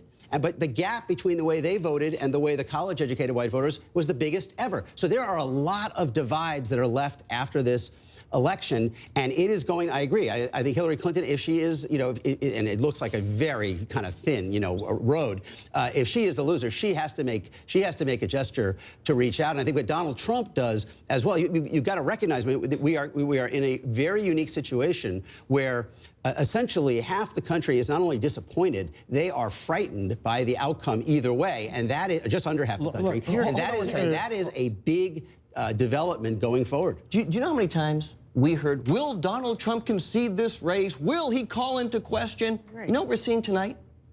We're seeing Hillary Clinton, who refuses to concede. She has lost this election. Whether it has been called or not, the race is over. And we heard for weeks that Donald Trump will call into question the legitimacy of this election. He will not concede. What will his people do? Will there be an outrage? Where is the outrage tonight that Hillary Clinton refuses to call and concede the election? The race is over. I mean, this is such a basic thing to do. And Van, to your point, and you certainly don't remember this, I do, in one of Nixon's losing races, either for president or governor of California, he did exactly some version of this and waited until the next day and wouldn't do it. And you know what they said? He's got no class. I remember this vividly. And here we are, and Hillary Clinton does this, and everybody says, oh, well, maybe she's tired. I don't think so. Guys, the race hasn't even been called yet. Well, then stay up and wait for it to be called. Well, you're running for leader of the fact of the matter is, what gone through races, John Kerry conceded on the day after the election. This is not that extraordinary. But I think the advice that Van was trying to give you is good advice, and I'm just giving it to you as someone who's been on the winning side of elections, which is you can either use this as an occasion to sort of strut and pay for strutting and payback, or you rise to the occasion and say, we have now won, we've got to bring the country together. And since you are the leader, if your guy's going to be the leader of the country and really the leader of the free world, then there's an onus on him to do that. And the fact that his opponent is waiting for the votes to be counted shouldn't be the occasion for you to replay everything that bothers you about what's been said over the course of the campaign. You've won, so act like you've won. I think Donald Trump is going to go on tonight. I think he's waiting for Hillary Clinton to call him and concede this race, and then he's going to make a very gracious speech which says, I want to be the president of the entire United States. I want to bring everyone together. I don't think it's outrageous for him to wait. I don't think anybody here tonight has argued that he should not come out and he should not deliver that. Well, if we don't have the election results, why would he come out? But my assumption would be he would wait till somebody calls it and then come out, and so he could have whether she calls him or not. Yeah, whether she calls him or not, and then maybe it makes her look even worse, but he at least gets his due tonight, which is certainly well-deserved given the incredible victory. It's not as if because she's gone home, this process is about to end. This process is continuing as we speak, and when the race gets declared, I think it's entirely appropriate. But I do think, to Corey's point, I mean, I think Corey raised an interesting point. There was a lot of criticism of Donald Trump. Yes. What would he do on election night if the roles were reversed and Donald Trump wasn't, conceding tonight? No. The question was he was asked whether he would accept the result of the election, and he wouldn't say. There's no indication here that she's not going to accept the result of the election. The result of the election hasn't been officially declared yet. So go ahead. I'm sorry. And if the roles were reversed, and you might not know the answer to this, would Donald Trump want to wait for every vote to be counted? I think he would respect all I'm saying is this goes to one of the things that drove this entire election is this belief, this passionate belief that there is a double standard, one standard for elites and the other standard for the regular folks. Donald Trump being the representative of the regular folks here. And to Corey's Jeffrey, point, I think exactly. To Corey's point, exactly. If this were reversed, you can only imagine the criticism that Donald Trump would have if he had sent Kellyanne out there to say, "Go home and we'll talk to you tomorrow." Jeffrey, you're right, but there's the difference isn't just that your guy is the blue-collar billionaire and Hillary Clinton's the elite. The difference would be that your guy said he wasn't sure if he would accept it. And she has never said that. And so that's why, you are correct. If Donald Trump were being hesitant, it would trigger those old memories. But she didn't go down the road your guy went down, and that's why she would be treating but the fact is that even if Donald Trump hadn't come out, as Gloria, I think, was pointing out, Hillary Clinton would have come out. I mean, he can still come out and say, I've won once that verdict is kind of, reached by the networks, by all of us. Why is it so much about the timing? I understand it. But it's also about what they say, and that's, I think, was your point. And I think Hillary Clinton needs to be gracious about the stunning victory that Donald Trump has had. Number one, he won, and he reset the map. He blew it up. His supporters came out where we didn't think they were. Polling was wrong. We were wrong. Everything was wrong. I mean, his own analytics people had him winning in Wisconsin, but they didn't believe their own analytics. That's how stunning this was. I think back to the end of the second debate, and the last question that was asked by somebody in the audience, which was say something nice about the other person. Right. Hillary Clinton said, "You're Donald Trump's kids," which is, that's an easy one. I thought his answer was, I thought it was a great answer, but I also thought it really showed kind of the charm of Donald Trump that his supporters see and like, and that people who know him well say they see one-on-one and see in meetings and know socially, which was him saying something which, he attacked her in campaign commercials for, but said, she doesn't give up. She's got grit. And I thought that answer, I was like, wow, that's a side of Donald Trump that is something that everybody can kind of like. And I'm guessing we're going to see a lot of that Donald Trump in whatever speech he makes tonight. That may be what you're seeing tonight with her. She's not giving up till the last vote is counted. Can I unless we want to beat this around a while longer, but I don't want to invite you to do it. Let me just say this. You said earlier, and I think you're right, that part of the frustration that people were expressing tonight. By the way, this is Donald Trump arriving at campaign headquarters, where we believe he will be speaking. You can hear the response. Let's just listen in some of the votes of the people outside the street, cheering him there. And that's a hat in a box that has been there. I'm guessing he's going to take it out of the box. I don't know.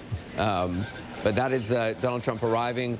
We assume he will be speaking tonight. Sorry, but continue, David. No, what I was going to say is Corey said earlier, and he's right, that people have heard Bill Clinton ran for president, saying he wanted to run for the forgotten middle class, and every president subsequently has said we're going to address some of these big economic problems that our economy and other economies have faced that have particularly been visited upon working class manufacturing sector workers and so on.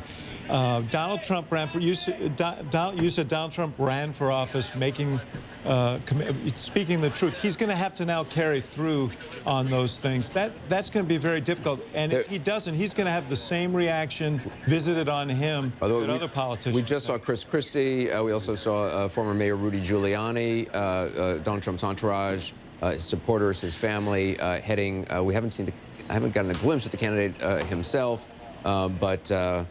We anticipate seeing him shortly. There's a lot of folks waiting. What started out, it was really interesting when you think back to 5 o'clock this afternoon, 6 o'clock. Kellyanne Conway earlier in the day on another network had given an interview sort of saying that they hadn't gotten as much support from the RNC, from Republican establishment as they liked. A lot of people online kind of interpret that as, well, they're trying to set the stage for a disappointing night. That is certainly not, whatever the mood might have been internally early on, it is certainly Anderson, it's completely beyond changed. that. There was a story that broke many moons ago, the afternoon yesterday, that said that John Kasich had scheduled a speech Thursday afternoon in Washington. and that the purpose was to reclaim the direction of the Republican Party. Yeah. I assume he won't be delivering at least that speech on Thursday. I mean, he didn't need the RNC. He didn't need Kasich. He didn't need any of those folks who abandoned him in some ways, the Bush family. You saw Paul Ryan sort of flip-flop on him, seeming to, back him, then saying he wouldn't, but then ultimately endorsing him. You wonder what happens to Paul Ryan. You wonder what happens to that whole class of folks who thought they were going to be the future of the Republican Party. Because they are all still here. I mean, that's the thing. I mean, this was an incredible uprising by, in particular, one segment of the population. There's a couple numbers. Hillary Clinton's vote among non-college whites compared to Barack Obama, down 13 in Michigan, 8 in Pennsylvania, 10 in Wisconsin, 12 in New Hampshire, 6 in Florida, 5 in Ohio. Nationally, only 28%, less than Walter Mondale got against Ronald Reagan. He had a bigger margin among non-college whites than Reagan did against Mondale. But that included an agenda that a lot of those people you just mentioned really are not part of on any point. Right. Backing away from trade, very restrictive on immigration, no cuts in entitlements, an infrastructure program twice as big, he said, as Hillary Clinton's. I asked Paul Ryan about that at a forum we did a couple weeks ago. He said, that's not in the Better Way program. I mean, so and there is Tom Donahue and the Chamber of Commerce. I mean, there are many aspects of the Trump agenda that are fine, that overlap with what Republicans want to do, repeal Obamacare, cut regulation, cut taxes. But there's a whole other half, and maybe the more important half in terms of building the coalition that won, that really collides with a lot of the existing interests in the party, and how that shakes out. I asked a Republican senator this summer at the convention, how many Republican senators would go along with Donald Trump if he wants to withdraw from NAFTA? And he said less than 5. But yet, that is an important part of what happened in Michigan and Wisconsin and Pennsylvania. So how does that play out? I think you're going to see the Better Get Out of the Way program now. Right. Yeah, there you go. I think that's going to change, because a lot of these guys owe their reelection now to Donald Trump. When you think about it, he got, what, 1 newspaper endorsement? Is that right? He had a terrible video that came out. He divided the Republican Party, and there was this uprising, as you put it, a revolution of the people, no matter what all of these things were, because there were people who feel disenfranchised, and they wanted to change election, and he gave them change. So Congress, if he has control of both houses, and it looks like he might, if he has control of both houses, the message is going to be to incumbents that the voters want to change. That's right. That's right. What? I was going to say, it's not just the Republicans. I will ensure you Donald Trump won in Democrat House districts across this country tonight. And what that means for those incumbents is we better listen if we have a president who has set an agenda and won in a district where they weren't supposed to win. Exactly so as Donald Trump is going and talking about what his agenda is for the American people, you won't just see Republicans as part of that. He will build a broad coalition, as he always does when he tries to get something done. And he will go to those Democrats and he will say, this is what happened in Michigan, this is what happened in Pennsylvania, this is what happened in Ohio, and if you want to get reelected and you don't want me campaigning against you in those districts where I won overwhelmingly, he won't have to do that. Let's get our agenda done. I'm going to tell you right now, for the left wing of our party, if he wants to do something on trade, he won't have to threaten anybody, because you got the left wing of the Democratic Party is closer to him than on trade. I know you've been trying to get in. I want to talk after you. Well, all I'm trying to say here is I think that the period after Reagan left office until tonight, the Republican establishment came back into their own, and they took control of this party. And from my perspective, as nice as so many of these people are on a personal level, they steered the party off the tracks. They could not understand for the life of them why they couldn't get Mitt Romney elected. I mean, they assured everybody, well, he's the guy. This is what's going to happen. He'll win. Ditto John McCain. I mean, this was their mentality here. And they have finally been stopped in their tracks by Donald Trump, who is going to rewrite this whole script here. Because they So what happens to all those people that you named? How is he going to deal with John McCain and these others? The same way Ronald Reagan dealt with them. That you mount the political troops to get their support, or you go around them. Jeffrey, will it matter in terms of his leverage if he doesn't win the popular vote? If he loses the national popular vote? The president of the United States is the president of the United States. But in terms of claiming the mandate and influencing people who may not want to vote for him. George W. Bush had those, lost the popular vote. Right. He was a pretty powerful president. Let me make a criticism. Let me make a criticism of the Democrats, though, because you're criticizing your party. Let me just make a few observations. People are saying, what happened with the Latino vote? You start talking to people. There was not actually a big investment. A lot of the Latino organizations, you talk to Voto Latino, and other groups, they felt like there actually was not a big enough investment in them. You can find complaints, going back several months saying, listen, we have people who want to sign up, who want to be registered to vote. Some of those efforts actually ran out of money before they ran out of voters because there was an assumption that the Latino community was going to be able to kind of self-organize and do stuff. You're going to go back, you're going to see that there are certain parts of this coalition that are going to have a lot to say about feeling taken for granted, not invested in properly, et cetera. And I think that those are the kinds of things that we're going to have to go back and talk about as So do you think it was a failure of organization or a failure of the candidate? I think, listen, I think that for this Latino surge that materialized but only barely could have been much bigger if there had been money from the very beginning saying we're going to have to invest and build real capacity in the Latino community. You're going to go back and look and talk to people on the ground in Nevada, in Colorado, in Florida, and the great online organizers like Voto Latino. Ask them how much money they got. Ask them how much support they got. They're going to tell you very, very little. Well, you also wonder what Joe Biden is thinking tonight. I mean, as he looks at this, as he looks at the results in Scranton, and elsewhere, right? And also a next generation of Democrats. What are they thinking tonight? Maybe, Van, you can talk about that. Is there a next generation? Is there a next generation of Democrats? Because everybody was banking on party identification and affiliation is at an all-time low in the modern era. I think so many individuals voted today without any regard for their identification by party. Instead, it was a vote that they were making along class lines, along income lines. There's one star. There's one star who hasn't been talked about tonight who is going to be talked about a lot, and her name is Kamala Harris.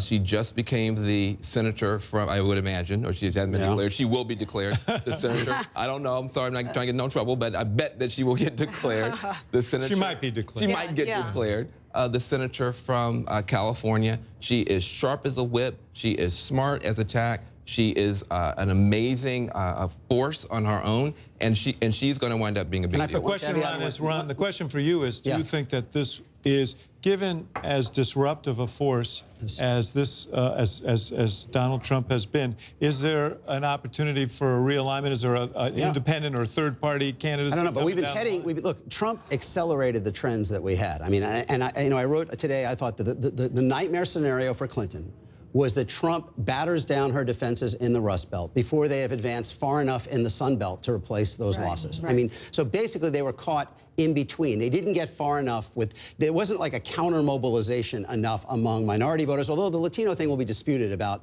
whether they as well as right. In particular, yes, she did better than President Obama did among college whites, but not nearly as well as the polling suggested. She was up 3 relative to President Obama among college whites, down, what was it among non-college whites, down 8. I mean, that's sort of the story. And, you know, it was clear that Trump was going to run better in Ohio, Iowa, Michigan, Pennsylvania, and Wisconsin than Republicans usually do. It wasn't clear he was going to win all of them. And then she fell short. You know, she did take Nevada, she did take Colorado, she did take Virginia, but there were enough of these blue-collar and non-urban whites in Florida and North Carolina to hold that, in Arizona to hold that. Georgia didn't really get off the launch pad again with just an overwhelming white vote. So the Democratic Party, I think, you know, this was the nightmare scenario. He forced them to kind of accelerate demographic changes that might have taken a decade, move their base from the Rust Belt to the Sun Belt. They weren't strong enough in the Sun Belt, and then he knocked down the doors. Corey, let me just add, Corey, just on a personal level, as somebody who's there from the get-go and went through an awful lot with this man, this candidate, who you're still very obviously close to, what is it like to see this tonight? What is it actually like to see those flags there, to see that crowd with their hats, and knowing the candidates, you know, about to come out? I mean, it just got to be an extraordinary feeling. Look, it's amazing to have been a small part of American history. And, you know, there's very, very few people who have had the privilege of serving as the President of the United States. It's such an honor, it's such a high privilege. But to have so many people doubt also but look, I don't know Robbie, who ran the Clinton campaign. I guarantee that guy put in 20 hours a day, 7 days a week for the last year and a half, and his family suffered, and his relatives, and the abuse he took online. I respect it. These guys put the uniform on. I put the uniform on. I was fired halfway through the season, but that's it. That's baseball, right? But it's so amazing of the small team we had, and we had such a small team. We still have a small team, relatively speaking, compared to the Clinton campaign. But I take nothing away from those guys who dedicate their lives, and this is truly a life calling. 2 years. to go and do, and then Robbie wakes up today thinking he's going to win and they lose. Yeah. And I've been on the other side. I've lost those races, and it's so devastating. You don't recognize it tonight, you will tomorrow. And I'm fortunate that tonight I'm on this side. But I give those guys a lot of credit because they played to win. I want to talk about the small team, but we do have a projection. I want to go back to Wolf. All right, we have a major projection right now. Take a look at this. CNN now projects that Donald Trump will carry the state of Wisconsin. He will win Wisconsin with its 10 electoral votes. He's cracked the so-called blue wall that Hillary Clinton had tried to create. Donald Trump wins Wisconsin. Take a look at this. 92% of the vote is in. He's up by 75,000 votes plus 10 electoral votes. Donald Trump, the winner in Wisconsin. Let's take a look at the Electoral College map right now with that win in Wisconsin. Look at how close he is. Right now, he has 257 electoral votes. He needs 13 more, 270, to be elected president of the United States. Hillary Clinton remains at 215. Let's go over to Jake and Dana. He is getting incredibly, incredibly close, Jake. And the wall comes tumbling down. This is the blue wall that Hillary Clinton had talked about. This is a state that Hillary Clinton hasn't even visited since the Democratic convention over the summer. And it's stunning. Look, the last time it was close, I believe, was in 2000. But since then, Democrats have won the state. This is a state that voted for Mike Dukakis over George H.W. Bush. I mean, this is a reliably Democratic state. It is amazing to me, and this is not an original observation, but the idea that the Clinton campaign could see white working class voters going to Trump in places like Iowa and Ohio and not see that Wisconsin was also potentially in jeopardy. That's remarkable. I mean, this is truly the beginning of the end for Hillary Clinton's campaign. The Clinton campaign simply took Wisconsin for granted. No question. And let's take a second to look at where we are now with CNN projecting Wisconsin for Donald Trump. 2 more states that we're going to be watching to see when we can project. Michigan and Pennsylvania. Donald Trump just needs one of those to clear that 270 mark to formally be the president-elect of the United States of America. 2 states, you mentioned 1984 for Wisconsin. Michigan and Pennsylvania, they haven't gone Republican since 1988. So these are more bricks in that blue wall. And can I say one other point? Just to in both of those states, by the way, if you take a look, Trump is ahead in both of those. In Pennsylvania, he's ahead by 75,000 votes, and in Michigan, he's ahead by 59,000 votes. Yeah, we are one call away from the presidency being determined, and Donald Trump is leading in both of those states.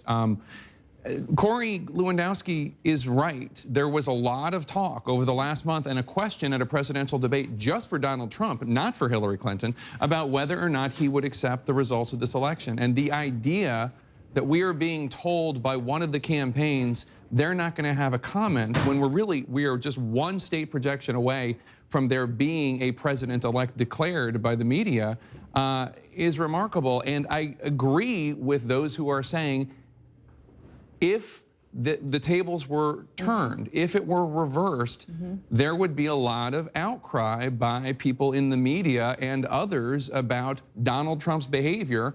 I recognize that these are difficult moments for individuals. I don't mean to make light of that or belittle that at all, but this is also a moment for the entire nation, for the entire United States.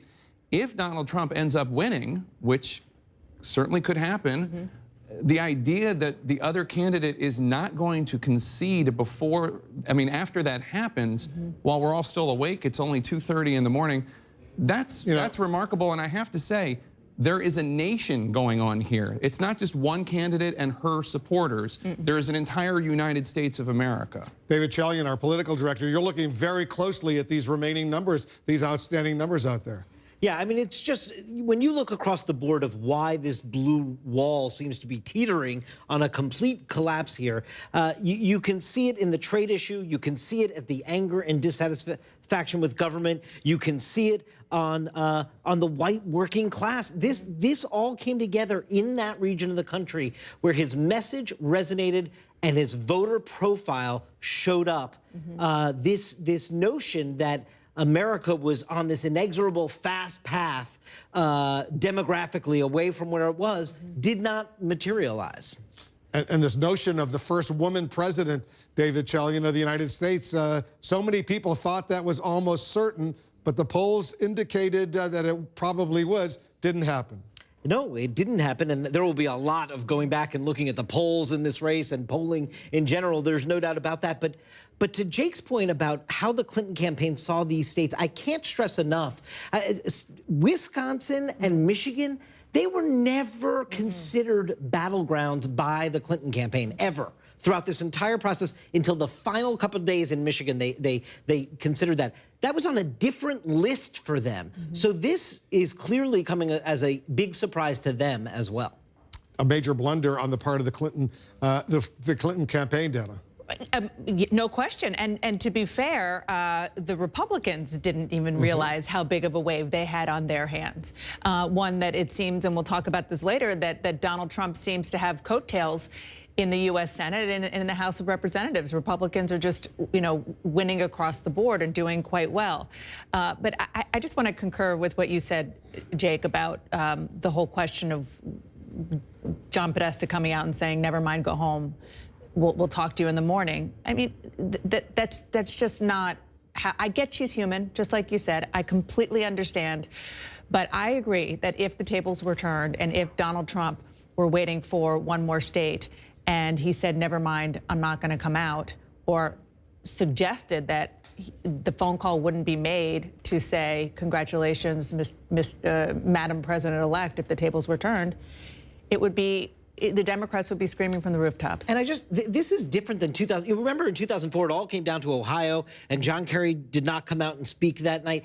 But the entire election was hanging on that one state. Right. There are enough states out here to put Donald Trump over 270 that it is surprising to me that they are not waiting that out, because it's not like the entire election is hanging on one state that just doesn't look like it will get projected. Outstanding. We have New Hampshire, we have Maine, we have Pennsylvania, we have Wisconsin, we have Michigan, we have Arizona. I mean, he needs one of them, right? Yep. I mean, not including New Hampshire, which is only 4 electoral votes, but I mean, he needs one of those bigger states. I mean, this thing's almost... And he's leading in several of them. This thing's almost done. Yeah, I want to go to Sarah Murray over at Trump headquarters, the New York Hilton Hotel in New York. I take it the Trump and his entourage, they are there, and they're going to be... Donald Trump will be speaking fairly soon, is that right? That's right, they are here. We are expecting Donald Trump to speak fairly soon, although I have to tell you, Wolf, for aides who have been in this room, this race has been over for a while. They have been here celebrating. They have restocked the bar for Donald Trump supporters who are not going anywhere, by the way. They just continue to cheer, continue to wait for Donald Trump and Mike Pence to show up. And of course, we know his plan going into this was to deliver a victory speech, to be gracious, to talk about bringing the country together. It'll be interesting to see if that tone changes at all in the wake of the fact that Hillary Clinton is not conceding. And speaking to some of Donald Trump's aides and seeing what they're putting out there on social media, they do seem surprised that we're not going to be hearing from his Democratic rival tonight. But there actually are a number of Donald Trump supporters that are right by a curtain to my left. We have heard them cheering over and over again, and they are just waiting to make their entrance. So should be any moment now, Wolf. I'm sure Donald Trump will be speaking fairly soon, Sarah. Sarah Murray is over there at Trump headquarters in New York City, over at the Hilton Hotel there in the huge ballroom. Jake, this is the moment that Donald Trump predicted would happen. A lot of the strategy he used in defeating 16 or 17 Republican candidates, senators, congressmen, certainly governors, worked. Crooked Hillary. He used to call his opponents in the Republican primary by a name as well. That seemed to have resonated with a lot of folks. It worked, and I don't know how much of Donald Trump's success is because of that behavior or despite that behavior, and I'm sure that there will be many studies and lots of research and data about this.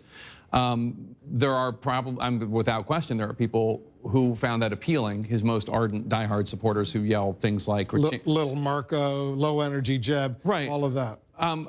I also think that there are a number of people who look past that at the message he's delivering. And of course, there are a lot of Hillary Clinton supporters and supporters of Gary Johnson and Evan McMullin and Jill Stein who couldn't look past it and found things that he said incredibly offensive. And this news that we're getting tonight is bothering them and hurting them. Yeah. I guess we'll see whether Donald Trump as president, as opposed to a candidate, how he's going to behave and whether or not he's still going to use that kind of language. Let's go over to John King at the Magic Well. John, it's almost over, I think it's fair to say. Well, and to the point that everyone was making earlier about the 2004 comparison, that was one state, the state of Ohio, and we did, I think it was 11-something the next morning when that election was finally called. If you're looking at this right now, to the point, there are a lot of Democrats, Wolf. My inbox is filled with a lot of Democrats asking the very question they were just asking. These Democrats are doing it privately in email, private email saying, you know, how dare she essentially leave with so much still in play. But if you look at this again, let's go Pennsylvania, 97%. Hold on one second. I want to go back to Dana right now. Dana, what are you learning? You know, Wolf, I have a little bit of information, but I just want to be sure that I have it right before I report it to you. So go back and talk to John, and we'll get back to you. So just go through this. As you go through these, again, you go through the outstanding states. Wisconsin, you see the lead. You're looking for to try to find the Democratic votes, and the math's just not there. And that, you know, again, if it was one state, you'd say, okay, they're going to be extra careful about one last state. You come back to Michigan, it's very hard for the math. And I just want to pop this up, Wolf. It is not inconceivable that Donald Trump catches up in Minnesota. Minnesota, the one state Walter Mondale won in the Reagan sweep. Now, it's, you know, the math is hard still. It's a close race there, but this is a sweep. Dana, you wanted to be precise, so go ahead. That's right. CNN can report that Hillary Clinton has called Donald Trump to concede the race. She has called Donald Trump to say that she will not be president, and I'm not sure the exact words, but probably to congratulate President-elect Donald Trump. So that has happened in the last few moments. President-elect Donald Trump, if Hillary Clinton has conceded, that is dramatic. That is a dramatic development, Dana. And to hear the words President-elect, we haven't yet projected that, but Hillary Clinton, what you're saying, has now made a formal telephone call to Donald Trump to concede. Is that right?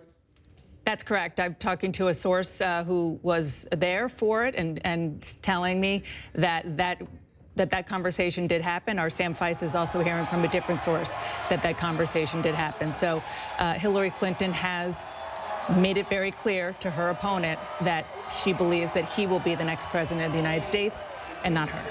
And you're also hearing she is still not going to speak tonight. Donald Trump, momentarily, we assume he will be speaking, addressing that very enthusiastic crowd there, but she won't.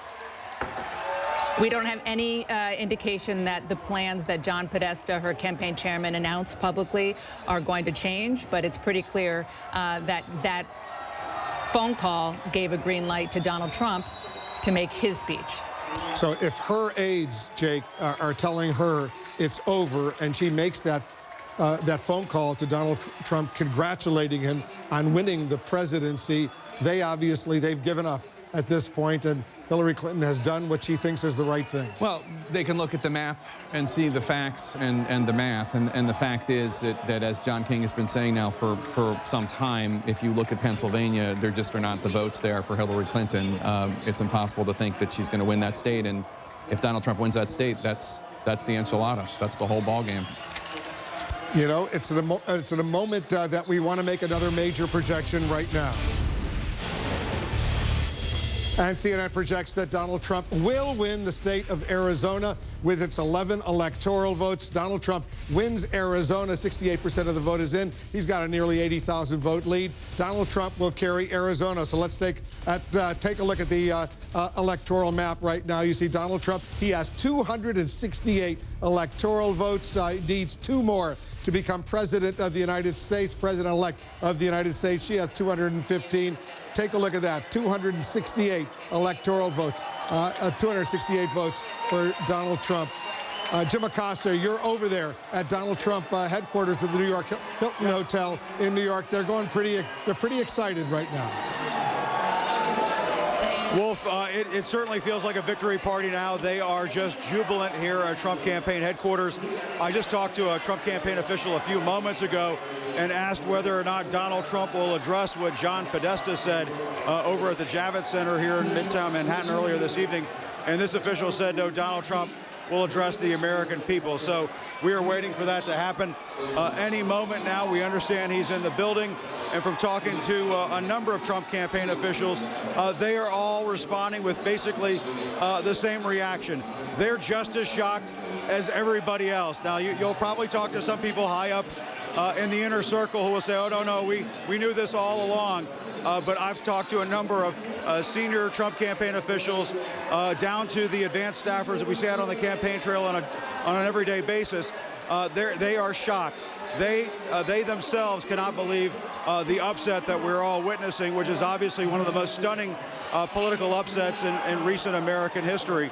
Now, as for what Donald Trump is going to say during this speech, Wolf, we do expect Donald Trump, as the 45th president-elect of the United States, to try to bring the country together, to try to say something to the American people that will begin this process of healing.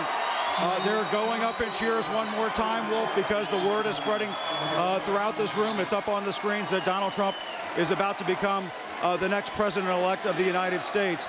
But in addition to trying to bring the country together, he's going to be thanking the people who made this movement happen. You know, there were a lot of doubters from all stripes, Democrats and Republicans, who didn't think this moment would happen. But it's happening, Wolf. 268 electoral votes. That's what we have projected so far. You need 270. You see Mike Pence, the vice presidential running mate, and his wife. They're walking in. I'm sure Donald Trump's family will be walking in, and then of course Donald Trump himself will be walking in. He's going to be addressing this very enthusiastic crowd over at the New York Hilton Hotel in Manhattan. Hillary Clinton has announced through John Podesta that she will not be speaking tonight, although we have now learned that Hillary Clinton did phone Donald Trump and congratulated him on what she said would be his victory. There's Mike Pence, the vice presidential running mate, with his family. Very, very excited, very enthusiastic crowd Pence. over there. There's Mike Pence. Let's talk, let's get Sarah Murray. Sarah Murray, you're over there as well. This crowd, clearly, it's a very excited. Pence, well, hold on a second, because looks like Mike Pence is going to speak first. Presumably will introduce Donald Trump. Let's listen in to Mike Pence, the governor of Indiana, the vice presidential running mate. Now come both this side. Come both sides.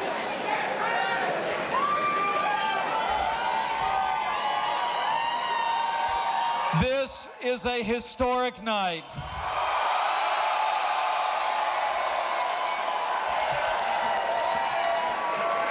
The American people have spoken, and the American people have elected their new champion.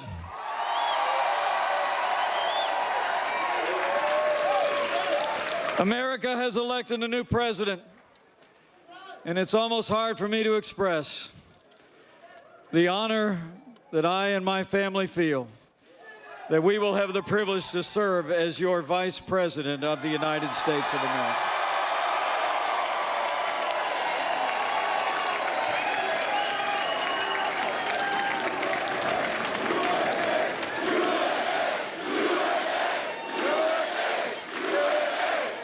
I come to this moment deeply humbled, grateful to God for his amazing grace. Grateful to my family, my wonderful wife, Karen,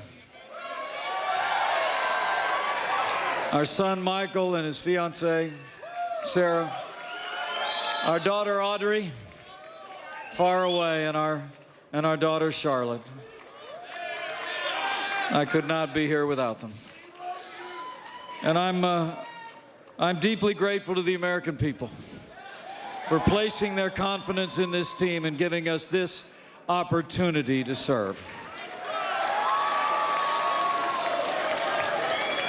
And I'm mostly grateful to our president-elect, whose leadership and vision will make America great again.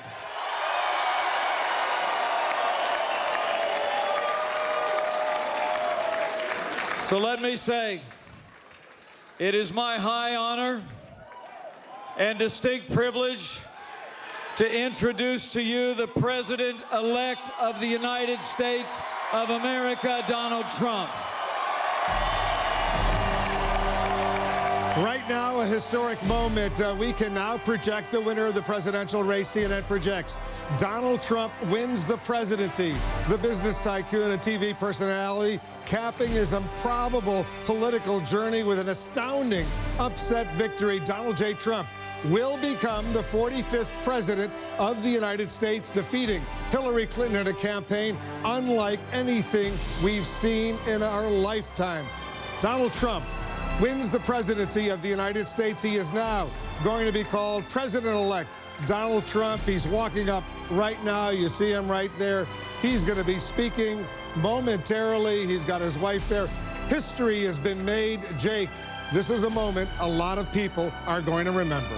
Well, the first time in the history of this country that somebody who has never held any job in government or the military being elected to the presidency. He is going to be moving from Fifth Avenue to Pennsylvania Avenue. I think it's a moment that a lot of people in his inner circle did not even think would ever happen, but it was a decisive win. There are still outstanding states that we haven't even called yet, but because his win was so overwhelming, we're calling it right now. He's there with his wife Melania, his son Barron.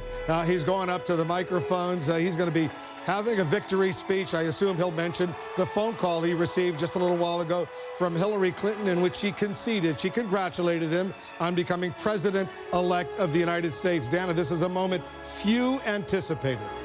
Except if your name is Donald J. Trump, who said Brexit plus plus, and we'll analyze the results, but that looks like that's exactly what this is right now.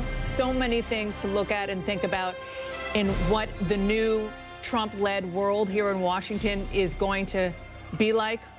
A Donald Trump governing, a Donald Trump taking over the institutions that he called rigged so many times. And here he comes to the microphone. Donald Trump is going to speak.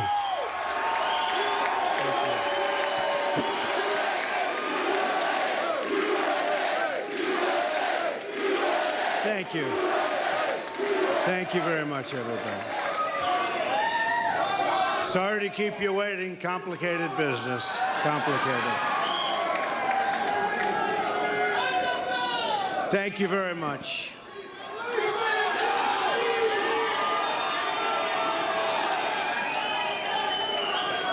I've just received a call from Secretary Clinton.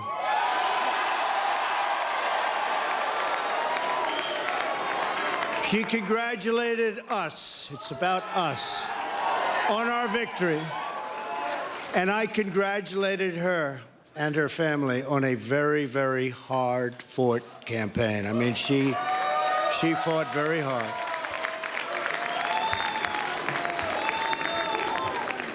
Hillary has worked very long and very hard over a long period of time, and we owe her a major debt of gratitude for her service to our country. I mean that very sincerely. Now it's time for America to bind the wounds of division. Have to get together. To all Republicans and Democrats and independents across this nation, I say it is time for us to come together as one united people. Time. I pledge to every citizen of our land that I will be president for all Americans, and this is so important to me.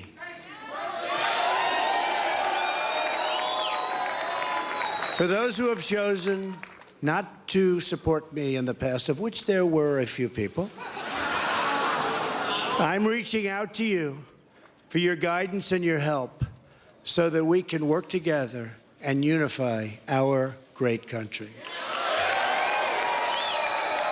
As I've said from the beginning, ours was not a campaign, but rather an incredible and great movement made up of millions of hardworking men and women who love their country and want a better, brighter future for themselves and for their family.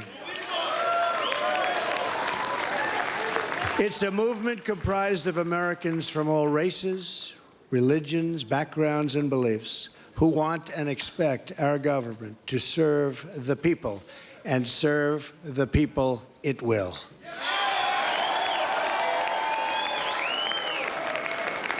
Working together, we will begin the urgent task of rebuilding our nation and renewing the American dream.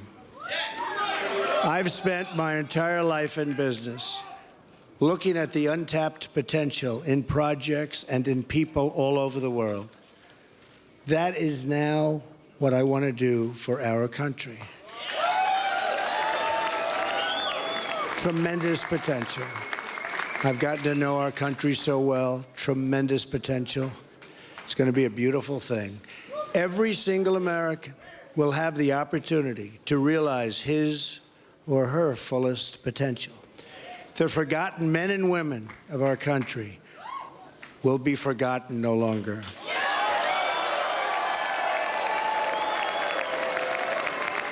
We are going to fix our inner cities and rebuild our highways, bridges, tunnels, airports, schools, hospitals. We're going to rebuild our infrastructure, which will become, by the way, second to none.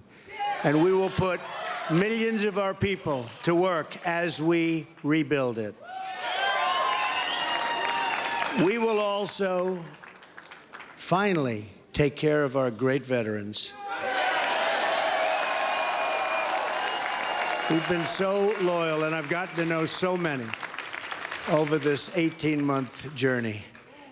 The time I've spent with them during this campaign has been among my greatest honors. Our veterans are incredible people. We will embark upon a project of national growth and renewal. I will harness the creative talents of our people, and we will call upon the best and brightest to leverage their tremendous talent for the benefit of all. It's going to happen. We have a great economic plan. We will double our growth and have the strongest economy anywhere in the world.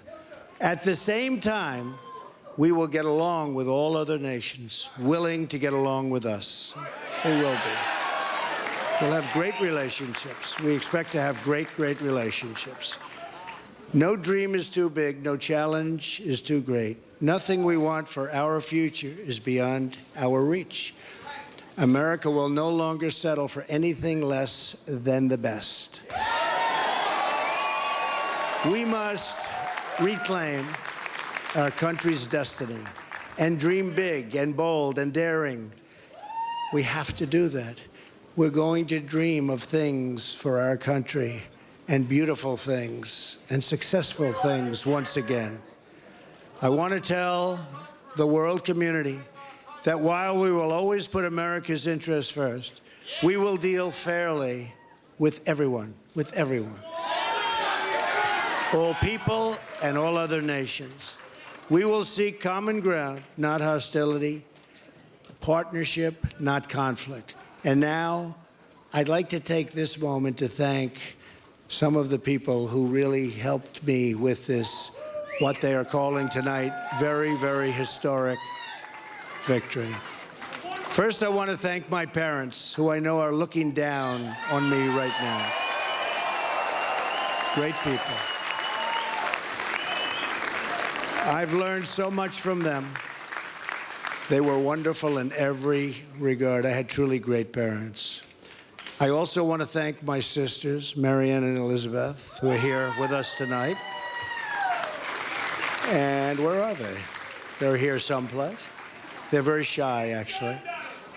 And my brother Robert, my great friend. Where is Robert? Where is Robert? My brother Robert. And they should all be on this stage, but that's okay. They are great. And also my late brother, Fred, great guy, fantastic guy. Fantastic family. I was very lucky. Great brothers, sisters, great, unbelievable parents. To Melania and Don.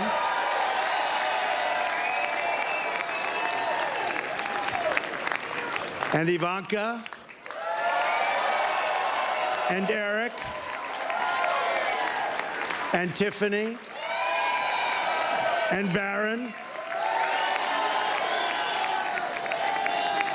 I love you and I thank you, and especially for putting up with all of those hours. This was tough. This was tough. This political stuff is nasty and it's tough. So I want to thank my family very much. Really fantastic. Thank you all. Thank you all. And Lara, unbelievable job. Unbelievable. Vanessa, thank you. Thank you very much. What a great group. You've all given me such incredible support, and I will tell you that we have a large group of people. You know, they kept saying we have a small staff. Not so small. Look at all the people that we have. Look at all of these people.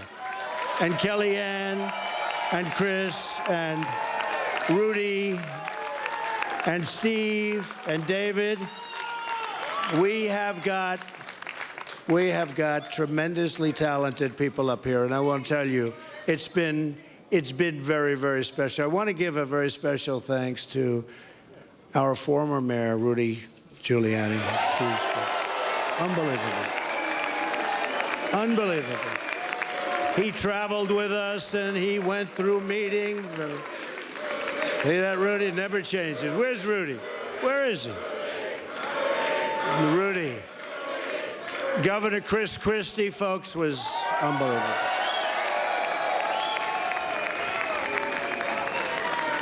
Thank you, Chris. The first man, first senator, first major politician, and let me tell you, he is highly respected in Washington because he's as smart as you get. Senator Jeff Sessions.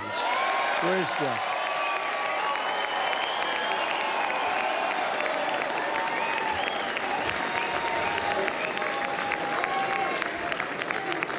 Great man. Another great man, very tough competitor. He was not easy. He was not easy.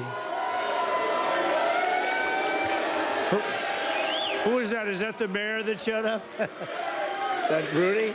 Oh, Rudy got up here.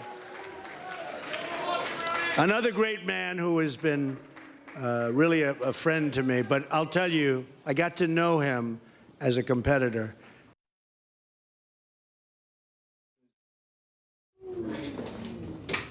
Dr. Ben Carson. Where's Ben? Where is Ben?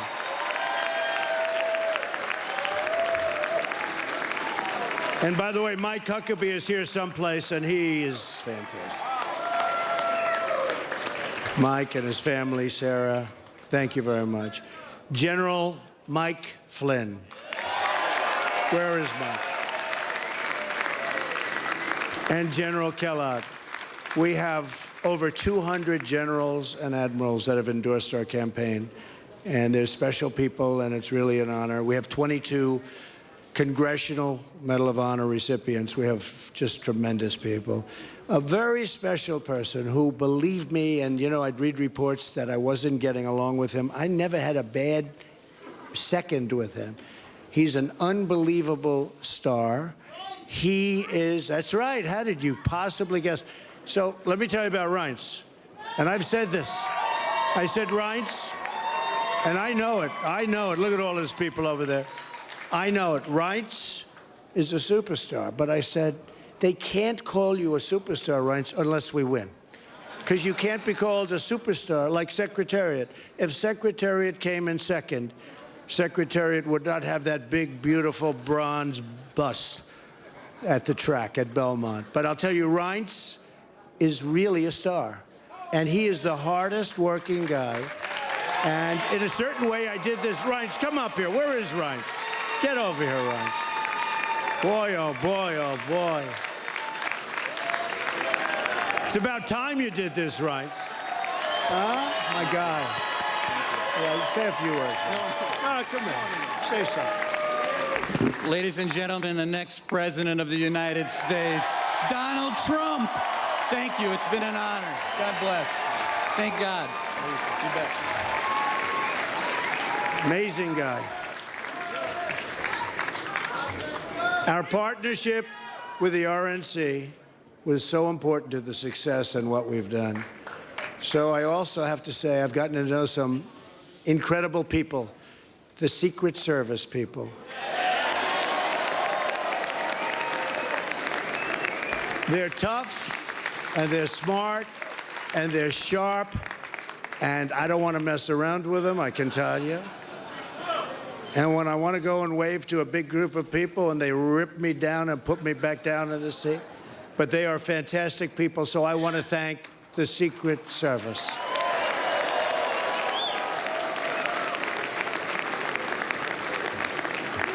And law enforcement in New York City. They're here tonight. These are spectacular people, sometimes underappreciated, unfortunately, but we appreciate them. We know what they go through. So it's been what they call a historic event, but to be really historic, we have to do a great job. And I promise you that I will not let you down. We will do a great job. We will do a great job. I look very much forward to being your president.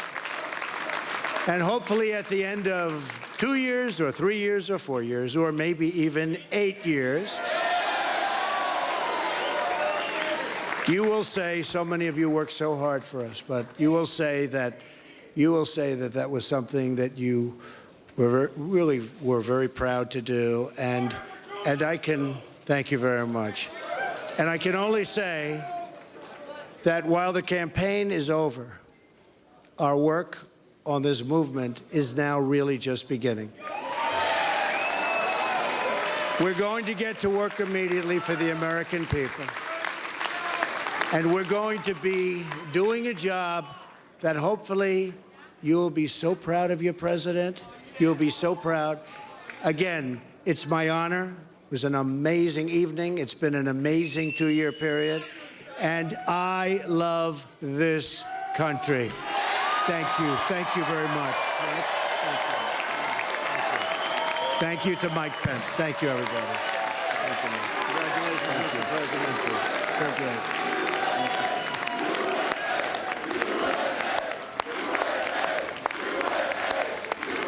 An amazing moment in American history. Donald J. Trump with his family there after thanking all of his supporters, all of his key staff, his family members, having a very gracious speech, thanking Hillary Clinton for calling him a little while ago to congratulate him on becoming president-elect of the United States. He thanked her. He thanked her for her service. He was very gracious toward her. There you see him kissing his daughter and his family members over there. Donald Trump, the president-elect of the United States. What an historic moment this is. What an improbable moment. You see Chris Christie there. You saw Rudy Giuliani. You saw all of his top aides, including Reince Priebus, the chairman of the Republican National Committee, who worked very, very hard. Steve Bannon is there. All of his supporters are there, Omarosa, from his days in reality TV, Jake. This is, how improbable is this, what we're seeing right now, that Donald Trump has defeated Hillary Clinton to become president-elect of the United States? There has never been anyone elected to the presidency of this country who had not at least served in government or the military before. He is as much of an outsider as possible, using those as the parameters. It's quite remarkable, and it really says something very different about the world that we're in now and what at least a plurality of Americans want. It was on this day in 1989 that the Berlin Wall started to come down. And now, in 2016, the U.S. has just elected somebody who one of his policy proposals, perhaps his main policy proposal, is building a wall so many years after that Berlin Wall came down. It is a time when the United States seems to be saying to its leaders, we want more attention paid to what's going on here at home. And you see him walking into that crowd. It's after 3 a.m. here on the East Coast. He's in New York City. Didn't carry his home state of New York, but he got more than enough electoral votes, Dana, to become the president-elect of the United States. And he pledged to work with Democrats. He said even those who didn't support him, he said there were a few, he said he pledged to work with them going forward. And we should take a moment to talk about the beginning of that speech, because I was told by a Trump advisor it was going to be gracious, and it was. It was. He hit all of the notes and all of the tone, broad tone, that a winner is supposed to hit. First of all, calling out Hillary Clinton by name, saying that she ran a good race, reaching out to her supporters, and saying that he is going to try to bring this country together. That is precisely what he should do. And it was, sort of a little bit jarring for people who went to his rallies and listened to him throughout the campaign, because his speeches then were quite different. Now, he actually got what he wanted, to play on the song that we're listening to, and he realizes that he does have to succeed. His whole life is about succeeding. He succeeded in winning Now he's got to actually do the job. And that's a whole different ballgame. Now he's got to become, after being president-elect, president of the United States, John. And you and I spent a lot of time at that magic wall. He did it impressively, cracking her so-called blue wall. It is stunning what he has done when you look at that map. You look at whether it's temporary or permanent, a major realignment of the electoral map, the way we have elected presidents, coming after two very convincing Democratic wins. Both of the Obama victories were not just wins, they were huge wins when it comes to electoral college perspective. Guess what? As we have a couple more states to count, Donald Trump is going to pass 300, and he's going to get close to where President Obama was when he won 4 years ago, and that's stunning because he flipped a Florida, he flipped an Ohio, he flipped a Wisconsin. It looks like he's going to flip Michigan and Pennsylvania. That is stunning. You just look at that, you look at how we have elected presidents the last 20 years. That is, now, this is a man very few people gave any chance of being the Republican nominee.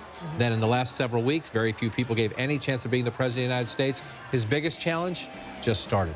This country is ripped apart by this campaign, and he is going to have to now, in 2 months, put together a government. And he's going to meet in the next 48 hours with a president of the United States that he spent several years saying was illegitimate. This is just a remarkable moment. This is history, and give the man his due, and give his team their due.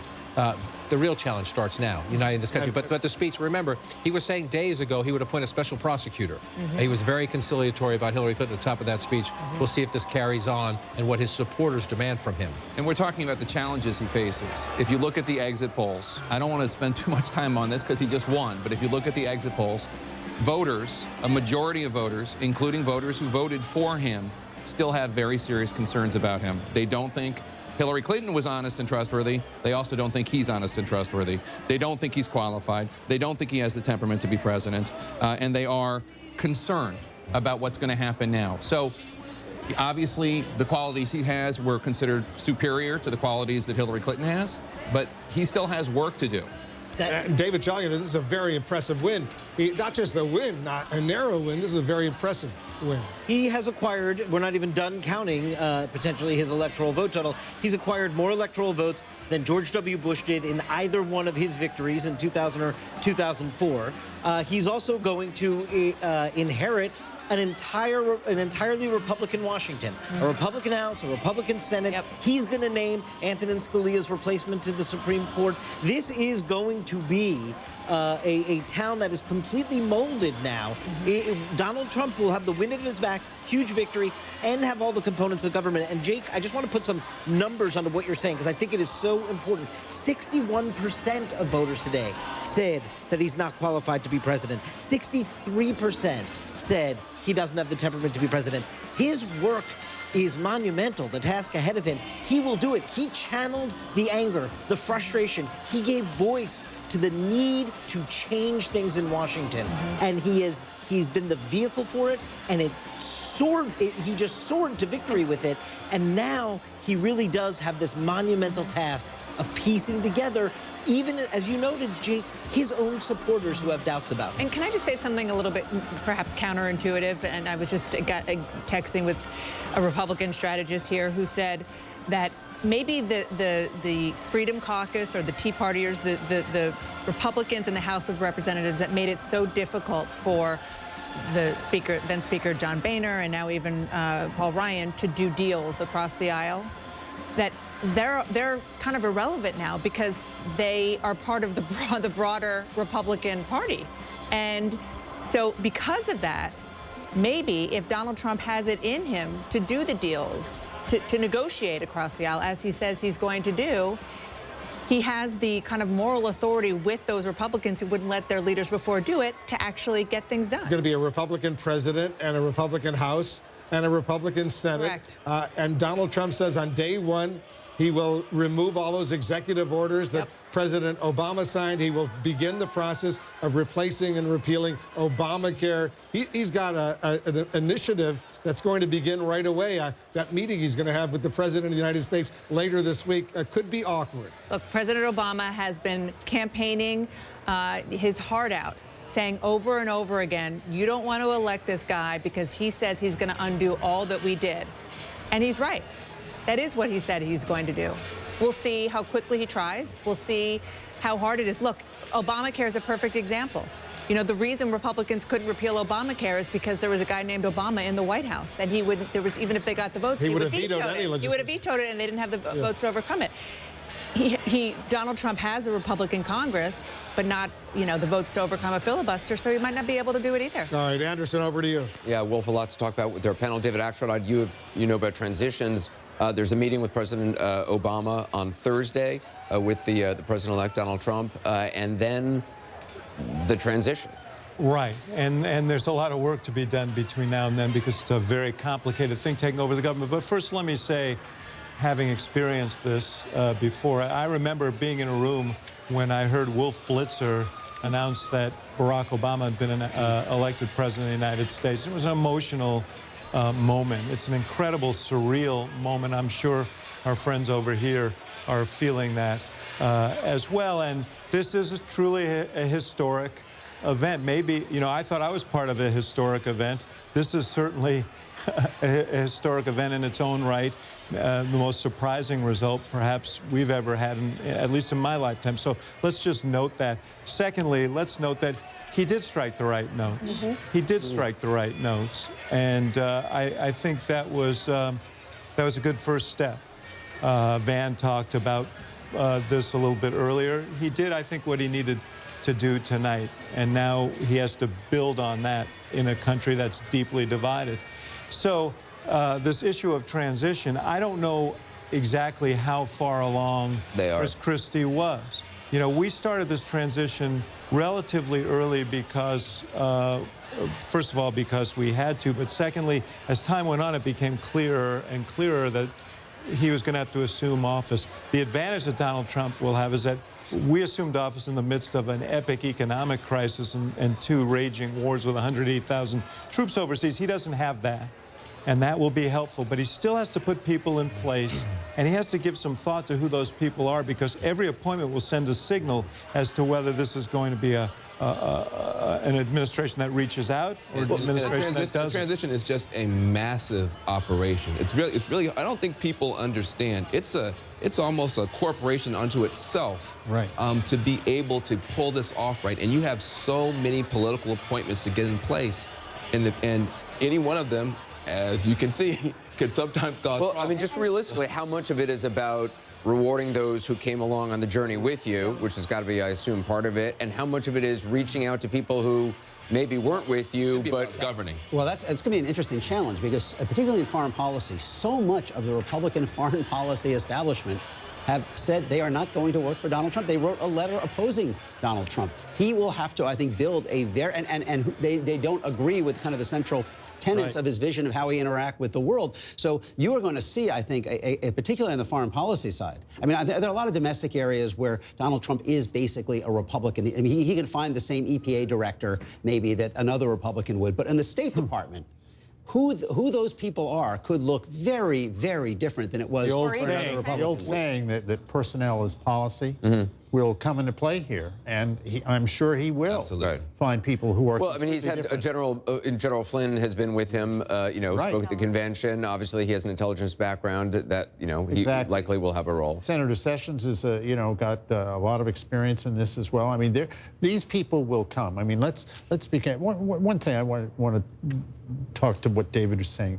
This is what freedom and democracy is, and Hillary Clinton could well have won this election. She didn't. But had she won it, I'd say the same thing at that point, that this is what freedom is, this is what elections are. Lots of countries, many countries, do not have this privilege. We have this privilege, and so now we go on. And now this is going to get into the sort of normal aspect of what goes on in Washington with everybody saying, hey, I hear Harry's up for Secretary you know, of the you always Interior. bring up Ronald Reagan, and let me bring up Ronald Reagan, because I remember, I mean, I was in high school when he was elected. I remember a lot of liberals believed the world was about to end. Right. That Ronald Reagan, and there was hue and cry overseas that this former actor had been elected. Right. I don't know if it's an analogous situation. Obviously, Ronald Reagan had been governor of a state. But certainly, I think there's a lot of people, a lot of Democrats out there tonight who are horrified tonight, maybe just like many were when Ronald Reagan came. Exactly. And again, I'm not comparing Ronald Reagan to Donald Trump. No. I mean, but you are. But I am. Right. But I do so in the sense, not that they're the same person. Obviously, they're not. But what they are is they come into a situation and they assume the presidency. And then they reshape it, as every president does, as Barack Obama did, to their personal, where they want to take the country, et cetera. And this becomes then part of the Washington scenario here and a very normal presidential administration. This is a new world order. Yes, Let's it is. say that. As was the Reagan era. That's why I'm saying, as with Right. Reagan. And I don't think we can possibly overstate that.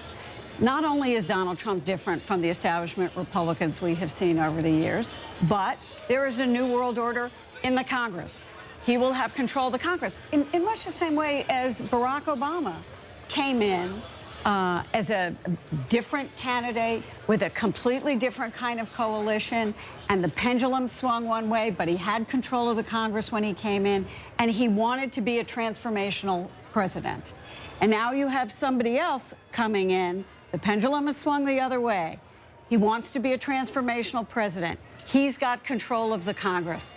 And everybody who wakes up in Washington later this morning will know that. Yeah. So it's Everyone going to in be Washington is up. different, huh? Everyone in Washington is up. They know it. Michael Smirganish? As this campaign was in its 11th hour and was really nasty, there was a letter that went viral, and it was an image, a JPEG, of a letter that had been left behind by George Herbert Walker Bush for Bill Clinton, the man who took his job. And I'm just thinking now about... It was an incredibly graceful and beautiful letter. Unbelievable. Yeah. You're all of our president now was the gist of it. And I suspect President Obama will be equally gracious, as difficult as that might be, when he meets President-elect Trump on Thursday.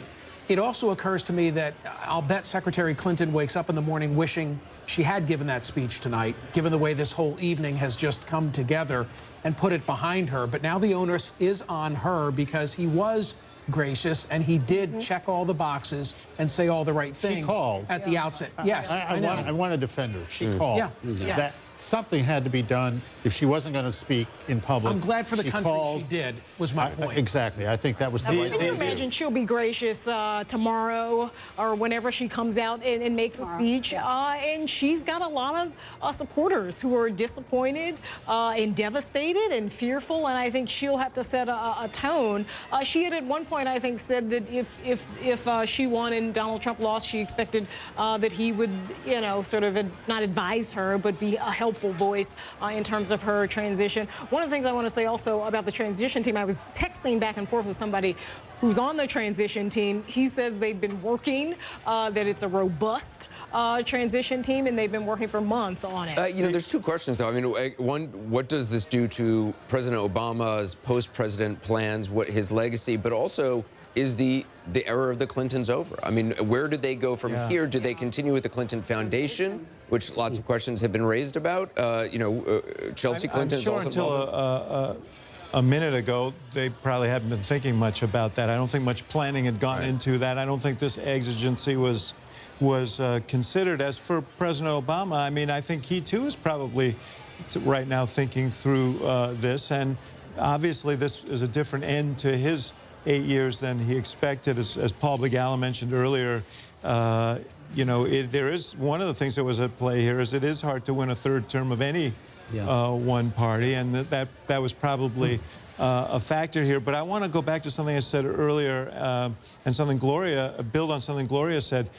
Donald Trump does have the Congress, and one thing I remember very clearly when we came to office was the awareness that expectations were very, very high, and that it was going to be very hard to meet them. Donald Trump has set some really high expectations. He did it again tonight. We're going to double growth. We're going to, earlier he said we're going to crush ISIS very quickly. We're going to bring manufacturing, all this manufacturing back to the U.S. Right, infrastructure better. All of this stuff is invigorating to his supporters, but it will very quickly become lamentations if he doesn't accomplish it. And he's going to find that it is hard to accomplish things, even as willful and however skillful he might be. Government is a different entity than the Trump empire. All presidents. I mean, they all face this. The doing of it is hard. Okay, I think what you see tonight is you got, if the numbers hold up, Donald Trump is going to come to Washington with a mandate, not just on his presidency from the American people, but with the Republican House and the Republican Senate. And what we know, because I was at the campaign when we were doing this, the transition team was started last June. It didn't get a lot of fanfare. It wasn't this high-profile thing. And everyone said, what are the positions going to be filled? Because Donald Trump had no interest in worrying about a transition team until tonight's election results were known. But what we do know is that those people have been building, you know, there are about 4,152 presidential appointments. Some of those have to go and get confirmed by the Senate. Some are Schedule C, some are SES appointments, etc. And in that category, the team has been working diligently for something like this, just in case, and they will be exceptionally prepared in 78 days, I think, from today, when Donald Trump is sworn in as the 45th President of the United States. But his agenda is going to be the agenda that the American people have supported for him, and he needs to work with Congress to get that done. He is a great person who will reach across the aisle. Privately, he's a very different person. He has that relationship. He's very good at building relationships. He's talked about it a lot. His criticism of the president was, look, if you want to go play golf a lot, go play golf with the Speaker of the House so you can get something done. That's the way he tries to do things, is be inclusive. You can still do things that you want to do, but try and do it so it's for the betterment of the country. I think that's the direction he's going to go when he comes in. Yeah. I think the learning curve can't be underestimated. Part of the thing is when you're a CEO, you can do certain things.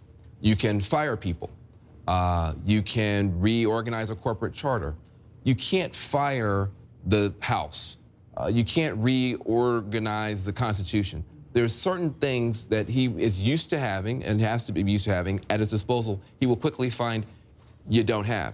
So that means there is a learning curve there, which does then mean that who he picks to put around him, he's going to have a challenge, because he doesn't want to stack it up with the old establishment types. But if he brings in only a bunch of young rebels and young Turks, that is a very hard bus to drive. You know, and so he's going to have some real challenges. Ron, the magnitude of the inflection point for the country here really can't be overstated. The Democrats were on the brink of having a Supreme Court majority for the first time in 45 years.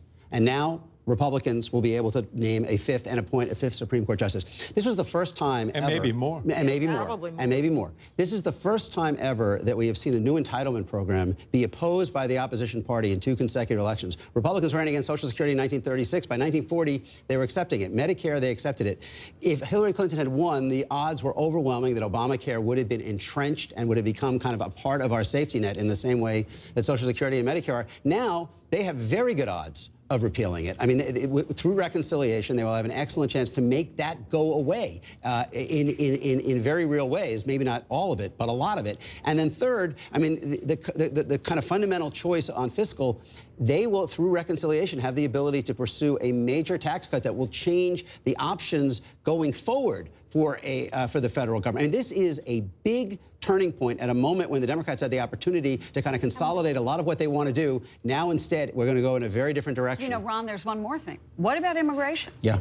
What do you do about immigration policy? Building a wall? I know Donald Trump says Mexico is going to pay for it. There are a lot of Republicans who don't believe that's going to happen, and there are a lot of Republicans who don't want to build a wall. So he needs a whisperer to help him not only navigate Washington, but navigate, you know, within his own party on that. And maybe that's Reince Priebus. He may not want to navigate within his own party. On immigration, it's worth noting that in the exit poll tonight, 3/4 of Americans said they favored some pathway to legalization. So, but he doesn't. No, he does not. But I think it's important not to misread the vote. Yeah, that's true. If he's the president. You're talking about a mandate. But there are 3 issues like that I think if you are a person of color in close to communities of color, that you've got to wonder what's going to happen. I mean, I can't tell you how many people are texting me, I can't sleep, I'm afraid. They're all Muslim, they're all Latino, they're all African American. First of all, this question around immigration. Not only how hard is he going to come down in terms of the policy, but in terms of the tone. Because there's been a real spike in hate crimes against people of color in this period of time, and many people feel his tone added to that. So immigration. The Muslim community tonight feels very, very vulnerable. Somebody just texted me, half the country apparently hates people who look like me. And the last is his law and order rhetoric. How does that impact African Americans? I want to get to Corey on that, but I got to go back to Wolf just for now. Wolf? Anderson, Donald Trump, he's elected the 45th president of the United States. The outcome of this historic election, you take a look. You see it on the Empire State Building in New York City. That landmark, we might call it the Trump Tower right now. Donald Trump, 45th president of the United States. You see it on the Empire State Building right there. More on his stunning and historic win and what comes next right after a quick break. And welcome back. An extraordinary and historic night. Donald Trump will be the next president of the United States. He's going to be meeting with President Obama on Thursday. The transition already underway, obviously, and that is going to accelerate, obviously, very much in the days ahead. I want to continue our conversation with Jeffrey Lord and Corey Lewandowski, former campaign manager. In terms of just the days ahead, I mean, the sea I mean, it is an extraordinary moment to have been running as hard as Donald Trump has been running, working as hard, and then suddenly, I mean, he wakes up tomorrow, if he even goes to sleep tonight, because we know he stays up much of the night often. Is he ready for this? I mean, is he... can anybody be ready for that transition? I mean, David would know better than I would, but I would say that nobody is fully prepared to step into the biggest job in the world, regardless of what your background was, regardless of what your history was, whether you're a U.S. senator or a governor or a successful business executive. You're about to take over the most powerful nation in the world and govern that in a way that you are trying to bring the country together, to make sure they have economic security, to make sure they have a national security. And this is a massive job. But there's one important thing I need to touch on. 1 million civilian employees, 1 million military. But you know, you just very briefly earlier, you know, on the stage, Donald Trump tonight talked about, you know, everybody said he had a small team, but he had a big team there. I remember going to Mar-a-Lago to interview Donald Trump during the primaries, and it was you, Hope Hicks, Donald Trump, and that was it. That was the campaign. And I remember you pointing to a guy who was at the pool at Mar-a-Lago and said, "That's our digital guy." He was like asleep at the pool. And I literally was like, I turned to the people I was with, I was like, where is the actual campaign? And I realized it was you guys just walking through Mar-a-Lago doing an interview, doing your thing. And so now it is a whole other thing. I mean, he's in a bubble for the rest of the next 4 or 8 years. And probably longer than that, right? Once the president leaves, you stay in that bubble. But what I think you've seen, what I have seen from Donald Trump is, look at the choice of Mike Pence. A fantastic choice for vice president. He is a polished, well-respected, well-liked, articulate individual who's going to bring poise to the vice president. Who also knows Washington. Who also knows Washington, right? And I think Mike is a great choice. But I also think that, you know, what you have is Donald Trump surrounds himself traditionally with people who are executors. He wants something done, and then he allows that person to go get it done as long as the results are there. And I think as he will build out his cabinet and look at those positions, he'll be looking to people who have an expertise, whether that's a Mike Flynn of the world who's been around and a retired 3-star general, someone who understands their respective space, and he gives them the instruction from the top and says, this is how I want it to be accomplished, please go do it. Anderson, when you were looking for the campaign, it was right here. It was in this room. It was in studios like this all over the country. What he showed was an amazing ability to dominate the national conversation through the mass media. Well, look, Donald Trump, which I always gave him credit for, he gave interviews which all those other Republicans running, they wouldn't talk. It overwhelmed many, I think, of the traditional kind of tools of presidential politics, both paid advertising and organizing, and it's very applicable to being president. Now, you know, whether a president can have kind of the same level of exposure and kind of friction that Trump employed as a candidate. But nonetheless, we have seen sort of a transformation of the way you run for president, using the mass media as opposed to kind of the more structured tools. And that could be something of a tip-off of how he will behave as president. I agree that he has been masterful at using the media, and he has, like, there are a lot of people in my old business making ads in presidential campaigns who are going to go through a lot of soul searching about because he just overwhelmed all of that. But I'm just telling you, the presidency is more than how you communicate. Presidency is minute by minute making decisions that are incredibly consequential, complex, difficult. President Obama always says it doesn't come to the president's desk unless it's impossible, because somebody else would have solved it. And so that's the way you fill your days And for I 4 think- or 8 and I years. think that's why and you people have to are have so- people around you who can help you do that. And then you have to make wise decisions. It is different than jumping on a television show or on but Twitter.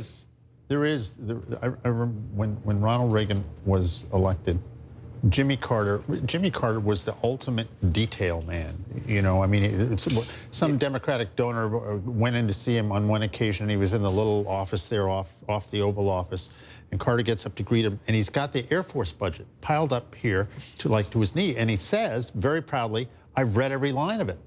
And then Reagan gets elected. He comes to the White House to meet with Carter, and Carter, in very detailed fashion, has this whole list of things that he goes over, and is appalled that Reagan never takes a note.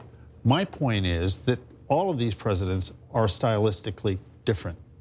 And what you're describing is Barack Obama's presidency, and what I'm describing is Ronald Reagan's presidency. There will be a Trump presidency, and it will be run in Trump style. I and agree. It will adapt to the institution. What I'm saying to you is that whatever your style is, the world is what the world is. Yeah. Yes. The challenges are what the challenges are. You can't simply ignore them. You have to deal with them. And so one way or another, you have to find a way to get your arms around. But also, Ronald Reagan had a very kind of, core group of experienced, statesmen and attorneys, Jim Baker, and the other, Deaver.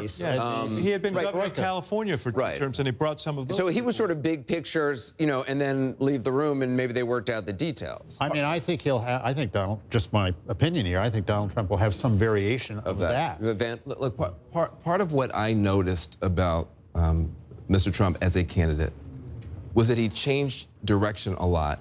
Sometimes you guys would come out here and say, oh, he's going to come out, he's going to be very contrite. And then he would come out with, like, people accusing Bill Clinton of rape. And it was like he was kind of wrong-footing his own advisors. The problem, if you do that as president, because you've got 1 million civilian employees, 1 million military, that what struck a lot of people as that kind of erratic way of making decisions. You will cripple the federal bureaucracy if you send a different signal. Forget about the federal bureaucracy, Van. What about the markets? What about other nations?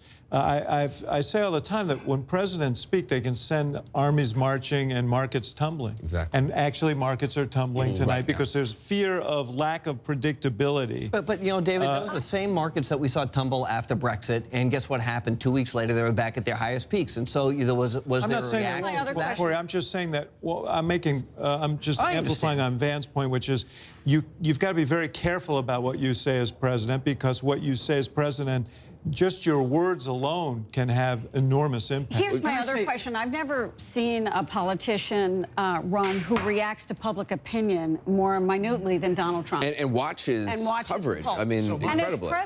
as president, and maybe you can answer this, David, as president, you obviously watch public opinion. And you know when you're doing something that's not going to be popular. And you know when you're responding to the public opinion polls, and you look at it. So my question is, how will a President Trump make decisions that are separate from public opinion? Because sometimes presidents have to do that. They have to make decisions that will be unpopular. So on the subject of how he governs, I think there's another component of this that needs to be at least put out on the table, and that is, how is he received? I thought we were going to be here tonight anticipating a Hillary Clinton administration where there was going to be Republican obstinance. There was already discussion of more Benghazi hearings relative to the email server. You even had John McCain saying, I think that Supreme Court, that 9th seat, should sit vacant until there's a Republican. And it looked like they were going to be at loggerheads from the get-go. Okay, so it's now President-elect Trump. How will he be received by Democratic congressional leadership, even acknowledging that the Republicans would control both the House and the Senate? And I think the onus is now on them to meet him halfway. He'll be received the same way Tip O'Neill received Ronald Reagan, which is to say, he said to then President-elect Reagan, congratulations, Mr. President, but you're now in the majors. And they had this kind of relationship right off the bat. But when they needed to, Ronald Reagan knew either how to A, defeat Tip O'Neill, or B, make a deal with it. And Donald Trump has that same visceral understanding. I will say this president was received a little bit differently, though. when he came to office, and there was immediate opposition and implacable opposition. Well, the question is, do the Democrats try to do that? And the question is whether Democrats take that as an example and say, well, we're going to do the same thing. And if we get in I'm saying that was done to Ronald Reagan. And yes, I think they will. I mean, if you look at where the Democratic electorate is, it makes it almost inevitable that Democrats are going to be in opposition. I mean, the bigger question is kind of what do the Republicans do? And I think that may not be as hard as it looks, because as I said before, I mean, half of Donald Trump is essentially a generic Republican. He will cut taxes. He will cut regulation. He'll repeal Obamacare. He'll appoint a conservative Supreme Court justice. There's going to be no problem lining up Paul Ryan and Mitch McConnell for that. The question is when he gets into the aspects of the agenda that made him unique and may have allowed him to get to these extraordinary numbers in white working class America, things like building a wall, accelerated deportation. Will they go along with that? Will Tom Donahue in the Chamber of Commerce and John Engler in the Business Roundtable, will they accept the portions of Trump that deviate from traditional Republican thinking? As I said, twice as much infrastructure spending as Hillary Clinton. Will they be on board for that? And if they aren't on board for that, what does it mean to the voters that ultimately empower the other thing, though, I mean, Donald Trump seems to have always been very loyal to the people who were with him. The counter to that, and I think I think I read something in the New York Times that he'd said, is there going to be an element of retribution for those who weren't with him along the way, or for changing libel laws or whatever it was, for the crooked media, stuff like that? That's why the markets are tumbling. How much of that continues, or is it, you know what, I've won, that was the race, and now, or is there an enemies list? I mean, I guess that's sort of one of the... We've seen this, though, after the primaries. I mean, Ted Cruz, who went to the convention and didn't endorse him at the convention, then came and endorsed him. Remember that moment? Remember that moment? Right. And then Chris Christie ran against him. So it's clear that Donald Trump, if you come on board, you're on board. I mean, is he going to like somebody more who was with him from day one than somebody who was a Johnny-come-lately? Sure. But he's going to need all the friends he can get. That's not unique to Donald Trump. No, exactly. I mean, he's a politician. He understands. But I think Donald Trump does have a very long memory. I mean, I think he remembers, critical newspaper articles about him from ages ago. That's the media. Yeah. Well, it might not be with somebody who ran against him who now wants to help him out. I mean, he understands that they're serving their own self-interest. He wants to win. So whether it's this campaign or whether it's making a successful presidency or a successful company, he is going to do what he has to do to make it work. So we can win. I guess I'm concerned about, which has to do with, we just haven't talked about it, and I just think it's weird not to talk about it. A woman ran for president. Right. Probably the most... She won't be the last. Well, she won't be the last, that's for sure. But probably the most qualified, by traditional metrics, person to run in generations. And she was beaten by someone who, at least from traditional metrics, is the least qualified person. And I wonder, and I don't have a view, but I think it's at least worth talking about. You are taught when you are a young woman, when you're a young person of color, when you're any kind of outsider, LGBT, that what you're supposed to do is be the best. Is to stack up all the credentials, go to the best schools, do all these great things so you can separate, so you can prove that you're worthy of these opportunities. And now you have an example of someone who did that to the nth degree and was just devastated. Yeah, but you can make it. That's not true. That's not true. No one told her to go set up a private server. No one told her to delete 33,000 emails. No one told her that you have to break the law in order to run for president of the United States. Nobody said that. No one said you have to go and become the Secretary of State and then cash in and make hundreds of millions of dollars from foreign countries who degrade women, who degrade blacks, who degrade homosexuals, and you keep that money and use that money to pay for your daughter's wedding. No one said you had to do any of those things to become the president of the United States. But certainly, Van, I mean, to your point, there are a lot of voters, a preponderance of voters, who believe that whatever resume Hillary Clinton had, it still didn't help her with judgment, and Donald Trump does have a great resume. What Van is wrong is people say that she's the most qualified person to be the president of the United States by a metric that the media has imposed is what the qualities are that the American people want. Right. The American people. That's my point. I think in an era when you have such jaundice about institutions generally, about government and about politics, the idea that someone would emerge here who didn't come from this and win is not, in retrospect, that's stunning. Because people, that was part of the statement. We don't want someone from the inside. We want someone from the outside. We want someone who's going to take a blowtorch to the establishment. But doesn't it feel like sometimes like the rules change? I mean, I'm just asking. It doesn't feel like you're supposed to do all this stuff and then it doesn't matter. But there's one element of the results I think that kind of puts this in a different light. I mean, she is the first woman nominee. She won college-educated white women, not by as much as people thought, but she did win them. She won minority women by a big margin. She lost white women without a college education by 28 points. She lost them essentially by as much as Walter Mondale did against Ronald Reagan. Only a third of them, according to the exit poll, and maybe this will change as we go, voted for her. And that is probably why Michigan and Pennsylvania and Wisconsin toppled. I mean, she expected to do poorly among non-college white men, but this kind of deficit among working white women, what we used to call in the 90s the waitress moms who did vote for her husband, Bill Clinton. He had better performance among them than any Democrat. That, I think, if there's any single result that's going to get the most discussion after tonight, it's going to be that. I agree, because there was a gender gap within the gender of women. Or class gap. A class gap. And it wasn't about gender. It was about class. And, you know, you talk about a woman getting so close. What was remarkable to me about this race was that gender was never really an issue. In this race. The reason for that, I think, is that she had made herself into a generic politician that had nothing to do with her gender. Well, the first time she ran on experience. This time she started out talking a little bit more about gender, but that got subsumed. And I think, you know, she thought that Donald Trump, she and a lot of us, quite frankly, thought that Donald Trump was going to create her gender gap for her by his own behavior. And that they would, so it would be about, the gender gap would be about his behavior and not about women having to feel like they were voting for a woman just because she was a woman.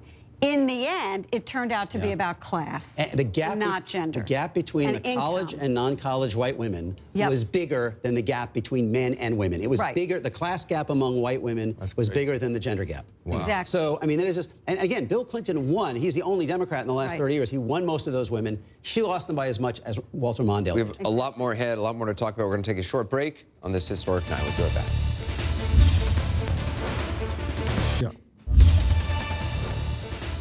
Let's update you on the electoral votes that are coming in Maine.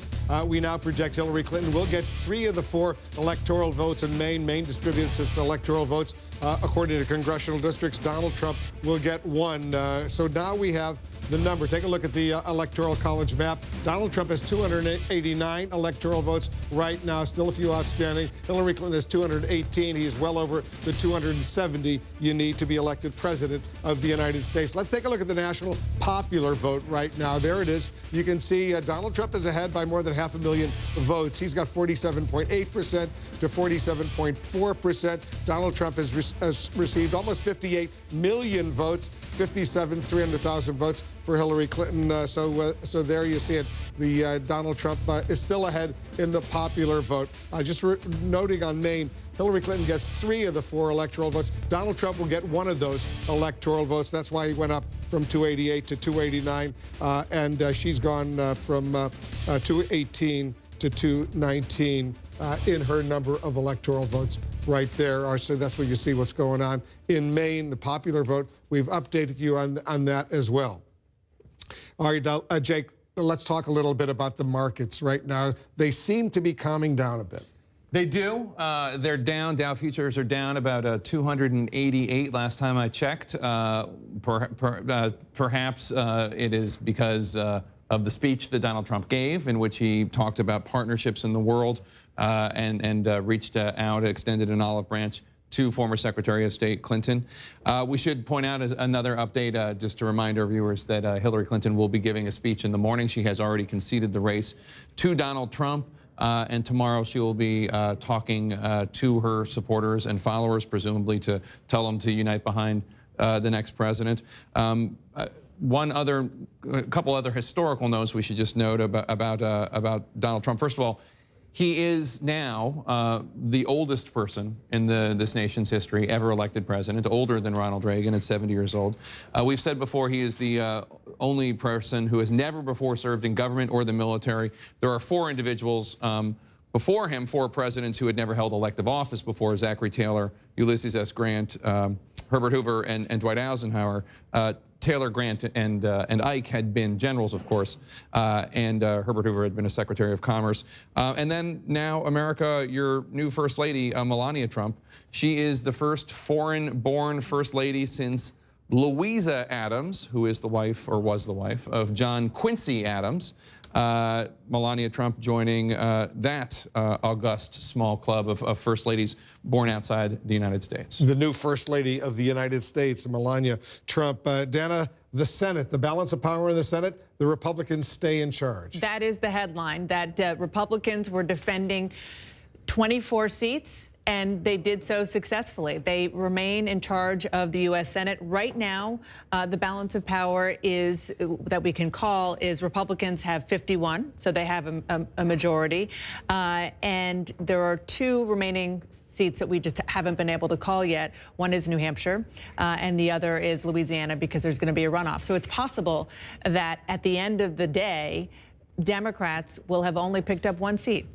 And turns out Donald Trump had some pretty big coattails. And the Vice President, Mike Pence, Vice President-elect, will be the President of the Senate. So exactly. And then just, obviously we talked about the Senate, but it bears repeating that this is Republican control of Washington. Yeah. Republican in the White House, Republican control of the House, Republican control of the Senate. It's very impressive, John King, when one party controls the executive branch and the legislative branches of the U.S. government. It allowed President Obama, when he came to office, not without big fights, but to get Obamacare, the Affordable Care Act, through. It allowed President Obama, alienated a lot of Republicans in the process, to get his version of the stimulus package through, all on Democratic votes. Now we're going to see what Donald Trump can do, which the tone tonight, very conciliatory. The market's reacting. A lot of Democrats saying that's the right pitch even. They don't trust it. We'll see, we'll see what happens going forward in this polarized environment.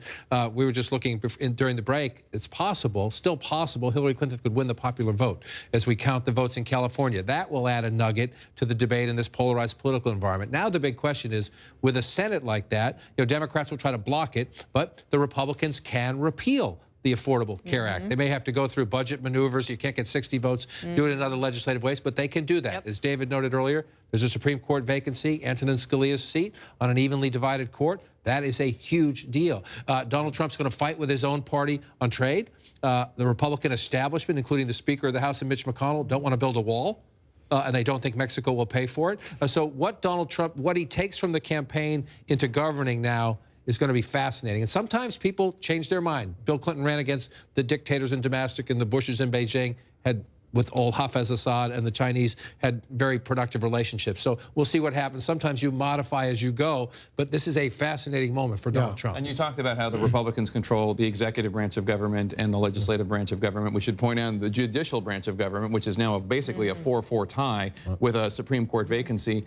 Donald Trump will now get to fill that vacancy. Merrick Garland is not going to get that Supreme Court justice. We should point out 3 of the so-called liberal justices, if you include Anthony Kennedy, who's a swing vote, are all either 78 or in their 80s. So Donald Trump will probably get at least 3 Supreme Court justices to be named unless they hold out. In fact, it was that argument that he made over and over again to really consolidate the Republican Party with him, that he would have the ability to shape the court for a generation. That gave real strength to the Republican base. They believed that was reason enough to coalesce around someone that they may have disagreed with. That and Obamacare. In the final weeks of the campaign, when he said, I will repeal Obamacare, I will cut regulations, when he gave a traditional Republican speech, he stayed disciplined, and you could close your eyes and forget the voice, and it could have been Jeb Bush or Marco Rubio or Ted Cruz giving basically the speech that Donald Trump was giving in the final weeks of the campaign. That is when Mike Pence was running around the country saying, Republicans, please come home.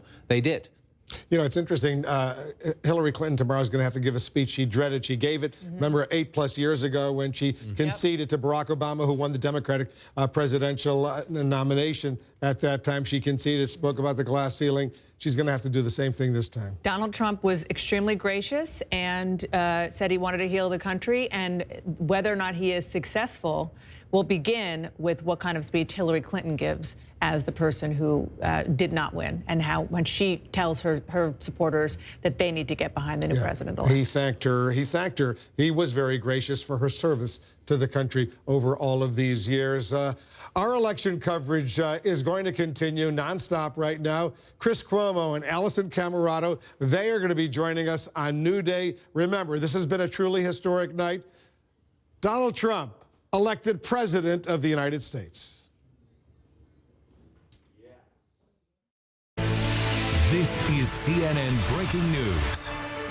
We want to welcome our viewers in the United States and around the world. This is a new day indeed. President-elect Donald J. Trump, a stunning comeback, wins in places and by margins that made this victory deep and decisive. We still have states to call, but whether it's the moment or simple exhaustion, Donald Trump already different in his first remarks to the country, humble, conciliatory, and promising to make us all proud. I've just received a call from Secretary Clinton.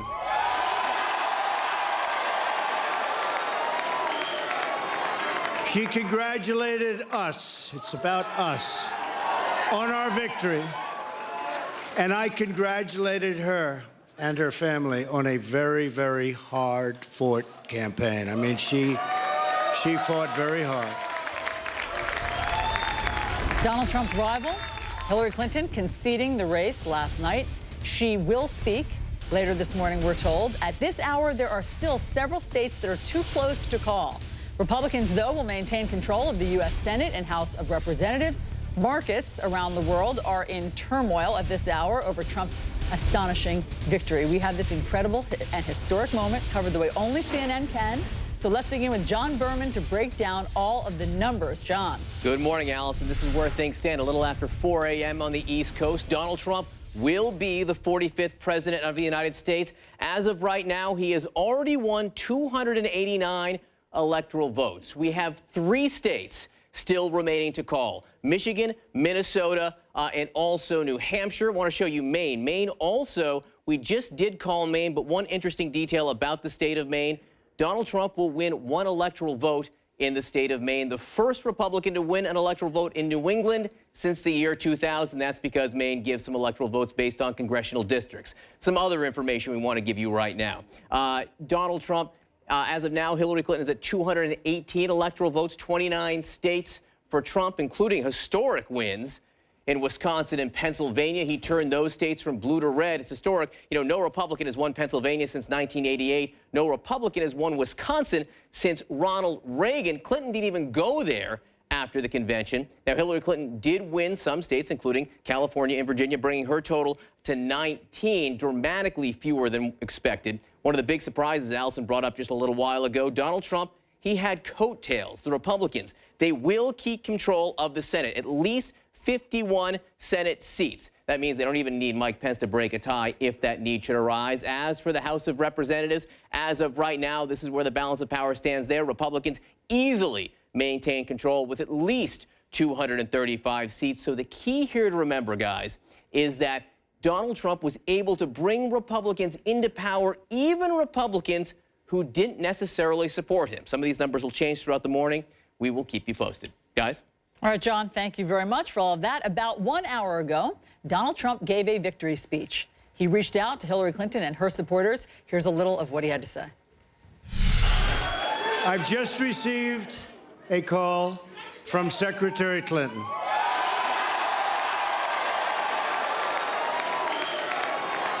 She congratulated us, it's about us, on our victory.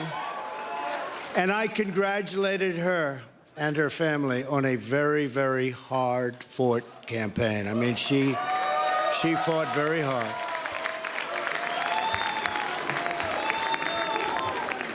Hillary has worked very long and very hard over a long period of time, and we owe her a major debt of gratitude for her service to our country. I mean that very sincerely.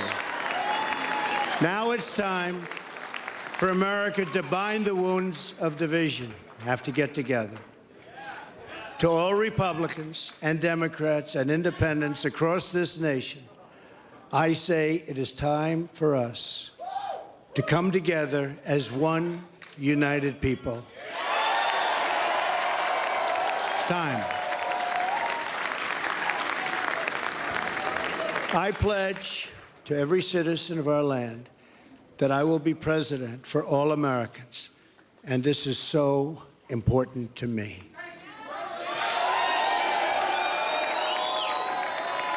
For those who have chosen not to support me in the past, of which there were a few people, I'm reaching out to you for your guidance and your help so that we can work together and unify our great country. As I've said from the beginning, ours was not a campaign, but rather an incredible and great movement made up of millions of hardworking men and women who love their country and want a better, brighter future for themselves and for their family.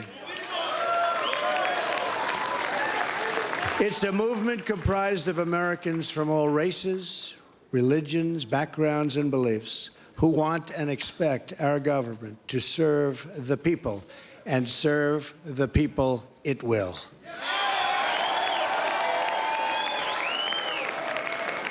Working together, we will begin the urgent task of rebuilding our nation and renewing the American dream. I've spent my entire life in business looking at the untapped potential in projects and in people all over the world. That is now what I want to do for our country. Tremendous potential. I've gotten to know our country so well. Tremendous potential. It's going to be a beautiful thing. Every single American will have the opportunity to realize his or her fullest potential. The forgotten men and women of our country will be forgotten no longer. We have a great economic plan. We will double our growth and have the strongest economy anywhere in the world. At the same time, we will get along with all other nations willing to get along with us. They will be. We'll have great relationships. We expect to have great, great relationships. No dream is too big. No challenge is too great. Nothing we want for our future is beyond our reach. America will no longer settle for anything less than the best. I want to tell the world community that while we will always put America's interests first, we will deal fairly with everyone. Vice President-elect Mike Pence on one side, Barron Trump on the other, his youngest son. Haven't seen much of him in this campaign, but what a moment to make an entrance. Donald Trump making history. The victory astonishing on many levels. CNN's Sunlen Serfati is live at Trump Tower in Midtown Manhattan with the latest. The word from there. Good morning to you, Chris. Well, certainly there is jubilation from Team Trump tonight and into this morning, and feel that they did hit the goal of making Trump come off as gracious in that victory speech earlier tonight. I can tell you here outside Trump Tower, it is still like a party-like atmosphere. There are many supporters of Donald Trump and many supporters of Hillary Clinton coming out. Passion still, of course, running high here in the streets in front of Trump Tower. We believe that President-elect Trump did arrive back here a short time ago, presumably to get a little sleep, because for him, the work really does start anew in a new way today. And that's something that his vice president said immediately, that they are going to start immediately getting to work on the transition. We do not yet know much about their schedule going forward, but we do know that potentially a White House visit is on the calendar. We know that President Obama cleared his schedule for Thursday to meet with the president-elect, so potentially Donald Trump, Washington bound on Thursday. Chris Allison. All right, Sunlen, thank you very much. And, you know, a poignant reminder of what was at stake last night. Behind Sunlen was Trump Tower. You saw these dump trucks there in front.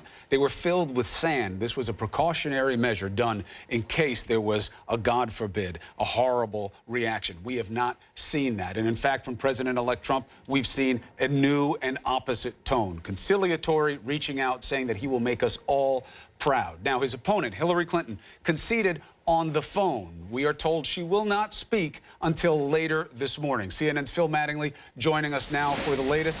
Phil, that was something that people were talking about. If Trump had lost, would he come out? Would he accept? It was a little bit surprising that as the race seemed to end, Hillary Clinton nowhere in sight. Yeah, that's exactly right. And that's actually one reason, according to a senior Democrat, that Hillary Clinton made that call even before CNN had actually called the race. The perception that perhaps she was going to hold out, and that decision that she wasn't going to speak on election night. Now, that call happened around shortly before 2:30, I'm told, and it was cordial, but it was very short. Guys, obviously a call Hillary Clinton never expected to make. I've talked to a few campaign advisors, those who are actually picking up their phones. They say devastation is the only way you can describe how the campaign feels right now. They simply didn't expect to be at this point. They went into Tuesday morning fully expecting to win with a number of different pathways to reach those 270 electoral votes. Now, I asked, were your models wrong? Was there some major flaw in how you guys were looking at data?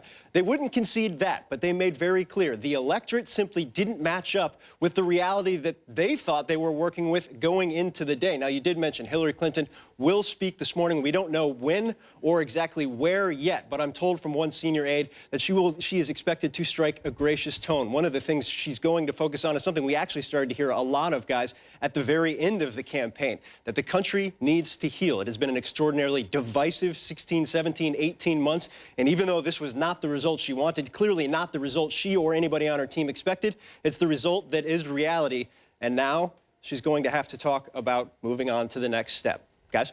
Okay, Phil, let's try to figure out how we got here. Now, let's break down everything that has happened overnight with our panel. We have David Gregory, Matt Lewis, John Berman, and in Washington, we have Maeve Reston. It's great to have all of you here as we retrace our steps and try to figure out what happened last night. David, what do you think happened last night? A political earthquake happened all across this country, something that was stunning. Donald Trump knew and understood something about voters in America that we in the media didn't understand, that the political class, Republican and Democrat, didn't understand, including pollsters, experienced strategists, and that the establishment writ large didn't understand. He understood and harnessed the energy of a movement that was tired of the political establishment and really wanted a new day, wanted something completely different. And we had the juxtaposition of someone who had never held elective office, never served in the military. We've only had presidents come from those two fields, against the ultimate insider in Hillary Clinton. And the American people, on class lines primarily, rendered a resounding judgment, a desire for radical change despite a lack of confidence in his temperament or his qualifications. Change is the order of the day. Hey, Maeve, let's hop over to you for a second. I was just reading the piece that you put up with Collinson about how Trump won. And it's interesting. Opinions change based on fact. People are looking at all the prognosticators and saying, how did they get it wrong? They got it wrong because the facts were different. Donald Trump's victory margin and who put him in office changed the map. Tell us how.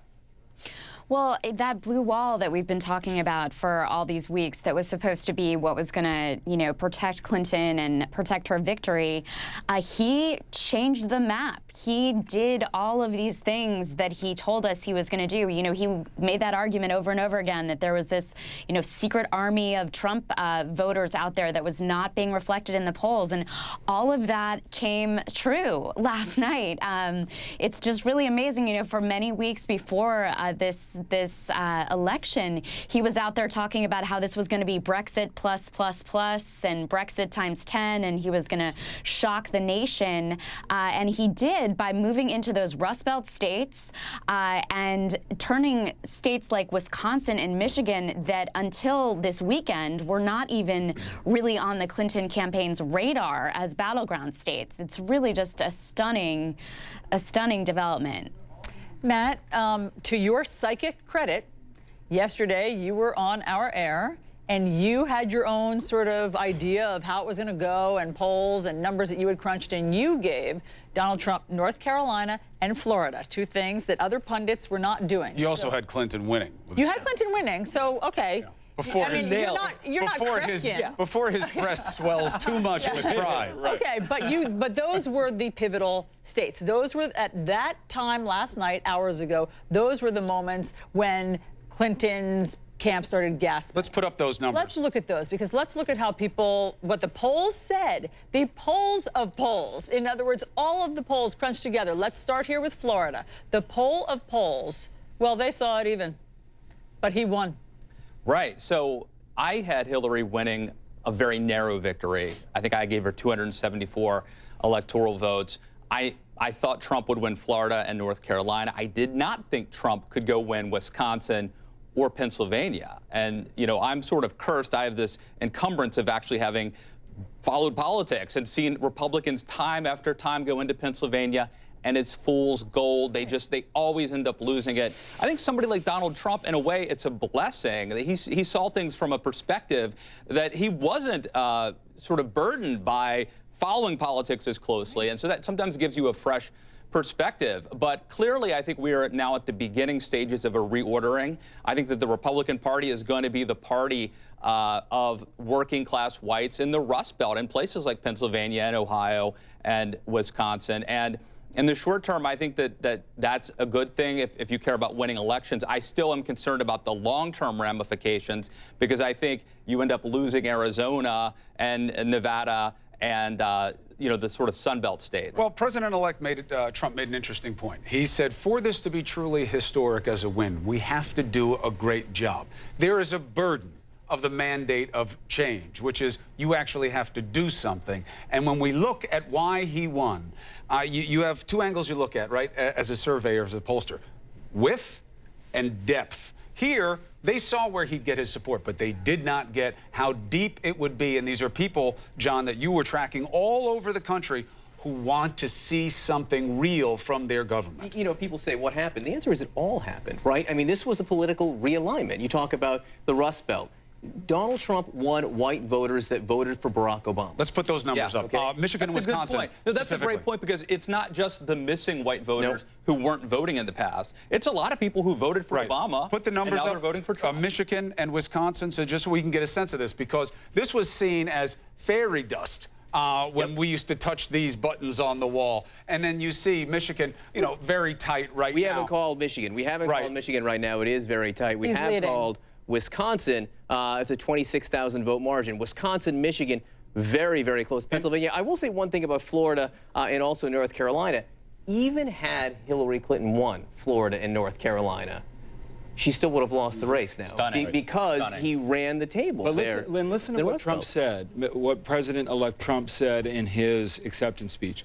The forgotten men and women of our country will be forgotten no longer. Who else could say that? Elizabeth Warren could say that and has said Bernie Sanders. Bernie Sanders has said that. This is not pure ideology, to the point made about these voters. But it is class, it is Rust Belt voters. You had a gender gap here, but what was bigger is that working class white women voted for Trump over Clinton. And that was bigger than than college whites, and the college white women did not vote for Hillary Clinton in the numbers they needed to for her to win. Guys, stick around. We have a lot more to talk about. So how exactly did Donald Trump do it?